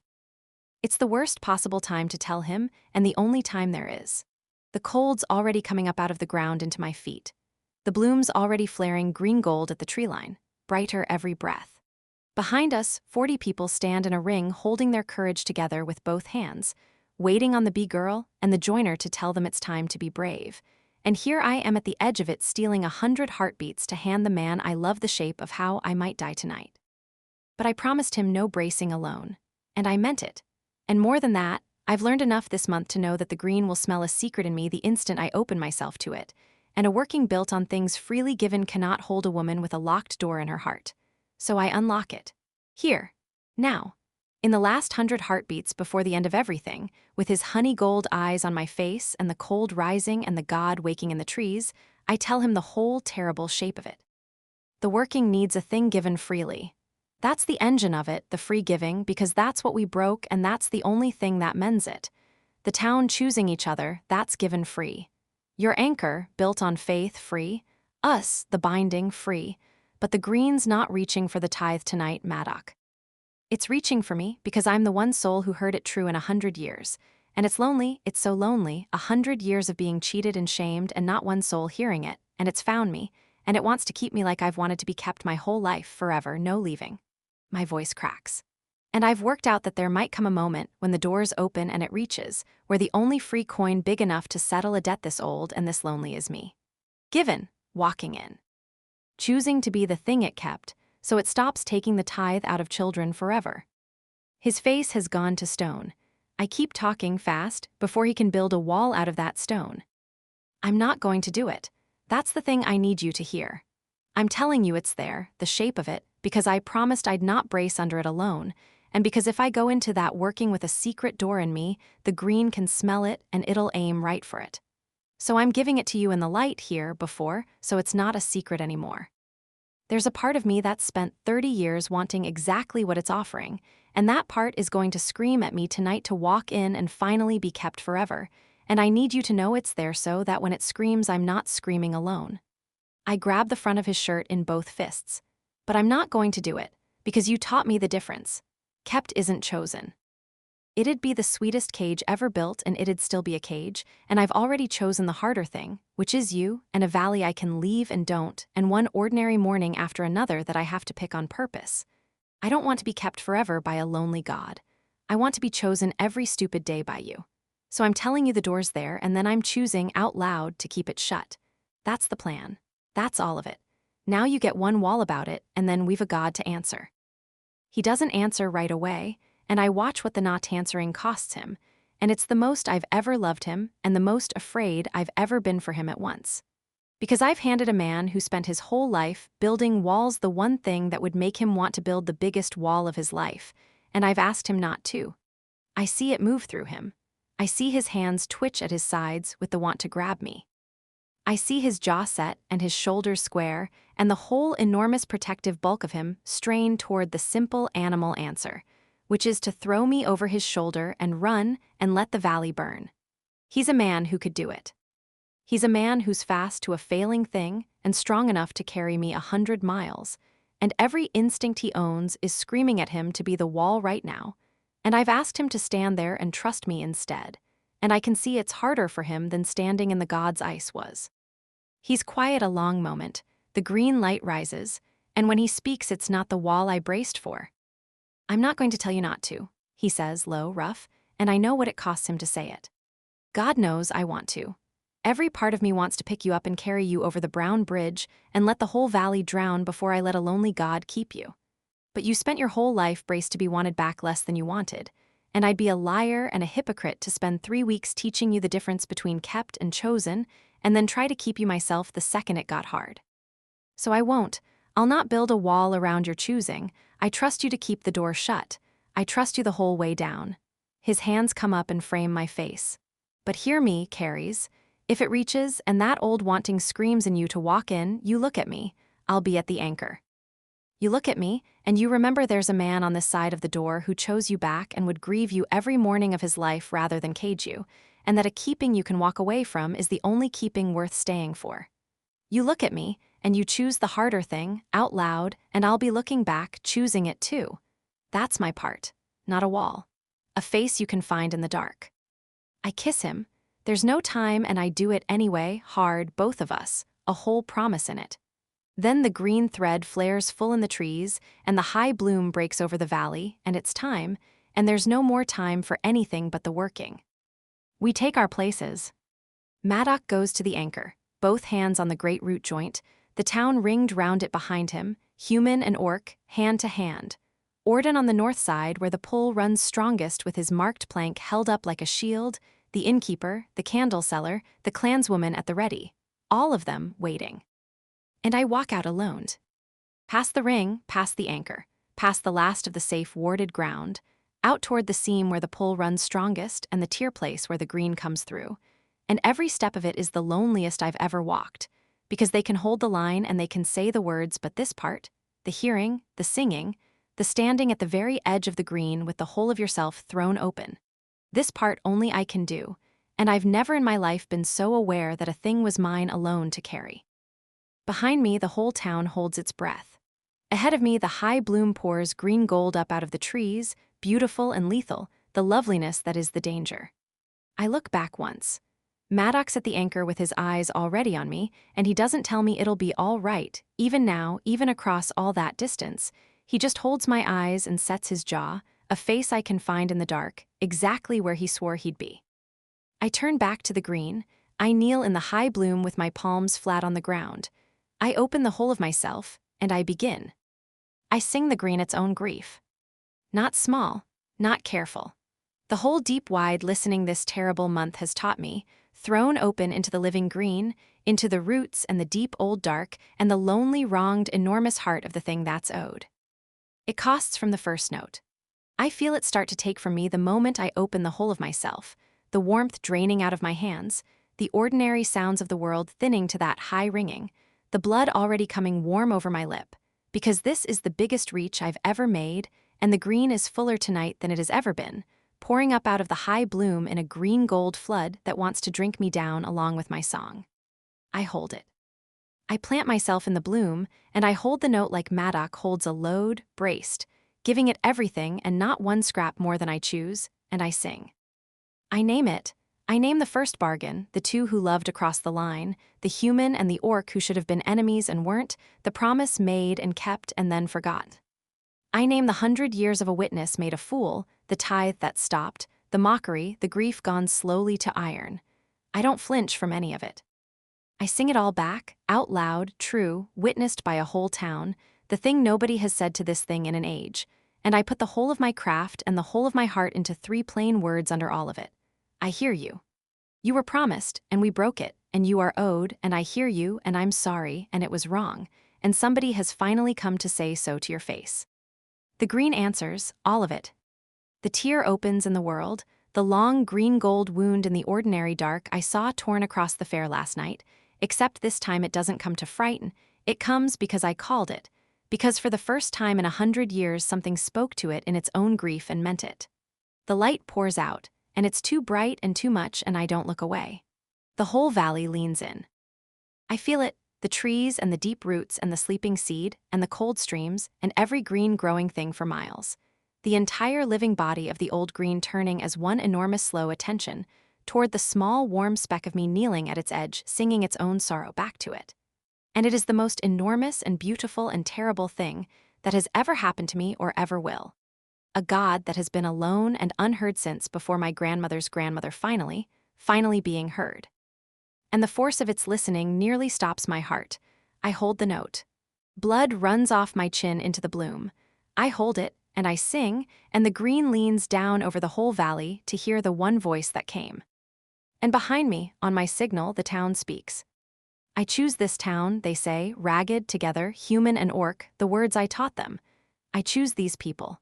Orc and human, I choose them, and I say so out loud. It starts uneven, 40 frightened people finding the words in the dark, and then it finds itself. The clanswoman's voice in the orc tongue, and the innkeeper's in the common one, and the dairyman's rough, and the candleseller's clear, and 100 behind them. Human and gray-green voices braided into one sound, the same choosing said 2 ways at once. And it stops being 40 frightened people saying a line and becomes a thing, a real thing, the oldest thing. 2 peoples choosing each other out loud where a God can hear. And it pours into the anchor. I turn my head enough to see it, even through the pull, because I have to see it, and it's the most beautiful thing my joiner ever made doing the most beautiful thing a made thing can do. The anchor's glowing. The town's choosing runs up off their joined hands, and into the oak and the iron and down into the living rowan heart, and the whole great rooted structure lights from the inside like a lamp. And Maddox at the foot of it with both hands on the great root joint and his shoulders set, and his honey-gold eyes fixed on me across the bloom. Holding the door open, holding it.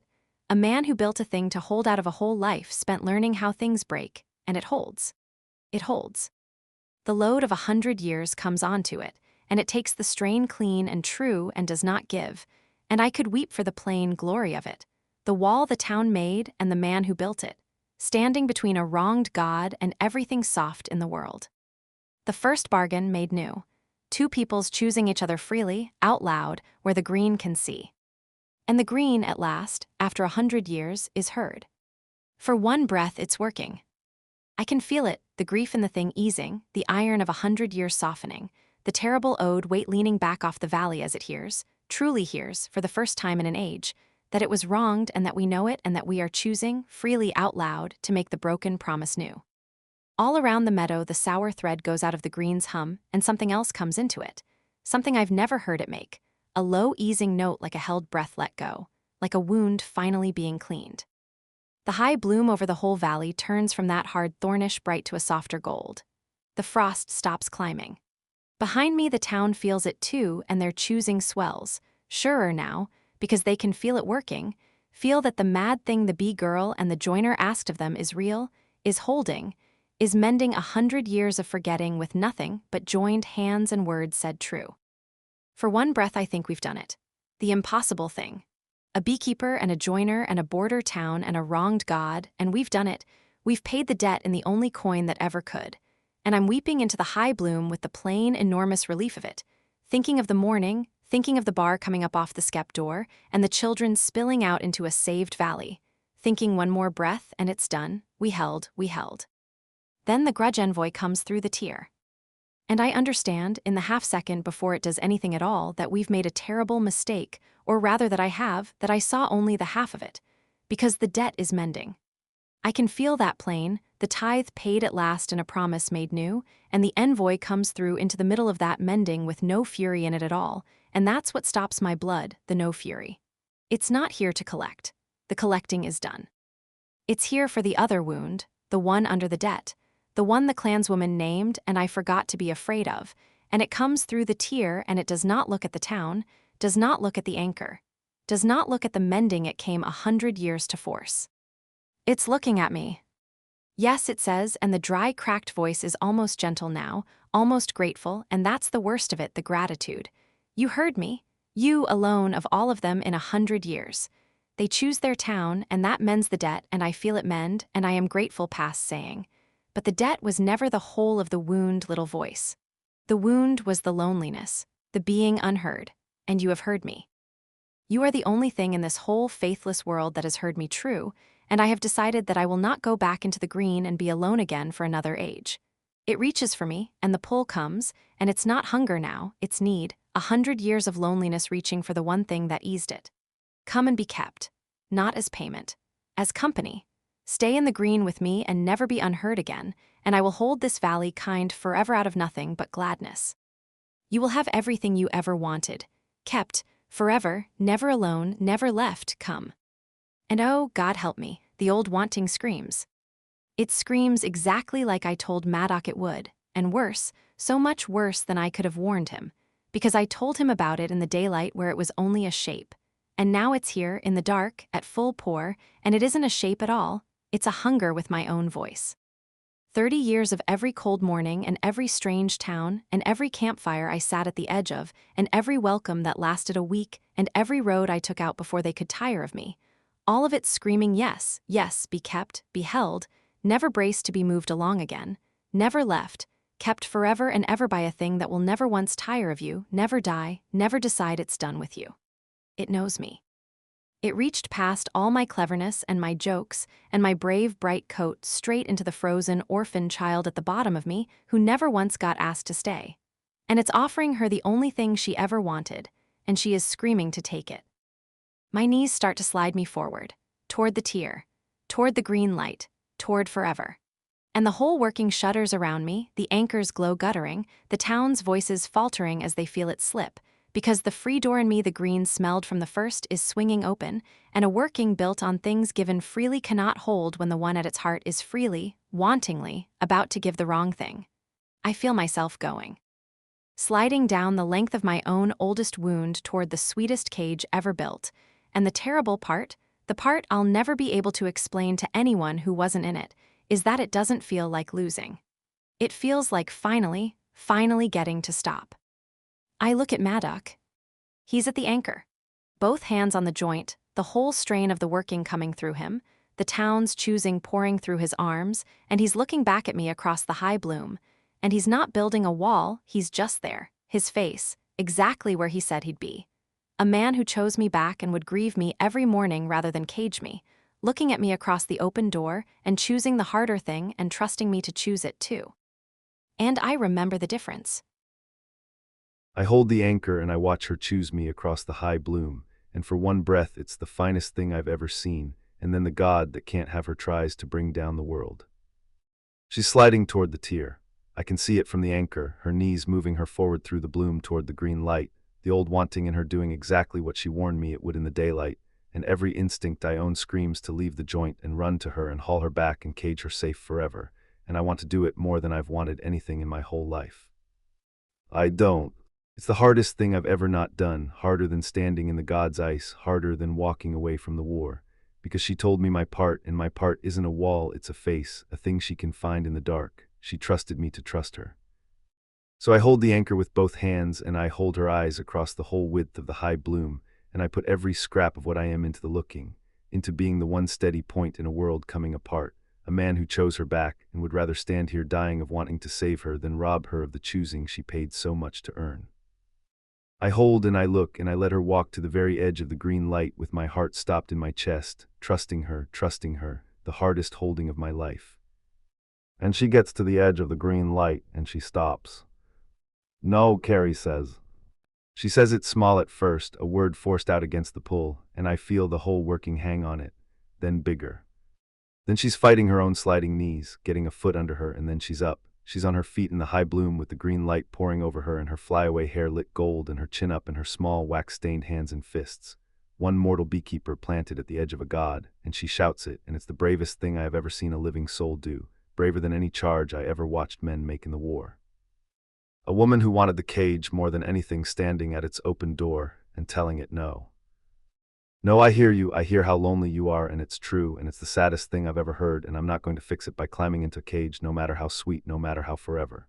You want to be kept from being alone. I know that want. I've had it my whole life, but you're reaching for the wrong cure, same as I did for 30 years. You don't need to keep somebody. You need somebody to choose you and stay, and you can't take that. Nobody can. It's only real if it's given free. So here's what I'll give you free instead, not myself, this.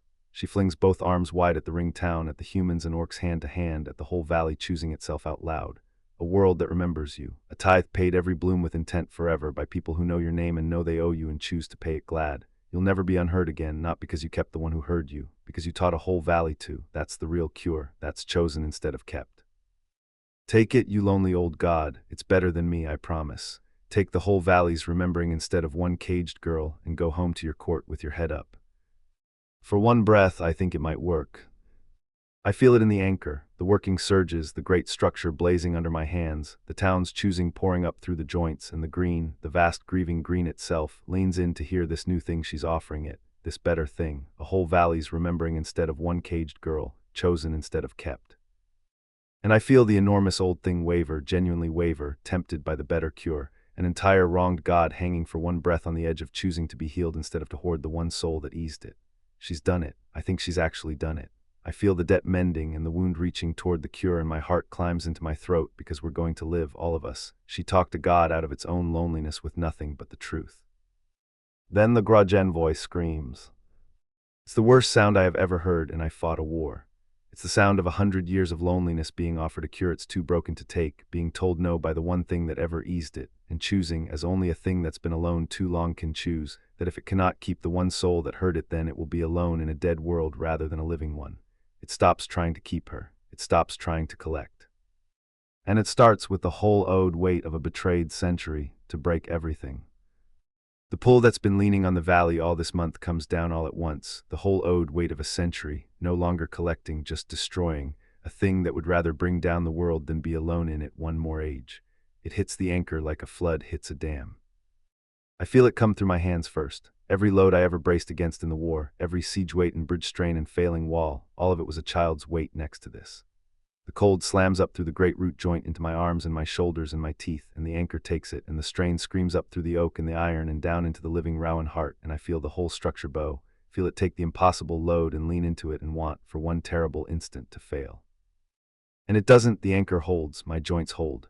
Every peg I drove twice holds, every bolt, every rooted foot of it, the seasoned oak taking the strain and passing it down into the living rowan heart, and the rowan heart passing it down into the deep ground it was cut to root in. Exactly like Ordun's marsh piles, exactly like the clanswoman's rooted deeper than the pull, the whole of it doing precisely the thing 40 years of knowing how things break taught me to build. It takes the whole weight of a wronged god and it holds, and for one blazing breath I've built a thing that stood, the finest work of my life, holding a valley off the end of the world, and I could laugh with the fierce joy of it, the man who made things to fail standing at the foot of the one thing that wouldn't. Every joint but one. The board that never took its mark, the seam I couldn't close. It's not in the anchor, that's the cruelty of it. I built the anchor clean. It's in me. It's the fault line I've carried my whole life and never mended. The belief that I'm the wall and only the wall, useful and never chosen. And the god finds it like it found the dorsal, because it's the one place in the whole working I never learned to hold, and it lands there. And it shows me in one terrible breath, carries in the green, kept and safe and mine forever, if I'd only let the working break and let it take her and be done. And I falter. God forgive me, for half a breath I falter. Because the God doesn't tempt me with power and it doesn't tempt me with peace. It reaches into the deepest broken place in me, and it offers me the one thing 5 years of wall building taught me to want more than my own life, which is her, safe, kept, past all harm, mine forever in a green gold country where nothing could ever take her from me again. It shows me a world where I never have to stand at an anchor and watch her walk toward a God. Where I never have to trust her to a working that might kill her. Where the terror I've carried since the night I first let myself want her, the terror of the losing, is simply over because she's kept, and a kept thing can't be lost. All I have to do is loosen my hands. All I have to do is let the working break and let it have her and call it keeping her safe. And it's the exact shape of my own worst wanting, and for half a breath, one half of one breath, my hands loosen a hair on the joint and the anchor trembles and I am, God help me, about to be the wall that fails her by trying too hard to save her. Ordun sees it before I do. The old orc's been at the anchor beside me the whole working, on the north side where the pull runs strongest, where he asked to be put, his marked plank held up, his two-fingered hands next to mine on the wood. He's been holding his own place and watching me hold mine, one old soldier watching another in a line, and he feels the anchor tremble before anyone else does, and he sees me falter at the one seam I can't hold, and he understands it faster than I do, because he's an old captain and he's watched strong men break at their 1 weak place 100 times and knows exactly what it looks like. And he does the thing an old soldier does without a breath of deciding. The thing I asked him not to have to do, and he told me plainly he would anyway. He shoves off his own place at the north side, and he flings his old body across the failing joint, over my faltering hands, over the one place the working's breaking, and he takes the weight of a wronged god onto 100 years of soldiering that should have died in a war he won't say which side of and didn't. I feel the cold that was pouring into my doubt turn and find him instead, find the old orc's body thrown across my fault line, and I hear the breath go out of him in a grunt as the whole owed fury of a century comes down on him where it was coming down on my weakness.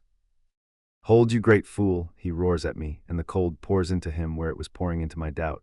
She chose, now you choose, don't you let her stand out there having chosen while the man she picked falls to pieces over getting to keep her. Hold. And it's Ordun's voice, an old wronged soldier choosing to stand in the breach for two people he decided to love 3 weeks ago, that mends the seam in me. Because that's the answer, isn't it? It's been the answer the entire time, and I was too busy being a wall to see it. The fault in me was never that I couldn't hold. I can hold. I've held all my life. The fault was that I believed I had to hold alone, that being chosen was a thing a useful man didn't get, that the wall stands by itself and owes nobody and is owed nothing back. And here's an old orc throwing his own dying body into my fault line so I don't have to hold it by myself. Here's a whole town with their hands on the anchor I couldn't hold alone. Here's a woman out at the seam who chose me out loud in front of a god, and the god found the one place I never learned to hold, and it turns out the only way to hold that place is to let someone hold it with you. The being held is the thing that lets me hold. Ordun in the breach, the town on the joint, carries on the note. I am not the wall. I was never supposed to be the wall. I'm one man in a line of them, and a line holds what no wall ever could. I get my hands back on the joint. I stop trying to be the wall. I let the town hold me, and Ordun hold the seam, and Carries hold the note, and I stop faltering, and the anchor stops trembling, and it holds all of it together, which is how it was only ever going to hold. But Ordun's in the breach when it holds, and a god's whole owed fury is pouring through him, and 100 years of soldiering can only take so much cold. He goes down. He goes down slow. That's the mercy and the horror of it both, that it isn't quick. He holds the seam until he feels my hands come back sure onto the joint, until he knows it's mine again, until he's certain the thing he threw himself into won't reopen the second he lets go. An old soldier holding a line until relief arrives, and not 1 instant longer than he has to, and not 1 instant less. And then once it's mine, once I've got it, he lets the weight slide off him, and he folds down into the high bloom at the foot of the anchor, slow, boneless, like I've seen strong men fold when the thing that was holding them upright finally stops. The cold's all through him, I can see it. His eyes have gone to that terrible knot there gray I've watched take children and never once wanted to see take him, and there's frost in his beard that won't melt in the summer night, and his hand, his two-fingered hand, the one he poured 100 years of mead with, the one he jabbed at me the first day and gripped my wrist with hard enough to bruise, has gone white to the wrist and still. The innkeeper's screaming his name and dragging him back from the breach by his collar. The clanswoman's on her knees in the bloom with her hands pressed flat to his chest, saying something low and urgent in the old tongue. And the working's holding, the anchor's blazing, the valleys saved in the same breath, and none of it matters to me as much as the gray stillness of the old orc in the grass, Ordun, who declared there would be a wedding and meant to drink at it, who spent 100 years surviving a war he should have died in only to throw the whole of it into my 1 weak seam for two people he decided to love 3 weeks ago. Ordun, I can't leave the joint. If I leave the joint, we lose everything he just bought.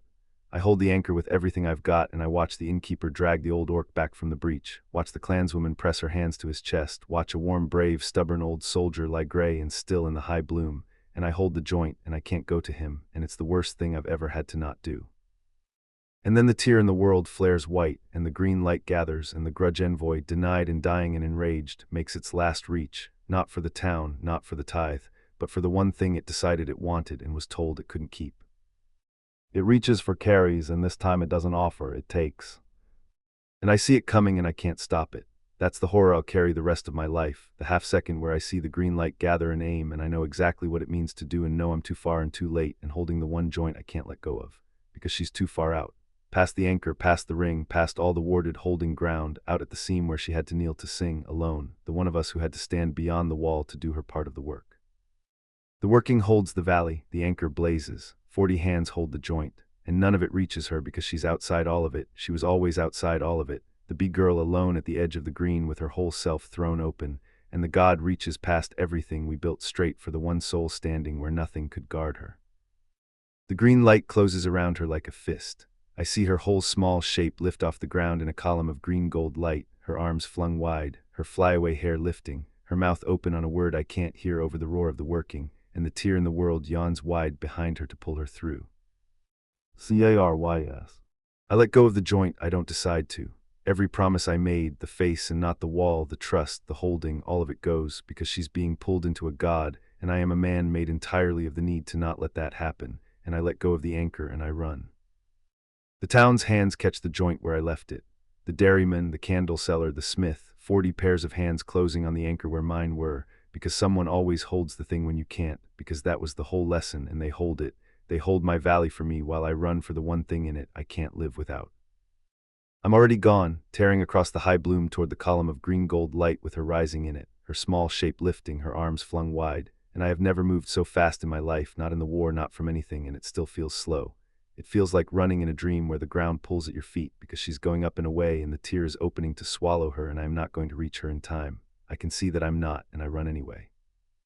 And I get there, barely. I leap the last of it and I get one hand around her ankle, one hand, her whole weight that used to be nothing at all, that I lifted 100 times like she was made of feathers, gone impossible now, gone anchor-heavy against the pull of a god that means to have her, and I hold. I hold like I've held every failing thing my whole life, knowing exactly how it breaks and holding anyway. The light hauls her up, the tear hauls her in. My one hand's locked around her ankle and my feet are furrowing the bloom and my whole body's stretched out straining between the earth and a god, and I am not going to be the wall that failed her. Not this one, not her. I'd let go of the whole world before I let go of her ankle. I told her once I'd grieve her rather than cage her, and I meant it, but this isn't the green offering her a cage. This is the green stealing her out of her own chosen life, and there's no promise I ever made that says I have to let a thief take her, so I hold, and I roar up into the light, the only thing I've got left. I've got you, I roar up into the light, though I don't know if she can hear me. I've got you, I'm not letting go, you choose, Carys, you hear me, you choose. And the light takes her and the tear closes, and my hand closes on nothing, and she's gone. Being kept is the most beautiful thing that has ever happened to me, and that is exactly how I know it's the cage. The last thing from the world is his hand.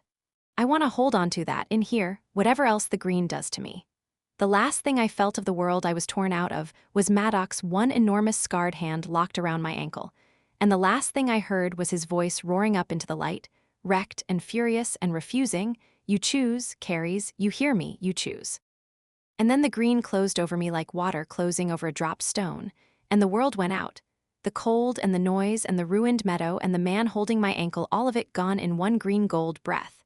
And I was somewhere else, somewhere that isn't a place. The deep, warm heart of the thing that's owed, taken, kept, and his hand was gone from my ankle, and I was held instead on every side by something vast and warm and patient that had finally, after 100 years of reaching, got the one thing it wanted. There's no cold in here. That's the first thing. A whole month of the green being cold at the edges of everything, and here at the heart of it there's no cold at all, only a green-gold warmth that holds me on every side at once, cradling, complete, a thing wrapped so close around me that I cannot tell anymore where I end and it begins. And it feels good. I have to be honest about that in here because it's the very heart of the danger, and there's no use pretending my way past it. It doesn't feel like a prison. It feels like I imagine it must feel to be loved past all doubting, and it feels it in my body, in every part of me, the warmth going through my skin and into my tired muscles and down to the marrow of my bones, easing knots I've carried so long I forgot they were knots. The green holds me like a lover holds you in the last soft dark before sleep. All of it, all at once, no part of me untouched, no part of me bracing. It moves through me slow and warm and complete, and every place a hard thing has ever lived in me it finds and eases, my shoulders that have carried a wagon's weight 30 years, the small of my back, the tight, frightened place under my breastbone that's been clenched since I was a child nobody kept. It touches all of it. It soothes all of it. It floods me so full of being held that my breath goes ragged with it, and my eyes sting, and my whole body goes loose and open and grateful in a way I have never once let it go. Not even with Maddock, because with Maddock, there was always the small held-back part that knew he could leave. Here there's no held-back part. Here I am wanted so completely and so bottomlessly that every wall I ever built dissolves in the warmth of it, and my body arches into the keeping like a plant into sun, and it is, God help me, the most exquisite thing I have ever felt, being wanted with nothing held back and nothing at risk and no mourning it could ever end. I'm not falling, I'm not floating, I'm held. For the first time in my whole entire life, I am held so completely by a thing so vast that there is no possible edge of it I could fall off of, no morning it could tire of me, no road it could set me back onto. I am inside the thing that keeps, and it is keeping me, and it feels like being adored to the very floor of myself. And God forgive me, part of me has wanted exactly this, wanted it in my body and my bones, since before I had words for wanting. There the green says all around me, not the cold envoy now, not even quite the sad keeper, the whole of it, grieving and vast and glad. There, no more road, no more cold morning bracing to be moved along. No more watching the road for the day they decide they're done with you. You are kept now, you are held now, you will never be alone again. Rest, small one, rest, you have carried yourself your whole life. Let me carry you now forever and never set you down. And I rest. I do, I want to be honest about that. Even to myself in here, where honesty is the only thing I've got left. I rest, for a while, in the arms of the green, and it's the deepest rest I've ever known. Every hard mile of 30 years unspools out of my shoulders. Every strange town I rolled into bright and rolled out of before dawn. Every cold campfire I sat at the edge of.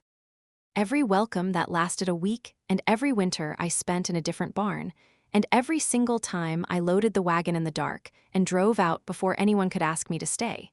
Because being asked to stay, and then having them tire of me, was the one thing in all the world I couldn't survive. So I never once gave anyone the chance. All of it unspooling, releasing the 30-year clench of a woman who made herself easy to leave so the leaving couldn't hurt, going loose at last in the arms of the one thing that swears it will never, ever tire of her. It's like setting down a weight I've carried so long I forgot it was a weight, forgot my own shoulders could sit any other way. The relief of it is enormous. The relief of it could drown me. All of it gone, held, safe, kept, forever. Everything I ever wanted since I was a child nobody kept, given to me at last, complete, guaranteed, and all I have to do to keep it is stay and rest and never leave, and I could. God help me, I could. I could stay here forever in the warm and be held and never once be hurt again. It's the softest, warmest, most complete thing in the world, and it's a grave. It comes to me slow, in here, in the green, with all the hardness wrested out of me, because a grave is warm too, in its own way, once you've stopped fighting it. A grave holds you completely and never lets you go and never asks anything of you again. It ends the striving. It ends the cold mornings. It ends everything, including the you that could have been chosen. And this is that. This is being held by a thing that couldn't be told no, that took me because it was owed and lonely, that keeps me because it wants me and not because it chose me and I chose it back. It's the difference between a hand that holds yours and a hand that won't let go, and the two feel almost exactly alike from the inside, warm and close and sure, right up until you try to move and find out which one you're in. So I try to move, just a little, just to test it. And the warmth holds me exactly as close as before, exactly as gently, and does not loosen by the smallest degree, and that's how I know. It would hold me forever, and I would rest forever, and I would never be hurt again, and I would never be chosen again either, because you cannot be chosen by a thing that already has you. You can only be kept. And I find, in the warm green heart of everything I ever wanted, that I don't want it. It's the hardest thing I've ever found in myself, and it costs me more than anyone will ever know, because the keeping doesn't loosen when I decide against it. It's still all around me, still going through my body warm and complete and adoring, still easing every knot, still whispering rest, rest, be held, and every animal part of me is arched into it begging to stay. Choosing against it is like deciding to climb up out of the warmest bed on the coldest morning, except 1,000-fold, except it's not a bed, it's the arms of the only thing that ever wanted the whole of me at once. My body screams to stay. The frozen orphan child at the bottom of me screams to stay. Everything I spent 30 years starving for is here, wrapped around me, offered forever, and I have to reach down past all of it, past the bliss and the ease and the being adored, and find the one small, cold, hard, true thing at the center of me that a month ago I didn't even have, and hold on to it while the sweetest thing in creation tries to melt it out of my hands. I want the cold. God help me, I want the cold mornings. I want the road I got to leave and chose not to. I want a bed I could drive away from and don't. I want to be asked to stay by someone who'd let me go, and to say yes, and to have the yes mean something because the no was real. I want to be chosen, every ordinary hurting morning, by a man who could lose me and doesn't cage me to keep from it. I want the whole terrifying, breakable, unguaranteed thing, the thing that could end and doesn't, the thing you have to pick again at every dawn. I don't want to be kept safe from the losing. I want the man who'd grieve me rather than cage me. I want Maddock, on the cold side of a door I can walk through, choosing me and letting me be able to leave. No, I say, into the warm green everything. No, thank you. It's the most beautiful thing anyone's ever offered me, and I mean that with my whole heart, and I don't want it. Put me down. The warmth goes still around me. All of it, the whole vast keeping, gone motionless in a way I can feel is shock, because I don't think anything has ever said no to it before. Everything the green ever kept gladly, or kept resigned, or kept and dwindled quiet in its holding. Nothing has ever, in the middle of being given everything it wanted, looked the keeping in its face and said thank you, no. The stillness holds a long moment, uncomprehending, and then the grief comes up through it, slow, enormous, wounded. You would go back to the cold, the green says, and there's such grief in it, such old, bewildered grief, because it truly does not understand. It has been alone so long it's forgotten there was ever a difference. You would leave this to be hurt again, to lose again, to die a mortal death in a mortal span while I would keep you past the stars? Why? Why would anything choose the losing over the keeping? I do not understand. I have never understood. It is why I am so alone. And there it is. That's the wound at the bottom of 100 years of fury, laid bare in the warm green dark. It doesn't understand why anyone would choose the breakable thing over the kept thing. It never has. And I feel in the grief of it asking just how deep the not understanding goes, how old, how total. This is a thing that has held the whole living world alive for an age, that has kept the bloom and the seed and the deep root through every killing winter, that has given, and it has never once in all that time been chosen. Owed, yes. Feared, yes. Paid, and then forgotten, and then paid again in fear. But never picked. Never wanted for its own sake by a thing that could have walked away and stayed instead. It has kept everything and been chosen by nothing, and it genuinely cannot conceive that the second thing even exists, that there is a kind of being wanted that keeping actively murders, because to a thing that only knows how to hold, opening its hand looks like nothing in the world but loss. That not understanding is exactly the loneliness that's been souring honey out of shut jars all month, because a thing that can only keep, that has never once been chosen, that cannot tell the difference between being wanted and being had, is the loneliest thing in all creation, and it has been alone with that not understanding since before the war, since before the first bargain, since before there were mortals to forget it. 100 years isn't even the half of it. It has been alone since the world was young, and it never knew there was any other way to be. So I do the only thing I've ever been any good at. I don't fight it, I teach it. Because the losing is what makes it real.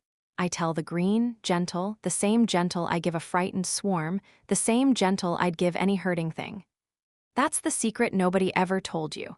A thing you can't lose isn't precious, it's just permanent, and permanent isn't the same as loved, it's the opposite, it's the thing love happens instead of. I'm precious to Maddock because he could lose me. Every morning he chooses me knowing I could be gone by noon, and that choosing is worth more than 1,000 years of keeping, because it's given, free, at risk when it didn't have to be. You've been trying to end your loneliness by keeping things. But keeping is what makes the loneliness. You end it by being chosen. And you can't be chosen while you're holding somebody against a door they can't open. So open the door, let me go, let me choose whether to help you. And find out, maybe for the first time in your whole long life, what it feels like to be picked instead of kept. The green is quiet a long, long time. All around me the warmth holds and trembles, and I feel it doing the hardest thing a thing that old can do, which is consider that it might have been wrong. 100 years of fury built on one certainty, that it was owed and cheated, and that the answer to being alone was to hold tighter, to keep harder, to take what wouldn't stay, and here's a small mortal woman in the middle of its keeping telling it that the certainty itself was the wound. I feel it resist.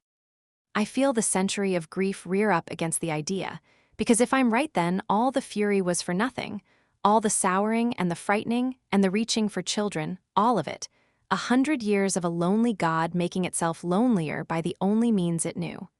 That's a terrible thing to be shown about yourself. I know. I spent 30 years running from a place I wanted because I was so sure wanting it would cost me. And finding out I was wrong, finding out I could have stopped running years ago, that hurt worse than any leaving ever did. So I hold still in the warmth and I let it hurt, the same as I let my own hurt land in a woodwright's yard, and I don't rush it, because a thing this old doesn't turn in a moment, and something ancient and lonely and vast turns over a thought it has never once let itself think. If I open the door, it says at last, very small for a thing so large, you will leave. They always leave. That is what the mortal ones do. They forget and they leave, and I am alone again. Some of us leave, I agree. I'm not going to lie to you, you'd know it. Some of us forget and leave, but I'm the one who came back, remember? I'm the one who heard you.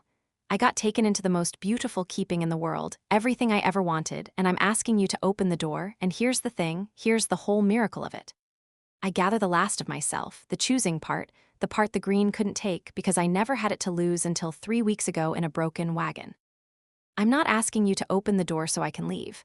I'm asking you to open it so I can choose to stay in the world and help you anyway. Freely. Not kept. Chosen. There's a thing I never got to say, out there, a promise I never finished, and I want to go finish it out loud where you can hear, and then I want to help you learn the difference between kept and chosen for the rest of my mortal life, one bloom at a time, because you deserve to learn it, you've been owed it longer than the tithe. Open the door, and I swear on the bees I'll spend my whole life teaching a lonely God how to be picked. That's a better forever than keeping me. Trust me, I'm the bee girl.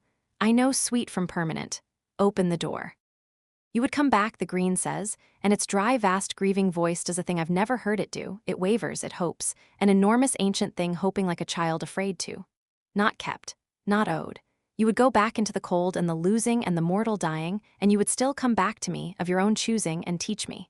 Why? I took you.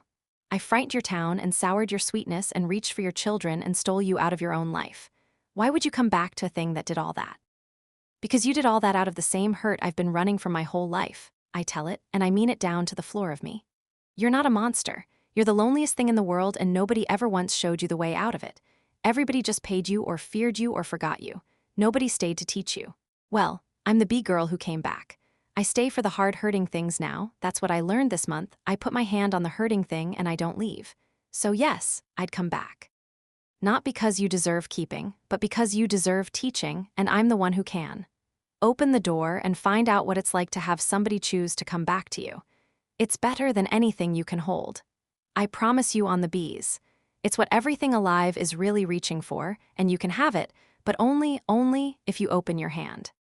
And in the warm green heart of the thing that keeps, something that has been shut for 100 years, something older than the war, older than the grief, wavers, and aches and wants, and, terrified at the exact cost of everything it has ever believed kept it safe, begins, very slowly, to open. I feel it.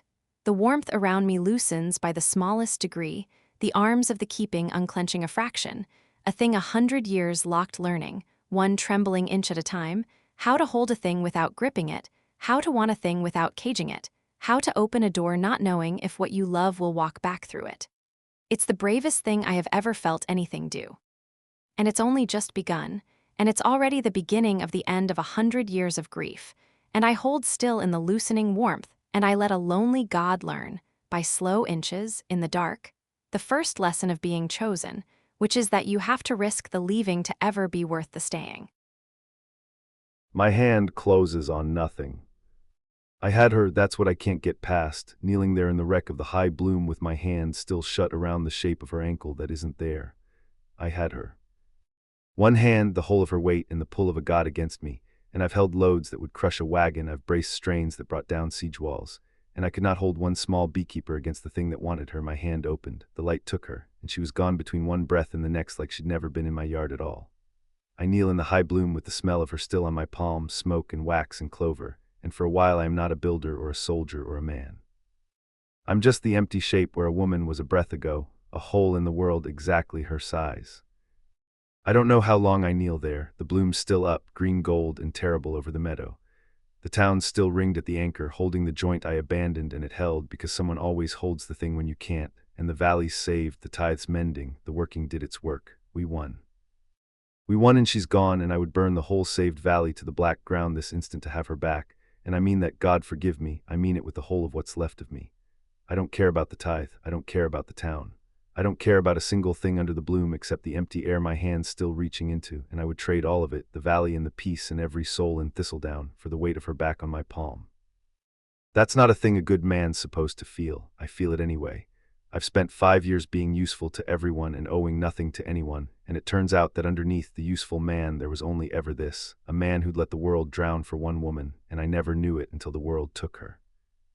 Then Ordun makes a sound, and it's the sound that gets me up off my knees. He's alive, that's the first mercy in the whole ruined night. The innkeeper and the clanswomen have got him laid out in the bloom, and he's gray and there's frost still in his beard that won't melt, and his two-fingered hands gone white to the wrist and stays white, cold-killed, dead flesh on a living man, and his breath comes shallow and slow, and each one costs him. But he's alive. 100 years of soldiering took the whole weight of a god through his own body to buy me the breath I wasted faltering, and it near killed him, and it maimed the hand he poured mead with, and he's alive, and when I get down beside him his good hand finds my sleeve and grips. He looks bad. I've knelt beside enough men after enough hard things to know the look of one whose body's deciding whether to stay, and Ordun's got it, the gray gone all the way into his lips, the breath too shallow, the cold that won't leave him. The clanswoman's hands are pressed to his chest, and her mouth's moving in the old tongue, and I don't know if it's medicine or prayer or just company, and the innkeeper's got his head in her lap and tears running plain down her face, and I understand, kneeling there, that I might lose him too. That the night might take both of them, the woman into the green and the old orc into the ground, and leave me a saved valley and 2 graves. And I've only known him 3 weeks, this loud old maimed soldier, and he threw the whole of himself into my fault line, and the thought of losing him lands nearly as heavy as the thought of losing her, which tells me something about what she did to me, the bee girl, before the green ever took her. She taught me to have people to lose. 3 weeks ago I had none. Now I've got a town and an old orc dying in the grass and a woman in a god, and the whole terrible weight of having things worth grieving, and I would not trade 1 ounce of it back for all the safe walled years behind me. Did she, he rasps, the girl, did it. She's gone, my voice isn't mine. It took her, into the green. She refused it and it took her anyway, and I let go of the joint and I ran and I got 1 hand on her and it wasn't enough. It took her, Ordun, she's gone. The old orc's eyes, gray and dimmed, find mine. Then you're a fool, he says, if you're kneeling here mourning her while there's a green full of God not 100 yards off with your woman in it. I didn't burn my own hand off holding your fault line so you could kneel in a meadow being sad. Get up, go get her. His grip tightens, the last of his strength in it. You held at the end. You stopped being the wall alone and you held with all of us, and it saved the valley, and it wasn't enough to save her, and now you go do the other thing, the harder thing. You don't build her a wall. You go into the green and you choose her back. That's a different craft than holding boy, and it's the one you've been afraid of your whole life, and it's the only one left that'll do. His eyes slide shut. Now let me rest. I've a wedding to be well enough to drink at. Don't you dare make it a funeral instead. I looked down at him a long moment, this old orc who threw 100 years of hard living into my 1 week seam because I faltered, whose pouring hand is dead white in the grass now for my sake, and I don't have words to give him. So I take his good hand in both of mine and I grip it, hard, the grip of a man saying a thing he can't say, and he grips back weak and sure, and that's the whole of it, the whole conversation, 2 old soldiers who don't say the rest of it. He bought me this with his own body. He faltered for nothing and I faltered for everything, and he covered my weakness with his living hand and lost it doing so, and the only way I can thank him is to not waste it, to get up off my knees and go do the harder thing, the choosing, the thing that isn't a wall. He's right that I've been afraid of it my whole life. A wall you build once and it stands and it owes nobody and nobody owes it. A choosing you have to make out loud at risk with your whole self bare, knowing it can be refused, and I have spent 40 years making sure I never had to stand that unguarded in front of anyone. And now the only thing that'll save her is exactly that, and an old orc's dead hand is the price already paid to give me the chance to try. I leave him with the innkeeper and I stand up in the bloom, and I don't know how to do the thing he's told me to do. That's the terror of it standing there. Every hard thing I've ever faced in my life, I've faced with a tool in my hand and a trade in my head. A wall to build, a strain to brace, a joint to cut, a thing to hold. Give me a load and I know exactly how to stand under it. That's all of what I am, the man who knows how a thing fails and builds so it won't, but there's no load here. There's no joint to cut, no brace to drive, no wall to raise between her and the dark, because she's not on this side of the dark anymore, she's inside it, and you cannot build a structure that reaches into a god. I stand in the high bloom with my scarred, useless hands hanging at my sides, hands that have never once in 40 years not known what to do with a problem, and they don't know what to do with this one, and I have never felt so helpless in my life, not in the war, not walking away from it, not any of the 5 silent years. The one time it matters more than my own life, the trade that's been the making of me has nothing to offer, and I stand there, the man who built the anchor, the man the whole watching town is looking to, having no idea at all how to save the one thing that ever mattered. And that's exactly when the answer comes, and it isn't a tool, and that's the point of it. And the keeper comes. She comes soft and gold and dreadfully thin, spent near to nothing, the sympathetic one, the sad one, and she's guttering like a lamp with the oil near gone. I know her even now, even wrung down to almost nothing. This is the one Carrie's met the first night, the gold grieving voice that told her the debt was owed and said it like it grieved to say it, the one who taught her the working's shape, the one who warned her, over and over, that grieved the two of us from the start in whatever way a thing made of the deep green grieves. She's been on our side since before we knew there were sides, the one kindness in a wronged and furious God, and she's poured most of what she is into holding the tear steady while the working closed, so that the valley could be saved, and it's cost her. I can see it's cost her nearly everything, and she's spending the last of it now to come to me. A man learns in a war what a person looks like when they've given past what they had and are running on the dregs. She has that look, if a thing of gold light can have a look. She's dying, and she's used her dying to come tell me something, and I go very still and I listen. Builder, she says, and even her voice is faint now, a few small hums where there were 100. You think the door is shut, it is not, not fully. Listen to me, I have little left, the working held, the valley is saved, but the binding was never finished. 3 things it needed, the song sung, the anchor held, and the two who choose each other said aloud, freely, both of them, where the green can hear. You never said it, neither of you. You saved the words for after the bloom, and there was no after, and so the working closed on 2/3 of itself, and it held the valley, but it did not make the bargain whole, and a bargain not made whole is a door not fully shut. Tell me what to do. She is in the green, refusing to be kept, teaching it the thing it has never known. The keeper's light flickers. I can feel her doing it even now, the brave, foolish thing, teaching a god to be chosen. But she cannot come back through a door that only opens from your side. The binding is the door, it was always the door. Say it, builder, the words you saved. Say them true and free into the green, out loud where it can hear. And if she says them back from the inside at the same breath, the two halves of the binding meet and the door opens both ways and the bargain is made whole and she comes home. The light gutters lower, but it must be true. The green will know a lie or a half-truth or a word said only to get her back. It must be the whole of it freely or it opens nothing. You have spent your life being the wall because a wall need never say what it is. Now you must say what you are out loud to a god or lose her to the kindest cage in creation. Can you?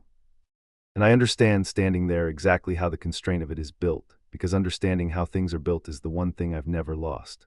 It has to be true, not true enough, not mostly true, not true with one small guarded corner held back like I've held a corner of myself back from every soul I ever met. The whole of it freely out loud or the green hears the lie in it and the door opens nothing and she's lost inside the kindest cage in creation forever. It's the cruelest possible trial for a man like me, and I see that it's cruel and I see that it's also perfect because the green would only ever reopen for the exact thing the mortals broke, which was a promise made whole and freely and meant, and there's no cheating a thing like that, no half measure, no wall left standing anywhere in it. To get her back I have to be, for one breath in front of everyone, the most unguarded I have ever been in my life. The thing I've spent 40 years making certain I would never have to be. I stand in the high bloom with the anchor at my back and the town around me in Orden gray in the grass and the woman I love inside a god, and it lands on me at last, what she meant every time she made me stand and do nothing useful. Useful I know how to be, I can hold any strain, I can build against any load. I have spent my whole life making myself the wall so that I'd never have to find out whether the man behind it was worth choosing, and now there's no wall left to hide behind, no joint to hold, no thing to build.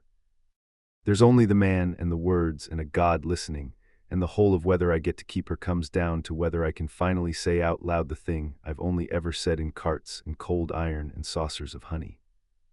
Yes, I tell the keeper, and it's the truest and most terrifying yes of my life because I've never once been sure of it.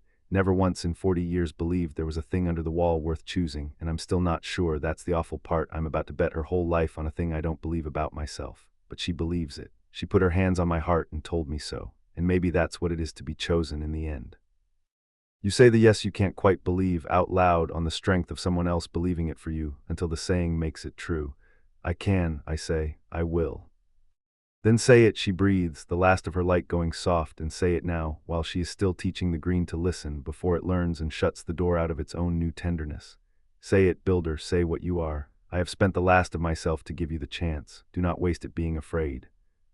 And the keeper goes out, gentle, gold, spent to nothing in the high bloom. I watch her go, there's nothing I can do to stop it, and she doesn't want it stopped. She's spent, poured out, the last of her oil burned, holding a door I have to walk through. Her light thins from gold to the pale of a candle in daylight to a last few small hums. The bee voice that answered carries the very first night, that warned her, that helped her, that grieved the two of us from the start in whatever way a thing made of the deep green grieves. And then even the hums stop, and there's a shape of gold in the bloom for one more breath, and then there isn't, and she's gone, and the high bloom closes over the place she was like water over a stone. And something in the vast green all around goes quiet in a new way, a grieving way, because the green itself feels her go, feels the kind one, the sad one, the one who loved the mortals it was warring on, spend the whole of herself to save them. Even a wronged god grieves the keeper. I feel it grieve her out at the trees, a small new sorrow laid over the old healing one. She died for us, a thing I only half understood, that I feared at first and misjudged, that turned out to be the one thing in the whole green on our side from the very beginning. And she poured herself out to nothing to buy me the chance to say 4 words, and I never once thanked her, and there's no time now, and that's a grief I'll carry a long while under all the others. I don't have time to mourn her, she'd not want me to. I turn to the green.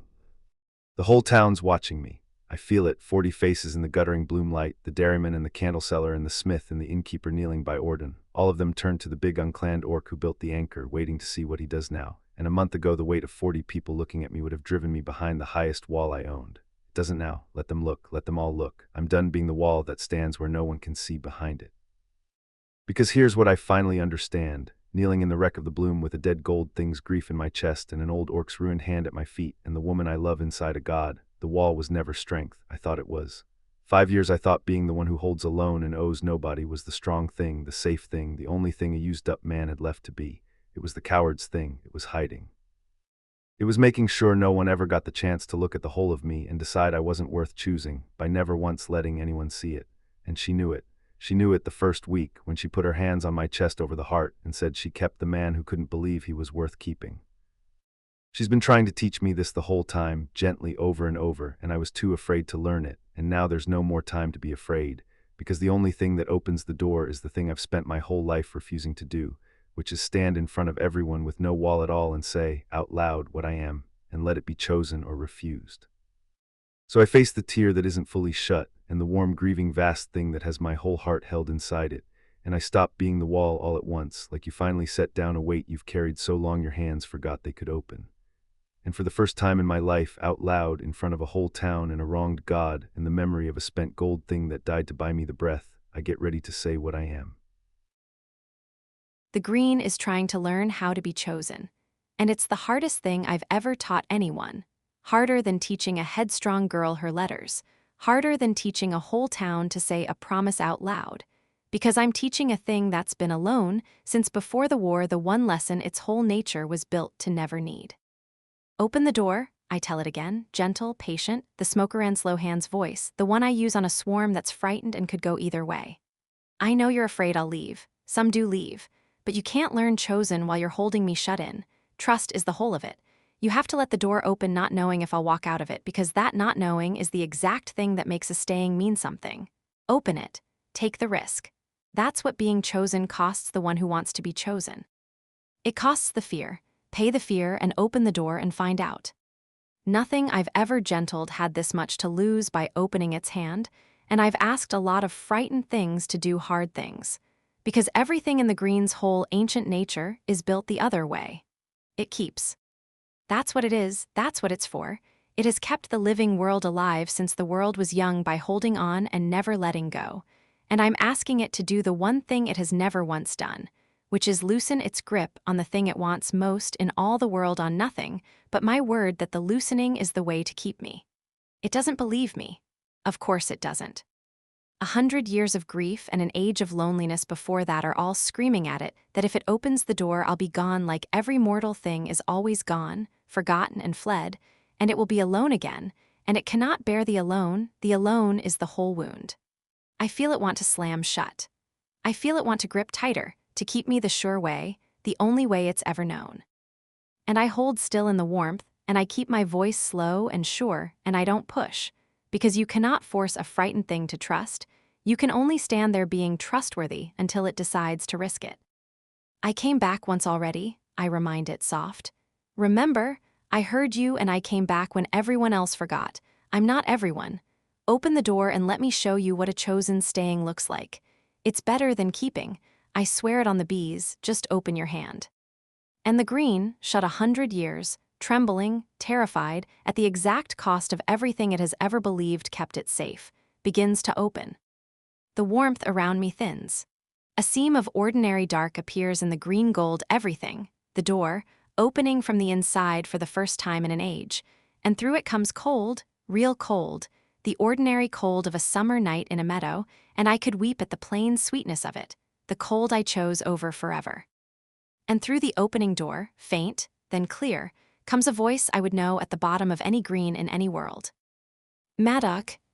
He's saying something, out in the cold, out in the world, his voice rough and low and shaking and pushed louder than I've ever heard him push it, saying it into the green where it can hear, and I go still in the warmth with my whole heart in my throat, because he's saying the thing.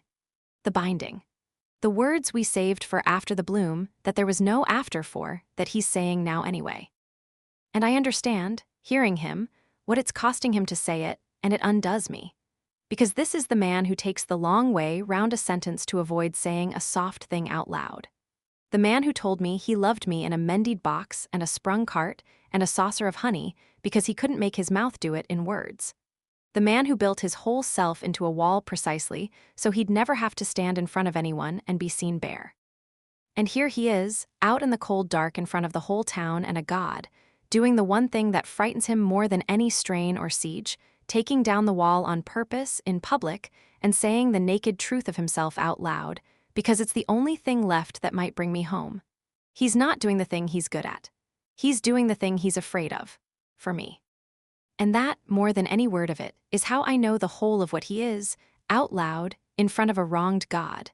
The man who only ever said what he was in carts and cold iron finally, for me, saying it in words. I don't have the pretty words for it, he's saying, and his voice cracks clean down the middle. I never did, I say things in wood, but there's no wood left, there's only this, so hear me. Carries, I choose you. Not your usefulness to me and not mine to you, not the cart or the honey or the wall of me. You, the woman, the one I couldn't find the fault in. I choose you knowing I could lose you, knowing you could drive over the bridge any morning, knowing I've no way to keep you and I don't want one, because a you I could keep wouldn't be you. I choose you free, at risk, forever, one ordinary morning at a time, and I'll grieve you the rest of my life sooner than cage you. And that's what I am, that's the man under the wall. He's a man who chose you and would let you go, and he's yours if you'll have him. And I'm saying it out loud to a god so it knows I mean it. Choose me back, Carries, say it from wherever you are, choose me back and come home. And the green holds the door open. This is the part I'll never be able to make anyone understand who wasn't inside it, because it doesn't have to. Every word of Maddox is a word telling the green to let me go, choose me back and come home, and the green could slam the door on all of it, could pull me back down into the warm and keep me the sure old way and never once have to feel the loss. And I feel it want to. I feel 100 years of grip screaming at it to shut the door before this man's voice can take away the one thing it finally had. And it doesn't. It holds the door open. Trembling, terrified, learning in real time the exact lesson it spent an age never needing, a lonely god holds a door open at the precise cost of everything it ever feared, and lets a man it could have shut out call the thing it wanted home, because I asked it to, because I told it this was what being chosen costs, and it decided, at the end of an age of alone, to be brave enough to find out if I was telling the truth. It is the bravest thing I have ever felt anything do. It lets his words come through to me. It lets me choose.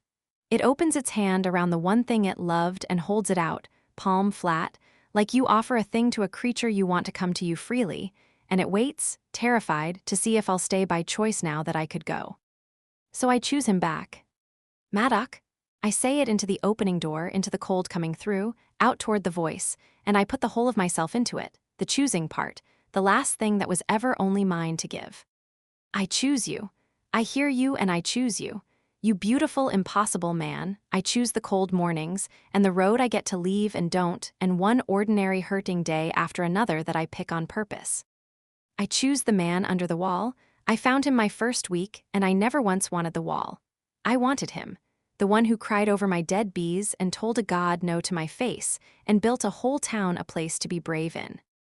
I choose you free, at risk, forever, knowing I could lose you, wanting you anyway, because wanting you anyway is the whole of what love even is, and I've spent 30 years running from it and I'm done.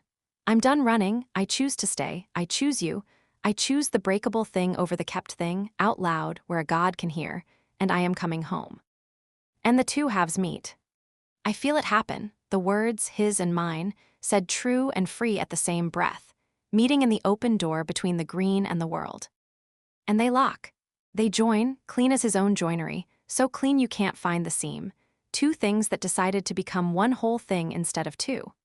I feel it in my body and I feel it in the green and I feel it, somehow, in the deep old ground under the whole valley, the two vows fitting together like one of Maddock's joints fits, made to hold, made to marry, made so the join is stronger than either piece alone. His choosing and mine, said out loud, freely, at risk, where a god could hear, and the moment they meet they stop being two mortals' words and become the oldest thing there is, the thing the very first bargain was made of. Two who should have been strangers or enemies choosing each other on purpose and saying so. And the bargain made 100 generations ago in exactly this shape is made new, is made whole, is honored at last, after an age of forgetting, by a beekeeper and a joiner in a ruined meadow. The green feels it. The green feels the shape of the first promise it was ever made come round again. Whole, freely given meant, and something in the vast, grieving, lonely heart of it breaks open like a dam and pours out relief 100 years overdue. An age overdue. All the held grief of a thing that gave everything and was chosen by nothing finally let go. Because it has just, for the first time in its endless life, been part of a choosing instead of a keeping. And it turns out that was the thing it was starving for the whole time. Oh, the green says all around me, and it's not the cold envoy and it's not the sad keeper, it's the whole of it, and it says the smallest word a thing that large has ever said. Oh, that is what it feels like, to be part of a promise made new, to be chosen instead of owed. And there's a wonder in it, an ancient, enormous wonder, a thing learning the one lesson at the end of 100 years of not knowing. I had forgot. I had been alone so long I forgot there was ever a difference. Go then, little voice. Go home. You have paid the debt and you have paid it in the truest coin there is, which is a promise made new and meant. Go and keep your word and teach me the rest of it slowly, as you swore. The door is open. It was always the leaving that made the staying mean something. Go. I know, I tell it gentle, and I mean it with the whole of me because I do know. I've spent 30 years being the leaver and this month being the stayer, and I know the difference in my bones now. I know exactly what it feels like, because it's what everything alive is really reaching for, and hardly anything ever gets it, and you just did at the end of an age of being alone, and I'm so glad it was me who got to give it to you. Now I'm going to go home. But I'm not leaving you. Hear me. That's what I need you to hold on to when I'm gone and the fear comes back and tells you I forgot you like all the rest. I did not forget you. I'm coming back. Every dusk I can manage at the wildwood eaves, I'm going to come and sit and teach you the rest of it, one bloom at a time, for the whole of my short mortal life, because I chose to, because you're worth teaching, because a thing that finally learned to open its hand deserves to have somebody keep coming back to it of their own free will. That's my promise. Not the old kind, the tithe kind, paid out of duty. The new kind, the chosen kind. I'll come back because I want to, rest on that. Let go and rest on that, and I'll see you at dusk. And the door opens all the way. And I come home. I come out of the green into the cold. That's the first thing, the cold, the ordinary blessed cold of a summer night after the bottomless warmth of the keeping. And it hits me like a plunge into a mountain stream, shocking and real and mine, and I have never in my life been so glad to be cold. Everything comes at once after that, all the ordinary broken world rushing back, the dark, the smell of crushed bloom and cold iron, the wreck of the high bloom trampled all around, the guttering lantern light, the sound of the innkeeper weeping and the clanswoman's low voice, 40 faces turning, a whole saved valley of ordinary imperfect breakable things, and it is so much more beautiful than the perfect green heart I just left that I could sob at the plainness of it. I traded forever for this. For the cold and the dark and the mess and the mortal short hurting span of it, and it was the best trade I ever made. And I'd make it again 1,000 times, because this is real and the keeping was only ever complete. And I'm falling. Out of the green, out of the light, back into my own small mortal body, cold and breakable and free, dropping into the wreck of the meadow. And there are arms already there to catch me before I've fallen a foot, because there were always going to be, because I chose the man who'd be there, and he chose me, and a choosing like that doesn't miss. Maddock catches me out of the air.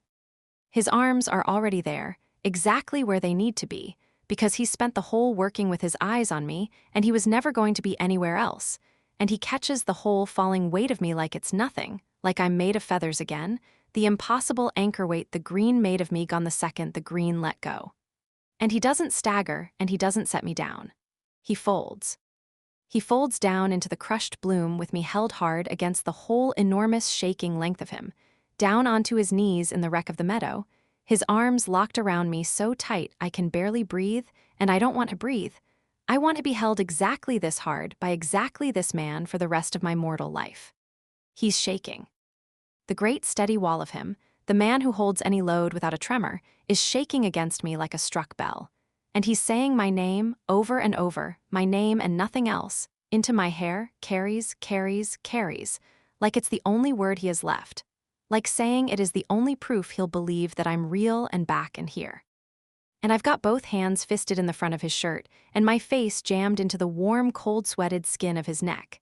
And I'm crying and laughing at once, wet and wrecked and freezing and alive, cold to the bone in the best summer night that ever was, and I am chosen home.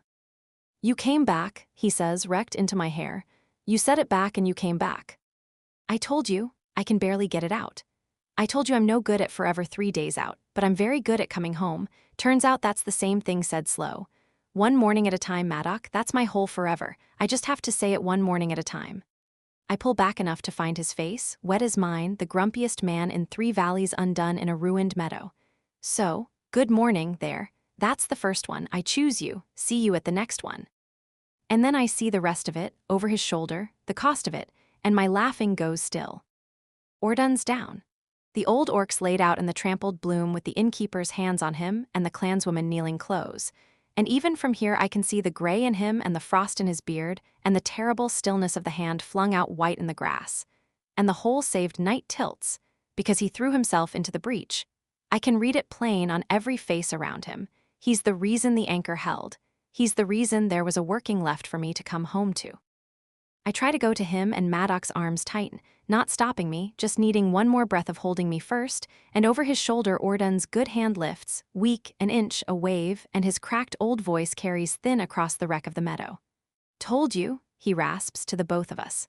Wedding, not a funeral. Now somebody get the bride out of the cold before she catches her death. We didn't save her off a god to lose her to a chill.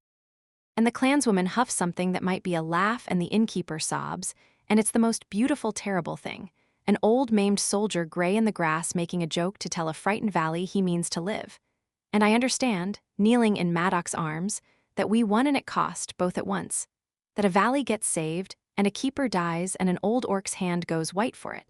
And that the winning doesn't cancel the cost and the cost doesn't cancel the winning, you just carry them both. The joy and the grief, in the same 2 hands forever. Maddock kisses me in the wreckage of the high bloom, with the whole saved valley around us and a god learning to be chosen in the trees and an old orc gray in the grass who has to live now. He has to, there's a wedding, and I hold on to the one thing I ran from my whole life and chose at last, and I don't let go, and neither does he, and the cold summer dark closes gentle over the both of us, and it's the coldest and the realest and the most chosen I have ever been in my life. I'm home, I stayed, I came back, all 3 at once forever, one morning at a time. The dawn after the bloom comes up ordinary, which is the whole miracle of it.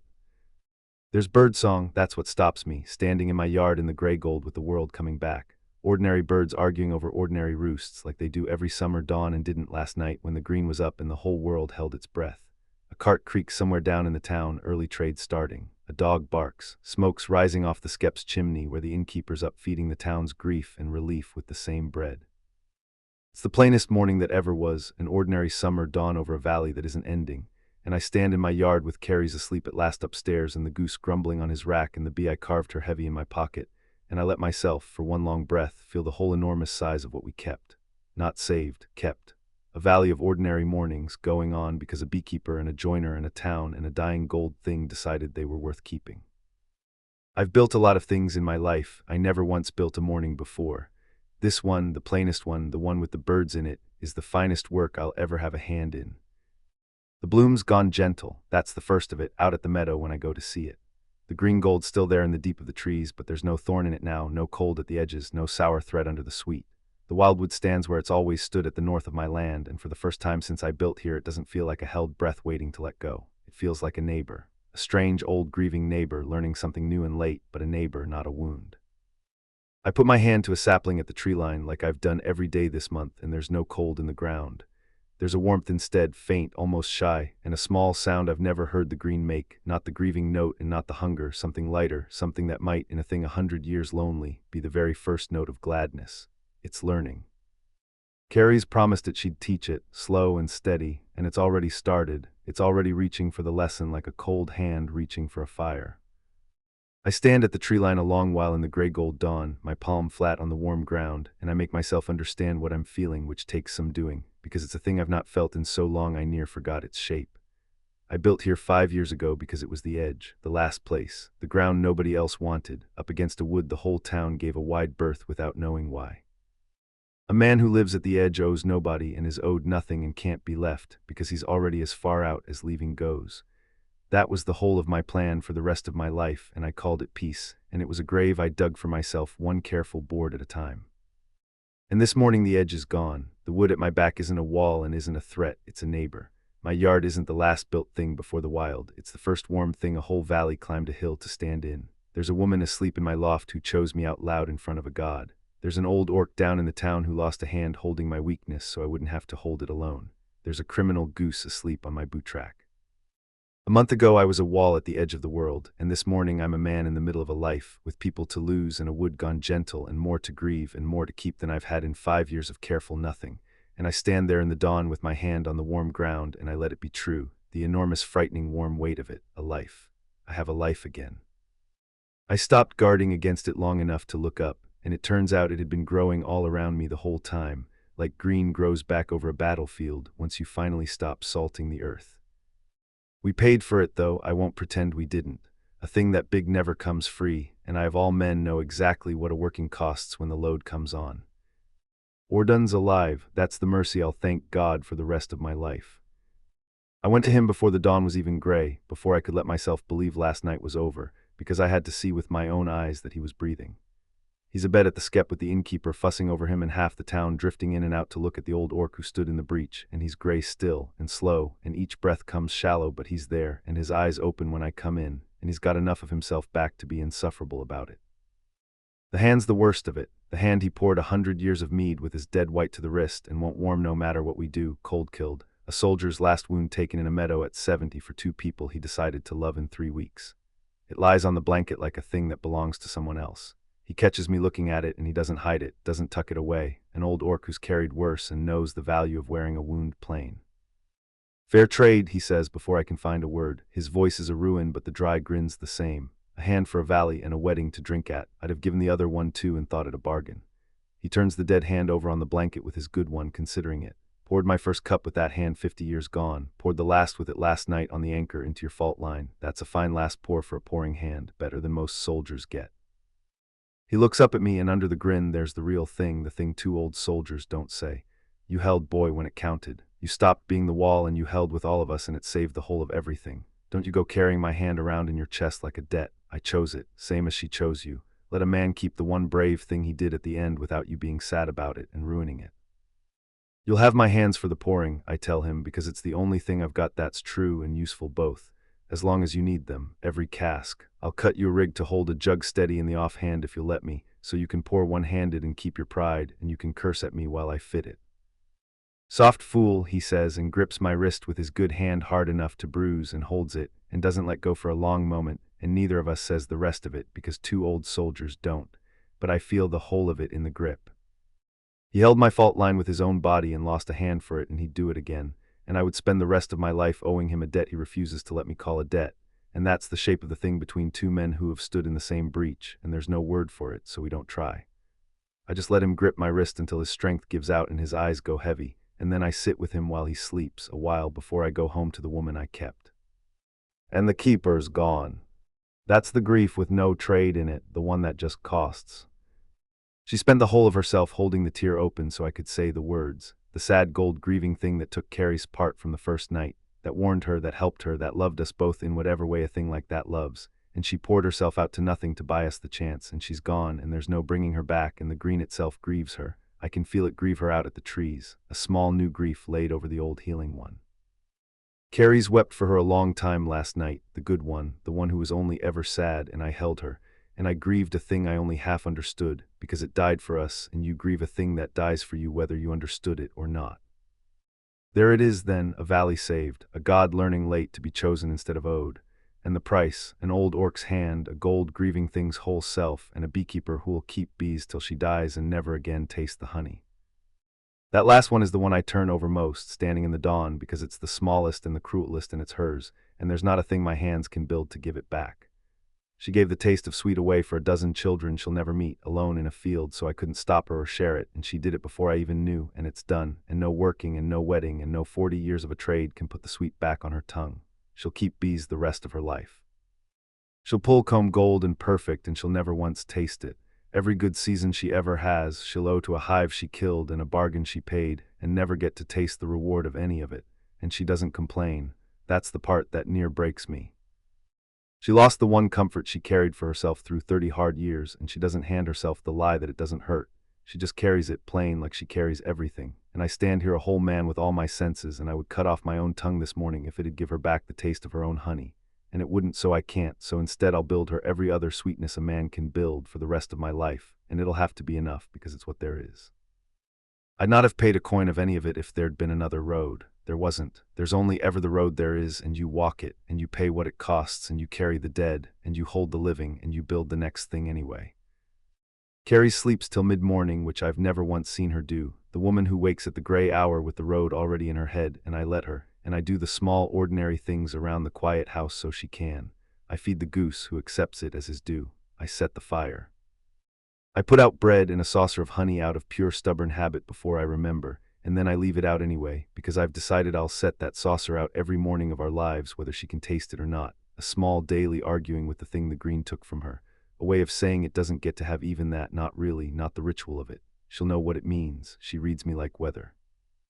She comes down at last, sleep-creased and slow and quiet, wearing my shirt, and she doesn't say good morning. She just crosses the room and folds herself into me and stands there a long while with her forehead against my chest, breathing, and I hold her. And I feel her be alive and here and mine in the warm morning, and it's better than any word either of us has. Then she takes my hand and we go to the yard's edge and stand in the circle of my arm looking out at the gentled trees, and neither of us says much, because there's too much and it's all the one thing. It's warm, she says at last, of the wildwood. The ground, it's never been warm. It's learning. I told it I'd teach it. She leans her head against my arm. One bloom at a time, forever. I've got a god to raise now, apparently on top of everything. That's going to be a strange marriage portion to explain. And what does the bride bring to the union? Oh, a wagon, 3 hives, a criminal goose, and joint custody of a reformed nature spirit. Ordun said there's a wedding. Ordun's decided a great many things from a sickbed, but she's smiling, wet at the trees. Yes, there's a wedding. After he's well enough to drink at it, not one day before, I've told him he's not allowed to die and he's not allowed to rush. He's got to do both at exactly the right pace. He says he'll try. She's quiet a moment and then she says, softer, not looking at me, I've never planned anything past a season in my life, 30 years. I never once knew where I'd winter, couldn't let myself. You start planning a next year and you start wanting it, and wanting a thing was always how I lost it. She turns her face up to me and there's a wonder in it, the same one I feel in the ground under my hand. And I just told an old orc I'd marry you at the turn of the season. That's a plan, that's months off. I said it without even flinching. I stood in this yard and made a plan for a year. I mean to be alive and here and yours for, and I didn't check the road once. She laughs, wet and amazed at herself. I think you broke me. In the good way, I think I might be a woman who plans things now. God help us both. We'll plant next spring's bloom together, I tell her, because it's the truest planning I've got and because I want to watch her hear it. Down the south meadow, clover and linden, you'll tell me where and I'll turn the ground. It'll come up the year after and the year after that, long after this morning, and we'll both be here to see it. She goes still against my side and I feel her take it in, a man handing her years on purpose out loud, the thing she spent her whole life not letting herself be given, and she doesn't run from it. She leans in harder and that's her answer, and it's answer enough. I've been carrying a thing in my pocket since before the bloom. I took it out of the stuck drawer the morning we went to cut the anchor's heart, the small thing my hands made the first night I let myself want her, and I've carried it every day since against the chance that there'd be no after, that if the working took one of us I'd at least have had it in my pocket, the one true thing I ever made, near me at the end. 3 days it's ridden there. I've put my hand to it 100 times without taking it out, like you touch a wound to check it's still there. And every one of those times I found a reason not to give it. Too soon, too much, not the right morning. The truth is I was afraid, the same old fear, the fear that's run me my whole life, that if I handed her the one thing I made for no reason but wanting to, and she saw it plain for what it was, she'd know the whole of me, the useless wanting heart under the useful wall, and she'd not want it. But I said the words last night, out loud, in front of a god. There's no wall left to hide the wanting heart behind, and I find, this morning, standing in the warm dawn with her leaned into my side, that I don't want the wall back, so I stop finding reasons. I take it out now because there'll never be a truer morning than this one. A saved valley and a warm wood and a woman I said the words to out loud in front of a god, and because a man who's learned at last that he's allowed to be chosen ought to be brave enough to hand over the proof of how much he wanted to be. I put it in her hand. It's a bee, a small carved bee, no bigger than the top joint of my thumb, cut from the good cherry I'd hoarded for a headboard I'd never build, its wings half lifted, every hair of it cut fine as the feathers on the little bird she found in my shop that first day. I've rubbed it to a shine in her own beeswax, so it smells of both our trades at once, a hive and a tree. I made it the first night I let myself want her and couldn't say so, and I've carried it 3 weeks not looking at it straight, and now it sits in her small wax-stained palm and she goes very still, and the whole chattering brightness leaves her face, like it only does for the truest things. You made me a bee, she says, and her voice isn't steady at all. You keep them alive, I say. I couldn't make you one that flew, but I could make you one that won't die on a bad road and won't sour in a shut jar and won't ever leave. One that stays, it's a foolish thing, a whittle. I made it the first night before I'd have admitted I'd want to give it to anybody. I close her fingers over it with my own. It's the first thing I ever built that I built only because I wanted to, not because it was useful. It's no use at all, a wooden bee. It doesn't hold anything up or keep anything out. It's only itself, and it's yours, and that's the whole of what it's for. She holds the wooden bee in both hands over her heart, like she put her hands on my chest in the ruined yard, and she doesn't say anything smart, and she doesn't fill the silence, and she cries, plain and quiet in the warm morning, over a useless wouldn't be cut by a man who only ever said what he was in the things his hands made. I'm keeping it forever, she says, one morning at a time, starting now, this one. Good morning, Maddock, I choose you and your bee. Good morning, I say, and I mean the morning and her and the bee and the warm wood and the whole ordinary saved world, all of it at once. I put my hives down in the thistledown meadows on a bright morning 3 weeks after the bloom. And it's the first time in 30 years I've set a hive down anywhere without already knowing which road I'd take it away on. That's the thing nobody tells you about staying. It's terrifying in a whole new register. Leaving is a fear I've known so long it's gone soft and familiar, an old coat. Staying is a fear with all its edges still sharp. Every hive I set into that good meadow ground, backs to the wind, water within an easy flight, I set knowing it's not going anywhere, and neither am I, and there's no wagon road out of this like there's always been a wagon road out of everything, and my hands shake a little doing it, and I let them, because Maddock taught me you don't have to pretend the brave thing isn't frightening. You just do it while it frightens you. That's the only trick there's ever been. Maddock turns the ground for the hive stands the day before. Digs the post holes deep and true, sets the stands so level you could roll a marble down the row and it wouldn't pick a side. Because a thing worth doing is worth doing so it holds. And because he knows exactly what this is, what it means, that I'm putting these hives down here, on his land, at the meadow's edge, for good. He doesn't make a thing of it. He just builds me the soundest hive stands in 3 valleys, permanent, dug in, meant to stand a lifetime. A man saying stay in the only language his hands know. And I set my boxes on them, and I understand I'm being asked to stay all over again, in oak and post hole this time. And I say yes all over again by setting the bees down and not once looking at the road. The bees settle in glad. They know good ground. This is the best ground I've ever set them on, rich old bloom country gone gentle now, the green humming under everything soft and pleased, and my bees hum back at it. And for the first time in my working life, the hum I read off a hive and the hum I feel off the land are the same hum, one long contented note running through the whole warm valley, and I stand in the meadow with my palm on a settling hive, and I could cry from the plainness of it. Home ground. My bees home, on ground that's glad to have them. I can't taste the honey they'll make. That's the grief that doesn't go, the one I carry. I thought it would fade, once the fright was over and the valley was saved and I had everything else. It doesn't.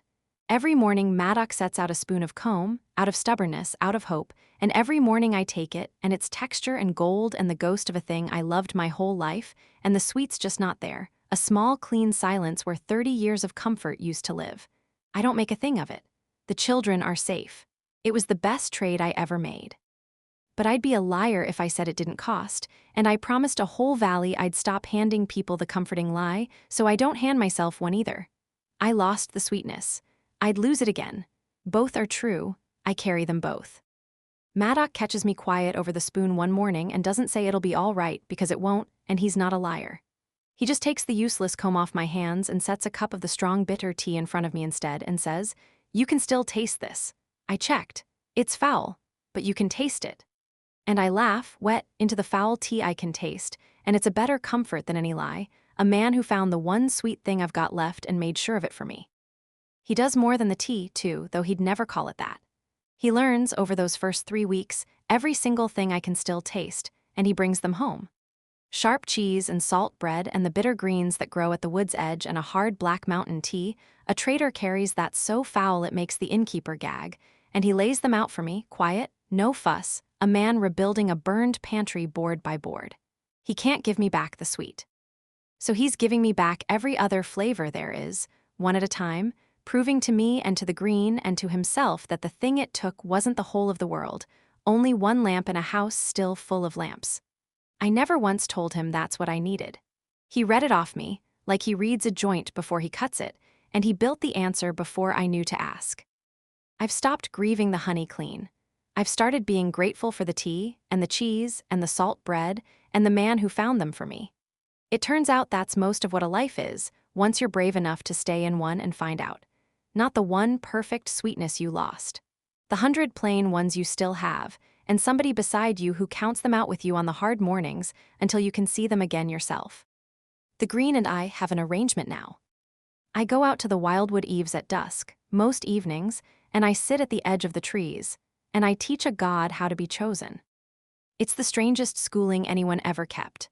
I bring my smoker for no reason but habit, and I bring the goose because he insists, and I sit on a fallen log at the tree line where the veil runs thin, and I put my palm flat on the warm ground, and the green comes up to meet it. Careful now, gentle, a thing learning to touch without gripping. And I talk to it. Plain and slow, like I've talked to every hurting thing my whole life. Except this hurting thing is older than the war and vast as a valley, and it hangs on my every word like a child who's never been read to. It's slow work. It's the slowest work I've ever done, slower than settling a swarm, slower than winning over the meanest trader on any fair row. 100 years of learning to keep can't be unlearned in 3 weeks. Some evenings it slides backward. Some evenings the old fear comes up in it, and I feel it want to reach for me and hold me there at the eaves and never let me walk back down the hill. And I have to remind it, gentle, no, that's the old way, open your hand, I'll come back tomorrow because I want to, not because you kept me. And it aches, and it opens its hand, and it lets me go, and every single time I stand up off that log and walk back down to the town, it's a small victory for the both of us. A god learning that a thing that comes back freely is worth more than a thing you caged, one dusk at a time. I teach it with the only lessons I've got, which are bee lessons, because bees are the whole of what I know. I tell it about the difference between a bee that stays because you've shut the hive and a bee that stays because the forage is good and the queen is glad, about how the second kind makes honey and the first kind just dies slow against the mesh. I tell it about swarming, how you can't hold a colony that's decided to go, how the ones who try to cage a swarm lose the whole thing, and the ones who give it a good empty box nearby and a reason to choose it get to keep the bees and the honey both. It understands bees. Everything alive understands bees, it turns out, even a god. And the honey in this whole valley runs sweeter every week. They tell me, richer than living memory, a whole region's bloom gone glad under a god that's finally being loved on purpose. So they tell me. I can't taste it to know. That's the one joke the world kept for itself in all of this, that the woman who taught a god to make the sweetest honey in an age is the one soul in the valley who'll never taste it. I've made my peace with the joke. Mostly. It tells me things too, in the trade of it. That's how I learn the part I don't tell Maddock for a while, the part that sits cold under all the warm. It tells me it isn't the only one. There are other courts, it says, in the long green-gold trade of a dusk, and I feel the size of the world open up under the words like a floor giving way. Other old powers under other valleys. Other tithes owed and forgot across a whole wide world that forgot every promise it ever made in the same 100 years of war. Because the war didn't only happen here, the forgetting didn't only happen here, a whole age of mortals turned their faces away from every old debt they'd inherited, and this valley's green was only the first to wake and come collecting. This one woke first and hungriest, it tells me, because its debt was the oldest and its witness the most shamed, the one who'd vouched for us and been made the biggest fool. But it isn't the only thing owed and waking. It can feel the others far off, deep down, like you feel far weather coming, a pressure under the world. Stirring, turning over in an age of sleep. Beginning, slow, to remember they were promised something and to grow cold about the forgetting. And it says, in its slow, strange gladness at being taught at last, that the others will wake too, in their own time, in their own valleys, and that they will not have what this one had. They will not have a beekeeper who can hear them. They will not have a joiner who can build the thing that holds a door open against a god. They will not have an old orc who'll throw himself into a breach, or a town brave enough to choose each other out loud, or a keeper who loved the mortals enough to die for them. They'll have frightened villages that don't know what's happening to their sweetness and their children. They'll have forgotten promises and rising fear, and no one at all, who knows the first thing about the difference between kept and chosen. Someone should teach them, the green says, someone who knows the lesson now. I don't answer that. I file it away, cold under the warm, a thing for later, a thing for after the wedding and the settling and the first sweet season of a life I chose. But I don't forget it. That's the way of a thing like that. Once a god set it into your palm at dusk. You don't get to unknow it. It sits in me all through those first warm weeks, under the tea and the hive stands and the children waving, a small cold weight that says the world is bigger than one saved valley, that there are lonely old powers waking under it that no one remembers owing, and no beekeeper anywhere who can hear them, except one. Except me. I spent 30 years running from the whole idea that I might be needed somewhere permanently, and it turns out I'm needed everywhere, by the loneliest things in creation, and only I can go, and I just put my hives down on ground I swore I'd never leave. I haven't told Maddock. That's the part that sits worst, the old familiar shape of it, me carrying a hard true thing alone so the person I love gets one more sweet season before I hand him the weight of it. I know better now. I promised him no bracing alone, and I meant it, and I'll tell him. Soon. After the wedding, maybe, after the first winter, when there's time to say it right. But not yet. For now, I let him have the settling and the planning, and the man he's become who plants next spring's bloom out loud. And I hold the far cold thing by myself a little longer. One last secret. And I tell myself it's a kindness and I half believe it. That's a problem for later. For now, I've got hives in good ground and a foul cup of tea I can taste, and a man who found it for me, and a wedding to plan, and an old orc getting stronger by the day who has informed the whole town he intends to give the bride away since her own people are all dead and somebody responsible ought to do it, and it's certainly not going to be the goose. I went to him about it, actually when he first announced it, sat by his sickbed meaning to tell him gently that he didn't have to, that I'd never had anyone give me away and never expected to and wouldn't hold it against him if he'd rather just drink at the thing. And he looked at me with those flat-worn old eyes and said, Girl, I burned a hand off for you. I've earned the right to walk you up an aisle. Don't you rob a dying man of his one good deed." And then he ruined it entirely by adding that he wasn't actually dying, he'd decided against it, but the principle stood, and if I argued he'd give me away twice out of spite. So he's giving me away. I've got a father for the length of one aisle, at 70, an orc who decided to love me in 3 weeks and paid a hand to prove it, and I've cried about that more than I've cried about the honey, if I'm honest, because a woman who spent her whole life belonging to no one is about to be walked up an aisle by somebody who chose to be hers. Nobody warns you that the belonging, once it finally comes, hits harder than any leaving ever did. The town's made me theirs is the thing. That's the part I keep not quite believing. I've rolled through 100 towns and been welcome in all of them like a good fair day is welcome, for the weak, for the honey, for the laugh. This one's different. This one saved a valley alongside me and lost things doing it and decided, somewhere in the losing, that I'm not a fair weak thing, I'm a thistledown thing now, one of theirs, permanent, a fixed point on their own map. The candle seller brings her boy by to say hello to the goose most afternoons, and stays for tea, and one day brought me a dozen of her best beeswax candles she'd made from my own wax, for the woman who saved her children twice and wouldn't take a coin, and I cried on her in her own shop, and she let me. The innkeeper's saving me the good room for the wedding party out of pure stubborn affection, and has appointed herself general of the whole affair, whether I like it or not. The dairyman leaves a round of his best cheese on our step every market day and never knocks, just leaves it, like you'd leave an offering. And Maddox built up a whole shelf of the dairyman's cheeses that neither of us can bring ourselves to be the first to cut into. Even the old farmer who called Maddox soft in the head for cutting marks tips his hat to me now on the green, gruff, and once said, "Fine work, that God-taming, missus," like I'd shot a horse well. And it was the highest praise that hard old man has ever paid a living soul, and we both knew it. Children, I don't know, wave at me across the green. That's the one that gets me every time. I've rolled through 100 towns and never once been waved at by a child who knew my name before I'd sold them honey, because I never stayed long enough for a child to learn my name and want to keep it. Now there are children in Thistledown who have known my name their whole short lives, who'll grow up and tell their own children about the bee girl who talked down the god, and I'll be here to watch them grow. And that's a kind of forever the green never offered me, the only kind I ever actually wanted, the kind made of ordinary years in one place with people who remember you. I stand in my own meadow, on my own good ground, with my own settled hives and my own gentled god and my own whole town, and it lands on me all at once.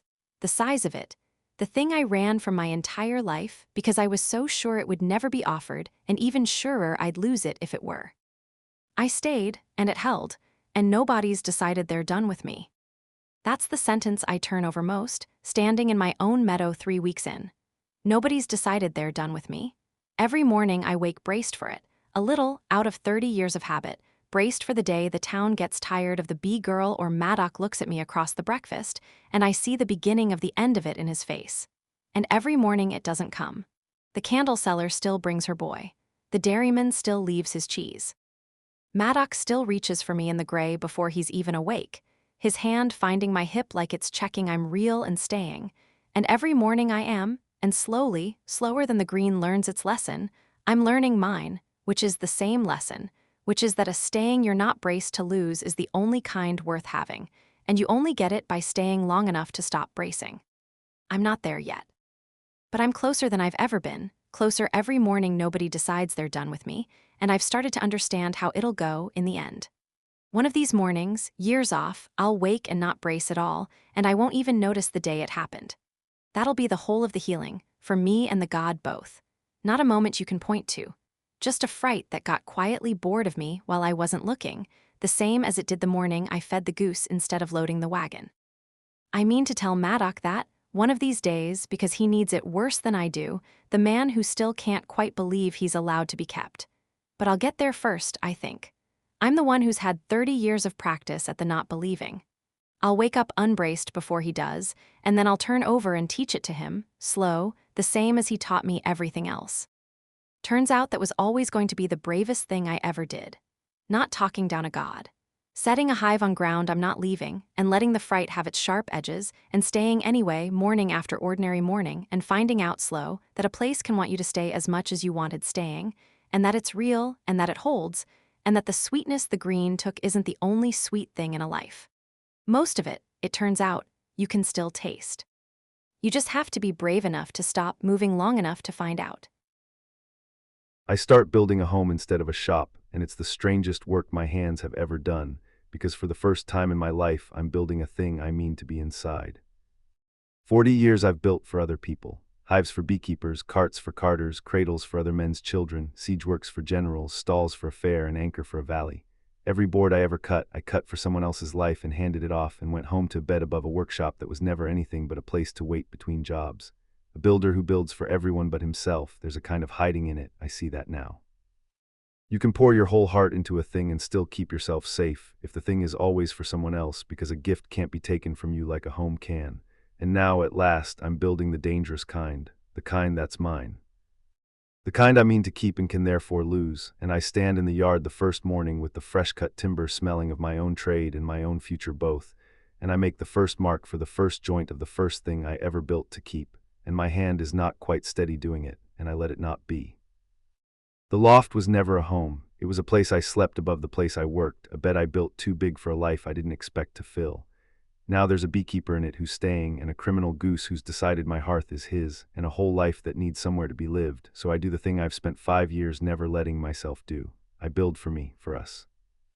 I throw a proper addition off the back of the shop, 2 rooms and a real hearth and a window that faces the meadow where her hives sit, so she can see her bees from the bed, and I frame it slow and careful, and I don't cut a single corner, because it's the first house I've ever built that I'm going to grow old inside, and a man builds a thing differently once he knows he'll be there when the wood ages. It's slow work, and I make it slower on purpose. I could throw up 2 rooms in a week. I've built faster than that under fire. Instead, I take my time over every joint like it's the anchor all over again, because in a way it's the thing that has to hold the rest of my life, and I find I can't hurry it. I cut mortise and tenon where a lesser man would nail. I season the sills and set them true. I frame the window that faces the meadow so the morning light will fall across the bed, and I stand a long time getting the height of it right, because I mean for her to be able to open her eyes and see her hives from where she'll sleep for the next 40 years, and a thing like that you get right or you don't do at all. Carrie watches me raise the frame and doesn't offer to help for once, just sits on a stack of my good ash with the goose in her lap and tells me I'm doing it wrong on purpose to have something to do with the wanting, which is exactly true, and I don't dignify it. She's not wrong that I could hire it done. I don't want it done. I want to build the walls I'll live inside with my own hands, so that every time the wind comes off the meadow I'll know the joint that holds against it because I cut it, and that's not a thing I can explain to anybody but her, and I don't have to explain it to her, because she reads it off me same as she reads a hive. She keeps me company through the whole of it, which is its own kind of strange, because I've built alone my whole life, built at the edge where nobody watched, and now there's a woman on my woodpile talking to the goose in the door frame and me in her own bad sense of direction, and the sound of her fills the yard while I work, and it turns out I build better with her voice in the air than I ever built in 5 years of quiet. I never knew that about myself. I thought the quiet was how I worked. It wasn't. It was just what I had. This is better. Everything since she rolled into my yard with a broken box has been better, and I keep waiting to stop being surprised by that, and I keep not stopping. Ordon mends slow, but he mends. The gray goes out of him by degrees. The shallow breath deepens. He's up and about the skep within a fortnight, slower than he was, leaning on a stick he swears he doesn't need, ordering the whole town about from a chair by the fire like a war captain who's found the war's over and hasn't decided whether he approves. The hand doesn't come back. It stays white and cold and dead at the wrist, a soldier's last wound, and he wears it plain, no glove, because he's an old orc and he's carried worse, and he's not about to hide the thing that bought a valley. He learns to pour with his offhand. It's the thing that matters most to him, more than the walking, more than the strength, because pouring is who he is, a man who's poured for 100 years, and the god took the hand he did it with. So he learns the other one. He's clumsy at it, and he curses the air blue, and he spills good mead down his own front, and does it anyway, night after night, in front of the whole common room, refusing to hide the learning the same as he refuses to hide the dead hand, an old soldier who's decided that if he's to be maimed, he'll be maimed out loud where everyone can watch him beat it.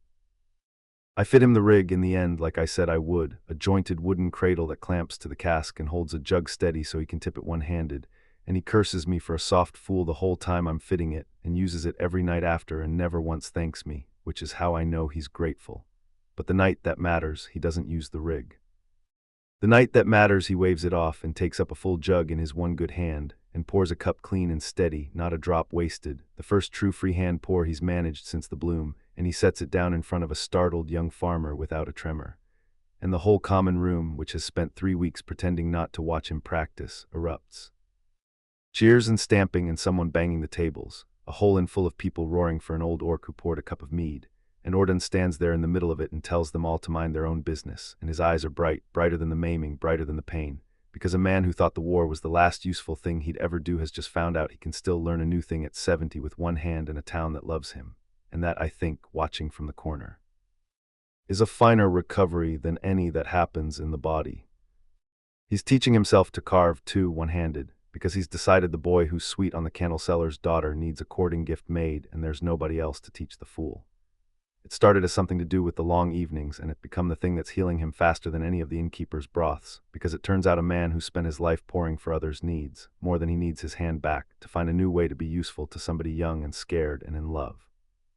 I find them at it in the skep some evenings, the old maimed orc and the human boy, a knife and a bit of soft pine and a candle between them, Orden growling instructions and pinning the wood under his dead hand like a clamp, which is the one job the dead hand's still good for, holding a thing still while the living hand works. He can't carve fine anymore. The boy's gift will be rough.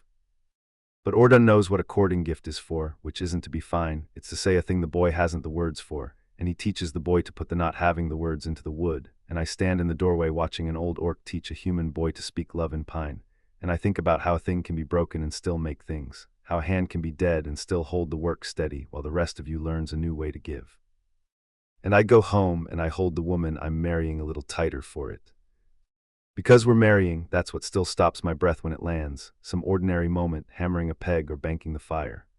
A rootless beekeeper who leaves before anyone can keep her is marrying me, on purpose, out loud in front of the whole town, and she chose it freely, and she's not going anywhere, and I get to build a house I'll grow old in with her in it, and there's a part of me that spent 5 years being the wall that still can't quite believe the man behind it gets to have this.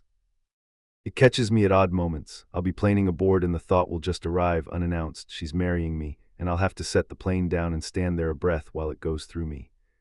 I spent 40 years certain of exactly one thing about myself, which is that I was the useful kind and not the kept kind, the sort of man you're glad to have mend your cart and gladder to see go home. I built a whole life on that certainty, a careful, narrow life at the edge of things, and it turns out the certainty was a lie I told myself so the wanting couldn't get at me. She saw through it in a week. She looked at the wall I'd made of myself and she didn't try to knock it down. She just kept choosing the man behind it, plain and stubborn, morning after morning, until I ran out of ways to not believe her. And now she's marrying me, the wall. And I stand in the half-built house I'm raising with my own hands for the two of us to grow old inside, and I let the impossible size of it go through me, and I hit the peg, and I keep building, because the building is the only prayer of thanks I've got. She catches me not believing it one night, over the frame of our half-built house, the stars out, the meadow humming soft, the goose asleep on a pile of shavings that's his now by right of conquest. "You've got the face," she says. "What face?" "The one where you're still weighing whether you're allowed the thing you've already got." She comes and leans into my side, small and warm, her head against my arm. "You're allowed it, I keep telling you, say it back to me." "I'm allowed it," I say, and it comes out rough, and I don't fully believe it, and she knows I don't, and she doesn't mind, because she's a patient woman about the things that matter and a menace about everything else. "You'll believe it eventually," she says. "One morning at a time, that's the deal. You gave it to me and now you're stuck with it. Every morning you wake up and I'm still here and nobody's decided they're done with you, and one of these mornings, years off, you'll wake up and just believe it, plain, no sums, and you won't even notice the day it happened. That's how it works. I know because it's happening to me. I set a hive down last week and I didn't check the road out, didn't even think of it. Didn't notice till after. That's the miracle, Maddock, not the god, the not noticing, the morning you forget to brace." She tips her face up to me. "We're going to give each other a whole life of mornings we forget to brace for. That's the marriage, that's the whole of what I'm signing up for. Now kiss me under your half-built roof. It's romantic, I've decided, don't argue." I kiss her under the half-built roof. The stars are out over the open frame, and the meadow hums, and the woods good and true around us, cut by my own hands, a house I'll grow old in with a woman who stayed. And somewhere in the kissing I stop, for one whole breath, weighing whether I'm allowed it. I don't catch the moment it happens. One breath I'm still standing guard over the wanting, still half sure the roof will be taken back off me for the presumption of it. The next I've set the guarding down without ever deciding to. and I'm only kissing my wife under a frame I cut true, not watching the tree line, not braced for the loss, just in it. A man doesn't feel the moment he stops guarding a thing. He finds out later it's been hours since he last checked the door, and the door held, and nobody came to take the keeping back, because the keeping was his all along, and only the guarding ever made it feel borrowed. We set the wedding for the turn of the season, when the last of the summer bloom comes off the meadows, and the first meat of the new piece is ready to pour, one-handed, by an old orc who's decided to live. The whole town's coming. That still lands strange on me, that a wedding of mine is a thing a whole town clears its calendar for, the big unclanned orc who lived at the edge and wanted nobody close. The innkeeper's made it her life's work. There's not a soul in Thistledown she hasn't given a task to, and she gave me the smallest one on purpose, which is to show up washed and not ruin it, and I've never been so glad to be ordered about.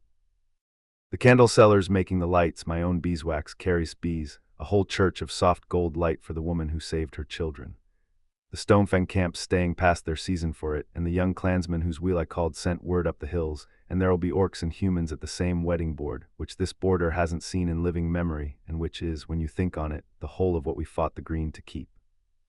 And the Greens invited. Carries couldn't rightly leave it off the guest list, she said, not after everything, so she sat at the Wildwood eaves one dusk and told it there was to be a wedding, and it sent word back through her that it would attend the only way a god who lives in the ground can attend, which is to make the bloom that week the sweetest anyone's seen in 100 years.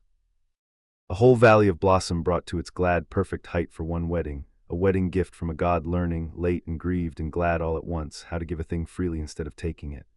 Carries cried when she told me. She won't get to taste that honey either, the sweetest in a century, made in her own hives as a gift for her own wedding by a god she taught to give, but she'll smell it, the whole valley will smell of it. And she says that's enough, and I've learned by now that when Carrie says a thing is enough she means she's decided to make it enough, which is a different and braver thing, and I love her so much in the saying of it that I have to go hit a peg with a hammer to have something to do with my hands. I finished the house the week before the wedding. Every joint twice cut, every wall raised by my own hands, a window that faces her bees. I walk it alone the evening it's done, before I bring her to see it, out of an old habit, because you walk a finished work to find the fault in it. I've spent my whole life walking finished works to find the fault, and this is the first one I walk hoping to find none, and I don't. It's sound. It's the plainest thing I've ever built, 2 rooms and a hearth and a bed under a window, nothing a lord would look at twice, and it's the finest work of my life, finer than the anchor, because the anchor was built to hold off an ending, and this is built to hold a beginning, and a man learns late that the second is the harder and the better craft. Then I bring her to see it. She walks through it quiet, touching the walls, and she doesn't say a single smart thing, which from Carrie's is how you know a thing has landed all the way down. And when she gets to the window that faces her hives she goes still, and puts her hand over her mouth, and cries, and that's the whole of the housewarming, the 2 of us standing in an empty room she can see her bees from. A woman who never had a window of her own in 30 years of wagons, given one at last that looks out on the exact thing she loves. I built it to last, it's the only way I know how to build anything. But I built this one knowing I'll be inside it when it ages, and that changes the whole craft of a thing, it turns out. You cut a joint differently when it's your own roof. You brace against whether you'll be alive to feel. You set a doorframe knowing your own children might one day be the height that mark on it records. You build it like you mean to stay. Every house I ever built before I built to walk away from. That's the truth I understand, standing in the finished one. Even the good ones, the cradles and the carts, I built them to be handed off, to belong to someone else, to be the last thing that passed between me and a person before they went back to their life and I went back to my edge. I never once built a thing I meant to keep. A man who owns nothing can lose nothing. That was the bargain I'd struck with myself, and I called it wisdom, and it was a slow, quiet starving. And here I've gone and built the one thing I most fear to lose on purpose out of good oak with my own hands, a house that only means anything if I stay in it and let myself have it and risk the losing of it, and I did it gladly and I'd do it again because Carrie's taught me the thing I spent 40 years getting wrong, which is that the point was never to have nothing to lose. The point was to have something worth the losing and hold it anyway and brace for the weather and stay. I mean to stay. For the first time in my life, I built a thing meaning to be inside it when it's old. So did she. That's the marriage, right there, before a word of it said out loud. 2 people who spent their lives building against the day it all fell down, choosing at last to build a thing they mean to grow old inside of instead. The night before my wedding, the whole town crowds into the skep, and I stand in the doorway of the common room a full minute before anyone sees me, just looking, because I want to remember it exactly, This room full of people who decided to keep me. I've been in 100 inns on 100 fair eves. I know the shape of a full common room by heart, the heat and the noise and the smell of poured mead, the good tired roar of a town at ease. I could walk into any of them and be welcome for a night. That was always the deal I made with the world. Be bright, be brief, be gone before anyone learns your true name, and every town on the road stays glad to see you. I lived 30 years on the strength of never staying long enough to be missed. This room's different, and it took me a while to understand how, and now I do. It's not glad to see me for the night. It's glad I'm not leaving. That's a whole other warmth, and it doesn't come off a fair day. It comes off a valley you helped save, and a fright you stood in together, and a set of losses you carry as one town instead of one traveler. And I stand in the doorway and let it hit me full, the size of being a fixed thing at last. A thistledown thing, a woman with a place her own map can't lose. I can name every face in this room. It's what I stand there marveling at, a full minute in the doorway before anyone turns. Every single face. On 100 fair eves and 100 inns, I knew nobody's name and nobody knew mine, and that was the safety of it. A room full of strangers can't be disappointed in you, can't miss you, can't decide they're done with you, because they never had you to begin with. And here I am at the door of a room where I know the name of every soul, and the name of most of their children, and which of them takes honey in their tea and which takes it plain, and who lost what in the bloom and who's mending and who isn't, and they know mine, all of it, the true one, not the bright road name. And tomorrow they're all going to stand in a meadow and watch me marry a woodwright and mean it, and not one of them is a stranger. And it is the most exposed and the most held I have ever been in my life. Both at once, and I understand at last that those were always the same thing, and I just never stayed anywhere long enough to find out. Orden's holding court by the fire, of course he is. He's got the good chair and a mug of his own mead in his offhand, and his dead hand resting plain on the chair arm where the whole world can see it, and he's telling the candle seller's boy some war story that's grown 3 heads since the last time I heard it, and the boy's rapt, and half the room's pretending not to listen and listening hard. He catches my eye across the room and doesn't stop the story. Just lifts the mug an inch. That's the hello. I've earned the kind of welcome where a man doesn't have to stop his story to give it. There she is.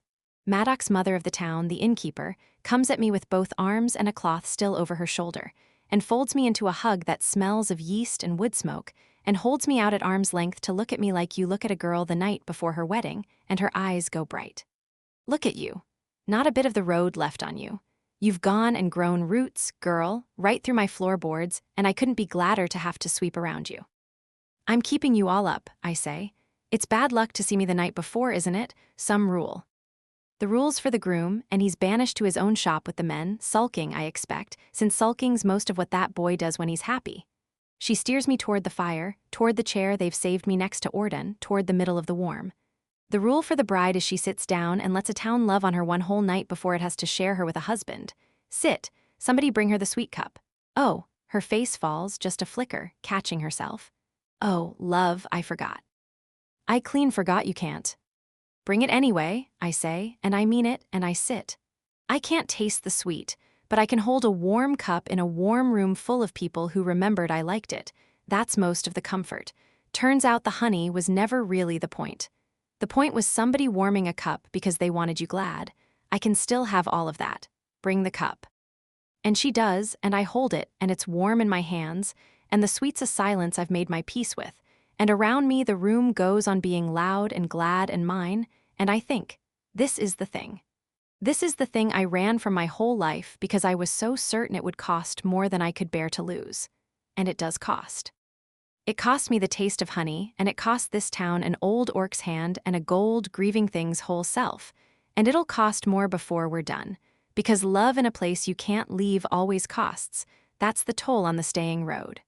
But you pay it, and you sit in the warm, and you find out the warm was worth every coin. 30 years of leaving never let me learn it. When you never stay, you never pay the toll, and you think that makes you clever, think you're the one who got away clean while the settled folk got fleeced by their own attachments.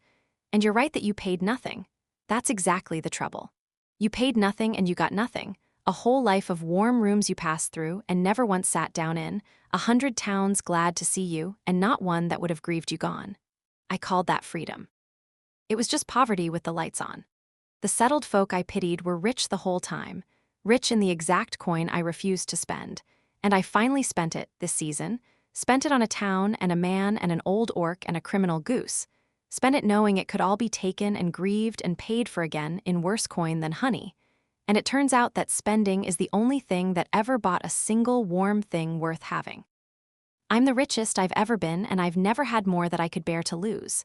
Both true, you carry them both.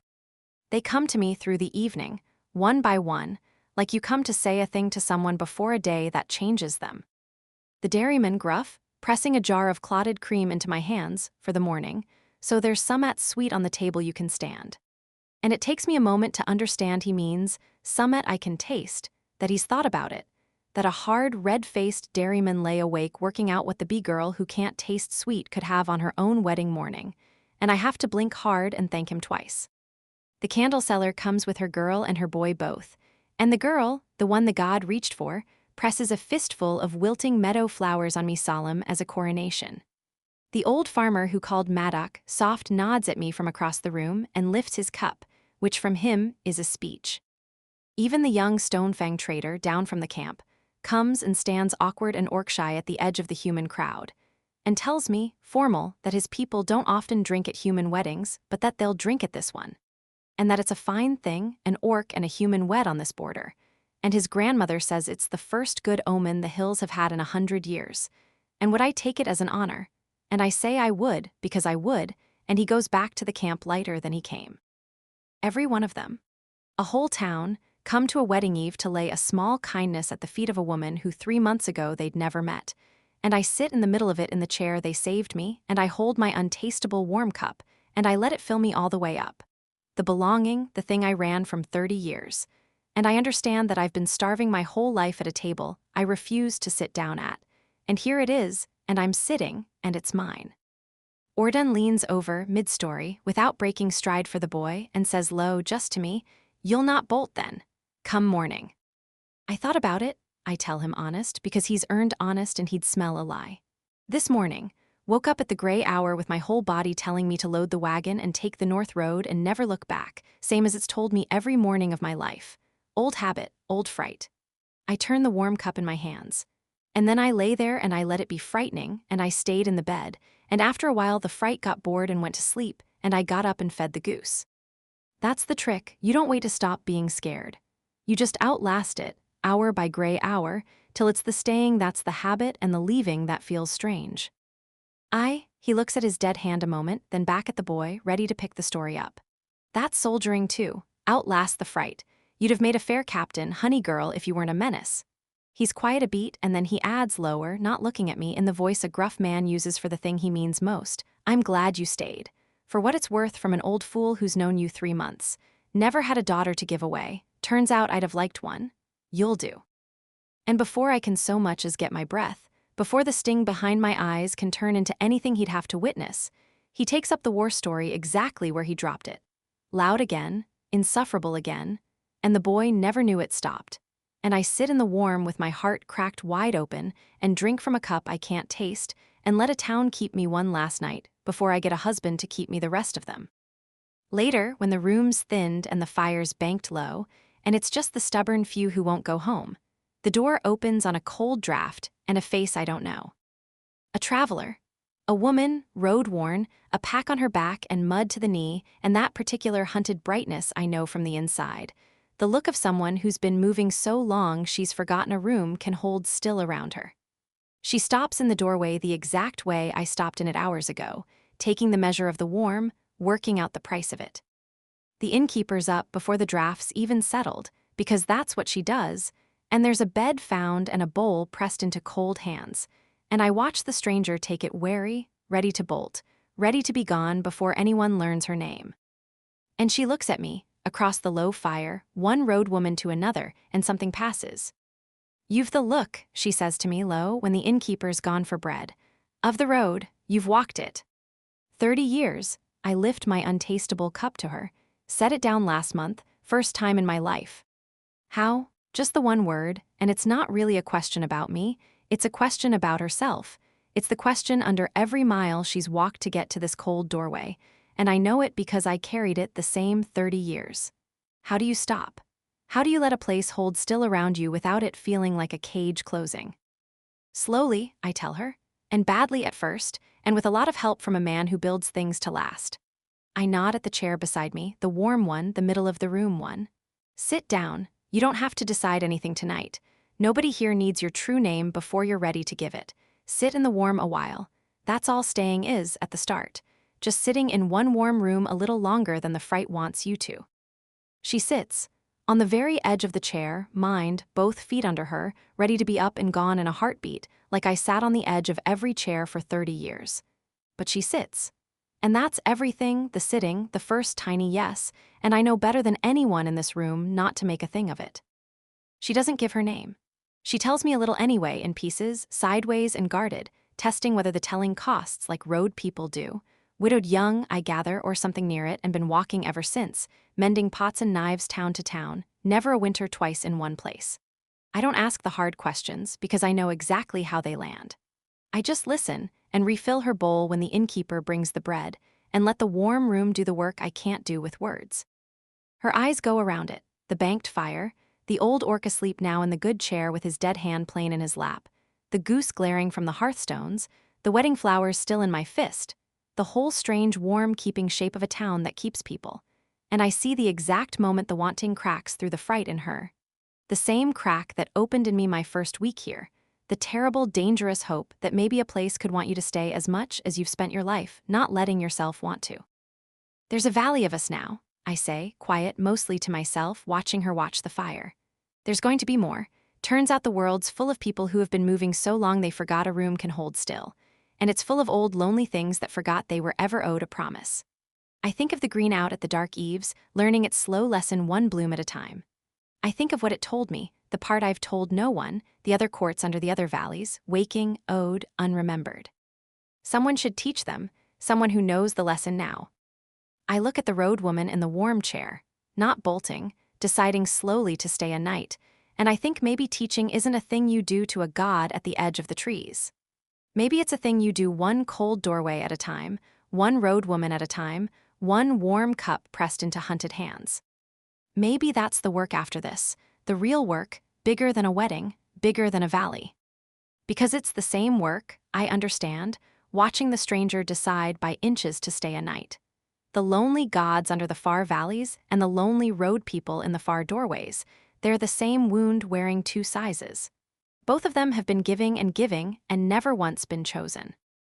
Both learned, somewhere back, the same lie I lived by 30 years, that a thing you let yourself need is a thing that can be taken, so they stopped letting themselves be kept, and called the not wanting strength, and got lonelier by the year. I know the wound because I wore it 30 years. And it turns out I'm the one soul in creation who's been handed the cure and lived to tell it. The difference between kept and chosen, the staying you do by being able to leave, and there's a whole wide world full of things that need teaching it, gods and mortals both, and only one bee girl who knows how. That's not a burden. It's the thing I keep having to correct myself on. I spent my whole life certain that being needed somewhere was a trap. It isn't. It's the opposite of the trap. It's the thing I was always actually reaching for under all the running, a reason to stay that's also a reason to go and come back, freely, chosen, on purpose. I just didn't have the shape of it until a god put it in my hands. But that's for later. That's for after the morning. Tomorrow I marry the man who taught me to outlast my own fright, in front of a whole town that kept me, with an old orc to give me away, and a criminal goose for a witness, and a god sending its sweetest bloom in 100 years for a wedding gift. Tonight I sit in the warm with a stranger who has my old eyes, and I don't push, and I don't preach, and I just stay, sat still in a room that holds, showing her the only way there is to show a thing like that. When the fire's near out and even the stubborn few are yawning toward home, she asks me, quiet, still not giving her name, whether the innkeeper meant it about the bed. And I tell her the innkeeper always means it about the bed. That's just the innkeeper, and that nobody will charge her and nobody will wake her, and nobody will expect a single thing of her come morning, but that she eat too much breakfast. And she nods, slow, and I watch her decide, watch her set down the pack she's kept on her shoulder the whole night, actually set it down on the floor by the chair, and that's the biggest yes yet, a road woman putting her pack on the floor and neither of us says anything about it. She's staying the night. Just the one night. That's all it ever is at the start. One night, and then in the morning maybe another, and maybe she's gone by noon down the North Road and I never learn her name, and that's all right too, because some of them do leave and you can't hold the ones who go. But some of them set their pack on the floor by a warm fire and don't pick it back up, and you never know which is which at the start, so you just keep a chair warm and let the staying do its own slow work, like somebody once did for me. She'll be gone by noon, maybe, or still here at midwinter. There's no telling which at the start, and no one ought to try to hurry it. Some go and some stay. All I can do is the thing that was done for me my first week here. Ask her nothing, push her nowhere, and let one warm night sit there being warm until she trusts it enough to want the next one. Good night, I think, to the whole warm room, to the sleeping old soldier, to the wary woman with the road still on her, to the man out sulking happy in his shop, to the god learning in the dark, to the valley, to the morning coming. Good night, I'm still here. For the first time in my life, tomorrow I wake up somewhere on purpose, and I marry it, and I stay. I marry her on the turn of the season in the meadow where her hives sit, under a bloom the green made sweetest in 100 years for a wedding gift, and I say the words a second time, out loud in front of the whole town, because some things you say once to a god and once to your people and both of them count. The whole valley comes, that's what I keep having to stop and take in, standing at the head of the meadow in the good shirt the innkeeper pressed for me, watching them come up the hill in the morning gold, human and orc, the fair folk who stayed in the clan camp that lingered and the townsfolk who fought the dark beside us and lost things doing it. They come up my hill to my meadow to watch me marry a beekeeper, and there's a part of the man I was 5 years ago, the one who built at the edge of everything and let no one close, who cannot fathom that all these people would climb a hill for him. I built myself a life with no witnesses on purpose, that was the whole design of it. A man alone at the edge can fail or grieve or simply cease and nobody's the poorer, and I called that safety, and I built it board by board over 5 years, a life so far out at the edge of everything that when it ended nobody would have to notice, and here's the whole valley come to witness. Come to stand in a meadow and watch me be happy, out loud in front of all of them, which is a thing I have spent my whole life making certain no one would ever get to see. The dairyman with his girl on his shoulders, the innkeeper crying already and the ceremony not even started, the old clanswoman who carried the tale her whole life, come to see it end in a wedding instead of a grave. 40 souls and more, human and orc, who a season ago would have crossed the green to avoid my yard, standing in it now in their best clothes to witness the unclanned joiner take a wife. I don't have the first idea what to do with being witnessed like this. So I do the only thing I know, which is stand up straight at the head of the mown aisle and let them, all of them, see the whole of it, the happiness I'd have died before letting a soul see a season ago, and it turns out being witnessed in a joy doesn't diminish it like I always feared. It multiplies it. Every face that sees it makes it more real, more mine, more impossible to take back. She taught me that too without ever saying it. You don't guard the good thing by hiding it. You make it bigger by letting it be seen. Ordun gives her away. He's slow up the aisle they've mown through the meadow grass, leaning on the stick he still swears he doesn't need, his dead hand tucked in his belt where it rests easy now, and Carrie's is on his good arm in a dress the color of poured honey that the candle seller and 3 other women sewed in a week, and she's not looking at the crowd, she's looking at me, straight up the meadow at me, with that whole town brightness gone soft and steady on her face. And the old orc walks her the length of it slow and proud and hands her up to me with his one good hand and says, gruff, so only the front row hears, mind you keep her, she's a menace, she's worth it. And he sits down hard in the front and doesn't wipe his eyes and dares anybody to mention it. The vows are short, we already said the long ones to a god in the dark, the whole naked truth of ourselves shouted across a veil with a valley at stake. There's nothing left to prove after that, and both of us know it, and it makes this one easy in a way a first wedding never is. This is the town's version, the daylight version, the one you say not to save your life but to let your people witness the thing you already are. I'd worried over it for days because I've never had words, I say things in wood, and I stood at my own workbench 3 nights running trying to build a vow like I'd build a joint and getting nowhere, because a vow isn't a joint, you can't cut it twice and true it up. But then she's in front of me in her honey-colored dress with her small warm hands in my big scarred ones, and she's looking up at me with that steady open thing on her face, no brightness pasted over it, just her, and it turns out I don't need many words at all. It turns out the words were never the hard part. The hard part was letting myself be a man who gets to say them, and I did that a season ago, in the dark, in front of a god, and everything since has just been the saying getting easier.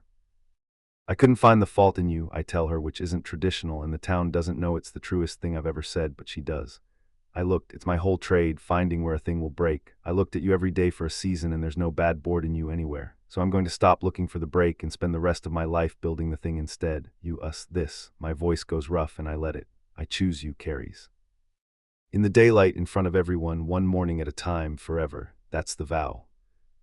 And she says hers, wet and bright and steady. I've left 100 towns before anybody could keep me. I'm not leaving this one. I choose you, Maddock, and your bees I can't taste, and your goose that stole your boot in your whole valley, and I choose to stay, which is the bravest and the best thing I've ever done, and I'll do it every morning on purpose till I die. There. Now kiss me before Ordun starts crying again. He's been at it since the Isle. And Ordun says, I have not, and the whole meadow laughs, and I kiss my wife under the sweetest bloom in 100 years, and the green hums soft and glad all around us, a god at a wedding learning. The feast runs till dark, out in the meadow under the sweetest bloom in 100 years, and it's the finest thing this border has seen in living memory, because it isn't a human feast or an orc feast, it's both at once at the same long boards, and nobody planned it that way. It just happened, the two peoples sitting down together at a wedding on the old war line, because a human married an orc and the whole valley came.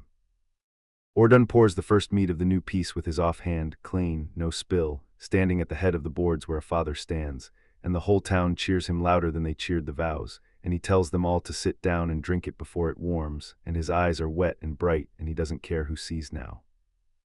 The Stonefang clan camp brought their own drink and their own songs, and by full dark there are orcs teaching humans a stamping hill dance and humans teaching orcs a reel, and the young clansman whose wheel I called is dancing with the candle seller's daughter, careful and orc-shy and delighted, and the boy who's sweet on her is watching, and Ordun's telling him something that makes him square his shoulders and go cut in, and it's the whole of what we saved, right there, dancing in a meadow. Two peoples who spent 100 years killing each other choosing, tonight, to dance instead. There's dancing I refuse to do until Carries makes me, badly, to her keeper's tune played on a real fiddle now, the tune she hums to the bees, and I hold my wife and turn her slow under the bloom while the whole valley celebrates around us, and she puts her head on my chest where it reaches and says she can feel the meadow humming through my boots, the green come to dance too in the only way it can. Bramble bites the candle seller's boy and is forgiven, because the goose is a guest of honor and everyone knows it. Somebody's baby falls asleep in the innkeeper's arms. The old farmer gets drunk and tells me I'm a lucky man, and I tell him I know it, and we drink to it. It's the best day of my life, plain and whole and paid for in full, and I stand in the middle of it with my wife under my arm, and I mean to remember every single hour of it for the rest of the years I get. But I'm going to tell about the night, because the night is ours, and I promised myself when I started saying what I am out loud that I'd stop leaving the truest things off the page. We come home to the house I built us. The new room's off the back of the shop, the real hearth, the window that faces her hives, and she stops in the doorway of it, our doorway, the one board in my whole life that wouldn't take a ward mark because the strange itself couldn't bear to shut a door to her, and she puts her hand flat on the frame of it and doesn't say anything, and I know exactly what she's not saying because I built it not saying the same thing. It's ours, she says finally. You built us a door that won't close on me. Couldn't have if I'd tried. I get the fire banked, my hand's not quite steady, which is a foolish thing in a man my size and age on his own wedding night, but there it is, she undoes me, she always has. Turned out to be the one true board in the place. We stand a moment in the finished house, the two of us, and let it be ours. The fire I banked throwing its low light on the walls I raised, the window black now with night but facing, still always, the meadow where her hives sleep. The bed I built in the corner, made up with the good linen the innkeeper pressed on us. It's quiet in a way my life has never been quiet, not the empty quiet of a man alone at the edge, but the full quiet of a house with two people in it who mean to stay, and I stand in it and I feel the whole of my life turn over, the wall years behind me and this ahead, a home and a wife and a fire and a window. And I marvel that a man who spent 40 years certain he'd end alone in a shop at the edge of the world is standing in a home on his wedding night with the woman who chose him out loud in front of a god. She feels me marveling, she always does. She comes to me at the hearth and puts her hands on my chest, flat like she did in the ruined yard, like she does whenever she means a thing all the way down, and tips her face up, and there's none of the fair day brightness on it now. There's the other thing, the thing she only shows me, quiet and open and sure. I've wanted you since you mended my box in the dark and didn't tell me, she says. I'm your wife, take me to the bed you built too big for a life you didn't think you'd get to fill. I want to be the life that fills it. So I do. I lift her because she likes it and because I can span her whole back with one hand and it steadies something in her to be held like she weighs nothing. And I carry her the few steps to the bed I built for a life I didn't believe I'd have, and I lay her down in the middle of it, and for a moment I just look at her there, my wife, small and warm and mine in the firelight. And I don't say the impressive thing because there isn't one, there's only the true one. I don't know how to want anything carefully, I tell her low, going down over her, bracing on my forearms to keep my weight off her, minding her bad left ribs without being told because I learned them a season ago and my hands don't forget a fault line. I only know how to build a thing to last, so I'm going to love you like that, slow and true, and so it holds. I know, she says and pulls me down. It's why I stayed. Now stop being careful about being careful and get on with it. I laugh into her throat and I get on with it. I take my time getting her out of the honey-colored dress, slow, the whole careful unwrapping of the thing I get to keep, my forearms taking my weight so the crush of me stays off her bad left ribs without her ever having to ask. In the house I built for a life I didn't think I'd get, there is nothing careful left to hold by the end of it, only my wife and the vow already made, and the two of us saying it again without words. When she goes over the second time, she takes me with her, and I follow her over, folded down around her small, fierce body with her heartbeat going wild under my palm, and the green humming soft and glad in the dark like it's learned, finally, watching us, the difference between a thing you keep and a thing that chooses to stay. After I gather her onto my chest, careful, her bad side up like I always will, and she sprawls over me boneless and warm and traces the old pale scars on my forearm with one finger, the ones from the siege years, the wall years, and doesn't ask about them, just touches them like they're part of the good thing now, folded in, forgiven. Well, she says into my chest, drowsy and pleased and insufferable, that was worth staying for. Menace, I say into her hair and hold my wife and mean to stay. She falls asleep on my chest before I do, worn out and glad, her breath going slow and even, her hand still loose over my heart where she put it, and I lie there in the firelit dark of my own house on my own wedding night, and I don't sleep, not because anything's wrong, but because I don't want to miss it, this hour, the first of the 10,000 ordinary nights I mean to spend exactly like this. I listen to her breathe. I feel her weight, the good warm weight of a whole life, come to rest on my chest, the weight I spent 40 years making sure I'd never have to carry, and never once knew was the only weight worth carrying. The goose settles somewhere in the dark with a grumble, the fire ticks down. And outside the window she can see her bees from, the meadow hums, and the god at the edge of it hums back learning, and the house I built to grow old inside holds good and true around the two of us, cut by my own hands, meant to last, meant to be lived in, filled at last with the life I never let myself believe I'd get to fill it with. I built the bed too big on purpose 5 years ago for a life I didn't expect, I know that now. I was building for her before I knew her name. That's the only kind of building I've ever known how to do. You build for the life you're afraid to hope for and you make it true and you wait, and one season the whole valley comes up the hill and hands you the life and you stop being afraid to hope and you fill the bed and you stay. I wake up married, in a bed too big for one life and exactly right for two. And for the first time in 30 years, the first thought in my head isn't which road. It's the thing I keep having to catch and hold these first married mornings. My whole life I woke and the very first thing my mind did, before my eyes were even open, was map the days leaving. Which road, which weather, how far to the next town, how long before this one learned enough of me to be disappointed. It was so deep in me I never once noticed it was happening. It was just the shape of waking.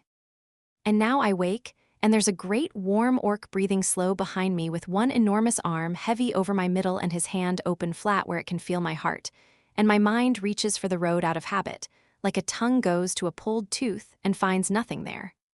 No road, just the day, just this. Just a morning I get to have and then another one. I lie in it a long while before I get up. That's a thing I've had to teach myself, lying in a good thing without bracing for it to end. I'm bad at it still, but I'm getting less bad at it slowly, and this morning I lie in the warm and the weight of my husband's arm and the smell of new-cut wood and beeswax and him, and I don't map a single road, and it's the richest hour I've ever spent doing nothing at all.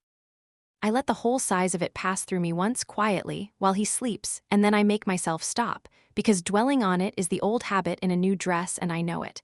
But I let it come once. 30 years of wagons, hundreds of towns. So many mornings, every single one of them begun by mapping the way out, the road, the weather, the leaving. And now this one.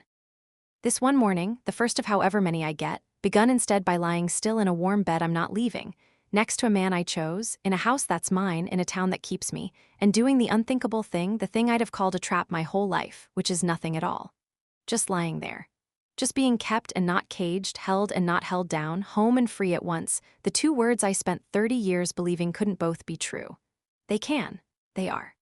It took a god and a joiner and a lost hand and a dead gold thing and a whole saved valley to teach me. But they can both be true, and I lie in the proof of it this ordinary morning, and I let myself, for once, not do a single useful thing about it but be glad. The goose wakes us properly by biting the door.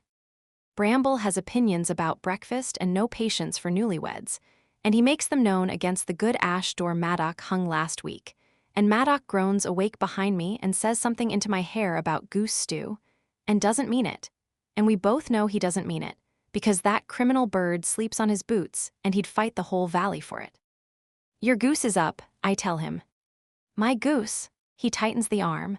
When he's biting the door, he's my goose. When he's asleep on my boot, he's your goose. That's the arrangement. That's marriage, I say. Whoever's being bitten owns the goose. And he laughs, rough and low, still half asleep, into the back of my neck, and I have never in my life been so entirely where I meant to be. We build a life out of ordinary mornings, is what we do, that first married season. He works the wood and I work the bees, and our trades meet in the middle like they did that first week. Beeswax for his fine finish, his fine boxes for my hives, and the shop yard at the north edge of town fills up slow with the both of us. His sawdust and my smoke, his careful and my quick, until you couldn't say where his work ended and mine began if you tried. Orden comes up most days, slower than he was but stronger every week, and sits in the good chair Maddock built him and pours mead one-handed for whoever climbs the hill, and tells the story of the bloom to anybody who'll listen, and it grows 3 more heads every telling. And by midwinter he's got himself single-handedly wrestling the whole grudge-fay to the ground, which is a lie, and nobody corrects it, because he bought that lie with his pouring hand, and he's earned the right to tell it however he likes. I learn him, that first season, the slow way, the only way anyone ever truly learns anyone, which is by staying long enough to. I learn that he wakes before dawn and lies still so as not to disturb me and thinks I don't know, and I let him think it, and I lie still back, 2 people pretending to sleep so the other can rest, which is its own kind of love. I learn the sounds of his trade through the wall, the plane and the mallet, and the long pauses where he's reading a board, and I learn to tell his moods by the rhythm of them. I learn that he sets a saucer of honey out every single morning even though I can't taste it, a small daily war he wages against the thing the green took, and that if I mention it he changes the subject, so I stopped mentioning it and just started loving him for it in silence. He learns me too. He learns that I talk to the bees and the goose and the door and my own bad sense of direction, and instead of finding it strange, he started answering the door on my behalf when I've insulted it, gravely, so I've got a husband who will tell a stuck drawer to mind its manners because his wife already scolded it. And I did not know until this season that being known all the way down could feel like that, like being answered. And the town keeps coming up the hill. That's the part I didn't see coming, the part that undoes me quietest.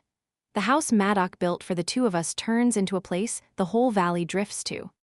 It starts with Orden, and then it's the candle seller's boy come to learn carving one-handed alongside the old orc. And then it's the innkeeper up on a slow afternoon with a basket and a need to fuss over somebody.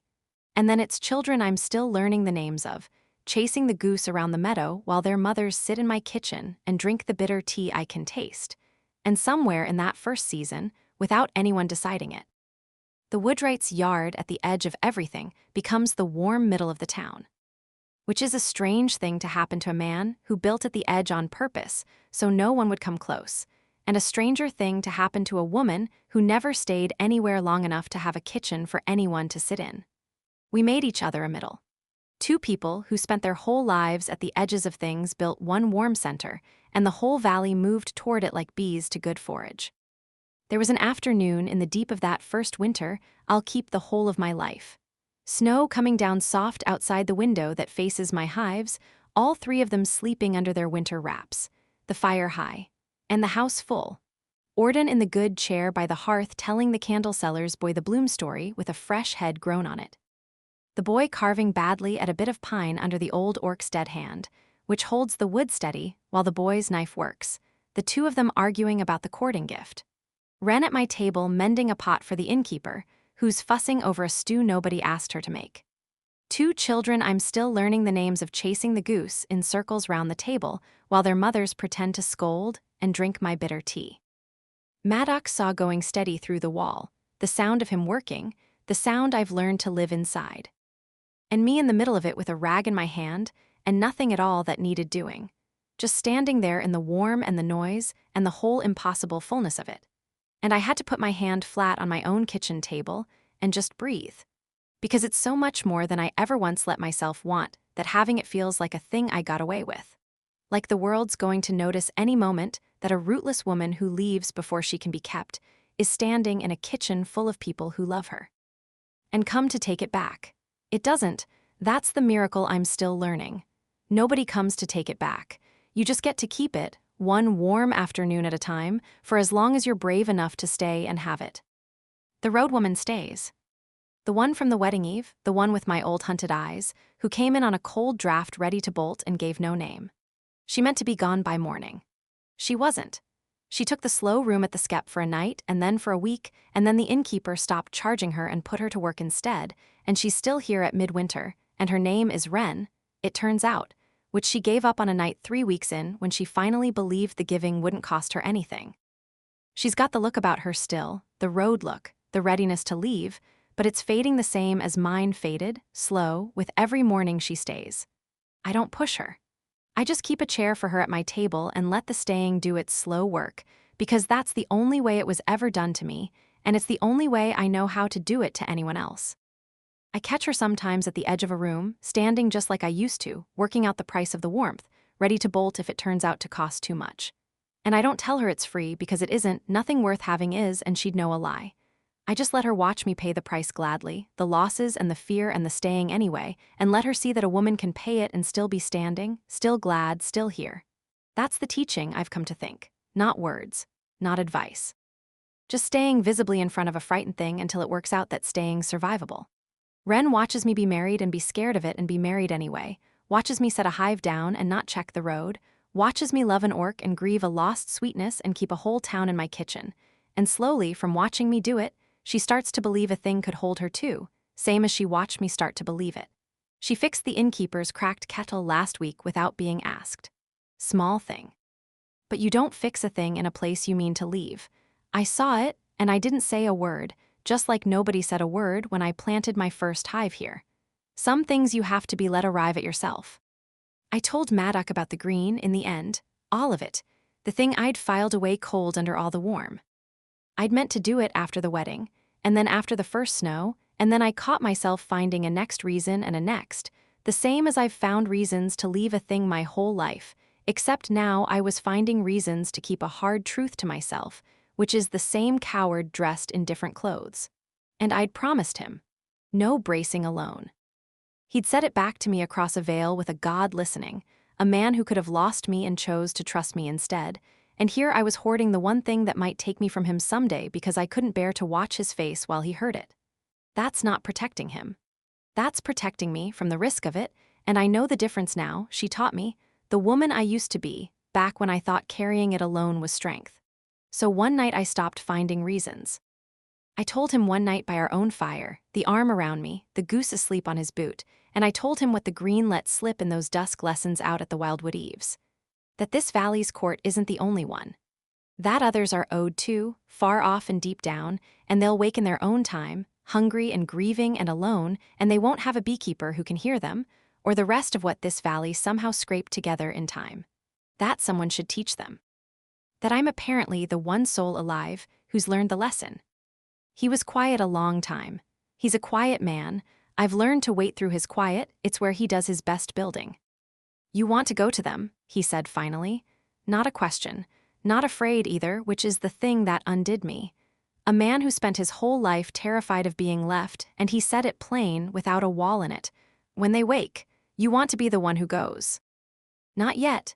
I put my hand flat on his chest over the heart, my claiming place. Not for a long time. I've got a valley to teach a god how to be chosen, one bloom at a time, and I swore I'd do it, and I've got a husband and a goose and a whole warm middle of a town that took me 30 years to let myself have. I'm not going anywhere yet. I looked up at him. But someday, when one of them wakes loud enough, I think I have to. I think it's the thing I'm for. And here's the part that stops my breath even saying it. I take a slow one. When I go, I don't go alone. I think a thing that wakes hungry and grieving needs a joiner as much as it needs a bee girl. I think it needs someone who knows how to build the thing that holds the door open. I wasn't planning on marrying my working partner, Maddock, but I did, and I think that might be the whole point of us. And my husband, who built a bed too big for a life he didn't expect and turned out to be building it for me all along, looked at me by our own fire with the goose on his boot and the valley asleep and a whole world of lonely waking things out past the dark, and he said, "Then we'll go to them. When they wake. Together. You hear them and I'll build for them and we'll teach them the same thing we taught this one." He tightened the arm. "That's a fair working. That's the best working there is. Two who chose each other, going out to teach the ones who never learned how." A pause, the dry almost smile he saves for me. "We'll want a bigger cart." I laughed wet into his chest. "We'll want a bigger cart."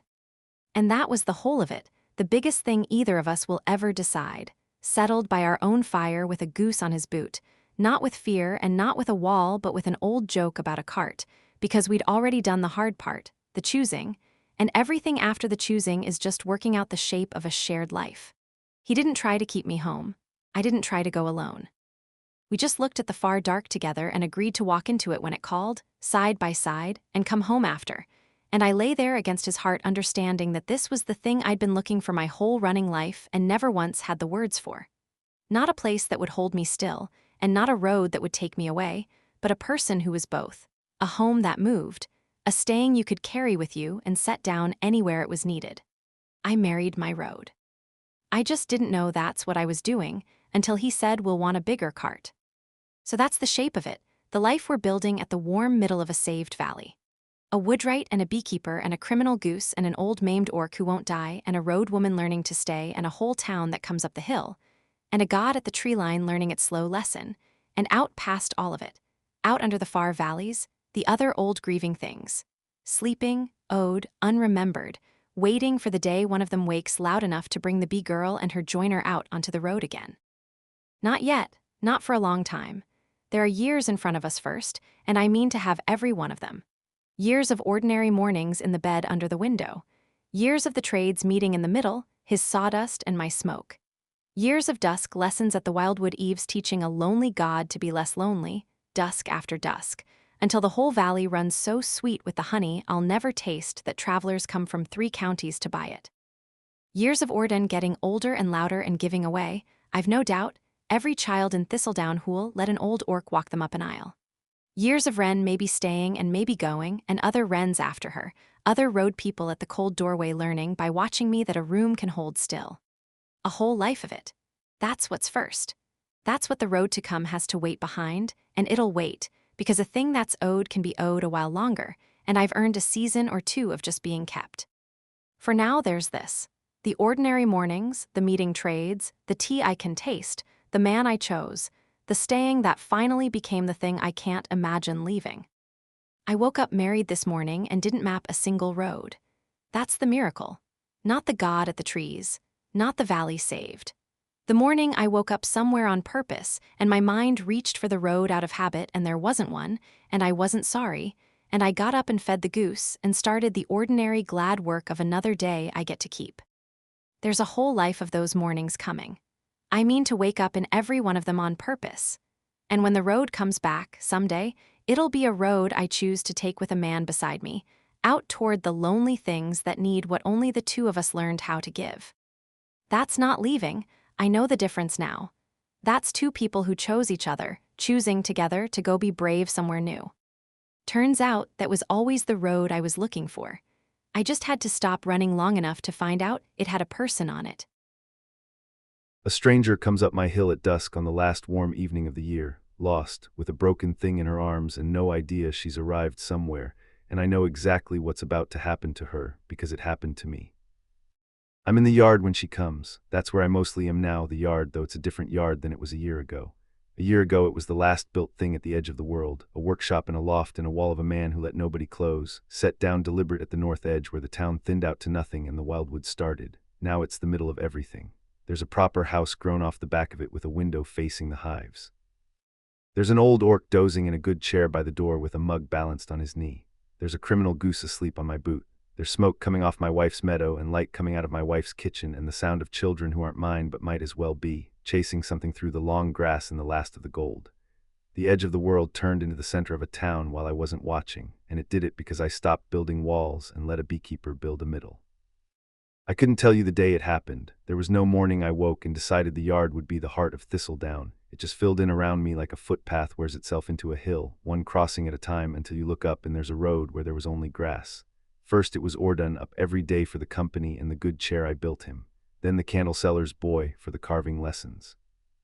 Then the innkeeper with her baskets and her opinions, then the children after the goose, then the trades of half the town. Because when the joiner and the bee girl both work at the north edge, you end up walking to the north edge for a cart mended or a hive minded or a jar of honey. And once you're walking there anyway, you stay for the tea and the warmth and the noise. A year ago, I'd have hated it. A year ago, the thought of half a town tramping through my yard would have driven me to build the wall higher. Now I look up from a board a dozen times a day to find somebody standing in my yard who needs a thing, and I mend the thing and they stay a while, and it's the fullest and the least lonely I have been in my whole life, and I did not build a scrap of it on purpose. She built it. I just stopped tearing it down as fast as it grew. The stranger stops at the foot of the yard just where Carrie's stopped a year ago. Uncertain, road-worn, holding a thing that's come apart on a hard journey, a lute this time, not a hive box, the neck of it cracked and the strings gone slack, cradled against her like it matters more than she does. She's got the look. I know the look now from both sides, having watched it come off my own wife and having, I'm told, worn a version of it my whole life. The look of someone who's been moving so long they've forgotten how to arrive. It's the strangest thing standing there watching her, because I'm watching two things at once. I'm watching a lost stranger at the foot of my yard on a cold evening. And I'm watching Carrie's, a year gone, rolling in with a splintered hive box and a mean goose and no notion at all that she'd just arrived at the place that would keep her, that the hard rutted road she'd worn into her own soul over 30 years had, without her deciding it, delivered her exactly where she needed to stop. I didn't know that first night what I was looking at. I gave her a room because the inn was full and I was too tired to argue, and I mended her box because I couldn't leave bad work standing, and I had no idea I was taking in the whole of the rest of my life. I know it now. I know what a lost woman with a broken thing at the foot of my yard is. She's the future arriving, disguised as a nuisance, which is how it always comes. I'm sorry, she says. I think I'm lost. I was told there was a woodwright at the north edge who could mend near anything, but I've walked past the edge and I'm still finding houses, so I've gone wrong somewhere. You've not gone wrong. I set down my plane. There's no edge anymore. There used to be. It filled in. She looks at me like the words don't quite make sense, and they wouldn't to a stranger, because how does an edge fill in? How does the last house before the wild stop being the last house? But I don't explain it. It isn't a thing you explain. It's a thing that happens to you slow over a year, until one evening a lost woman tells you she's walked past the edge and is still finding houses, and you realize the edge you spent 5 years defending isn't there anymore, that a beekeeper in a town and a gentle god quietly built a world out past where the world used to stop, and now the place you thought was the end of everything is just the road to somewhere warm. I nod at the cracked lute in her arms. Bring it here, let's see what's come apart. She hesitates like they all do, the ones still on the road, weighing whether letting a stranger take the broken thing is worth the debt it might cost. I don't push. I've learned not to push, from a wife who never once pushed a soul in her life and got a whole valley to stay by it. I just hold out my hands, palm up, patient, and wait, and after a moment she crosses the yard and lays the ruined lute in them, careful, and I turn it to the last light and read the break like I read every break, and it's a bad one, but it's not a hopeless one. They mostly aren't, and I tell her so. It's a good instrument under the break is the thing, and my hands know it the moment they close on it. Old and well-made and much played, the fingerboard's worn smooth where a lifetime of fingers found the notes, and somebody oiled it and loved it and carried it a very long way, and then it cracked on the road, because the things you carry longest and love most are exactly the things a hard road eventually breaks. I turn it gentle in the last of the light. A person who let a thing get this worn and this loved is a person who mends what breaks rather than replacing it, and I like her a little already, this road woman I don't know, for the state of her lute. It's mendable, the neck's cracked clean, not shattered. I can scarf in a new piece and pin it and you not know come spring that it ever broke. I look up at her. It'll take a few days. The glue has to cure slow or it won't hold. You'll want somewhere to stay while it does. And there it is, the thing I've watched happen to a dozen travelers this year. The small, terrible hope cracking through the road tiredness on her face. The dangerous wondering whether a place might hold still around her for a few days without the holding turning into a trap. I don't want to be a trouble, she says, which is what they all say, which is the road talking, the 30 years of never staying long enough talking, and I know exactly the shape of the fear under it because I built a whole life around the same one. It isn't really about being a trouble. That's what I understand now, a year on, that I couldn't have told you before. When a road-worn soul says I don't want to be a trouble, what they mean underneath is I can't afford to want this, because if I let myself want the warm room and the mended thing and the kind welcome, and then it's taken or it turns out to cost more than I can pay, I won't survive the losing of it, so it's safer to never have it at all. I know that fear from the inside of my own chest. I lived by it 40 years. Be no trouble, owe nobody, want nothing you can't walk away from, and you'll never have to feel it taken. It's the loneliest bargain there is, and it feels exactly like wisdom while you're making it. So I don't tell her she's no trouble like it's nothing. I tell her the truer thing. You're not a trouble, I tell her. There's an inn down the hill called the Gilded Skep, and a woman there who'll feed you too much and not let you pay for the first night. And there's a road woman named Wren waiting tables who came in on a cold draft last winter meaning to leave by morning and never did, and she'll know your look and leave you be about it till you're ready. And there's a beekeeper up here. I nod toward the kitchen light. She was you once, exactly you, a broken thing in her arms and one foot already back on the road, and who'll want to feed you and talk your ear off and not ask your true name a day before you want to give it.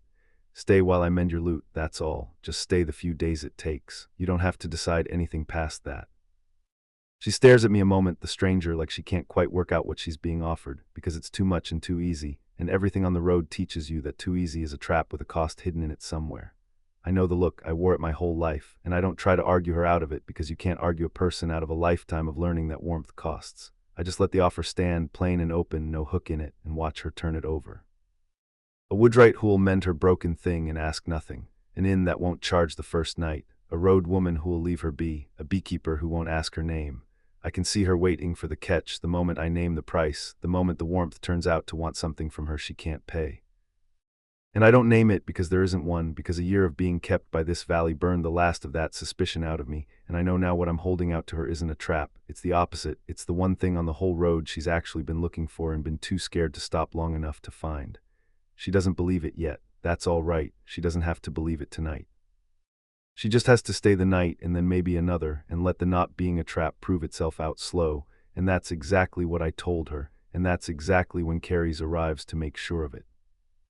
Carrie's comes out of the kitchen then, wiping her hands, drawn by the sound of a new voice like she always is, and she takes one look at the road-worn woman in the yard with the broken thing in her arms, and her whole face goes soft and knowing, and she comes down the yard with both hands out and the goose waking up to glare, and she says, "Oh, you found us. Good, people do this time of year. Come in, you look half-starved, there's tea, I promise you it's foul, it's the only thing I can taste, and I've made a whole personality of it. Leave the loot with him, he'll fret over it better than you can. Come sit in the warm."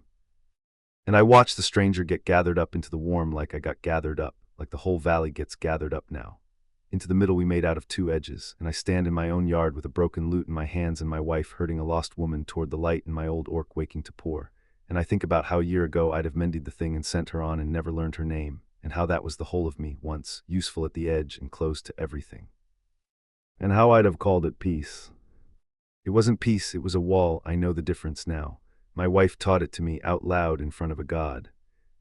I take the lute into the shop and set it on the bench where I mended a hive box a year ago in the dark for a woman I was already, though I didn't know it yet, building a whole life for. And I run my thumb over the clean crack in the neck, feeling how it'll take the scarf, how the new wood will marry the old, how you can take a thing that's come apart on a hard road and make it whole again so you'd never find the seam. That's the craft of a scarf joint, the thing I'll do to this lute over the next few days. You don't just glue a break and hope. You cut the two broken faces long and clean and matched, a shallow angle, so there's a good length of new wood lying against a good length of old, and you set them so the grain runs true across the join, and you clamp them and let the glue cure slow, days if it needs days, no hurrying it, and when it's done the mend is stronger than the wood ever was whole. A scarf joint doesn't hide the break, it grows the break into something that holds better than the thing before it broke. That's the secret of it, the thing every young joiner gets wrong, thinking the goal is to make the break disappear. The goal is never to hide the break, the goal is to make it the strongest part. And I think that's the work, that was always the work, and I spent 5 years doing the opposite of it, thinking peace meant no breaks, meant a wall so smooth nothing could crack it, and it was a slow, quiet dying.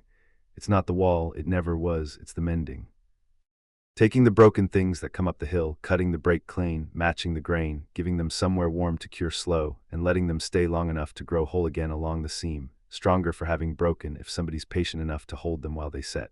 Not building walls at the edge of the world. Mending the broken things that come up the hill and giving them somewhere warm to cure and letting them stay. Out in the kitchen, my wife is laughing at something, and the new woman is laughing too, surprised like they always are the first time, surprised a room can hold still around them, surprised the warm doesn't cost what they braced for. Wren's look, a year gone. Carrie's look, a year and a season gone. My own look, 5 years and a wall gone. There'll be another one next month. There's always another one now, this time of year and every other. Travelers and broken things and lonely lost souls finding their way up a hill that used to be the edge of the world and turned, without anyone quite deciding it, into the place you come to when you're ready to stop running.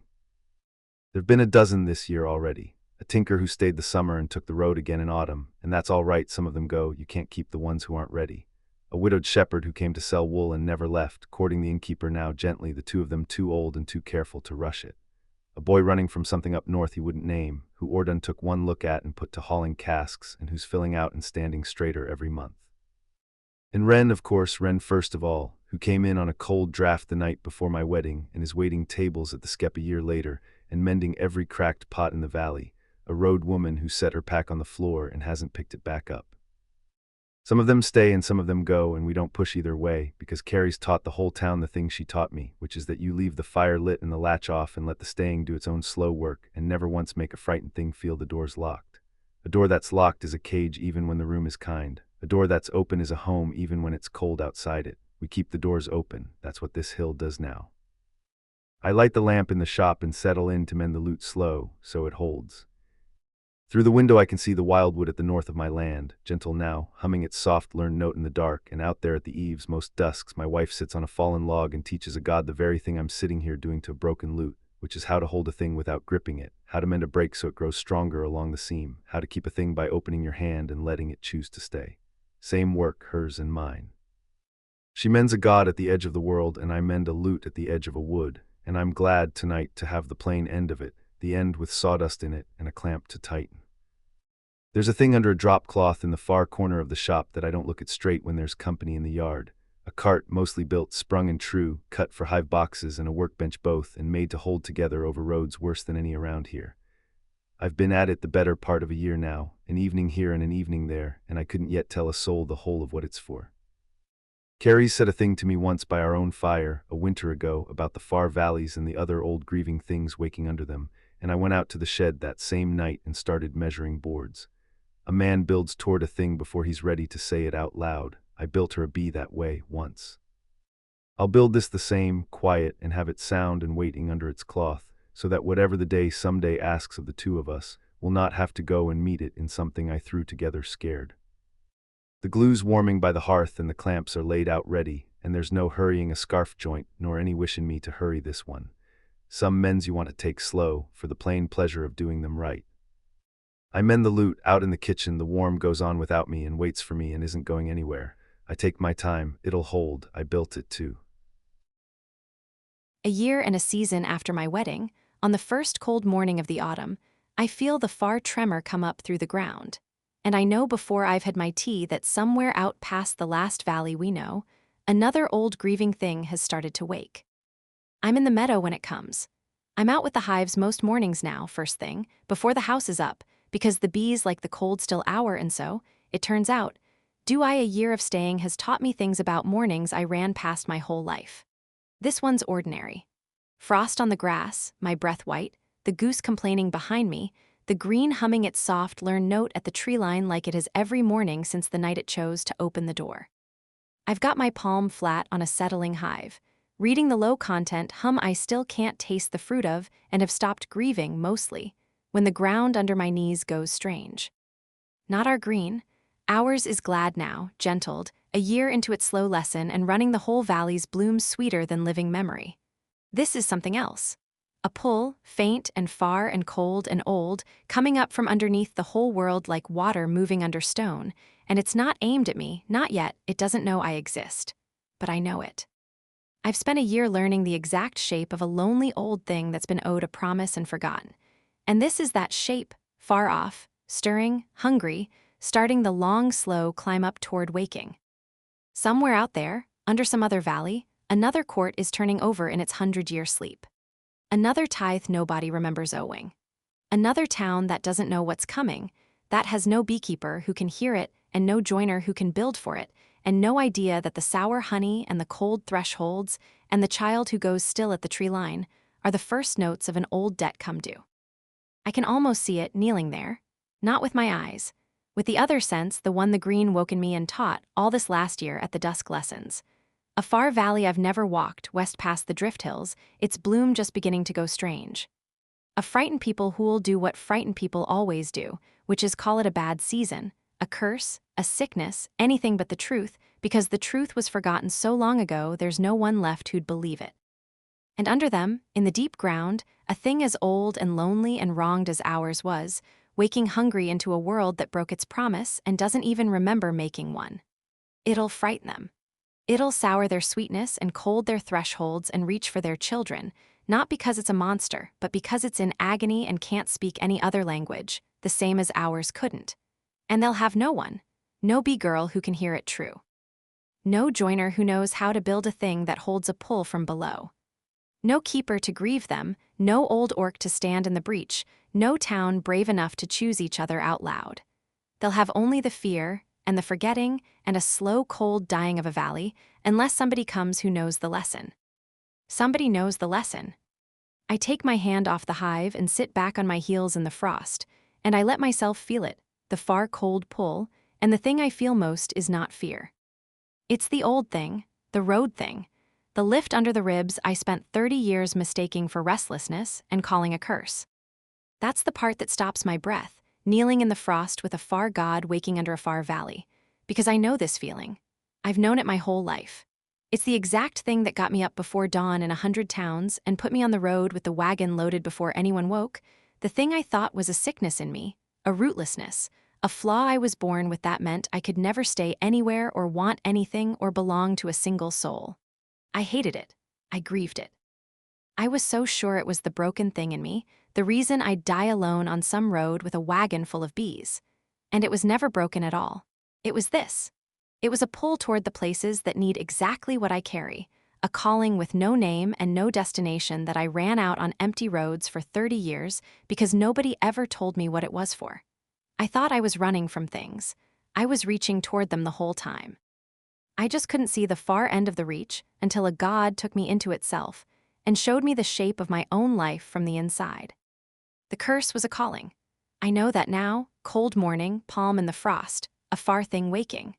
The thing I thought made me unable to belong anywhere is the exact thing that's going to let me belong everywhere, to the loneliest things in creation, the ones nobody else can hear. Now there's a lonely waking thing at the far end of the pull, and a lesson I'm the one soul alive who's learned, and a man asleep in the house behind me who said he'd build the door. You feel it. Maddock. He's come out into the frost in his shirt with 2 cups, one of the foul bitter tea I can taste and one of his own, and he sets mine in my hands and lowers himself down into the cold grass beside me, big and warm and steady, and looks out at the tree line where our gentled god hums, and past it, like you look toward a thing you can't see but both know is there. Not ours, I say, far off. West, I think, past the drift hills. It's just turning over. It's got a while yet before it wakes proper. Years, maybe. I turn the cup in my cold hands. But it's waking, Maddock. There's another one, same as ours, owed and forgotten and starting to hurt. He's quiet, drinking his tea, in the long good quiet I've learned to wait through. The goose settles against his boot. The frost smokes off the grass as the first sun finds it. Then we'll go, he says at last. Plain, no wall in it, not a splinter. When it wakes loud enough. Not before. There's a green here to raise and a town to keep and a lute player who's decided to winter over and learn the fiddle off Orden. A pause, the dry almost smile. And I've near finished the cart. I laugh and it fogs white in the cold. You've been building the cart. A year? He says it like it's nothing. My husband who says everything he can't say out loud in the things his hands make. Sprung bed, cut for your boxes and a workbench both. Room for the goose. Room for a load of good ash and a load of good comb. A thing that'll hold together over bad roads for a long time because I built it knowing exactly how a cart breaks, and I built it not to. He looks at me, honey gold eyes in the cold morning. I've been building it since the night you told me. I always meant to go with you. I just wanted us to have the year first. The staying before the road. I have to put my cup down in the frost because my hands aren't steady. He's been building it a year. It's what goes through me, kneeling there. All those evenings in the shed, I thought he was working on carts for the trade, doing the ordinary work of a woodwright, and some of those evenings, he was building the thing that would carry us away, out toward the lonely waking things, and he never said a word. Because that's how he loves. He doesn't say, "I believe you," when you tell him you might have to leave someday for a thing bigger than the both of you. He goes and builds the cart that means we'll leave together, sound and sprung and made to hold over bad roads, and he lets the building be the saying, just as he let a mended box and a hive cart and a house with a window be the saying of every other thing too big for his mouth. He heard me tell him, that night by the fire, that someday I'd have to go. And where another man would have argued, or grieved, or quietly hoped I'd forget, my husband went out to the shed and started measuring boards, so that when the day came, I'd never once have to choose between the calling and the marriage, because he'd already built them into the same cart. And there it is, the whole of him.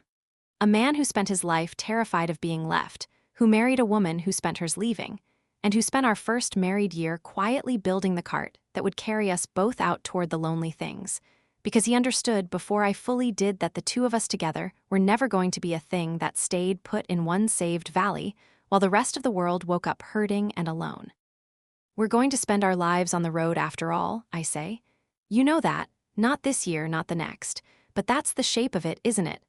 A lonely thing wakes and we go and we teach it and we mend the town it frightened and we move on to the next one.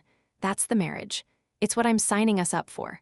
A life of walking toward the exact thing everyone else runs from. He drinks his tea. Good thing you married a man who's never once known how to run. I lean into him in the cold grass and we sit a while with it, the shape of the life we've just agreed to, and it's a strange thing to feel so settled about a future that's mostly bad roads and lonely gods and frightened strangers. But I do feel settled. That's the wonder of it. A year ago, the thought of a life spent moving would have been the old curse, the running, the never belonging. Now it's the opposite.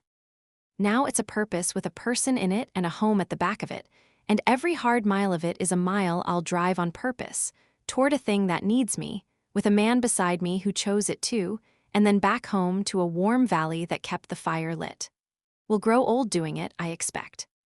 We'll be the pair the far towns tell stories about, the bee girl who talks the gods down and the orc who builds the doors, coming over the hills in a sprung cart with a criminal goose on the seat, and we'll teach some frightened valley the difference between kept and chosen, and mend what the waking broke, and move on.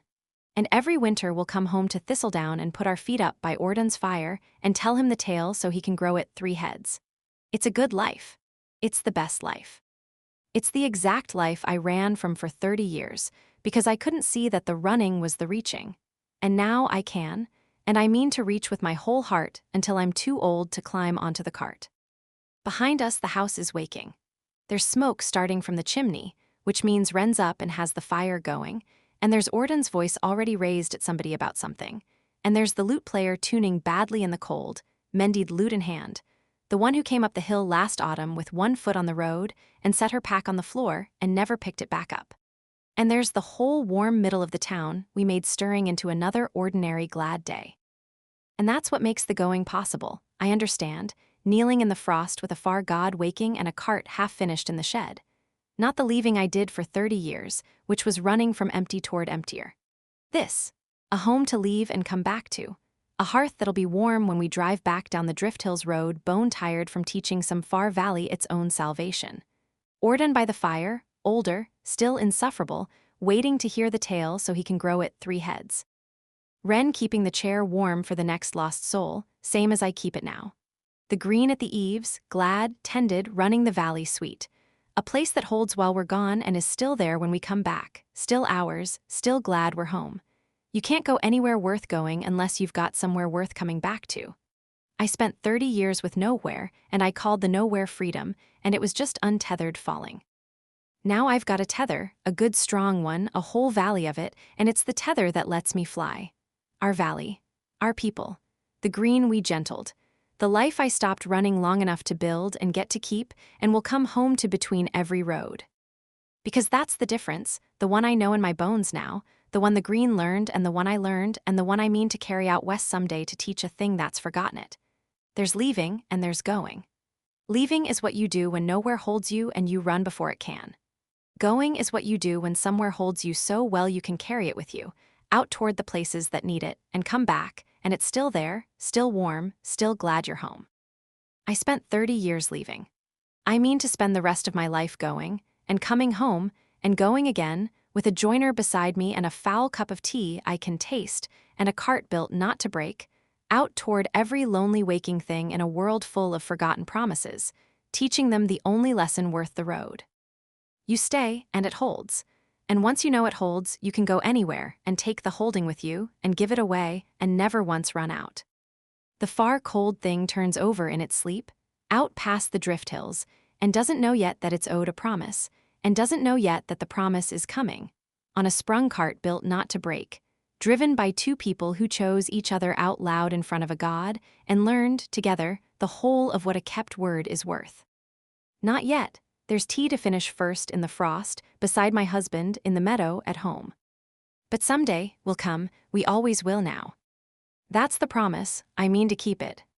Carrie's taught one lonely god the difference between kept and chosen. It was never going to be the only one. Out past the drift hills, under valleys neither of them has ever walked, other old grieving things are turning over in their 100-year sleep. Other tithes owed and forgotten. Other frightened towns that will call the soured honey and the cold thresholds a bad season, a curse, anything but the truth, because the truth was forgotten too long ago for anyone left to believe it. They will have no beekeeper who can hear them, no joiner who knows how to build a door that holds a pull from below. Except that somewhere in a warm valley, a woman who spent 30 years mistaking a calling for a curse is teaching a god to be less lonely one dusk at a time, and a man who spent 40 years certain he was the wall is building a sprung cart in the corner of his shop. Quiet, an evening at a time, made to hold together over the worst roads there are. When the next one wakes loud enough, they'll go, together. The old green arc of stone and storm continues. Join the newsletter to be first in line when the bee girl and her joiner take the road. http://www.dreamcrestpublishing.com. Keep reading for the first chapter of Colorbound to the Orc, Stone and Storm Book 12. Out past the drift hills, in a warm market town famous for its dyes, the color is starting to bleed out of the world. No beekeeper who can hear the wrongness. No joiner who knows how to build a door that holds a pull from below. Only a traveling color maker who has spent her whole life putting brightness into the world, and a gray, grumpy orc stonemason who once broke walls for a living and now builds things meant to hold. The old green arc of stone and storm continues. Sorrel. You can tell a color town from a long way off, if you know how to look, and I have looked at more of them than anyone alive. Wendholt tells me 2 miles out. The road comes over the last of the drift hills, all dun grass and pale rock, and then the valley drops away green below me, and there they are, the drying greens, acres of them along the river, hung with cloth. Every color a person ever coaxed out of a root or a bug or a boiled flower, out drinking the sun. From up here it should look like somebody spilled a paint box the size of a field. Reds first, always the reds, they shout the loudest. Then the blues under them, cooler, patient. Then 100 lesser things doing the quiet work in between. That is what it should look like. I pull the mule up on the crest and I sit there a while, and I do not laugh, though the first sight of a good fare usually pulls one out of me, because something is off and it takes me a breath to find it, and when I find it the back of my teeth goes tight. There is not enough red.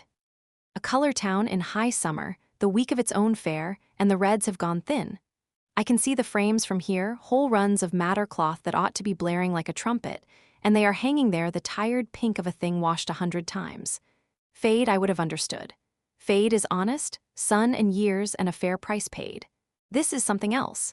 This is red that has had the red taken out of it and been left hanging to pretend. Well, I say to the mule who does not care, that's new. I say it light, I am good at light.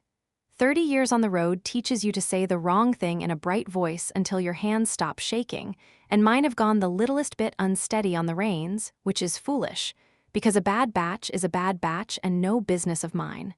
I sell color. I do not answer for other people's vats. I will roll in, take a stall, sell my ribbons and my good bolts to a town that has clearly lost the knack this season, make a tidy purse off their bad luck, and be 3 valleys gone before the leaves turn. That is the whole of the plan. That is always the whole of the plan. I click my tongue and take the mule down the hill. Up close the fare is a proper one, I will give it that. The road thickens the nearer it gets to the river, carts and foot, and a boy driving a gaggle of geese the wrong way through all of it. And by the time I roll onto the edge of the fairground, the sun is gold and low, and the whole green smells of frying onions and hot dust and dice steam, that sharp mineral tang of the vats going full tilt down by the water. People everywhere. Humans thick as the flies, and orcs among them, a clan camp pitched off past the mill with its banners hung slack in the heat, and nobody down any of the lanes so much as turning a head at the sight of green skin next to pink. I like that in a town straight off. It tells me the place has some sense. I like a lot of things about it in the first hour, which is my trouble, always has been. I like a place too fast and too easy. I get my stall from a steward with a list and ink on her thumb, a good spot on the cloth row for a copper and a length of my yellow, and I have the ribbons strung and the bolts stood on end before the light's gone, calling my patter over the heads of the crowd. I am loud. I have never once been able to help it. A woman 2 stalls down selling gray wool gives me a look like I've broken wind in church, and I give her my widest smile back, and she goes redder than anything on her own frames, and I count that a fair trade. Ribbon for the fair, I sing out. Real red, none of your local trouble, come and see. Blue, that'll outlast your husband. Come and see, come and see. They come and see. They always come and see. I sell a spool of the true scarlet to a girl getting married Sunday, and I hold her hands a second while she counts her coin, and I tell her she'll be the brightest thing in the valley and mean it, and she goes off glowing like I gave her the ribbon for free. That is the part I love, not the copper. The face. I have handed a bright thing to a plain day 10,000 times, and it has never once stopped being the best trick I know. The color trouble I put out of my head mostly. It sits at the back of my teeth all the same, low and steady, an ache with no tooth under it to blame. I do not go looking for it, it comes and finds me. It happens near dusk, when I've sold what the evening will buy, and I wander down toward the drying greens to see the day's cloth come off the frames, which is a thing I do in every color town there is, like another woman going down to look at the sea. I love a drying green at day's end. All that work hung out breathing, all that color a whole town's worth of hands pulled up out of dirt and water. It is the closest thing to a church I've got. I come around the end of the mill shed and I stop, and my mouth stops with me, which never happens. The far run of frames has gone dead. The cloth is still there, 100 yards of it, hung and pegged and waiting. But the color is out of it, clean gone, worse than the tired matter up on the hill. Whole bolts of what was blue this morning, I would stake my mule on it, hanging there the flat no color of dishwater, of ash, of a rainy afternoon with nothing in it. A woman is walking the line with a basket on her hip, and taking it down, folding it, and her face is doing the thing a face does when it has decided not to think about a thing too hard, and she is folding gray cloth she dyed blue with her own 2 hands, and she is humming while she does it. I go and put my hand on it. I should not, it is not mine, but my hand goes out on its own and takes a fold of the dead cloth, and my whole arm knows it before my head does, the wrongness coming up through my fingers cold and total, and the ache in my teeth I have been ignoring all day rings out clear as a struck pot. This color was not lost. Faded cloth is warm to me, it is a friend gone old. This is cold. This is a color that was taken, lifted clean out of the weave and carried off somewhere, and what is left is only the shape of where it used to be, hung out to dry like nothing happened. Who did this, I say, and my bright voice has gone somewhere and I cannot find it. The woman with the basket looks at me like I'm a lunatic loose at the fair. It's a bad season for it, love, she says, kind enough. Vats have been turning on us all summer. My man says it's the water. And she goes back to folding the gray and humming and not thinking about it, because that is what people do. I am learning already about this town. They call it the water. They call it a bad season. They fold it up and hum. I do not believe the water. I have died in 50 valleys and water has never once done this. So I do the thing my hands know, because my hands have always been smarter than the rest of me. I pull the scarlet ribbon off my own sleeve, my own true red, the best I carry, and I lay it flat against the dead gray cloth to see. For a breath there is nothing. Then the cold finds it. I feel the red go to work under my fingers, feel the ribbon I have hung my whole living on begin to thin at the edge where it meets the gray, the barest pull, like the emptiness in that dead blue has been hungry a long time, and my little red is the first warm thing to wander close. I snatch it back. The ribbon is fine, bright as ever, safe on my sleeve. My hand is another matter. My hand has started to shake, and the ache in my teeth has gone from a struck bell to something with an edge on it. I stand there with a corpse of blue cloth in my 2 hands and the cold of it running up my arms, and for the first time in a great many years, the road does not feel like a thing I am passing through. It feels like a thing I have arrived at. You feel that too. The voice comes from behind me and below me both, low gravel dragged over slower gravel, and I turn around ready to be cross at whoever's crept up on me, and I have to look up. And up. He is the biggest orc I have ever stood next to, and I have stood next to a good many, and he is gray. Not green like the clan down by the mill. Gray as the stone he's clearly spent his life inside of, gray skin and gray dust worked into every crease of him and a gray stubble of hair, so that for one witless breath my die brain thinks, him too, they took the color out of him too, before I catch up to myself and understand that this is only what the man is. Big and gray and still, in a leather apron gone pale with stone dust, with hands on him the size of the frames, and a face doing absolutely nothing at all, which on a face that size is its own kind of weather. Everyone else on the green is folding gray cloth and humming. He is looking at the dead run of frames like it owes him money. You feel that too, he says again, flat and certain this time. He tips his chin at the cloth in my hands, at the cold coming off it that nobody else in this whole bright town seems able to feel. In your teeth. I am not a woman who is often lost for a word. I go looking, and there is nothing there. In my teeth, I hear myself say. He looks at me for the first time then, down that whole gray distance, and his eyes are the one thing on him that isn't stone, dark and quick and tired, and they go over me once, the dye-stained hands, the cloth, the ribbons still bright on my sleeves where I forgot to take them off. Reading me, I am used to being looked at. I am not used to being read. You're the color seller, come in today, loud one. I'm the loud one, I agree. Sorrel, you're the man who scares the whole fair, going by how fast that basket woman left. Something happens at the corner of his mouth. It isn't a smile. It is the distant cousin of one, a thing that might be related to a smile 3 towns over. Garrow, he says, and then, because apparently that is his whole allowance of words for a stranger, he turns and looks back at the gray frames, and I watch him do a thing I do, a thing I have never once seen another living soul do. He reaches out one enormous gray hand and lays it flat against the cold dead cloth, and he goes still, and he listens to it with his skin. It's under the ground, he says to himself or to me, I can't tell. It's pulling from under. The stone by the old dye house has been cold a week, cold coming up. I felt a hillside go like this once. He takes his hand back. Nobody wants to hear it. The water, I say. It's the water apparently, it's a bad season.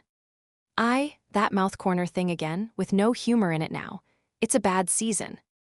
And there it is, in the middle of a fairground gone gold and loud and ordinary, the 2 of us, the color woman and the stone man, the only 2 souls in the whole valley who can feel the cold coming up out of the ground to take the bright out of the world, standing over a dead blue bolt while everyone else folds and hums.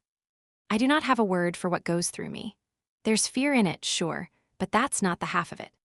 It is the thing I have run from my whole life. The pull, the lift under the ribs I have always called restlessness and packed a wagon to outrun. Except this time, it is not telling me to leave. I open my mouth to say something bright, because that is what I do. I paper the crack with something bright, and what comes out instead is the plainest thing I have said in a year. I've never felt one this cold before. No, Garrow says, nobody has. He looks at me another moment, and I have the strangest feeling of being weighed, the whole of me, same as he did the cloth. Then he does the last thing I expect.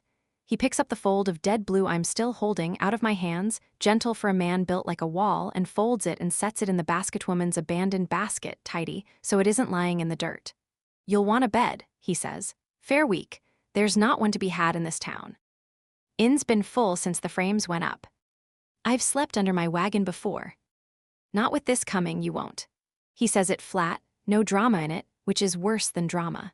He looks up the hill toward the town's edge, where the last light is catching a yard full of cut stone and a low stone house with a loft above it, the only thing in sight built to outlast the weather. Then he looks back down at me, all gray and grim and about as welcoming as a locked door, and I can see him regret the words before he's even finished them. "I've a loft," he says, "and a spare bed in it, since you're the only other person in this valley who isn't humming." Behind us, down the whole length of the drying greens, 100 yards of stolen cloth hangs gray in the last of the sun. And the ache sits in my teeth like a bell that has been struck and won't stop. And somewhere under all our feet, a cold old thing that has been owed a debt for longer than anyone's been alive to remember it turns over in its sleep and reaches. I look up at the biggest, grayest, least likely roof in 3 valleys, and every sensible bone I have says, "Drive on, girl, drive on. This is somebody else's bad season." "All right," I hear myself say. "Sorrel, I already said that. God, you're tall." If Carries and Maddock got their hooks under your ribs, and if you stayed with them all the way to the warm middle of that saved valley, thank you for not climbing back on the wagon. Would you leave a review? Even a sentence or two helps other readers find these books, and every single one means the world to me.